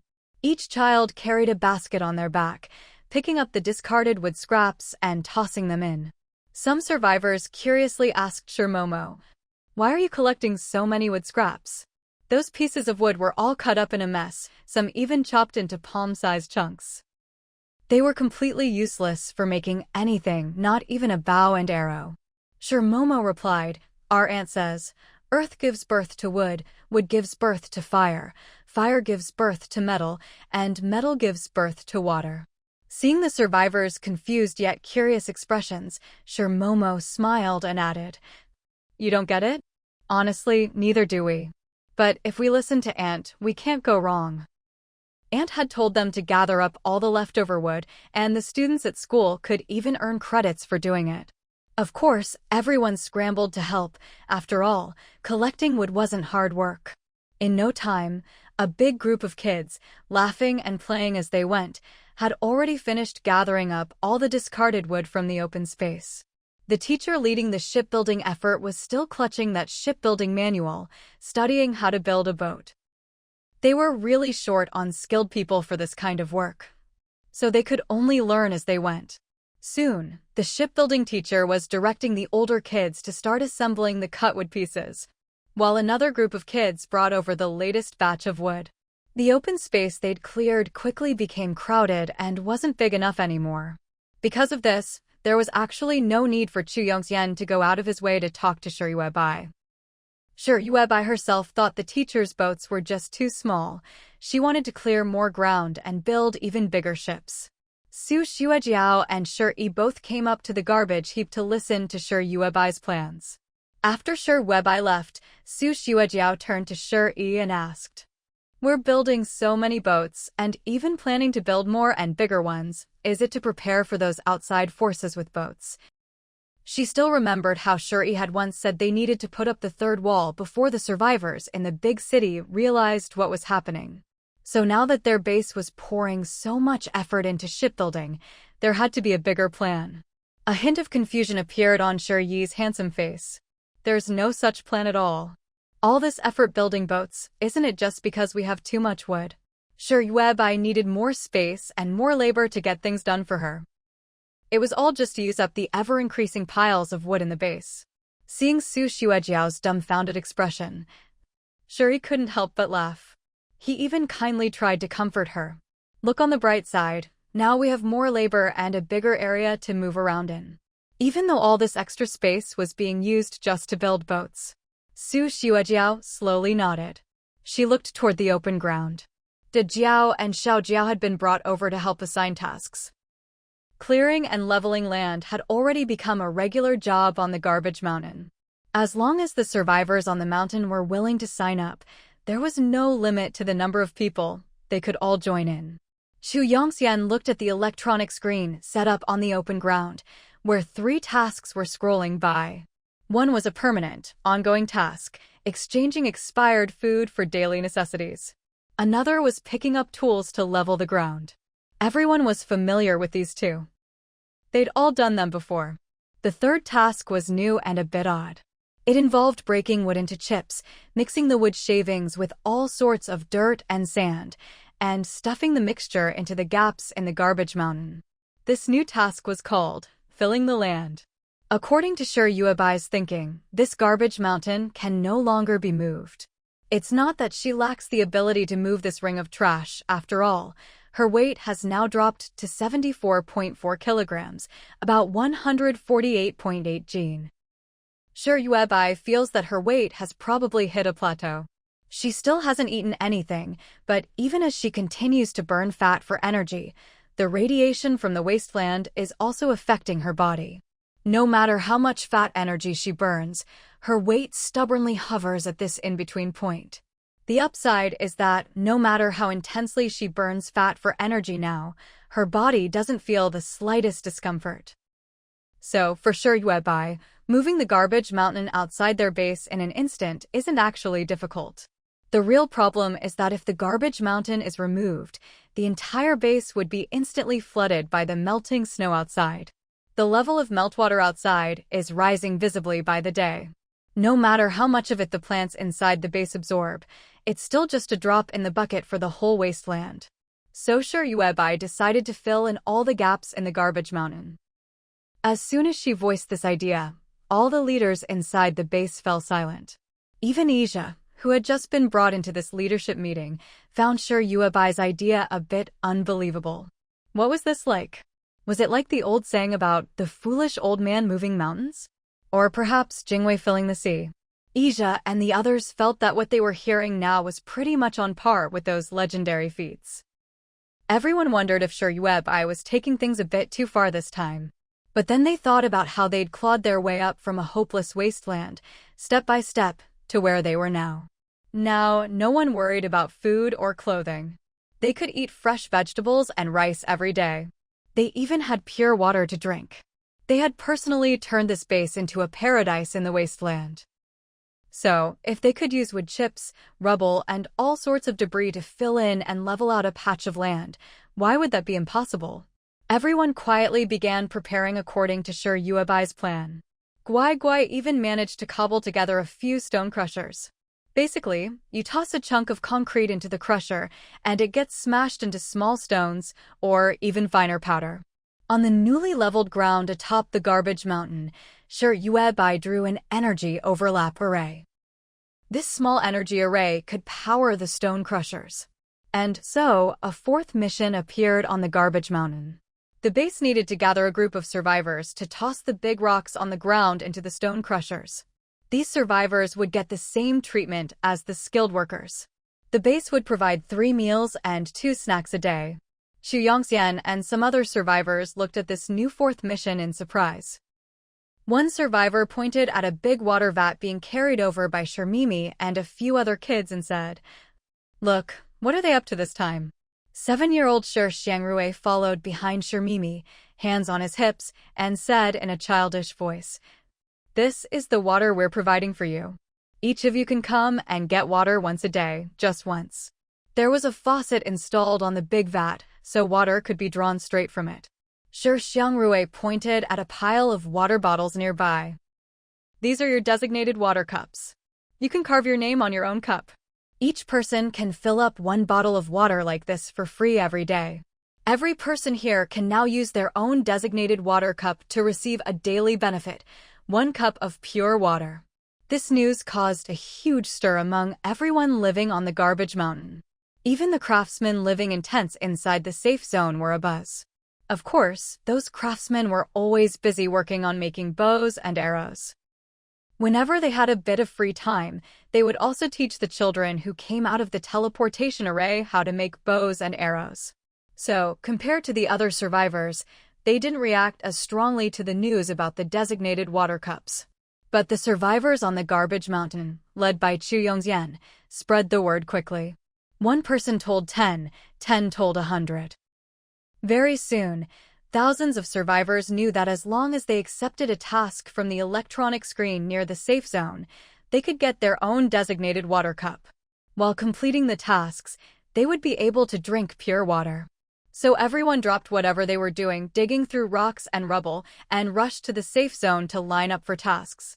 Sher Yuebai easily gained almost 4,000 laborers. That's right, 4,000. The little widow had become a professional at recruiting people. Now, when she went to the front lines to knock people out and drag them in, she didn't even need Yang Wenyao's help anymore. Yang Wenyao had already gone back to their base to maintain order there. All the recruitment at the front lines was left to the little widow. Anyone causing trouble in the trading area at the front, or any survivor trying to sneak in from outside, was forcibly sent to the garbage mountain by the little widow. Being sent to the garbage mountain meant being completely cut off from everyone outside. No matter what family or teammates they had out there, once they were sent to the garbage mountain, they would never be able to leave for the rest of their lives. Of course, if they managed to build a boat and successfully evade Shi Yuebai's paper airplanes and the electronic surveillance devices made by Guai Guai, they could theoretically float across the sea of melted snow and find their way back to the front lines, reconnecting with the outside world. But the odds of that happening were extremely low. So far, no one had ever managed to escape from the garbage mountain. At this moment, Chu Yongxian happened to see Shi Yuebai holding a long stick. She was standing outside the safe zone, on a newly leveled patch of ground, staring off into the distance, lost in thought. Xu Yongxian hurried over and asked her, "Did you guys get advance warning before the apocalypse hit and start stockpiling supplies in large quantities?" Rumors like this had always circulated in the Wasteland. Survivors believed that those in power must have some kind of privilege, allowing them to foresee disasters ahead of time. But those in the upper echelons would never share this information with the lower classes because they needed to keep society stable while they hoarded supplies. Even now, this kind of rumor was still common among the survivors on the garbage mountain. Shi Yuebai turned around, looking puzzled. She crossed her arms, still holding that long stick she always carried. Over the years, that stick had become polished and glossy from her constant handling. "You're overthinking it."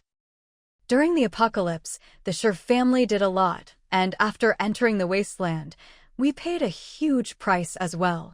It was Shi who answered Chu Yongxian.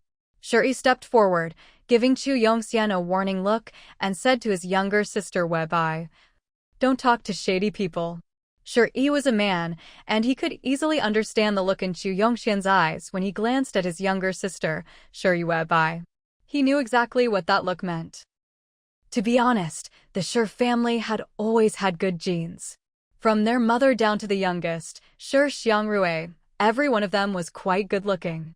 On top of that, the food and water Webai produced with her abilities had been nourishing the Shi family all along. As a result, not only did the Shi family members look radiant, but their skin was especially smooth and dewy. So, the Shi family stood out, not just in the Wasteland, but even back in their old base. They were a beautiful sight to behold. Their excellent genes made them the center of attention wherever they went. Ever since Shi Yuebai had slimmed down, although she was still a bit chubby, she managed to attract a lot of attention. And those looks were different from the old days, when people stared at her as if she were some kind of supersized fatty. Now there was a certain desire in those gazes, the kind that came from the opposite sex. Shi could even see a different kind of feeling in his good friend Isha's eyes when he looked at Webai. Shi could just about accept that from Isha. But when it came to all those random men, those nobodies who tried to use old connections from before the apocalypse to get close to his sister, Shi couldn't help but feel annoyed. The key issue was that his sister was especially naive. She was almost childishly clueless when it came to matters between men and women. Webai had no idea what those men's gazes really meant. Sure, Webai was amazing, her powers had kept a lot of people alive. But when it came to relationships, honestly, Shi was really worried that his sister would get tricked by some no-good man. Take right now, for example, Chu Yongxian kept coming up with all kinds of excuses to talk to Webai, again and again. As long as he didn't get too close to her or try to touch her, Shi's silly little sister would answer Chu Yongxian's questions very seriously. Even though Webai didn't talk much and her expression was usually cold, most of the time it was Chu Yongxian chattering away with pointless nonsense. But Shi knew his sister well. Webai was already using all her patience to listen to and answer Chu Yongxian's idiotic questions. In Yuebai's mind, Chu Yongxian was nothing special. But just because Chu Yongxian and Yue Bai had been classmates before, a lot of the other survivors looked up to him. Whenever they had a problem, they'd send Chu Yongxian to talk to Yue Bai. Sure, Yue Bai glanced at her big brother. She took 2 steps back, widening the distance between herself and Chu Yongxian. She figured her brother must have seen through Chu Yongxian's hidden intentions, which was why he didn't want her talking to him. Did Chu Yongxian want to hit her? Or maybe stab her at close range? Her brother must have noticed something. Yue Bai decided to listen to her brother. Chu Yongxian put on a fawning smile and said to Shi, "Your Shi family must have had some really good luck in the Wasteland to have gained so much influence in your group." Who would believe what Shi said? Chu Yongxian certainly didn't. When the apocalypse struck, Chu Yongxian had already fled to another city. He thought he'd be safer there. But who could have guessed that an apocalypse was called an apocalypse for a reason?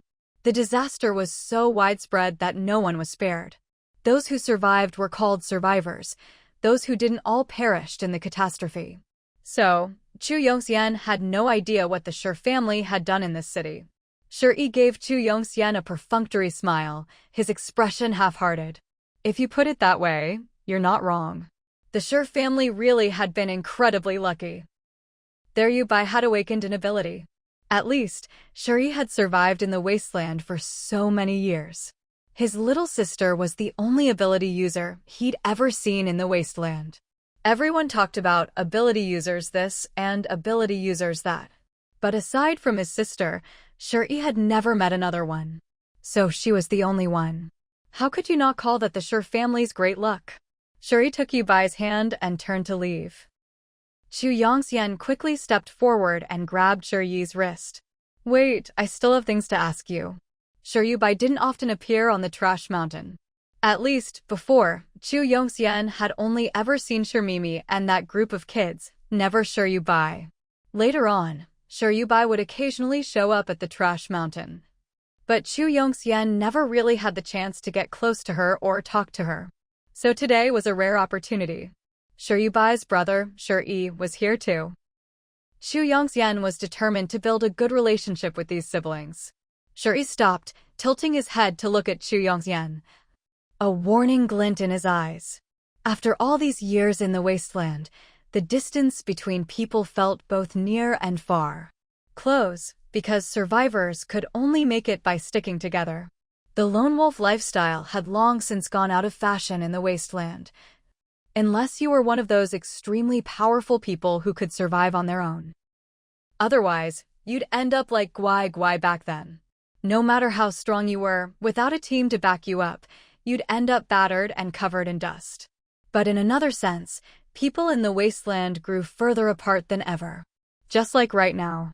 Shi was never comfortable with physical contact from anyone outside the Shi family. Even when his brother Ija patted him on the shoulder, Shi would instinctively lash out at his good friend. The only reason he didn't attack Chu Yongxian right now was because, with his current strength, if he struck out on reflex, he'd kill Chu Yongxian instantly, no question. So as soon as that thought crossed his mind, Shi forcibly suppressed his killing intent. There were no rules in the Wasteland, but the law still lived in people's hearts. Shi no longer had any lofty ideals about serving the country or the people. But he wasn't a mindless killer either. "Wait, I have some information I want to sell you." Chu Yongxian deliberately dangled the bait, satisfied to see Shi stop and turn his gaze to Yue Bai. But Yue Bai showed not the slightest interest in Chu Yongxian's so-called news. She didn't even seem to notice the suggestiveness in Chu Yongxian's eyes. Shi impatiently shook off Chu Yongxian's hand. "If you have something to say, say it. If not, we're leaving." He didn't think Chu Yongxian had any news worth trading supplies for. "I know where your father and Shi are." Shi was just about to leave with Yue Bai when he heard Chu Yongxian's words. He spun around, staring at Chu Yongxian. How's that possible? Weren't they dead long ago? He paused, as if recalling his own experiences. Narrowing his eyes dangerously at Chu Yongxian, he said, "How do you know? If you dare lie to me, I'll kill you." Chu Yongxian shrank his neck. The Shuri standing before him now was completely different from the outstanding eldest son of the Shur family that people used to talk about before the Wasteland. The rumors didn't match at all. But Chu Yongxian could understand. After all, in the Wasteland, human nature was laid bare. Shur Yi's personality was different from what the rumors had said, but Chu Yongxian could make sense of it. His own character had changed drastically since before the Wasteland too. On the other hand, Shur Yuebai seemed almost unchanged from before. When he looked at people, it was as if his eyes were set above everyone else, giving off an air of indifference. "I'm not lying to you," Chu Yongxian hurriedly said to Shuri. "When I escaped from our city, I saw your father and Shur. Chu Yongxian had come from a good family himself, but it was nothing compared to the Shur family. After all, the Shur family had been one of the top elite families." That was how Chu Yongxian had become classmates with Shur Yuebai, and also knew Shur Yuebai's father and two older brothers. Shuri let go of Shur Yuebai's wrist. He grabbed Chu Yongxian by the collar with one hand and pulled him closer. Shur Yi's eyes narrowed dangerously as he stared at Chu Yongxian, his tone severe. "Tell me everything you know." Chu Yongxian smiled, a look of certainty appearing on his face. He'd known that bringing up news about Shur Yuebai's father and second brother would make the Shur family pay attention to him. He hadn't even remembered this at first. But lately, Chu Yongxian had racked his brains trying to get closer to Shur Yuebai. It was only after much effort that he recalled some details from when he'd fled the city. "The city was right next to yours," Chu Yongxian said in a low voice. Before the Wasteland, the two cities were close neighbors, but after the Wasteland, it felt like they were separated by mountains and rivers. Not to mention that now, everywhere was buried under melting snow and water. Chu Yongxian's city had long since been swallowed up by the sea of snowmelt. His memory had also been affected by radiation in the Wasteland, leaving his recollections hazy. There were even gaps in his memory. It was only recently, after he'd started eating and drinking better, and drinking the water provided by the Shur family, that his memories of the past had gradually become clearer. At first, the two of them were begging for food outside our big city, Chu Yongxian said, struggling slightly, trying to free his collar from Shur Yi's grip. But Shur Yi's strength was overwhelming. Chu Yongxian's efforts were nothing in comparison. So he could only continue. Later, with all the snowmelt everywhere, everyone was fleeing, wandering in all directions. I don't remember where the two of them went after that. My mind was pretty foggy back then too, like I was in a constant haze every day. I couldn't possibly keep track of where those two ended up. In the Wasteland, this kind of thing was all too common. Those once familiar faces who used to stand high above others had fallen into the dust. Stories like that were everywhere. Chu Yongxian didn't feel that standing by and doing nothing was wrong. Of course, Shuri didn't blame Chu Yongxian for not helping his father and second brother, either. Shuri slowly released Chu Yongxian's collar. He said in a low voice, "How many people from your city managed to escape? Do you still know any of them?" There were many survivors on the front lines who had fled to the island from all over. They weren't necessarily all from the neighboring city. Some might have come from even farther away. So if Chu Yongxian could find some old acquaintances to ask, maybe he could uncover more news about Shur Yi's father and second brother. Chu Yongxian agreed to go and ask around. But on this garbage mountain, the only survivors who had come with him from the neighboring city didn't know Shur father or Shur second at all. Shuri took Chu Yongxian to the front lines. This was a matter concerning the secrets of their base. Chu Yongxian couldn't stay isolated on the garbage mountain forever. If he did, he'd never be able to find out any news about his father and younger brother. So Shuri could only personally keep an eye on Chu Yongxian. "Mr. Shur, you're actually very busy. It's fine if you accompanies me instead," Chu Yongxian said hurriedly, waving his hand as Shuri walked over. He kept glancing at Shur Yuebai, even winking at her, hoping she would speak up for him. But Shur Yuebai didn't spare Chu Yongxian a single glance. In Shur Yuebai's mind, Chu Yongxian was no different from a rock by the roadside. Especially after realizing that Chu Yongxian had no intention of challenging her or having a good fight with her, Shur Yuebai lost all interest in him. Originally, Shi Yuebai was already impatient and wanted to leave, but when she heard there was news about Shi father and Shi second, she deliberately stayed put, waiting for her big brother and listening to Chu Yongxian finish speaking. This was probably the greatest patience Shi Yuebai could muster. Who would have thought Chu Yongxian would keep going, saying, "I don't think Yuebai has anything to do either." As he walked forward, Chu Yongxian smiled at Shi and said, "After all, Yuebai and I used to be classmates. We always got along well." He was lying. As the heiress of a top-tier family, Shi Yuebai could never have truly gotten along with someone like him, a nouveau riche with only a bit of money. But Chu Yongxian understood Shi Yuebai. She wouldn't bother to explain anything. So Chu Yongxian used these ambiguous words to try and mislead Shi. Shi lifted his eyelids, sneered, and said to the seemingly polite Chu Yongxian, "You really are bold. How could my sister possibly waste her time on something so pointless with you?" Even if his sister had actually gotten along well with Chu Yongxian in the past, that was before the Wasteland. Now, his sister was an ability user, busy every day with endless tasks. How could she possibly have time for such trivial matters? Every time Shi Yuebai appeared in front of others, she seemed almost like a withdrawn child. She rarely spoke to anyone. Even if people talked badly about her and she overheard, Yuebai wouldn't argue with them. She'd just beat them up. Although Yuebai looked beautiful and aloof to outsiders, she was always drawing or scribbling on the ground with a stick, which made her seem a bit neurotic. So many people thought Shi Yuebai was just lucky. She was born into the Shi family, and the Shi family happened to side with the right group, an organization with ability users. That's why the Shi family could now stand above others and control the resources of many survivors. If even Shi relied on this organization to survive, let alone Shi Yuebai. But in Chu Yongxian's eyes, this was the perfect opportunity to get closer to Shi Yuebai and strengthen their relationship. Seeing Shi Yi's firm attitude, Chu Yongxian tried to persuade him, "I see you by wandering around every day with a stick. She seems bored. Why not give her something to do? It might even be good for her." Chu Yongxian suspected that Shi Yuebai's intelligence might have been affected by the radiation of the Wasteland. And since the Shi family had always treasured Shi Yuebai, even before the Wasteland, when her mind started to go, they just protected her even more closely. But in reality, excessive protection only made her regress further. Shi Yuebai still hadn't figured out what Chu Yongxian was getting at. Shi, on the other hand, just let out a cold laugh. "I think you're the one who's sick.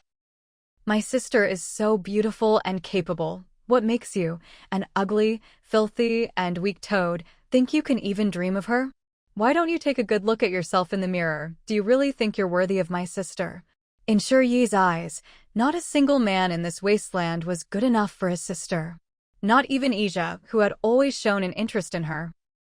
Even though there seemed to be some kind of contract between Ija and Yuebai, which gave them a connection that no one else could quite explain or understand. But so what? Brotherhood was one thing. But if a brother tried to pursue his sister, that was absolutely unacceptable. In this wasteland, Shi thought Ija was barely passable at best. As for the rest of the men, forget it. Compared to Ija, Chu Yongxian was 100,000 miles behind. Just the fact that Chu Yongxian had set his sights on Yuebai was, in Shi Yi's opinion, an insult to both Yuebai and the entire Shi family. Chu Yongxian wanted to say more. But Shi was clearly already angry. The look of disgust on his face was unmistakably genuine. It was as if Chu Yongxian kept talking, Shi would refuse to use him any further, even if it meant giving up on news of his father and brother. Chu Yongxian had no choice but to lower his head, pretending he was no longer interested in Shi Yuebai. Right now, his top priority was to get inside the organization where the Shi family belonged. So, he had to curry favor with Shi. Once he had a firm foothold in the organization, kicking the Shi family out would be a piece of cake. Chu Yongxian was taken to the front lines by Shi. Shi Yuebai, meanwhile, never did figure out what Chu Yongxian and her eldest brother Shi had been talking about. When it came to matters of romance, Shi Yuebai was even more clueless than her original self. In her mind, then fell into three categories. The first were family, like her brother Shuri. The second were friends, like Ija and the mercenaries. The third were strangers. After Chu Yongxian and Shuri left for the front lines to gather information, Shuri Yuebai turned her attention back to the garbage mountain. By now, Little Mute had rounded up 5,000 laborers to work there. 2,000 of them were busy mixing wood chips and bits of stone to fill the gaps in the garbage mountain. It was a massive and never-ending project. But with 2,000 laborers working in shifts around the clock, they had managed to pack down a small patch of solid ground. On that patch of land now sat dozens of small boats and one that was a bit larger. From time to time, Shuri Yuebai would send her paper airplanes over the garbage mountain, scouting toward the front lines and the big city. Where she was, it wasn't far to the big city, and she could also head east straight to the front lines. Now that the boats were built, Shuri Yuebai figured they ought to be put to use. She decided to set up a supply route, sending goods every day to the trading area at the front lines. Otherwise, the survivors there might start to think the supplies were just appearing out of thin air. Honestly, this was all a bit pointless. After all, if Shuri Yuebai wanted to move supplies, she could just use the teleportation array. She'd set up the array in a hidden corner of the trading area. The survivors there had no way of getting to the teleportation zone themselves. Whenever the supplies in the trading area ran out, Su Xuejia would promptly bring in more. As for the more distant places, Shuri Yuebai had no desire to pry. She had never experienced such a relaxed environment before. Even though she had been in the Wasteland for 8 years now, the sense of ease was new to her. That child who had once been a lucky omen as a baby had now become one of the top students at the Old Nest School, always eager to earn points. Every day when she opened her eyes, there was no one hunting her down, no need to constantly guard against betrayal or sneak attacks. There was no more daily fighting and killing. She only needed to lose some weight, and when bored, she could help with some construction. To Shuri Yuebai, this wasteland was nothing short of paradise. She could barely remember what life had been like among the Wu tribe.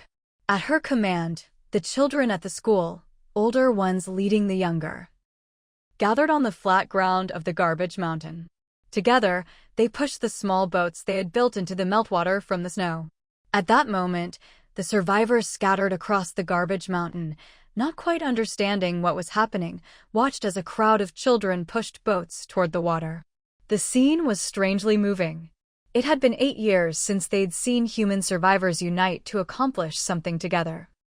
Granted, they were only on the garbage mountain because they'd taken on a mission to level the ground, but as they watched the boats set sail, a sense of pride unexpectedly welled up in their hearts. Today, outside this garbage mountain, so many little boats floated on the sea, and they had played a part in making it happen. These kids have such a strong, sweet scent about them, some survivors whispered. But it wasn't just the scent of osmanthus anymore. Some children carried the fresh fragrance of grass and trees, while others smelled of different flowers and herbs. One survivor wondered aloud, weren't all the plants supposed to have mutated? If those mutant plant roots hadn't burrowed everywhere and attacked people, our cities wouldn't have been leveled. To get rid of the mutant plants, people had destroyed every root they could find, even resorting to self-destructive attacks. As a result, the ecological balance was ruined, radiation contaminated the wasteland, and not a trace of green was left on the entire planet. But now, looking at the organization behind the Shur family, it seemed they had managed to cultivate plenty of plants. They even had enough wood to build boats. No one could answer this survivor's question. In fact, thanks to the children from the old nest, every survivor on the garbage mountain wore an osmanthus sachet. But they had no idea how the organization called Old Nest managed to control the plants. They couldn't help but feel that being brought to the garbage mountain wasn't a punishment after all. It was a stroke of incredible luck. The big ship is setting sail, someone suddenly shouted from the crowd. All the survivors turned to look. There they saw Shur Xiangrui and a group of children, only a few years old, clustered densely around a large boat. They were strong for their age, but pushing such a big ship was still a struggle. Seeing how hard the children were working, a few nearby survivors quickly put down their tools and rushed over to help push. They hadn't been drinking the strengthening water for long, so even 8-year-old Shi Xiangrui was stronger than they were. But as others saw these survivors lending a hand, more and more people joined in. Shi Yuebai stood on a high spot, her wooden clothes fluttering in the wind. With her hands clasped behind her back, she watched the scene before her. She had thought about stepping in to help Shi Xiangrui, but in the end, she simply watched quietly as more and more survivors ran over. Together, everyone pushed the great ship into the sea. Once the boat entered the sea, cheers erupted on the shore.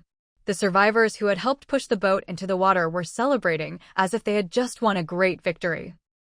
Their exuberant, dancing figures made Shi Yuebai, standing on a high spot, unconsciously curl her lips into a smile. No matter what motives these people each harbored, at this moment, they all seemed rather endearing. Setting aside all the life-and-death struggles for survival resources, the survivors of the Wasteland actually had a strong sense of teamwork. This was something Shi Yuebai had never seen back when she was among the Wu tribe. It was also what she found most precious about the survivors here in the Wasteland. Whether good or bad, in a place so lacking in resources, no one could survive without a team. Mimi led a group of teenagers onto the boat, where they hung a lantern at the bow. The electronic screen next to the safe zone by the garbage mountain updated the mission prompt in real time. The garbage mountain was recruiting a batch of porters. Every day, children would move supplies from the nest to the area near the safe zone. Then, according to the list sorted out in the trading area, they would carry the needed supplies onto the boat. Graduates from the nest school would then pilot the small boat, delivering the goods to the trading area. Only children absolutely loyal to the nest could be entrusted with such tasks. These kids had grown up under the nest's education and would never leak any information about it. They were perfectly suited for this kind of work that involved contact with the outside world. Besides, the nest itself was only so big. There were plenty of outstanding kids. Mimi had a lot of points, but other kids had earned quite a few as well. Shi Yuebai had promised that any child who accumulated enough points would be assigned a job. But there simply weren't enough jobs in the nest for all these kids. As Mimi's group grew up, more and more survivors in the nest were also having children. This was something that left Shi Yuebai feeling helpless. She couldn't exactly force the survivors to stop exercising in their spare time. After all, there weren't many other forms of entertainment in the nest. Once the survivors finished their work, it was only natural for them to follow human instincts. A bit of primal need was understandable. On top of that, Little Mute and the young widow would often bring back abandoned children from outside.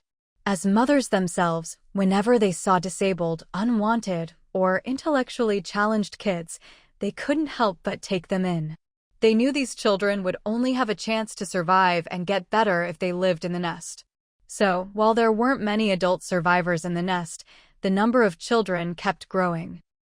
Now, the underground mall that served as the nest school was completely filled with kids. Every available space that could hold a bed had one, packed densely like an ant colony. Shi Yuebai had no objections to the two mothers' habit of taking in children. Once these kids' minds and bodies recovered, they became even more useful than adults. After all, their earliest memories were of the nest. The nest was their home. Watching the teenagers' confident, bright smiles as they started piloting the boat and taking on their new jobs, Shi Yuebai jumped down from her perch and said to Mimi, "Recruit another batch of people. Have them plant trees on the cleared land on the garbage mountain." Wood chips, along with bits of stone and trash, filled the crevices of the garbage mountain. The area here was much larger than that of the nest itself. Word got around that Shi Yuebai was planning to plant more trees, and the leadership at the base all felt their scalps tingle. There was no other reason, simply that the base was already overflowing with trees. But despite the wild proliferation of these trees, not a single one had ever caused any harm to the survivors living in the base. Their roots kept burrowing deeper and deeper underground. They avoided the houses built by the survivors, never causing any damage to the foundations. In fact, some of the roots would even wrap around the foundations of the survivors' homes, forming a protective barrier of plant life around them. Maybe for the average survivor's house, this effect wasn't obvious. But when these roots reached the base of the perimeter walls, they formed a thick underground shield. This underground barrier made it much harder for the soil and water beneath to be washed away. At first, no one noticed this. Maybe Shiryuebai knew, but she didn't think it was anything serious, so she never told anyone. It wasn't until a specialist in soil and water conservation at the base began to worry deeply about the living environment that the issue came to light. With the ever-increasing snowmelt, he feared it would eventually wash away the soil and water beneath the base. If that snowmelt kept eroding the ground under the base, then even with the garbage mountain blocking most of it and protecting the base, one day the base would end up like a bowl with a hole in the bottom. Water would start seeping in from below. This soil and water expert spent his days pondering the problem. One day, on a whim, he grabbed a shovel and decided to dig a hole to check if the soil below had been eroded or washed away by the snowmelt. But the deeper he dug, the more shocked he became. Beneath the base, it was all tangled roots. After making this discovery, the expert reported it up the chain of command, level by level. The leadership took the matter very seriously. They found some surveying tools in Shiryuebai's supply cache and sent people to thoroughly investigate the ground beneath the base. In the end, they discovered that the wildly growing plants in the base had roots so dense and tangled, they formed a nest-like web that cradled the entire base. Shiryuebai watched them all bustling about, but said nothing. It was only after Su Xuejiao and Pang Zhenggong finished their work that Shiryuebai spoke lightly. "I've known all along. I told you before, these plants won't cause you any trouble." Within Shiryuebai's protective array, all the plants were under her control. Because the garbage mountain wasn't entirely reliable, Shiryuebai had taken extra precautions and deliberately had plants grown in every corner of the base. She intentionally guided the roots to form a nest-like structure underground. She even planted vegetation on the garbage mountain itself, so the roots would burrow into its crevices. These roots would absorb the snowmelt.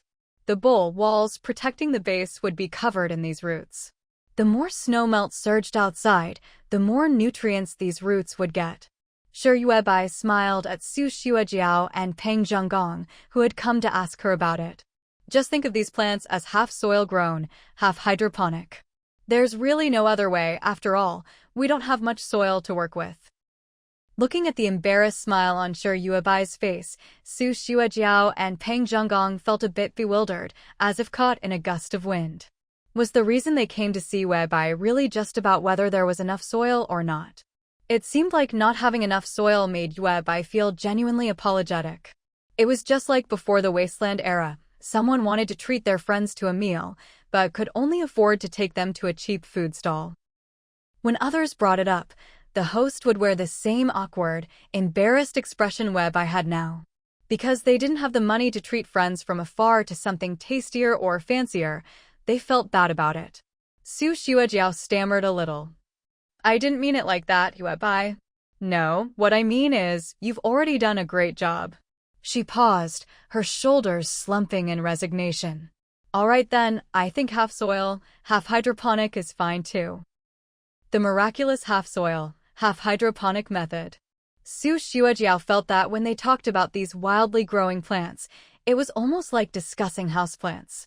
Especially after Weibai had slimmed down successfully over the past year or so, there was a relaxed air about her, something rarely seen in the entire Wasteland. Su Xuejiao turned to look at Pang Zhenggong again. "Do you have any other opinions?" Pang Zhenggong shook his head vigorously. "Half soil, half hydroponic sounds great. For those of us with so little soil, we could even go fully hydroponic." Oh my God, what was he even saying?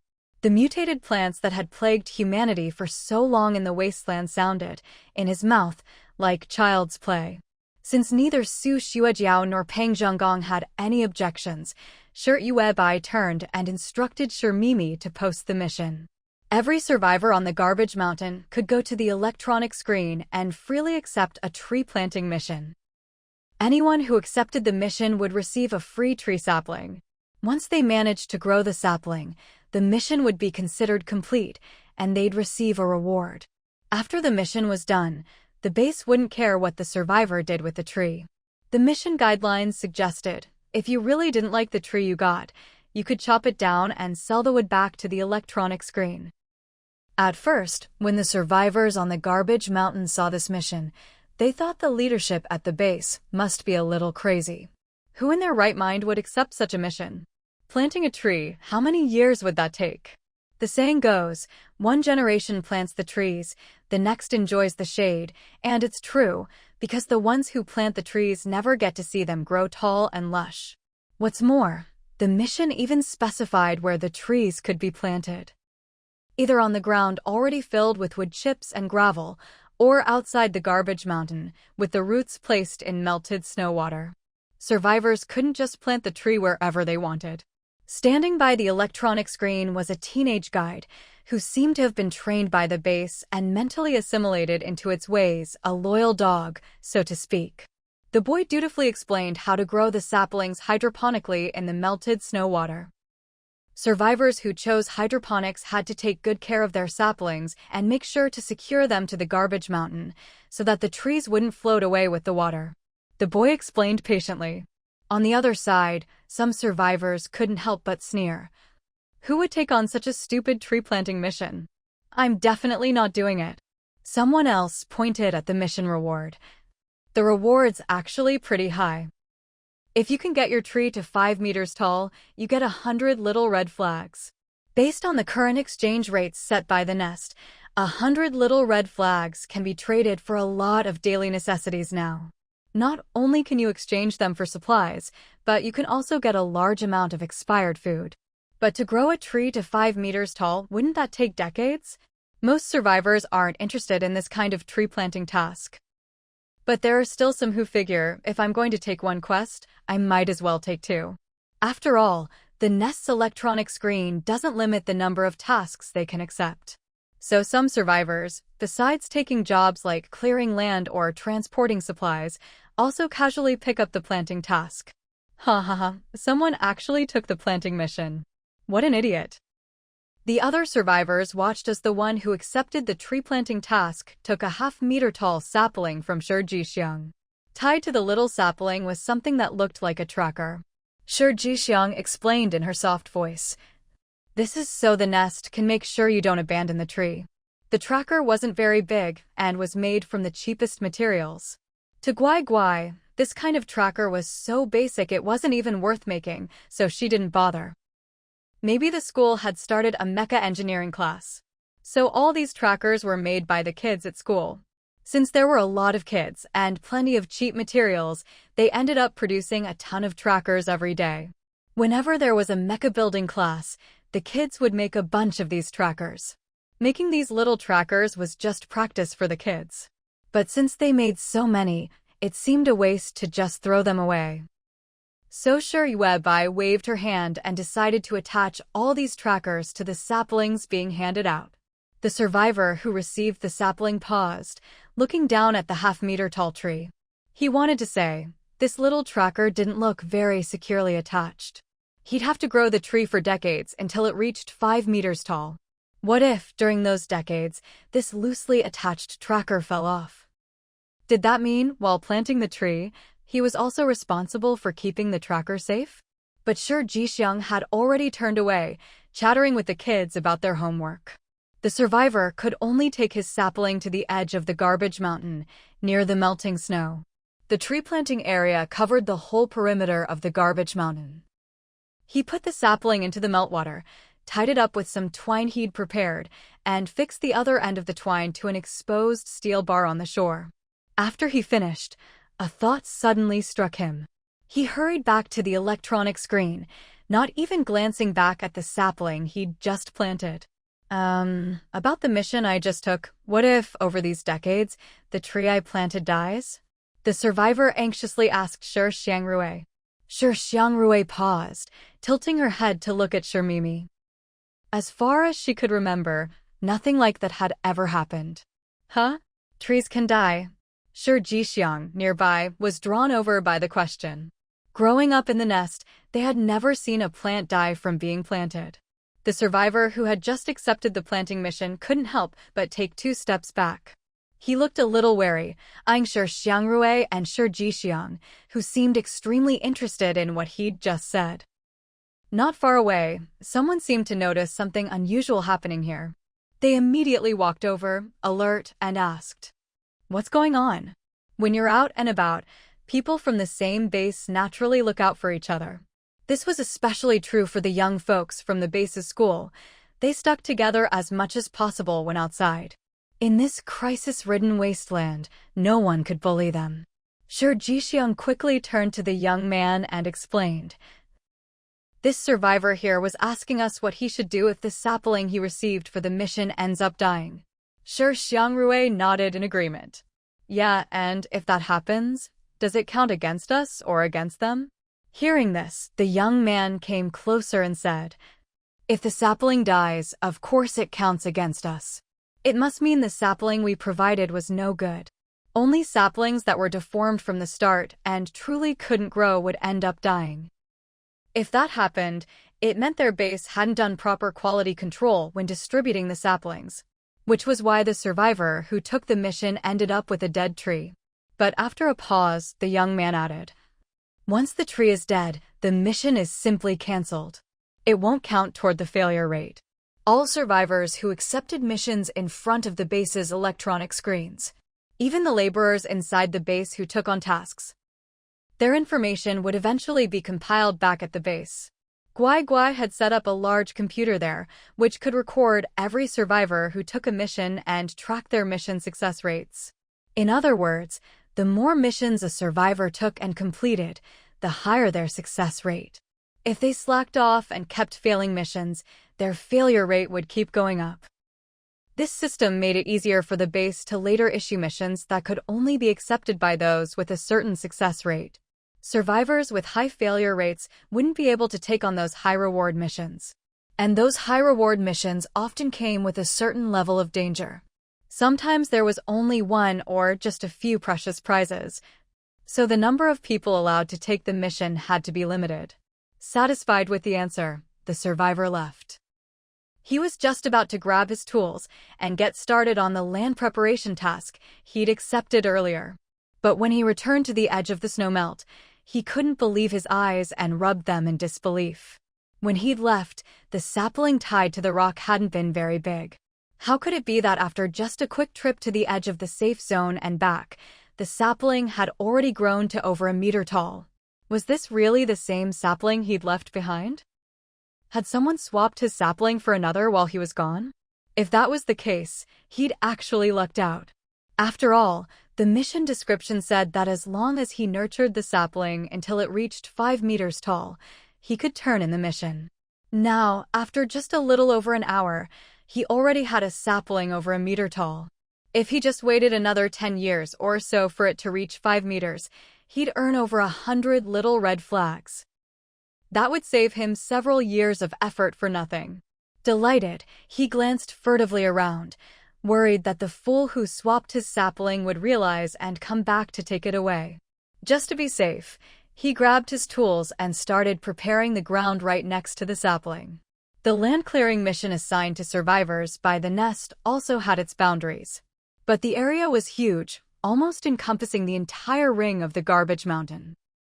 So, for the survivor who took on the planting mission, no matter where he cleared land on the garbage mountain, it all counted as being within the mission's designated area. This survivor worked bent over, toiling from the afternoon all the way into the dead of night. When he finally straightened up and looked at the sapling he'd planted in the snowmelt, he realized it shouldn't even be called a sapling anymore. The tree had grown to a full 2 meters tall. Startled, he dropped his hoe and hurried over to the edge of the snowmelt. He reached out and touched the tree, which was now as thick as a person's waist. Was this really the same little sapling he'd planted? His first reaction was that the sapling must have been switched out again. But he'd been working here all afternoon and most of the night, and no one had come anywhere near his patch of land. The reason he'd been able to take on a planting mission that everyone else avoided was because his personality was different from most people's. Even in the Wasteland, he wasn't exactly popular within the team. Now, given the chance to work alone, away from the others, and earn enough food to fill his stomach, why should he force himself to put up with the team? So he worked the land by himself, coming out to this area far from where the others lived to plant his tree. No one would come to check on him. And no one would be foolish enough to secretly swap his 2-meter tree for a 1-meter sapling. Suddenly, he seemed to realize something and was overcome with excitement. He couldn't even focus on clearing land anymore, so he simply lay down on a big rock next to the tree and tried to sleep. Every so often, he'd open his eyes to check on his tree, then close them, then look again. He didn't get a proper night's sleep at all. In the end, he discovered that his suspicions were correct. The tree was growing incredibly fast, shooting up several centimeters in a short time. In a single night, it could grow nearly half a meter. And the trunk was getting thicker and thicker, because the tree was tied to a large rock on the garbage mountain. Even though it was being hydroponically grown in the snowmelt, its roots kept burrowing into the cracks of the garbage mountain, wrapping around loose chunks of concrete, discarded rebar, and so on, binding them tightly together. The massive garbage mountain, under the pressure of the snowmelt, lost huge amounts of trash every day. Survivors living on the garbage mountain could clearly feel that sometimes the ground became dangerously unstable. They lived in constant fear that the next moment, the snowmelt would wash the mountain out from under them. But now, with these big trees, their roots held all the loose stones in place. And the garbage mountain wasn't so shaky anymore.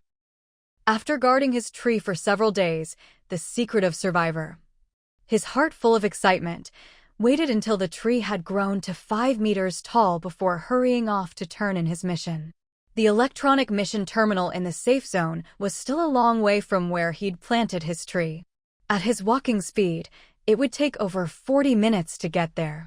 But as soon as he arrived, the attendant by the terminal took out a magnetic card and said, "Congratulations on completing the planting mission. Here is your reward." The survivor, who had somehow completed the planting mission without even realizing it, was momentarily stunned. His first instinct was to think that these half-grown kids from the base were playing a prank on him. Or maybe these kids weren't all that bright. So, cautiously, he glanced at the slightly chubby Shuriwebai, who was standing behind the kids. Shuriwebai had just finished drawing a protective array and was washing her hands behind the children. Sensing the survivor's gaze, she turned around sharply. The survivor immediately lowered his head, avoiding Shuriwebai's eyes. He'd gotten a good deal, so of course he wasn't about to say anything. He quickly took the magnetic card the teenagers handed him and hurried away. After only a few steps, he couldn't help but look back, making sure to avoid Shuriwebai's gaze. He quietly asked the teenager standing by the electronic screen, can I take on another tree planting mission?" He realized he'd stumbled upon a gold mine. He was eager to test it again. When the teenager from the base nodded, he hurriedly accepted another tree planting mission, excitement bubbling up inside him. He could hardly wait to grab a new sapling and return to the spot where he'd planted the first tree.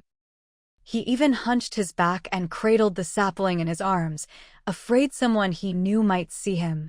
Behind him, Shi Xiangrui couldn't help but snicker. What's he so afraid of? Does he really think we haven't noticed anything? Shi Xiangrui had always been sharp. She'd grown up in a place rich with spiritual energy. Even her bathwater was gathered by her older sister. So she'd been sensible from a young age. The other kids following behind her also burst out laughing. Meanwhile, the survivor who had just left clutched his sapling and made his way to the edge of the melting snow. He carefully tied the sapling to a rock by the shore. Still worried, he found a piece of wire and fastened the new sapling to the towering tree that was already there. Only then did he sit down at the root of the first big tree, pulling out his magnetic card to examine it closely. Before, all he ever got from clearing land was food. He still had plenty of that food, stashed near this big tree and covered with inconspicuous bits of trash. But this was the first time he'd gotten a little red flag. Although he hadn't actually seen the red flag, the teenager from the base had only given him a magnetic card. As long as he wanted, he could go to the electronic screen, enter his card number, and check how many red flags he had. The electronic screen also listed the prices for all sorts of supplies. If he wanted to buy something, he could just swipe his card. He even went out of his way to set a password for his card. A look of pure happiness spread across the survivor's face as he pressed the card to his chest, cherishing it. After a while, he couldn't help but burst into tears. He loved saving money for as long as he could remember. That feeling of watching his savings slowly grow, bit by bit, filled him with happiness. It made him feel truly blessed. But it had been so long. Ever since the apocalypse struck, no matter how hard he tried, life just never seemed to get better. Everything was drafty and leaky. But now, seeing the balance on his card, he felt happiness again. No, more accurately, he felt hope. Hope for better days ahead. He cried hard, and when he finally finished, he turned his red, swollen eyes to the side and saw that the little sapling had already grown to 1 meter tall. He stared in disbelief, then jumped up and dashed to the electronic screen. Taking advantage of the fact that no one was paying attention, he accepted 10 tree planting missions in a row. Sure, Webby saw that survivor return after leaving. She also noticed that the survivor had taken on a large number of tree planting tasks all at once. But she didn't say anything about it. Right now, not many people were taking on tree planting missions. Someone willing to plant so many trees at once was exactly what Sure Yuebai had been hoping for. If she thought about it carefully, Sure Yuebai realized she didn't actually have high expectations for this garbage mountain. It was just that, at present, she only weighed 147 gene. If she planted more trees on the garbage mountain, she could save some of her fat reserves for reinforcing it. She wanted to spend her fat where it really mattered. What's more, the saplings grown from the old base had exceptionally well-developed root systems. Not only could they help stabilize the garbage mountain, but their roots also drank large amounts of melted snow every day. If enough plants were grown on the garbage mountain, maybe, just like in the trading zone, they could help stop the water level from rising. Yuebai. Sure Yi's voice sounded behind her. Sure Yuebai turned to see Sure Yi walking over from the direction of the teleportation array, dragging Su Yongxian along. Sure Yuebai raised an eyebrow. She didn't say a word, but her eyes asked Sure Yi, "What's going on?" Sure Yi glanced coldly at Su Yongxian and let go of his arm. "We got news about your second brother and father. Su Yongxian here doesn't want to come back anymore."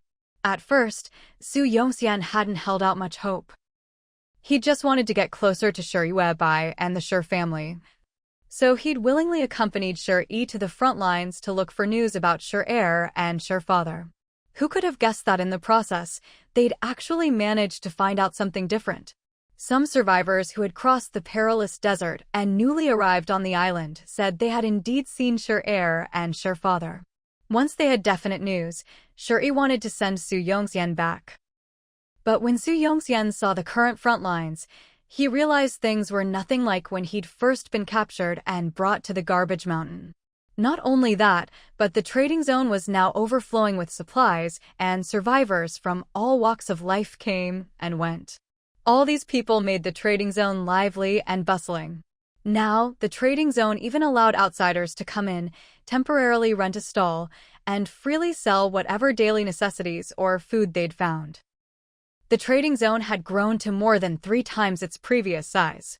It was incredibly lively. Just browsing the ground stalls alone could take half a day. In that atmosphere, survivors could briefly forget they were living in a wasteland. It almost felt like being back at a camp before the apocalypse. Su Yongyan was captivated by the dazzling array of goods and the sparkling lights strung up everywhere in the trading zone. He wanted to stay there and not go back to the garbage mountain. But that was out of the question. Su Yongxian knew too much. Sure Yi was worried he'd leak information about their base.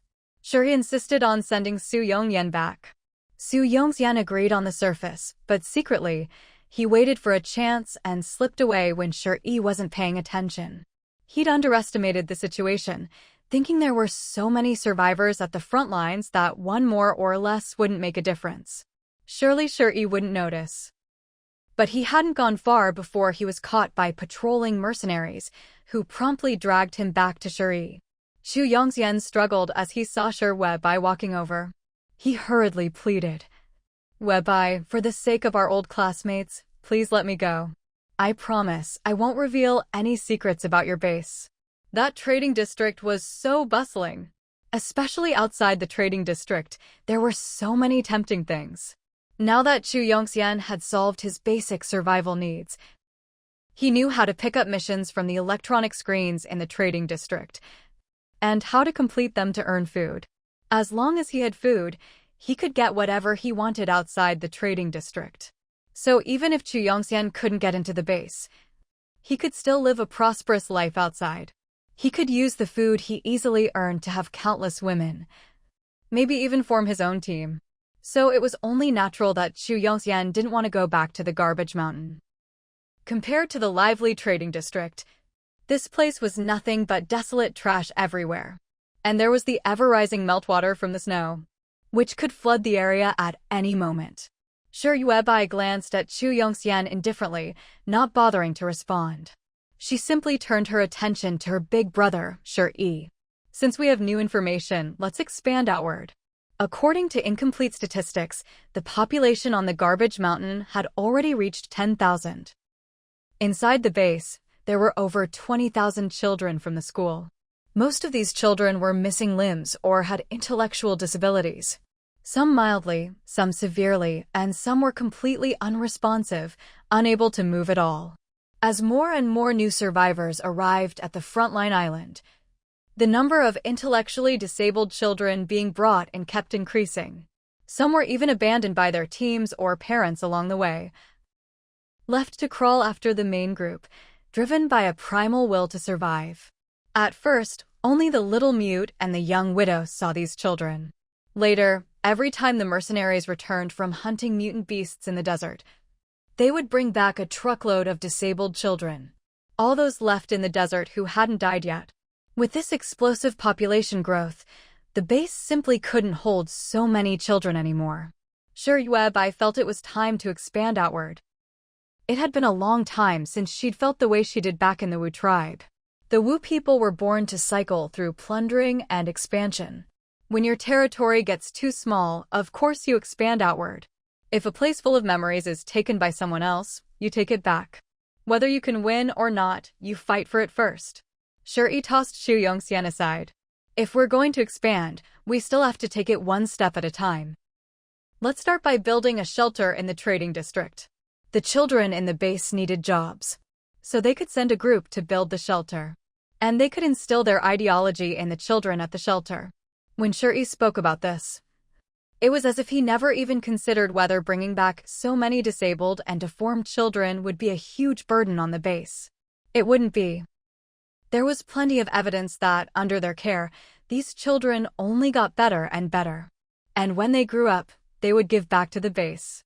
Wei knew it was time for her to go to the trading district and expand the formation again.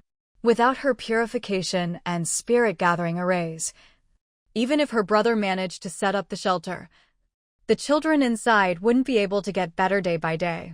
What are things like elsewhere? Wei didn't know.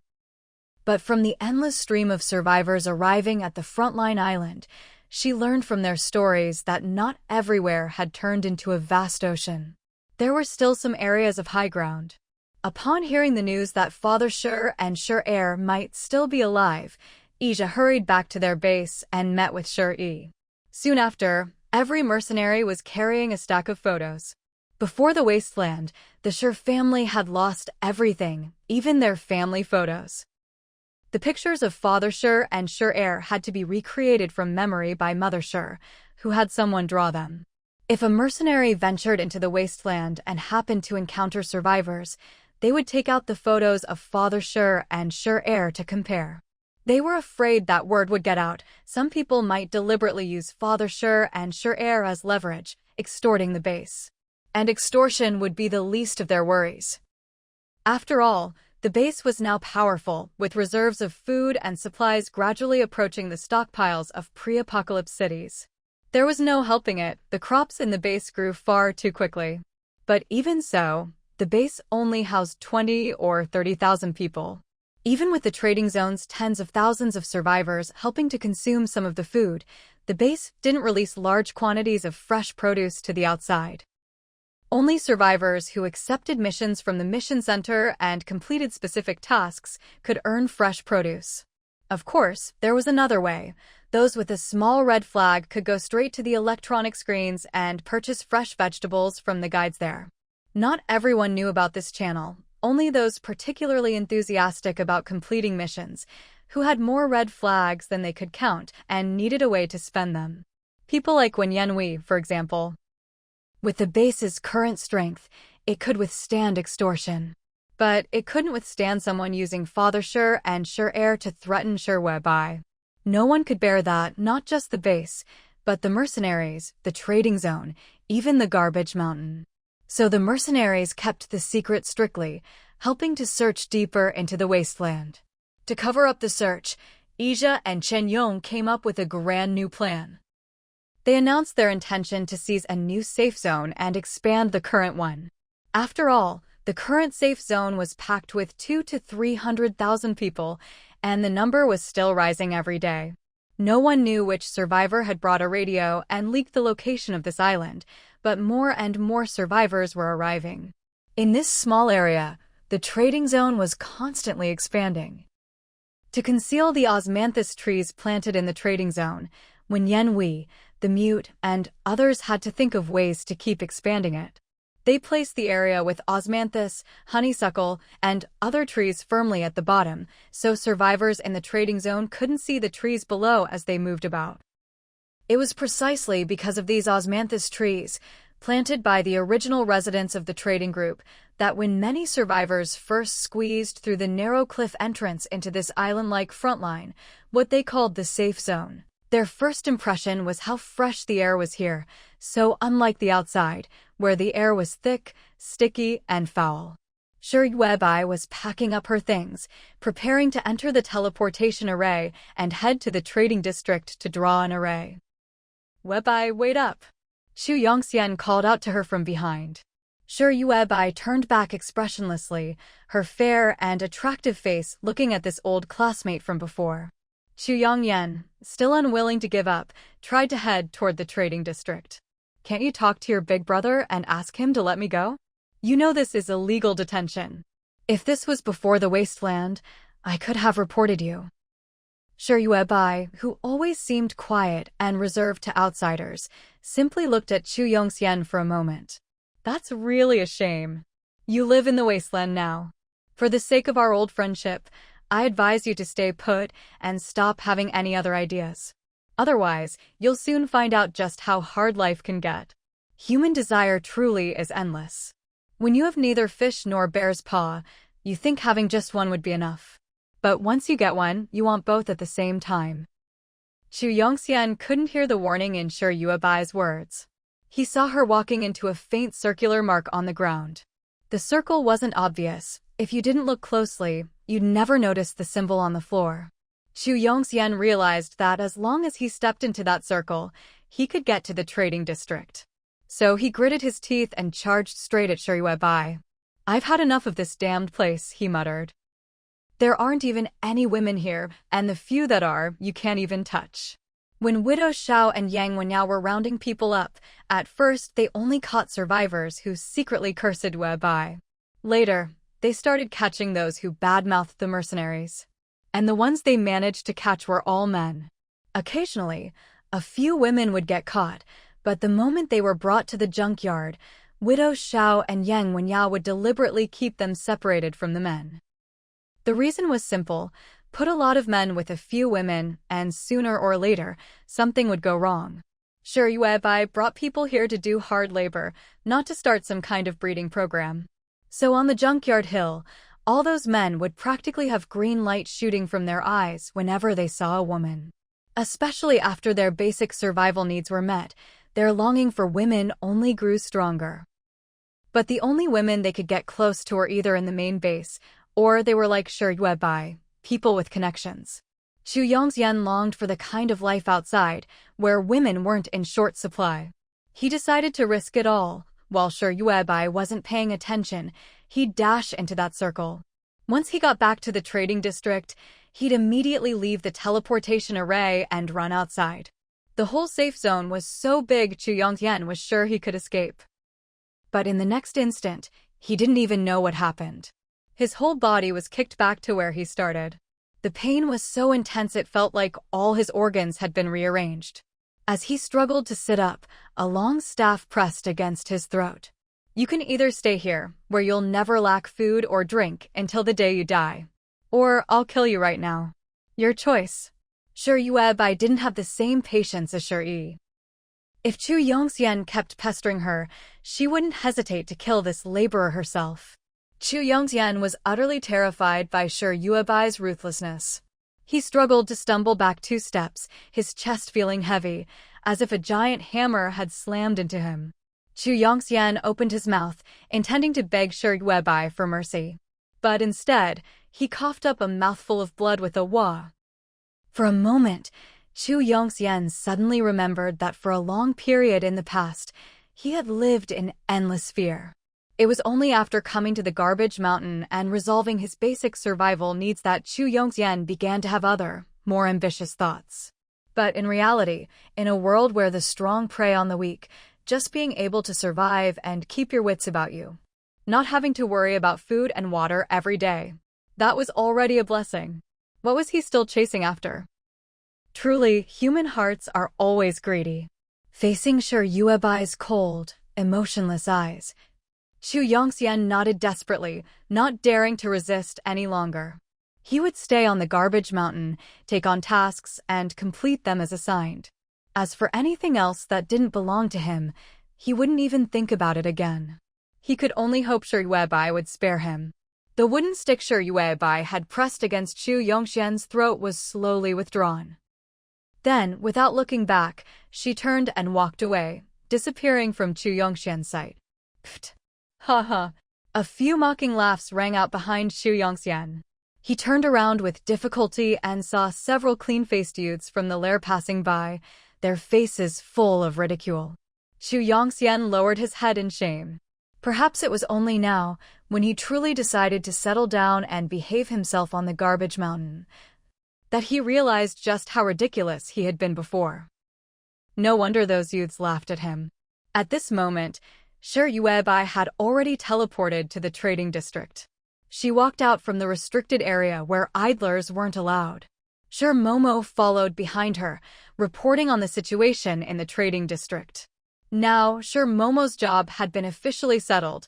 She had become an administrator of the trading district, a role similar to a secretary in a pre-apocalypse development zone. The sales of osmanthus sachets and osmanthus flowers in the trading district were gradually declining. Because the air here was so fresh, many people living in the safe zone simply didn't need that many sachets. If they didn't venture into the desert, they didn't even need to wear sachets at all. But the demand for sachets among the mercenaries keeps rising, Shi Momo said, following her aunt, her eyes full of admiration. Because mercenaries had to venture deep into the desert and even help gather information about Shi's father and Shi's heir along the way, wearing sachets was absolutely essential. As Shi Momo was speaking, a team of youths in neat security uniforms walked over from the opposite side.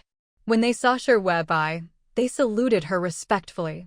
"Hello, Auntie." These were young people from the lair who had earned enough credits to come out.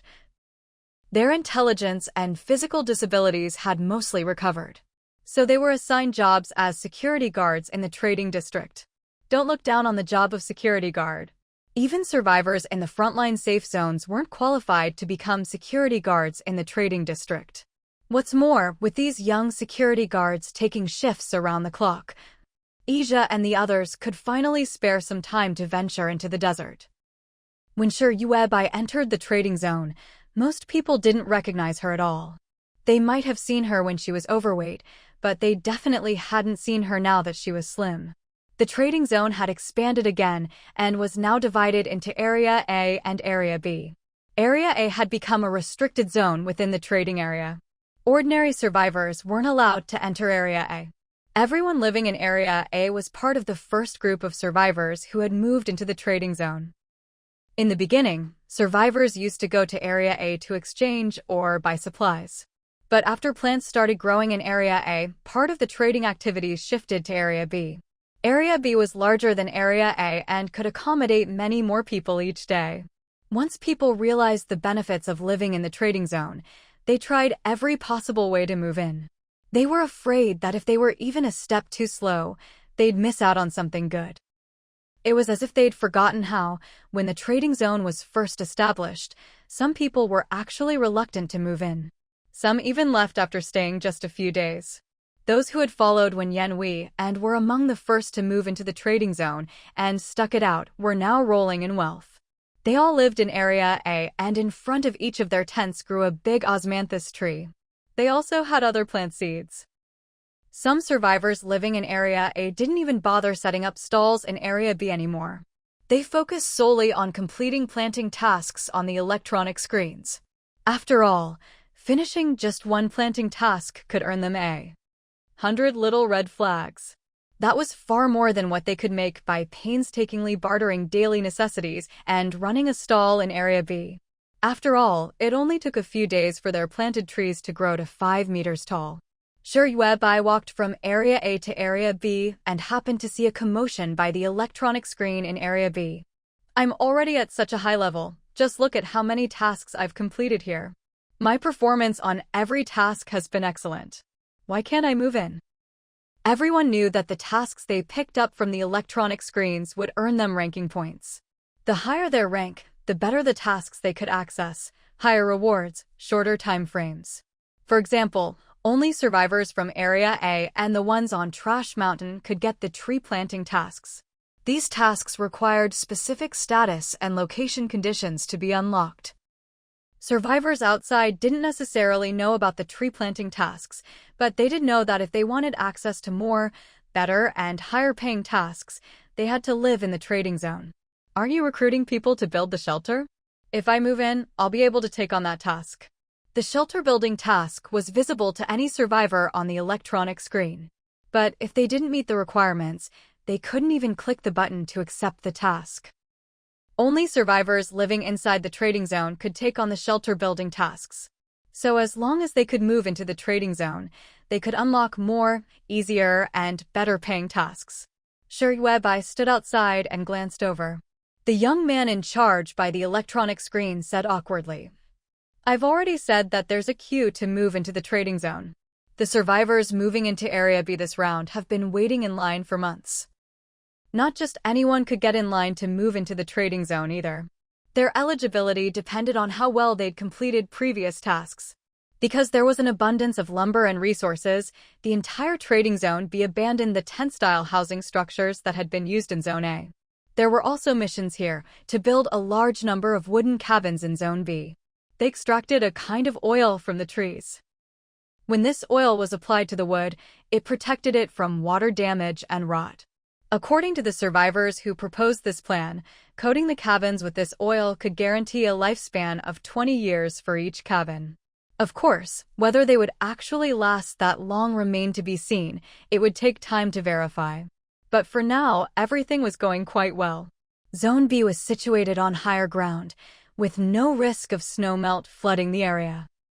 Because of this, the right to live in Zone B was highly coveted among the survivors at the front lines. People were practically fighting over it. However, building the cabins took time. There simply weren't enough of them to go around. Moreover, Su Xiaojiao and her team had limited energy. Every time they let in a new group, they had to carefully plan things out. Some survivors had grown wild after so long in the Wasteland. When they first moved in, they didn't always follow the rules, and it took time to train them. If they let in another batch of people under these circumstances, Zone B would become even more chaotic. What's wrong with you guys? Why are you so slow? Impatient survivors surrounded the young man, chattering angrily, each looking fierce and intimidating.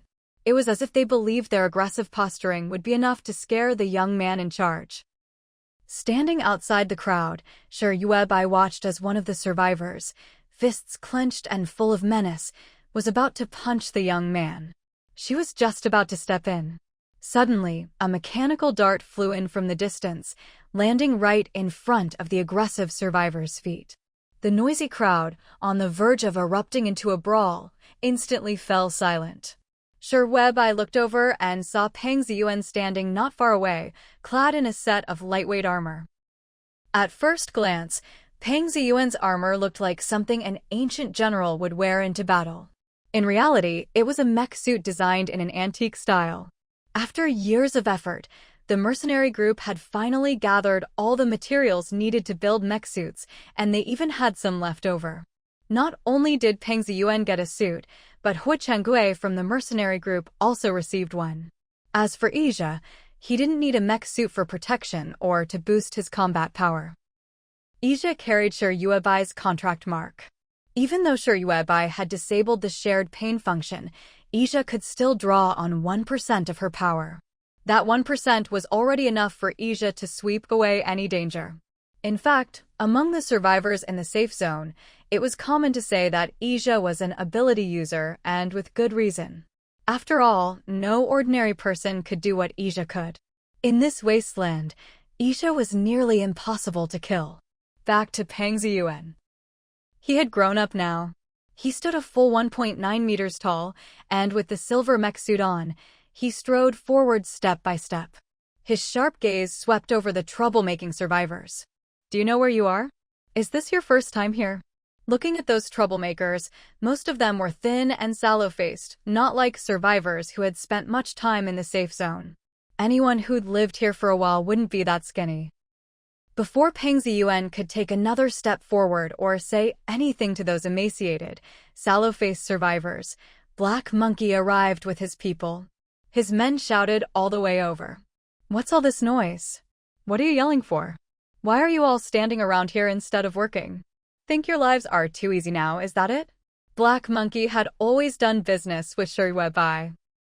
On the day when survivors were selected to move into Trading Zone A during its construction, Black Monkey happened to be out scavenging for supplies with his team. Because of that, he missed the chance to be among the first group to settle in Zone A. He regretted it ever since. So when Zone B was still in the planning stages, he immediately registered his entire team, thousands, even tens of thousands of people. But the entire plan for Zone B only included housing for 2,000 people. In the end, Black Monkey was only given 100 spots, and he had to pick 100 people from his team to move in. To be fair, Black Monkey was a pretty loyal guy. By now, his team had grown to over 10,000 people. With that many, there were bound to be elderly, pregnant women, and children among them. So Black Monkey gave the first spots to the pregnant women who were about to give birth. If there were any places left, he gave them to the children in his team. A lot of people didn't understand why he did this. Many large civilian teams like Gongchen's, which also had over 10,000 members, had also signed up for Zone B when it was established, hoping to be among the first to move in. But the higher-ups only gave Gongchen 100 spots as well. Gongchen gave those spots to his strongest combat squad. Most other teams made similar choices. Bai Hansong gave his 100 spots to the best scavengers in his team. Everyone tried to keep their most valuable people. Only Black Monkey gave those precious spots to pregnant women. People would shake their heads when they heard about it. They called Black Monkey an idiot. They couldn't understand how someone with that kind of thinking managed to build a team of over 10,000 people. In fact, among all the civilian teams on the front lines, Black Monkey's was the largest. Black Monkey heard what people said about him, but he just smiled and never argued. What do they know? Privately, Black Monkey actually got along well with Yuebai. Even though Yuebai always acted cold and aloof, looking down on everyone, Black Monkey had known him for years and knew he was warm-hearted beneath the surface. No matter how capable you were, it didn't matter to Yuebai. But if you treated the old, weak, women, and children well, that would earn you points with him. Most people thought Ija was the one in charge at the front lines. But Black Monkey saw things clearly. Ija was Yuebai's man, through and through. All those managers in the trading zones, the children, and even the new teenage bodyguards and patrol squads, they were all sure Yuebai's people. It didn't matter how well you got along with the others. Getting along with Sure Yuebai was all that counted. Black Monkey had even seen with his own eyes a mentally disabled child who, after being taken in by Sure Yuebai for just 2 years, could run, jump, and even solve math problems. Because Black Monkey brought his people over to support Pang Ziyuan and create momentum, those survivors who were originally looking to stir up trouble all lowered their heads, touched their noses awkwardly, and quietly left. Black Monkey wasn't someone easy to deal with. No one wanted to make an enemy of the largest civilian team here. It's fine now, it's fine. They're gone. Everyone, get back to what you were doing. Black Monkey called out to the survivors nearby, telling them to get back to trading or whatever business they had, and not to crowd around the electronic screen anymore. In this regard, Black Monkey was quite self-aware. Although Black Monkey himself didn't live in Zone B, he had arranged for 100 pregnant women and children to live there. His own wife and child were among them. These pregnant women and children often needed to use the nest's medical resources. The nest had a rule: as long as a child was born in the trading zone, the nest's medical team would never just stand by and do nothing. Every pregnant woman in the trading zone was registered, and there was a dedicated group of young people from the nest who constantly monitored the stages of these pregnancies to ensure that when the time came, the babies could be delivered safely. The pregnant women and children from Black Monkey's team received excellent care in Zone B. Their husbands and parents were deeply grateful to Zone B for this. As a result, Black Monkey's team and Zone B were very closely bound together. Every day, members of his team would come to Zone B to visit the pregnant women and children. For every one of those 100 pregnant women and children, there was a husband or parent standing behind them. These people would never allow any unrest to break out in Zone B. What's more, they themselves were waiting in line, hoping for more spots to be allocated so they could bring more of their own people into Zone B to live. How could they let someone else cause trouble and risk losing the spots that should go to them? Seeing the area return to its usual orderly prosperity, Black Monkey exchanged a few words with Pang Ziyuan, smiling. Then, when he looked up, he saw Sure Yuebai heading toward the electronic screen. Black Monkey hurried over to her. "Yuebai, when did you get back?" Sure Yuebai hadn't appeared in the trading zone for quite some time. She turned and smiled at Black Monkey. "Just got back. I've got good news for you. Pregnant women, children, and elderly people with limited mobility living in Zone B can now apply for a companion. According to the rules in Zone B, the area was open from 8 a.m. to midnight every day. That is, for only 8 hours each day, there were no unrelated people allowed in Zone B. For the other 16 hours, people could come and go freely. Anyone wanting to do business could enter Zone B. Over time, every team had set up a core little wooden hut in Zone B. This hut became the main gathering place for the team's core members to meet and discuss matters. All major team decisions would be brought to the hut in Zone B for discussion among the main members. They'd gotten used to not discussing team development or all sorts of miscellaneous issues outside of Zone B. That's why Black Monkey and his people were often seen in Zone B. But once midnight came, the trading zone would be cleared out and they'd have to leave. It was a real hassle. The new regulations in the trading zone made Black Monkey and his team members' eyes light up.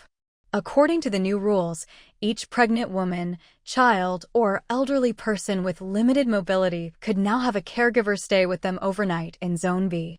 And the team that benefited the most from this change was, unexpectedly, Black Monkey's group. After all, the people he brought in were mostly pregnant women and children, vulnerable groups who needed extra care. So now, every pregnant woman, child, or immobile elder could bring a companion. In other words, while other teams could only bring in 100 people, Black Monkey's team could bring in 200. Even though half of them were just caregivers, the quota had effectively doubled. Black Monkey was so overwhelmed with excitement that he didn't even know what to say. He blinked, and to his surprise, his eyes filled with tears.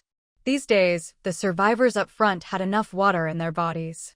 Unlike before, when, no matter how sad they were, they couldn't even cry. Back then, the water sources were contaminated by radiation, and everyone was so dehydrated they looked like walking corpses. But now, with a little emotional stir, they could actually cry if they wanted to. I don't even know what to say, Black Monkey choked out. It was as if this new rule had been made just for his team. And in fact, that was pretty much the case. No other group, after all, sent 100 elderly, sick, weak, or pregnant people into Zone B like his did. With so many pregnant women and children suddenly inside, the management at the base had to upgrade their facilities and services to match. This caused quite a stir among Su Xuejiao and the others. There weren't any dedicated nurses to look after these people. All the laborers at the base were needed for physical work. The only ones who could be assigned to such posts were the teenagers who had just graduated from the school. But those teens were already scattered across the base, maintaining order, fighting mutant beasts on the front lines, or sorting through supplies. There simply weren't enough hands left to act as caregivers. What's more, Black Monkey's group wasn't the only one bringing in vulnerable people. There were plenty of scattered individuals in need as well. So, to make it easier for these groups to care for their own, the trading zone issued this new rule. Sure, Yuebai patted Black Monkey on the shoulder. Fate always rewards those with a sense of justice in their hearts, she said. I never thought what you did was wrong. In the Wasteland, there was nothing wrong with looking after the vulnerable. But many groups would call this kind of behavior being a saint, using it as a term of mockery. Black Monkey hadn't saved the quota for the able-bodied, those who could dig or fight mutant beasts. He was smart. Whether or not he had an ulterior motive, he deserved positive recognition for his actions. After saying this, Shi Yuebai turned to draw her formation. And as soon as the new rule was announced, many teams who had previously abandoned their old, weak, sick, or pregnant members rushed to bring them back. By sending these people into the trading zone, not only could they help out with the team's business, but most importantly, the original 100-person quota would instantly double. It was a deal with nothing but upside. So, while Shi Yuebai was bent over drawing her formation, she unsurprisingly noticed that the number of vulnerable people outside the trading zone had dropped dramatically. The whole front line suddenly looked much cleaner. Rarely could you see those disabled people crawling helplessly on the ground anymore. Because the number of spots had doubled, now there were 2 people sleeping in each tent on average. The number of permanent residents in Trading Zone B had also doubled.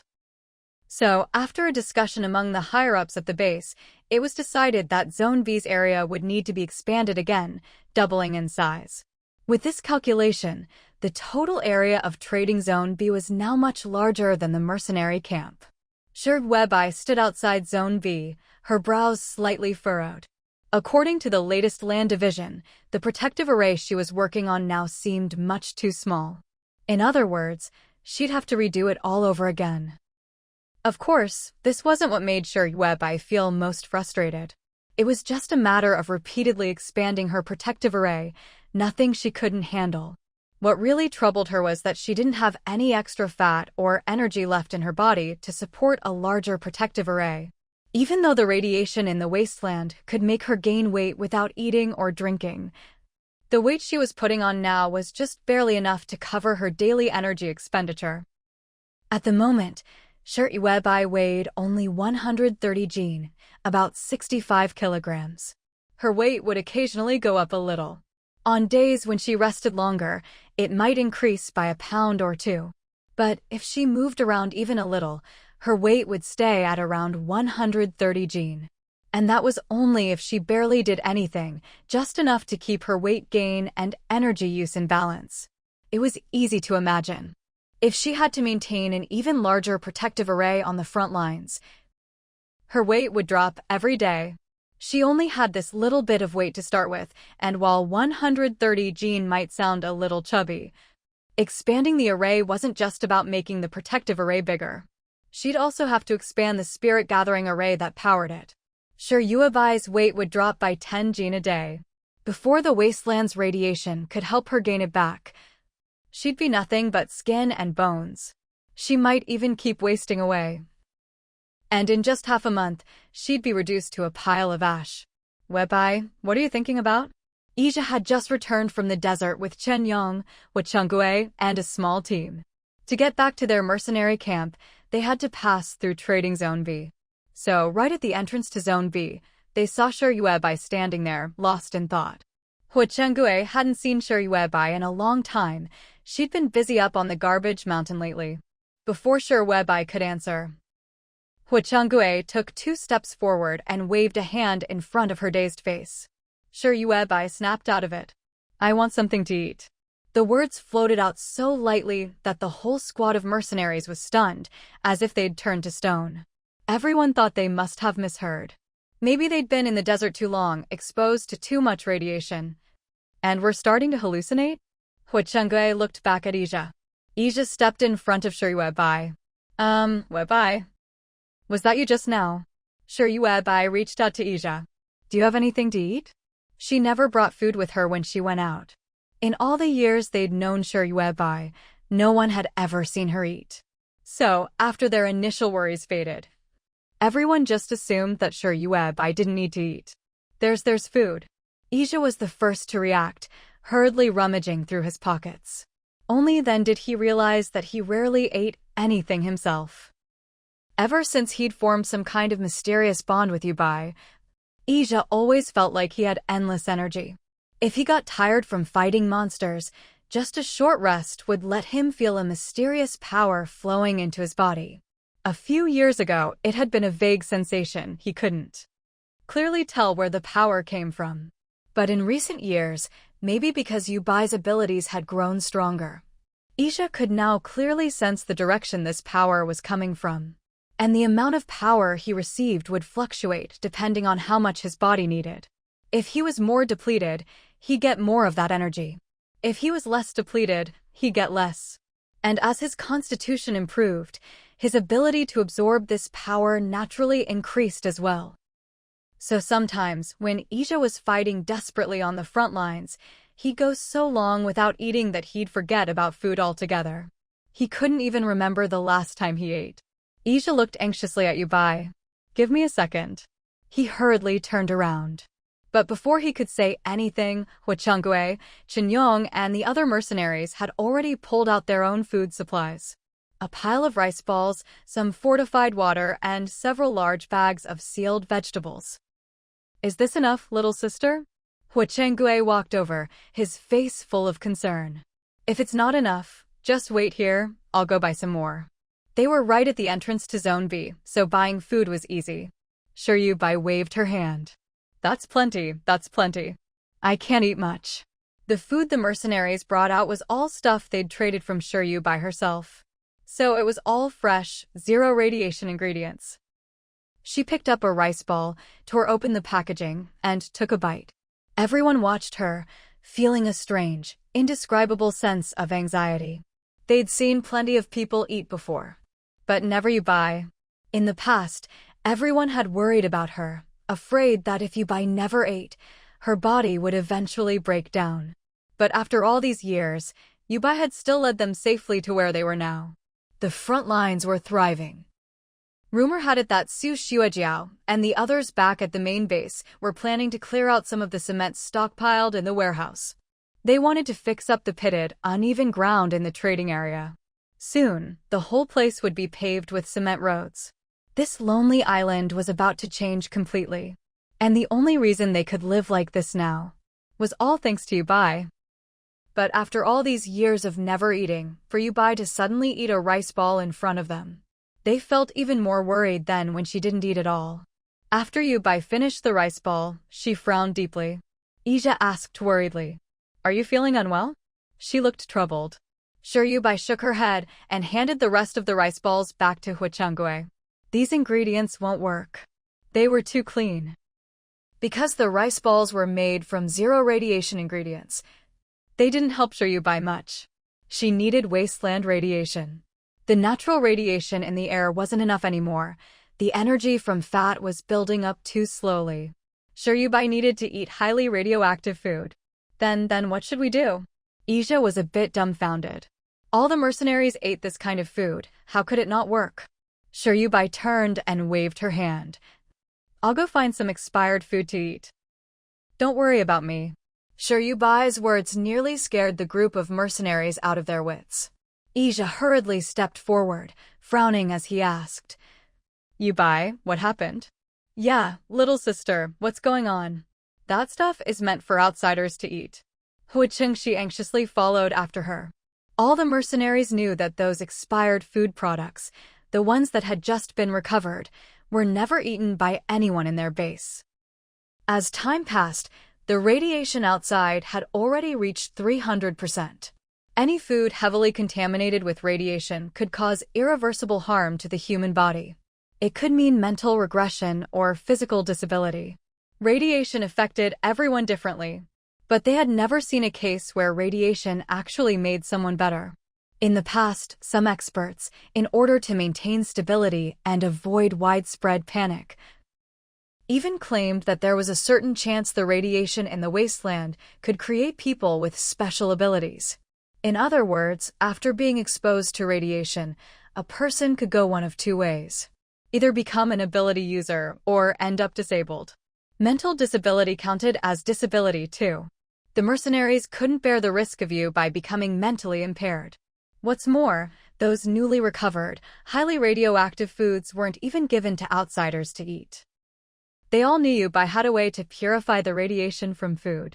So, although the food they sold to outsiders was expired, it was still zero radiation food that survivors outside would give anything to get. But now, seeing Yubai's intention, was she really going to eat the contaminated food herself? Yubai nodded. Don't worry, eating this kind of food won't do me any harm. Seeing the mercenaries still blocking her way, Yubai frowned and snapped her fingers. She simply vanished right in front of them. Huichengshi's mouth dropped open wide enough to fit an egg. He scratched his head and asked the frowning Ija, Is there a teleportation array here? Ija shook his head and turned to head into Zone B. No teleportation array. Yubai just left on her own. Qinyong exclaimed in awe. So Yubai doesn't even need a teleportation array, she can just disappear at will. Yubai is seriously amazing. Everyone on the inside knew that their teleportation arrays came from Yubai. But none of them realized that Yubai herself could teleport back and forth without needing any array at all. Just how incredible was she? She seemed able to constantly shatter people's expectations again and again. Whenever everyone thought she was already impressive enough, Yubai would prove with her actions that she could be even more formidable. Of course, Yubai didn't need to draw a teleportation array for herself. Her powers had grown so strong that as long as she'd been somewhere before, she could instantly go there without any array at all. Right now, the place Yubai had gone was the Forbidden Zone of Area A. Because the survivors and mercenaries had recovered so much expired food, there was simply too much of it. They couldn't move it all into the base for now, since the food storage there was already overflowing. So, they had set aside a large area in Zona specifically for storing expired food. All of this expired food was strictly off-limits for consumption and tightly controlled. Once there was a bit more space in the base, they could transport this highly radioactive, expired food inside to be purified. Yubai came here specifically to look for food with a radiation level of 300%. She had to act before the people who cared about her found her and stopped her. From this mountain-high pile of expired food, Yubai found a can of yellow peaches. Because it was sealed in a tin can, even though it was years past its expiration date, it was still edible once opened. And it still contained plenty of syrup. Before meeting Yubai, the people surviving in this wasteland relied on the liquid from these expired foods to replenish their body's water. Yubai opened the can, sat down beside the heap of expired food, kicked her legs back and forth, and started eating. She could clearly feel changes in her body. Her previously thin and gaunt frame began to fill out as she ate the canned peaches. Halfway through, Yubai suddenly jumped up. Oh no. Her weight shot up. She'd gone from just 120 gene to 150 gene in an instant. The problem was, she'd only taken a few bites of the peaches and hadn't even drunk the syrup yet. Still holding the can, she ran over to a spirit-gathering array and frantically poured spiritual energy into it. A dense, damp mist began to rise from the previously unremarkable array. Yuebai's weight stabilized at 150 jin, no longer increasing. She quickly switched to another array. Because she had to keep multiple arrays running at once, Yuebai had set up many spirit-gathering arrays at the front line, the trash mountain, her base, and other places. At some of the larger defensive arrays, she'd even installed 2 or 3 spirit-gathering arrays. She cycled through several arrays before finally reducing her weight back down to 125 jin.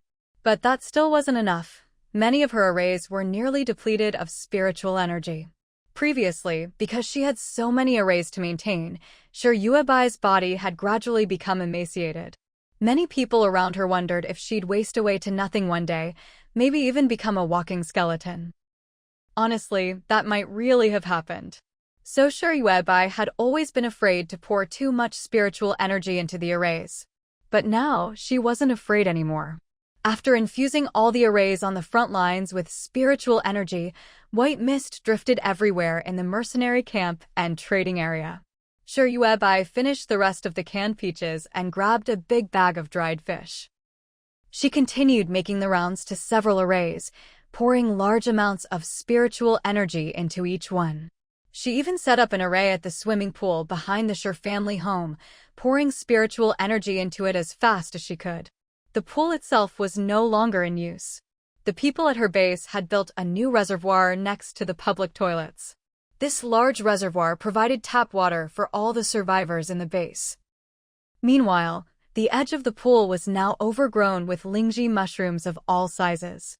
These lingji mushrooms produced spiritual energy on their own, which condensed into tiny drops of spiritual dew on their caps, then dripped into the pool. Over time, although the pool was no longer used for bathing, a thin layer of spiritual dew had accumulated inside. Yuebai had set up an array here as well. Now, standing by the pool, she snacked while pouring spiritual energy into the little pool. The spiritual energy was so dense that it gradually condensed into spiritual dew. In the end, Yuebai had half a pool of spiritual dew. The spiritual energy in their base was now incredibly dense. This was especially true in the area where the Shur family lived. Spiritual mushrooms grew everywhere. These mushrooms absorbed the omnipresent radiation and produced spiritual energy. On top of that, with the addition of Yuebai's half pool of spiritual dew, this place had become a natural vortex where spiritual energy was constantly growing. People living within the Tong character-shaped compound were affected by this magnetic field. Even if they neither ate nor drank, their lifespans would be extended, and their bodies would grow stronger. After Yuebai burned off the extra fat she'd gained from eating canned food, she turned and headed back to the front lines. At the front, she'd been pouring spiritual power into the spirit-gathering formations like crazy. As a result, a layer of white mist now shrouded the area around the formations. The bleak landscape appeared and disappeared within the mist, giving it a rather poetic feel. But Yuebai knew this spiritual energy wouldn't last more than a few days. It wasn't like before. Back then, her formations were small, and as long as she didn't expand them, a single spirit-gathering formation could last for years. Now, she had too many formations running at once. In her previous life, she'd never had to maintain so many formations at the same time. After all, in the Wu clan's territory, any formation would eventually get smashed to pieces. The Wu clan was just too prone to fighting. But now, in this new environment, no one came to destroy Yuebai's formations. Some of the formations she'd drawn 10 years ago were actually still intact. To Yuebai, this was almost unbelievable. So she simply frowned, then turned to look for something to eat. This time, she found a sealed pack of sugar cookies, the kind that were so sweet they made your teeth ache. Just as Yuebai was opening the package to eat, Yi hurried over and pulled out a detector. Beep *, radiation level detected, 400%. Yuebai. Shuri frowned at his sister. Are you sure you want to eat that? When they'd heard Yuebai had taken a box of canned food, Shuri and Ija had gone looking for her everywhere. Even though Ija knew her location, by the time they arrived, there was nothing left but a thick fog. She was already long gone. Yuebai nodded and stuffed a mouthful of the sickly sweet cookie into her mouth. I have my reasons for eating it. Because there were so many spirit-gathering formations, Yuebai had to run to each one and infuse it with spiritual energy, one by one. That alone took an entire day. She was planning to create a spiritual vein. A spiritual vein was something like the tong compound in their base, using spiritual energy to nurture spiritual mushrooms or other plants that could generate spiritual energy. In fact, any plant could produce spiritual energy. As long as you took good care of the plants and the people, a positive magnetic field would form. It was just that spiritual mushrooms were the best at producing spiritual energy among all these plants. Once there were enough of these plants to generate spiritual energy on their own, and with the addition of the spiritual springs, pools, and other things Yuebai could create, that would become a spiritual vein. A spiritual vein could connect all the spirit-gathering formations. By then, Yuebai wouldn't have to run around infusing each formation with spiritual energy one by one. She'd only need to ensure the spiritual vein was full of energy, and the formations could absorb it on their own. That way, every formation would have a constant source of spiritual power. As Yuebai munched on the overly sweet cookie, she gazed out at the distant landscape. She said, "Big brother, I'm about to start a massive project. So big that we might not finish it even in our lifetimes. But trust me, as we work on this project, we'll only get better and better. And maybe, just maybe, we'll live longer and longer too." According to Yuebai, this project would require a tremendous amount of manpower, resources, and time. But right now, she couldn't tell Shuri exactly what kind of project it was. Shuri pressed his lips together and glanced at Ija, who was walking over behind him. Ija had also heard Yuebai's words, but he didn't say anything either. Yuebai stood where she was, stuffing cookies into her mouth nonstop, her clear eyes fixed on Shuri. She was waiting for her big brother to make the final decision. Shuri didn't deliberate for long before nodding. If you have a plan in mind, then let's do it. This world is already bad enough. Whatever the cost, we can bear it. Shuri didn't press her for details about what kind of project his little sister wanted to undertake. Why did they have to give up everything they had built so far? And it seemed like they were already short on manpower and resources. Shuri had always thought this way. After all, they had built everything from nothing. So even if they lost it all, there was nothing they couldn't afford to lose. After saying this, Shuri looked over at Ija and raised his eyebrows, as if asking for his good friend's opinion. The base would never object to Yuebai's decision. But Shuri had left the mercenary group a long time ago. He knew the group was Ija's pride and joy, so he wouldn't make decisions for Ija lightly. Ija grinned. "Before I came, Hua Changui and Qinyong both told me, once we find Yuebai, no matter what happens, the mercenary group will always have her back. No need to ask my opinion. Just go for it." A smile appeared on Yuebai's face. Everyone she'd met in the Wasteland was so much better than the people of the Wu tribe. If she had to pay a huge price, possibly giving up everything she had now, not a single person from the Wu tribe would support her. They'd probably stab her in the back instead. The first thing is, I need to eat more. As soon as she finished speaking, Yuebai turned and headed for the small mountain of expired food, searching for something she wanted to eat. But it wasn't easy. Yuebai knew that eating food with high radiation levels could quickly boost her fat reserves. But at the same time, she was a real foodie. God knows how much she'd wanted to eat all the different foods she'd seen survivors eating during her 10 years in the Wasteland. In private, Yuebai had secretly made a list for herself, filled with all kinds of things she wanted to eat. But in this mountain of food, there were very few things she actually wanted. As she rummaged through the pile, she could feel her clothes getting tighter and tighter. She immediately stopped searching and pulled the food list from her pocket, slapping it onto Eva's chest. These are all the things I want to eat. Please, Ija Ji, bring them back for me from outside. I don't want anything from the base. After saying this, Shirt-Uebai hurried over to the nearest spirit-gathering array and began pouring in spiritual energy. If she didn't burn off the fat she'd just accumulated, her clothes would be ruined. Her mother had just made this outfit for her, and Shirt-Uebai really liked it. She didn't want to burst out of it so soon. She found a comfortable position in the center of the array and squatted down. As spiritual energy flowed steadily into the array, a contented smile appeared on Shirt-Uebai's face. Suddenly, someone waved and shouted at her. "Webai, where are you? Come quick, your father and second brother are back." Shirt-Uebai's memories of her father and second brother had grown distant with time. All her recollections of these two came from the body's original owner. Ever since she transmigrated into this wasteland and entered this body, up until now. Shirt-Uebai suddenly realized she'd already been here for 10 years. Xiangrui was now 10 years old as well. Her father and second brother had been missing for so long, and now, out of nowhere, they'd returned.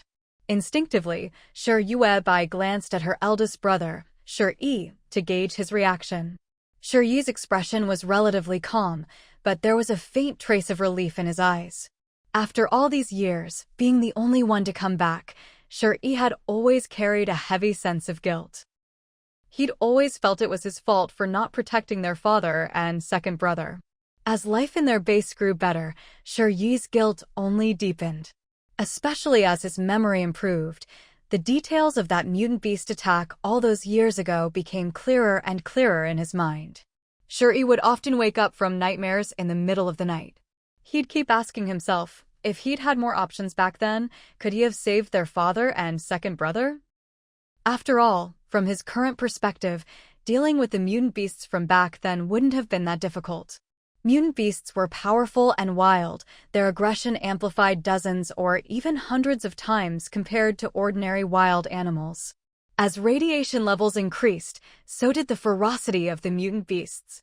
But with Shirt-Yi's current strength, he could take down a mutant beast with a single punch, shattering its skull. If he'd had this kind of power back then, he could have prevented so much regret.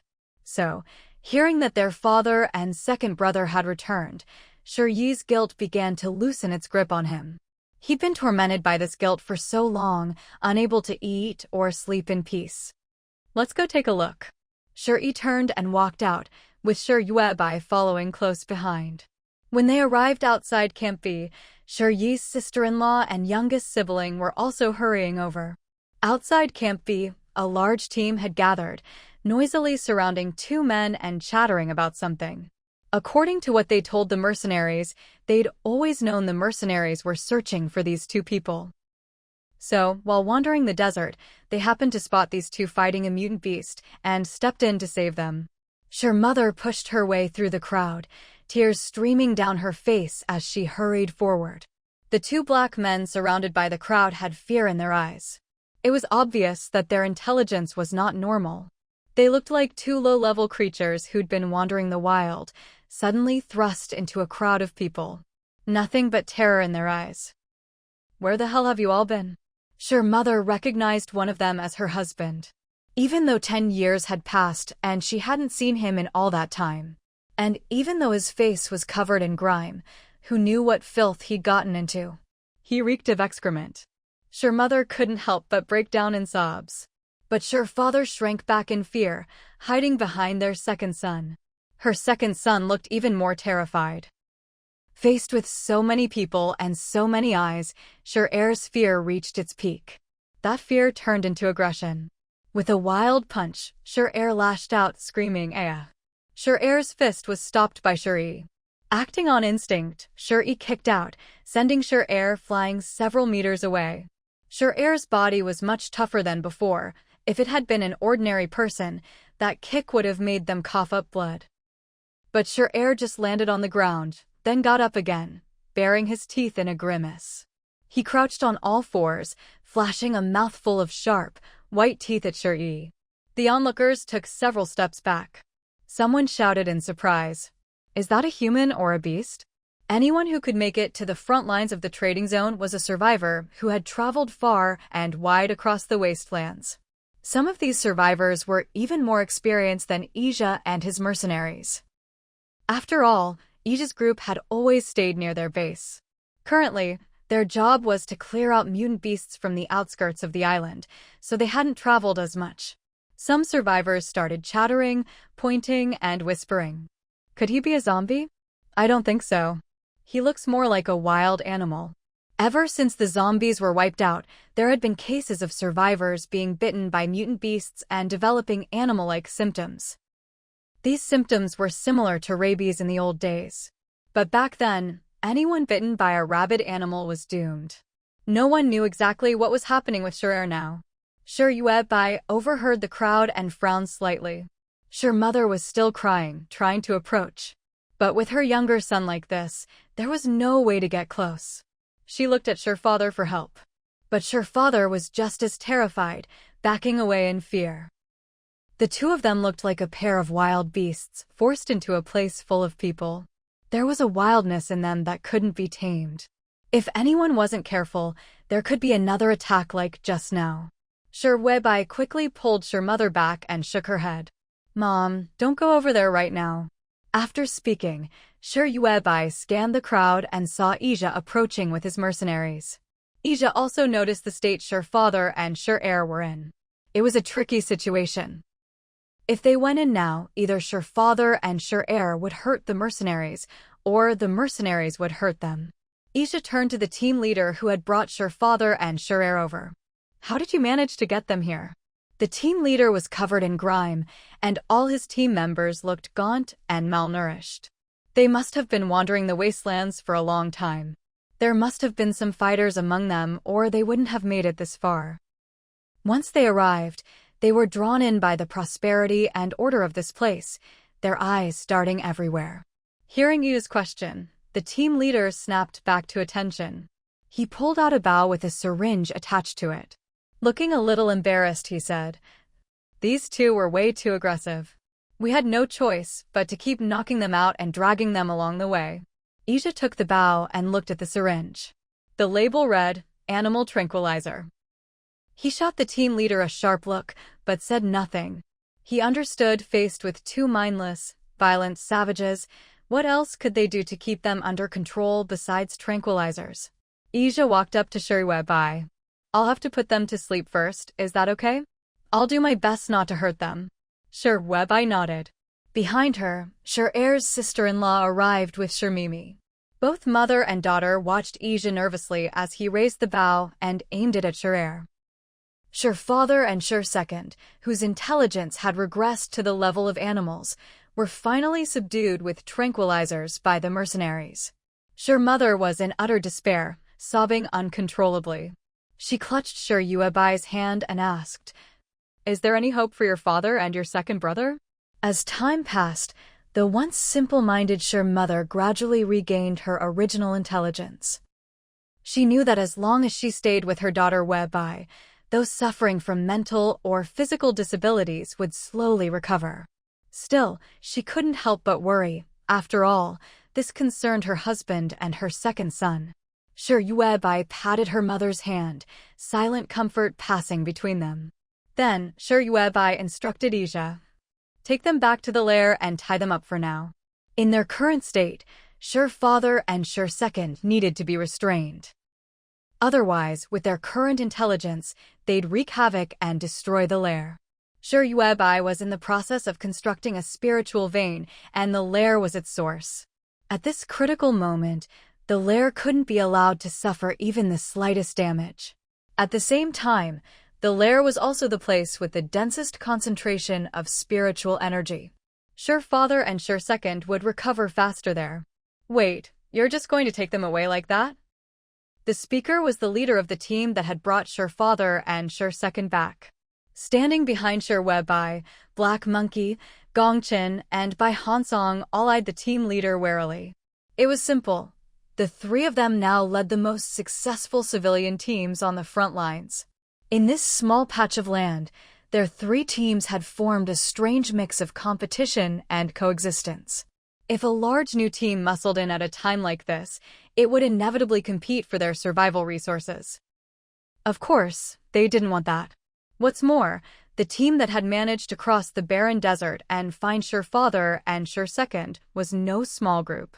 When Black Monkey heard they were approaching the front lines, he'd even sent someone to scout them out. This new team had 30,000 people, hardly an ordinary, loosely organized civilian group from the Wasteland.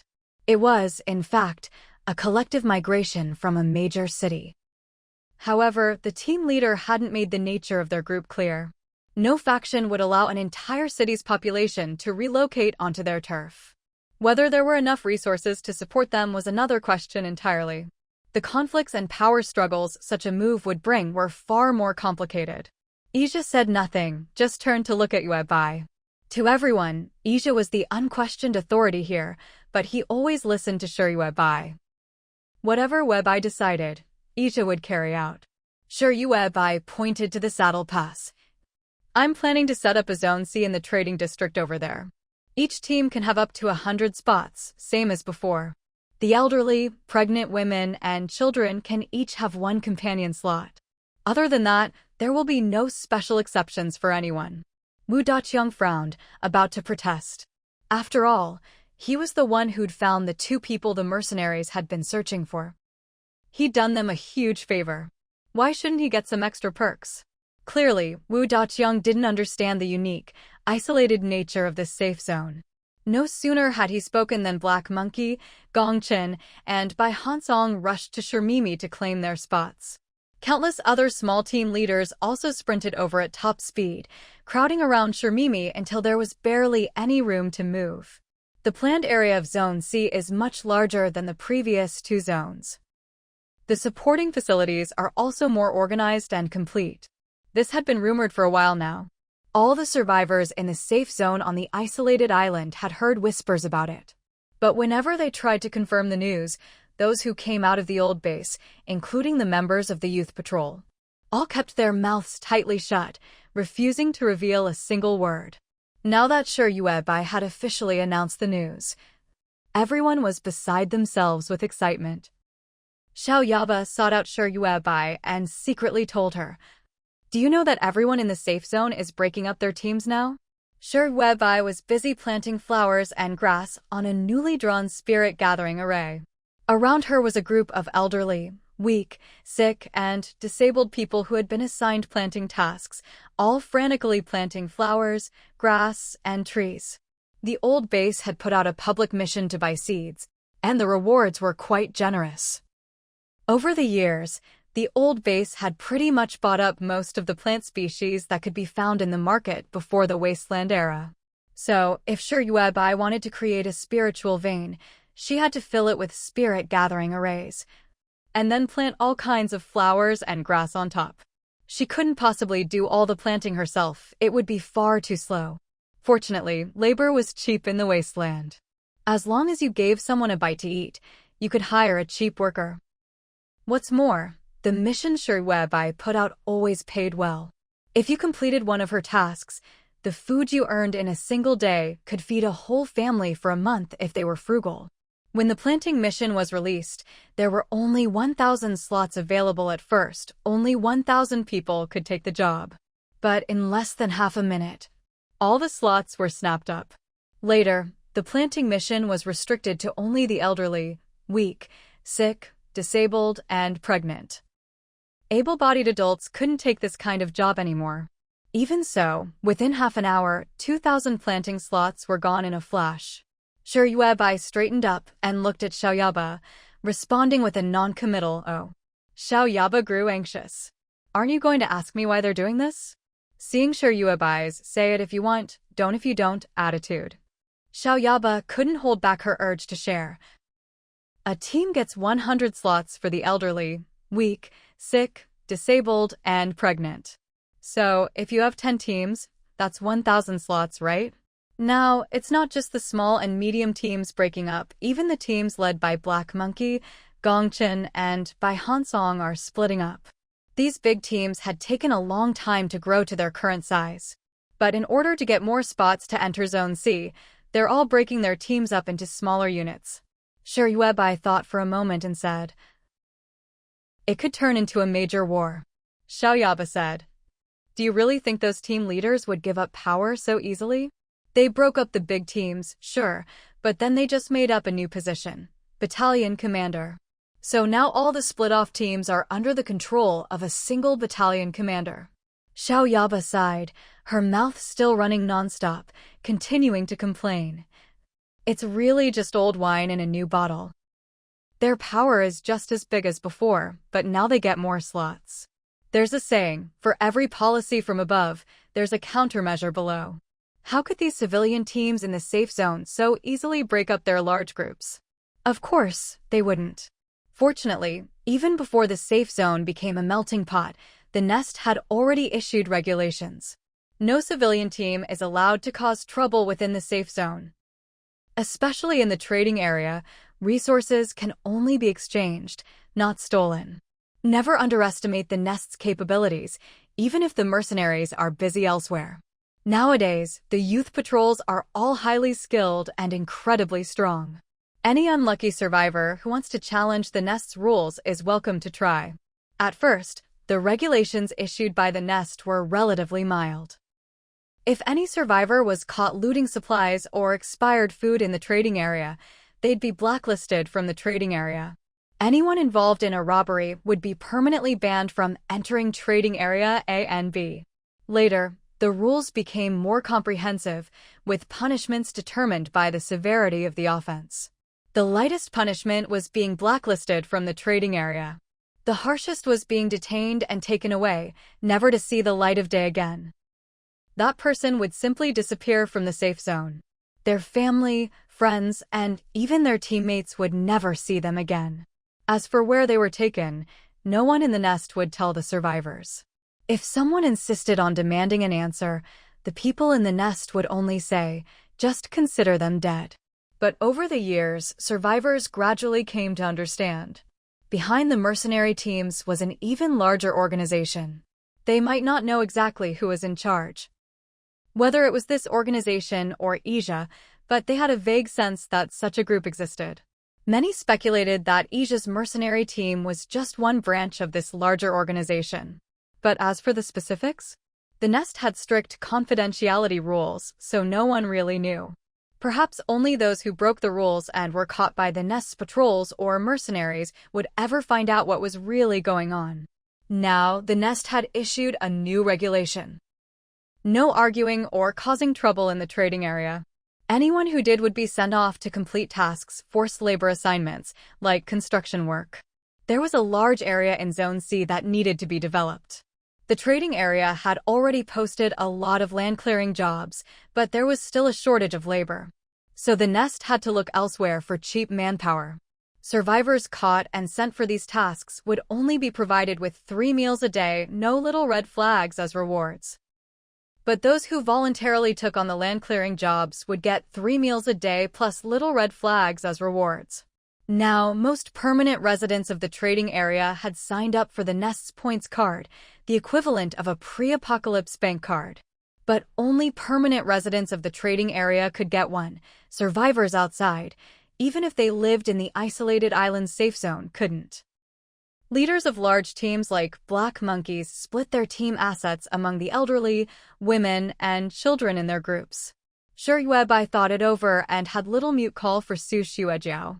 She said to Su Xuejiao, "We still need to set a fixed upper limit on the number of people in each team. 10 people make a squad, 100 make a company, and 1,000 make a battalion. So each team should be capped at 10,000 people.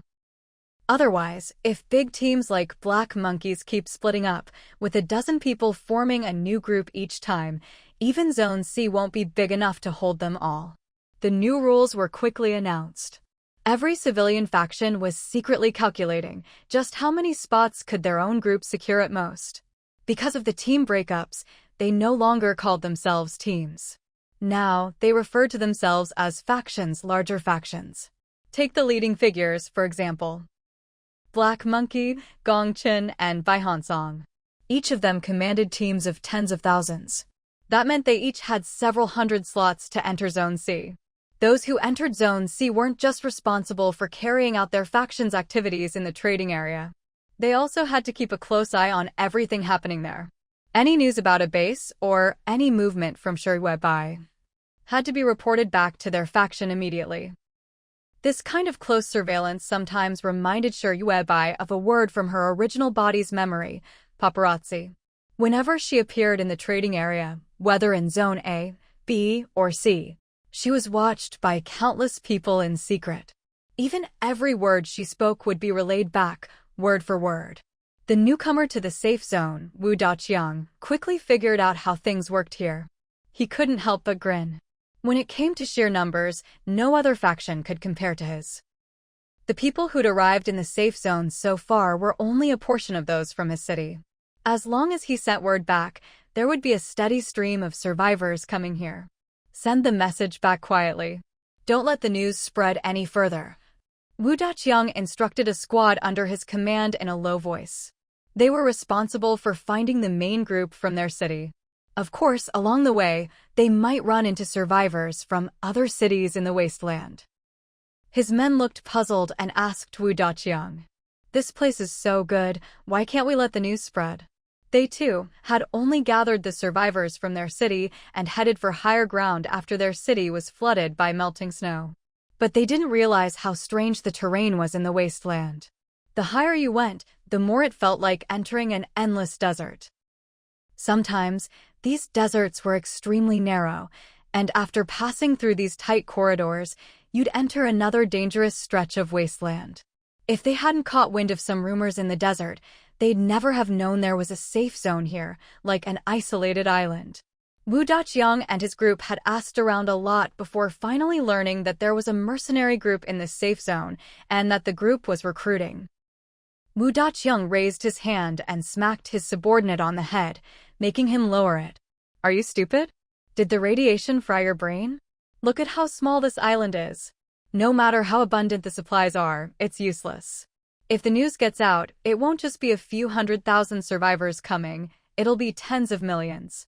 No matter how many supplies there are, they'll be used up completely by that many people." As Wu Daqiang spoke, his expression grew darker and darker. Their city had already experienced this kind of thing before. In fact, at first, their city had plenty of supplies. Because the initial management system was effective, everything was well organized.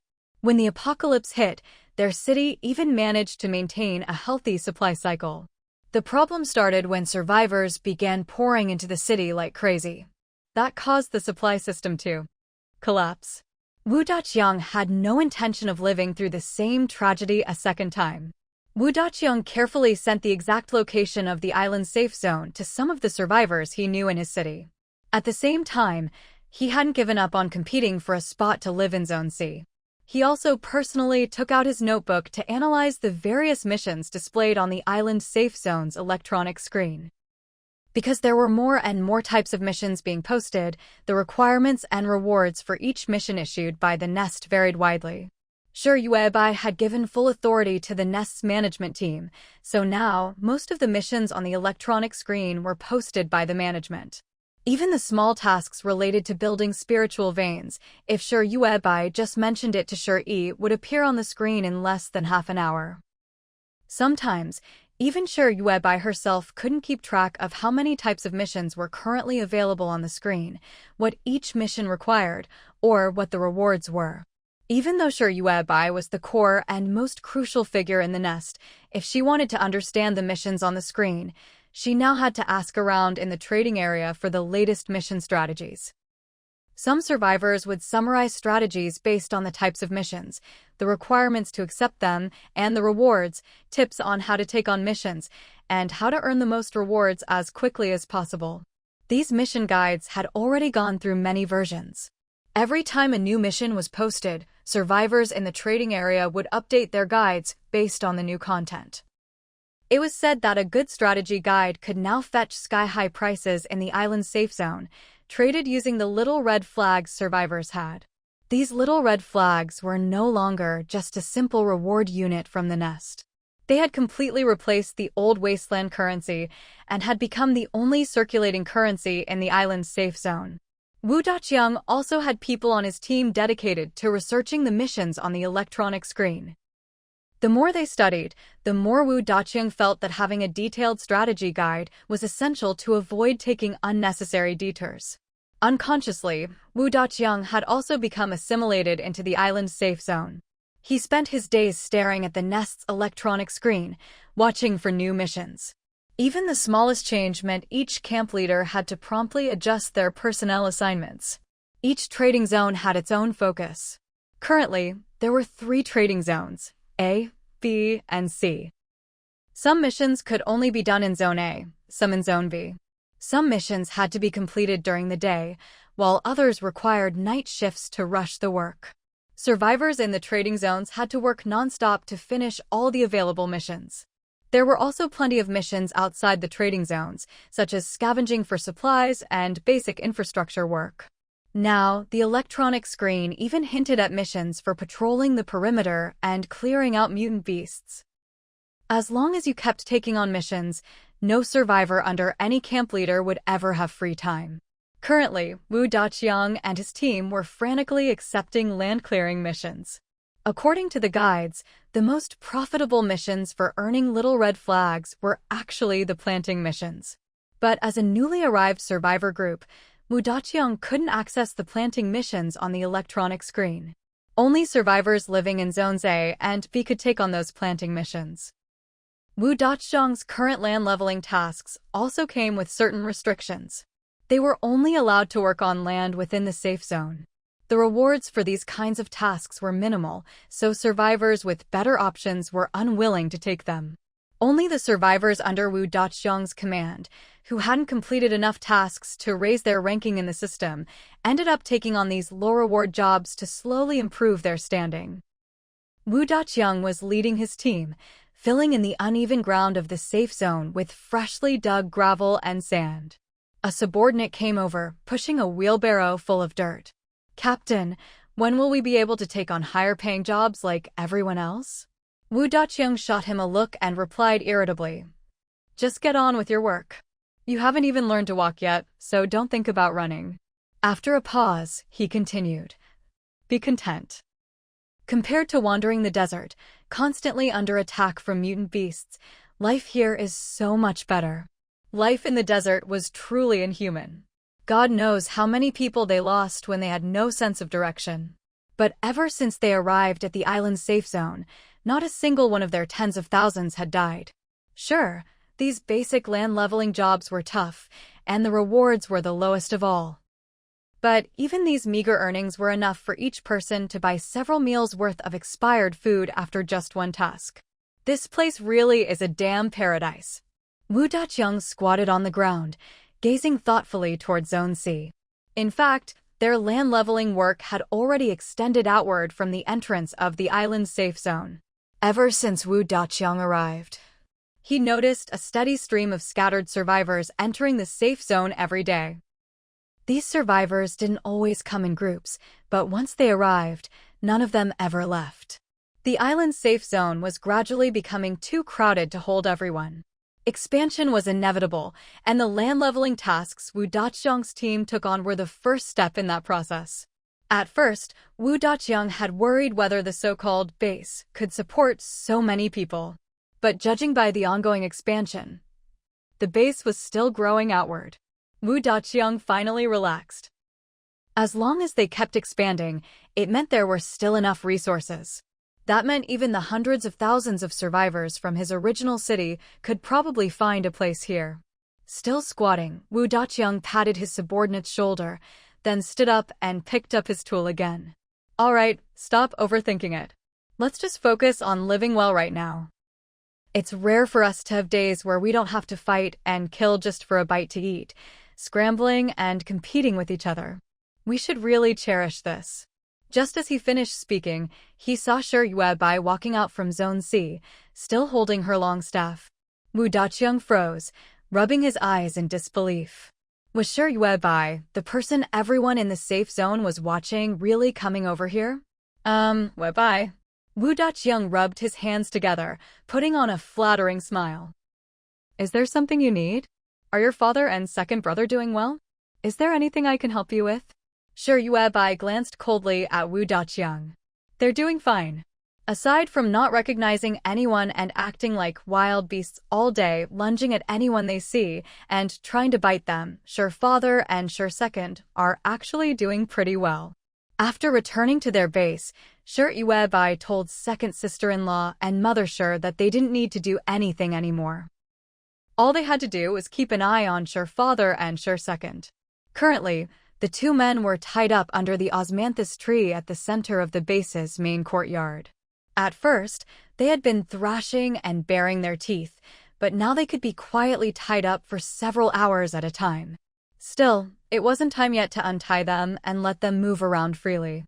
At first, Mother Shi and second sister-in-law felt terrible seeing the two men like this.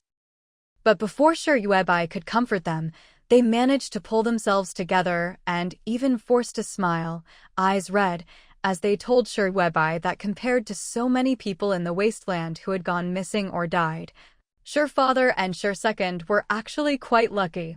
They both believed that with Shi Yuebai's abilities, she would definitely be able to help the two men recover. After all, so many children with intellectual disabilities in the base had already become normal again. Now that Shi Father and Shi Second were in the very heart of the base, how could they not recover eventually? Wu Daqiang nodded, still wearing a fawning smile. That puts my mind at ease. After all, we went through a lot to bring these two all the way here. We just hope they'll have a good outcome. Shi Yuebai looked at Wu Daqiang with indifference as he kept rubbing his hands in front of her. Whenever their eyes met, he would flash an even more obsequious smile. After thinking for a while, Shi Yuebai realized that Wu Daqiang was trying to get on her good side. So she said seriously, "If your people come, they can settle outside of Zone C, because eventually the development will extend in that direction. And the pace of development would only get faster." More and more survivors were arriving at the island's safe zone. Every day, the tasks refreshed on the digital screens were snatched up in no time. Because of this, the base leadership had to hold an emergency meeting. They decided to put time limits on certain urgent tasks, and each survivor could now only take on up to 10 tasks at a time. Previously, there had been no limit, but some survivors still hadn't finished their old tasks. With the new cap in place, task completion rates had improved a lot. The entire island's safe zone was changing at a rapid pace. The once uneven ground was now flat everywhere. In the first trading area, Zone A, there were even small wooden houses. Some industrious survivors had used their little red flags to buy wood from the digital screens and built fences around their cabins. Where once only tents could be pitched, now all sorts of little wooden houses could be seen in Zone A. The original supply of cement had long since run out, so people broke up stones into small pieces and paved wide roads with them. One such road stretched from Zone A all the way to Zone B, and survivors doing tasks would continue extending it from Zone B to Zone C. The area Shi Yuebai pointed out to Wu Daqiang was right along both sides of this road. With the clear path that Shi Yuebai had pointed out, Wu Daqiang was so excited he could have jumped for joy. Shi Yuebai lowered her head, holding a long stick, and continued to draw and write on the ground. Wu Daqiang hovered around Shi Yuebai, making small talk here and there. Shi Yuebai would occasionally respond with a word or two, but most of the time she said nothing at all, letting Wu Daqiang chatter on by himself. After a while, Wu Daqiang realized he couldn't get anything more out of Shi Yuebai. So he left her with a parting line, "Yuebai, if you ever need my help, just come find me over there." He pointed to where their team had set up camp, right along the outer edge of Zone C. But the part of Zone C's perimeter closest to the safe zone had already been taken over by other teams. Shi Yuebai glanced up and nodded, then went back to her drawing and writing. Wu Daqiang left, looking back every few steps as he walked away from Shi Yuebai. He had just reached the other side of Zone C and started working on clearing the land when one of his men came over and quietly asked, "Boss, why are you being so nice and accommodating to that Shi Yuebai?" Wu Daqiang smacked the guy on the head. "What do you know? Can't you tell that Shi Yuebai's status back at the base is definitely not simple?" Many survivors in the safe zone knew Shi Yuebai. At first, when she was still chubby, no one paid her much attention. But later, the leaders of the biggest teams in the safe zone, people like Black Monkey and Gongchen, started to pay close attention to Shuyuebai. They even had people specifically watching her every move. Their attitude toward Shuyuebai made a lot of people start to suspect something was up. This kind of understanding didn't need to be spelled out. Gradually, everyone came to realize how important Shuyuebai was. Wu Daqiang kicked his questioning subordinate aside and happily followed Shuyuebai's instructions, arranging the familiar faces who kept arriving outside Zone C. There were actually quite a few survivors from Wu Daqiang's city. Some had banded together into large groups to survive in the Wasteland, while others were scattered in small teams, struggling along with the elderly, the weak, the sick, and even pregnant women. Once they got Wu Daqiang's message, they hurried over, bringing their families to the island safe zone. 2 days later, the area outside Zone C that Shuyuebai had indicated was completely filled with people Wu Daqiang had brought in. At the same time, Shuyuebai had already laid out the spirit gathering array. She first drew a large spirit gathering array in the designated area, then added a series of smaller arrays nearby. Once all the arrays were in place, survivors who had taken on tasks started carrying soil from all over. They spread the soil over the arrays, and right after, other survivors assigned to planting would immediately follow and plant trees. It had become a set routine. Wu Daqiang and his teammates had only been clearing land for 2 days when they realized that the entire Zone C had been split in half by a green belt. On either side of the green belt was a small road, one for incoming vehicles and one for outgoing. The roads were just wide enough for a single car to go back and forth. Marveling at the speed of the construction, Wu Daqiang said to his newly arrived relatives, "This is why you need a lot of people to get things done. With enough hands, everything gets done so much faster." It only took a few days for the land in Area C to be more or less leveled. Meanwhile, the message Wu Daqiang had sent out quickly received responses. In just a few short days, more and more survivors arrived at the isolated island safe zone. A large portion of them were survivors who had originally escaped from Wu Daqiang's city. The rest trickled in like blind cats stumbling upon dead mice. Having trekked across the vast, desolate desert and happened to find their way here, they followed Wu Daqiang's people and settled outside Area C.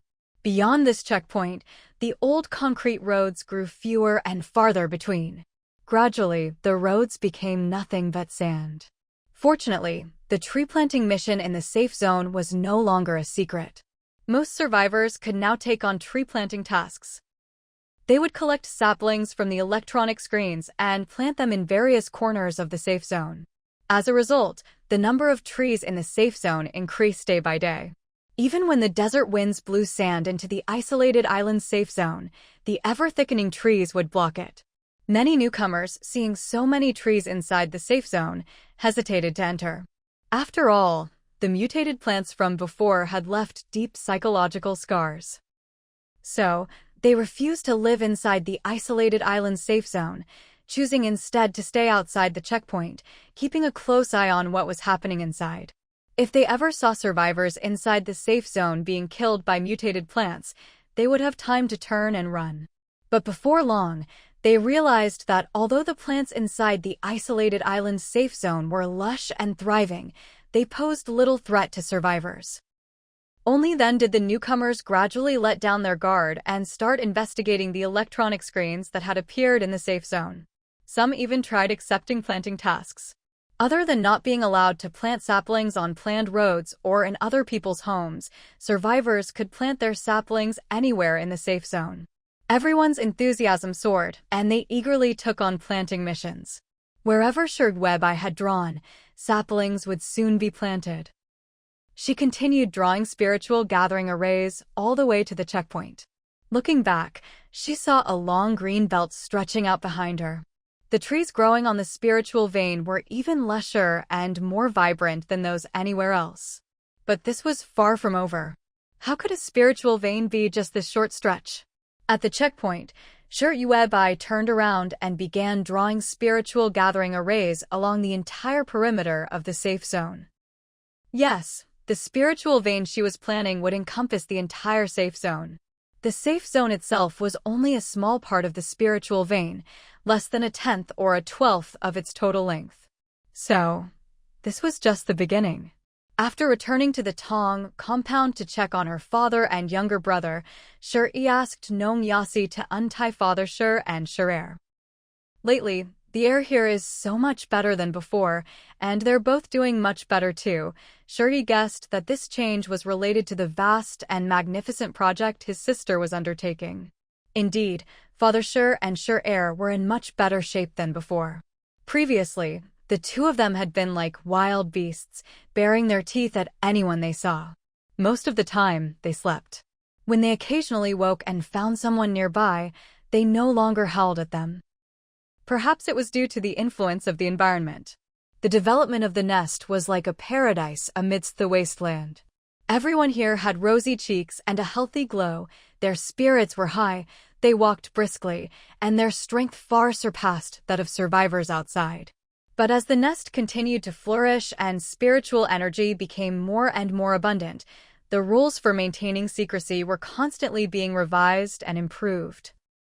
Now, only the children who grew up here were allowed to leave. Those survivors who once served as laborers were no longer permitted to leave the nest. Yet no one seemed to suffer any psychological issues because of this restriction. On the contrary, everyone wore expressions of deep contentment because here in the nest, they had everything they needed. Their daily task was to cut down the wildly growing trees inside the nest and transport them to the garbage mountain. In this atmosphere, Father Shir and Shir-er would occasionally help out with some chores as well.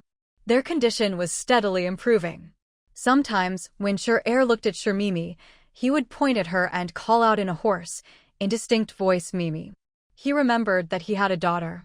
Whenever this happened, Shir-er's wife couldn't help but shed tears. Heaven knew how much hardship they had endured along the way. Back when she first heard that Shir-er had been killed by a mutant beast, Shir-er's wife was nearly crushed by grief. She even considered ending her own life, taking their daughter Shir-mimi, who had the intelligence of a 2-year-old, to die with her and follow Shir-er. "It's all thanks to you, Bai," Shir-er's wife said, wiping her face as she walked over to Shir-mimi. The two of them watched together as Shir-er slowly regained his health, their eyes full of hope. Life would only get better from here. Yubai had promised that once she finished her current project, everything would continue to improve, and at an even faster pace. Sure, Yubai had never lied to them. She never lied to anyone. Anything Sure Yubai promised, she always fulfilled. Now, Sure Yubai had drawn spirit-gathering arrays all over the isolated safe zone. Small arrays combined to form larger ones. One large array after another was set up in every corner of the safe zone. Nearly 100,000 survivors lived within this massive spirit-gathering array. Every day, they planted crops, and those plants would automatically generate spiritual energy. Because the trees were growing so wildly and always within Sure Yubai's control, these cultivated plants gradually began to absorb nutrients from everywhere. Ordinary nutrients were no longer enough for them. Just like Sure Yubai, they started absorbing radiation from the wasteland. However, the energy Sure Yubai could extract from the radiation in the air was still too little. The latest group of survivors who had relocated from another city found Wu Daqiang. One of them was holding an old-fashioned radiation detector. He pulled Wu Daqiang aside and said mysteriously, "I used the radiation detector to check the radiation levels inside this isolated safe zone. Guess what I found?" Wu Daqiang frowned, looking at the man with disapproval. But the survivor ignored Wu Daqiang's look and whispered, "The radiation level here is actually much lower than anywhere else. My God, who would have thought there'd be a place like this in the middle of the wasteland? Don't ever do something like this again." Wu Daqiang shook his head and put away the radiation detector he'd taken from his acquaintance.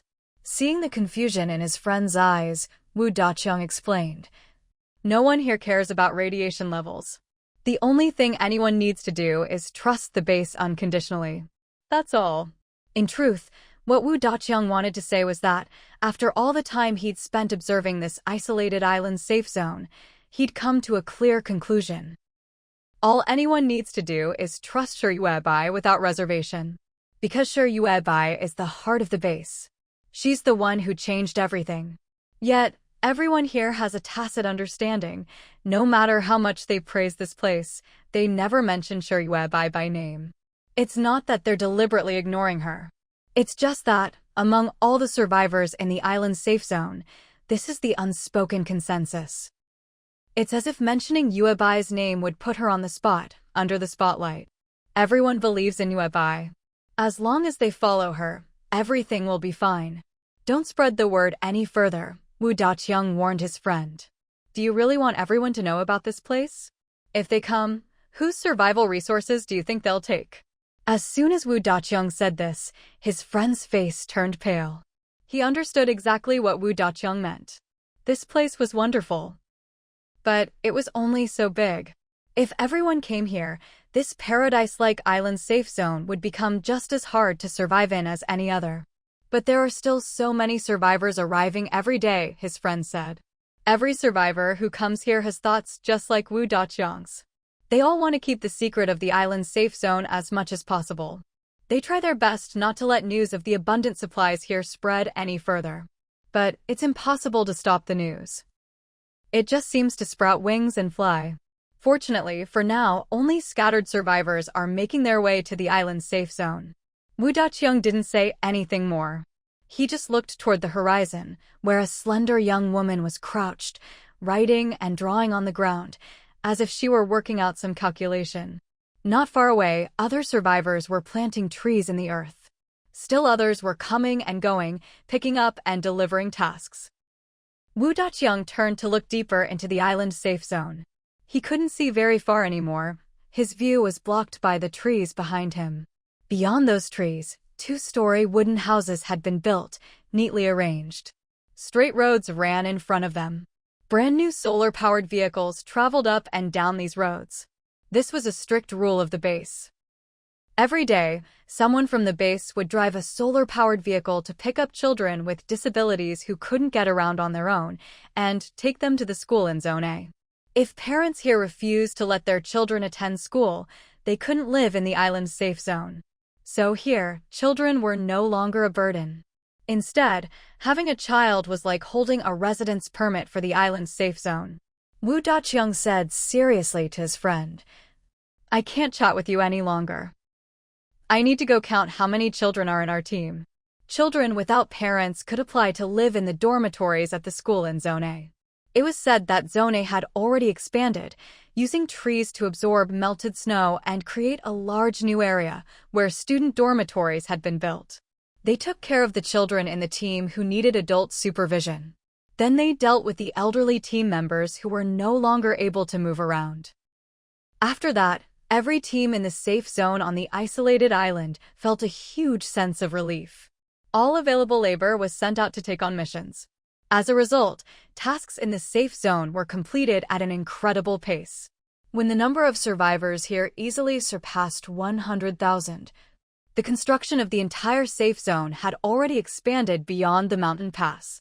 A straight asphalt road had been built, stretching from outside the pass all the way into Trading Area A, ending right at the electronic screen.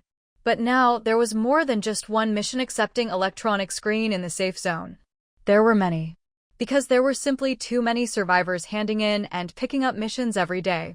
Each screen would be surrounded by a sea of people. To disperse the crowds, multiple screens were necessary. As Sure Yuebai gradually mapped out the spiritual veins, the trees planted along them began to produce a faint spiritual energy, which diluted and neutralized the radiation. This led to a significant improvement in the mental clarity of survivors living near the spiritual veins. They found themselves more clear-headed with each passing day, shaking off their previous confusion and lethargy, now brimming with endless energy. As long as they didn't spend too much time outside the safe zone, they improved day by day. Before long, some survivors noticed this change. They built small wooden houses here, and could use the little red flags on their cards to buy an endless supply of cold weapons to hunt mutated beasts. They no longer had to worry about where their next meal would come from, nor did they have to fight others for food. Although the safe zone hadn't been developed into a city of skyscrapers and industries like before the apocalypse, it was already the best place survivors could hope to find in the wasteland. Wei stood atop a towering tree, hands clasped behind her back, gazing at the orderly layout of the safe zone before her. Below, Momo craned her neck, cupping her hands around her mouth to shout loudly. "Auntie, Dad says it's time to come home for dinner." Recently, Heir and Father had begun to recognize people again. Sometimes, Heir could even string together full sentences. Father had started to recall fragments of old memories and would occasionally cook a few dishes for the family. He was more like a chef than ever before. Standing at the top of the tree, Wei swayed gently in the wind. She looked down at the youthful Momo and replied lightly, "All right, I'm coming down." As soon as she finished speaking, Wei, hands still behind her back, floated down from the treetop like a falling leaf. Momo immediately rushed over and hugged her aunt's arm. She was already used to her aunt's incredible abilities. Even if her aunt moved mountains or filled seas, Momo wouldn't be surprised. After all, her aunt was the most amazing person, the very core of the entire safe zone, and the hope of everyone here. "Auntie, there have been lots of new babies born in the safe zone lately." Momo chattered away, clinging to her aunt's arm as they walked toward the teleportation array.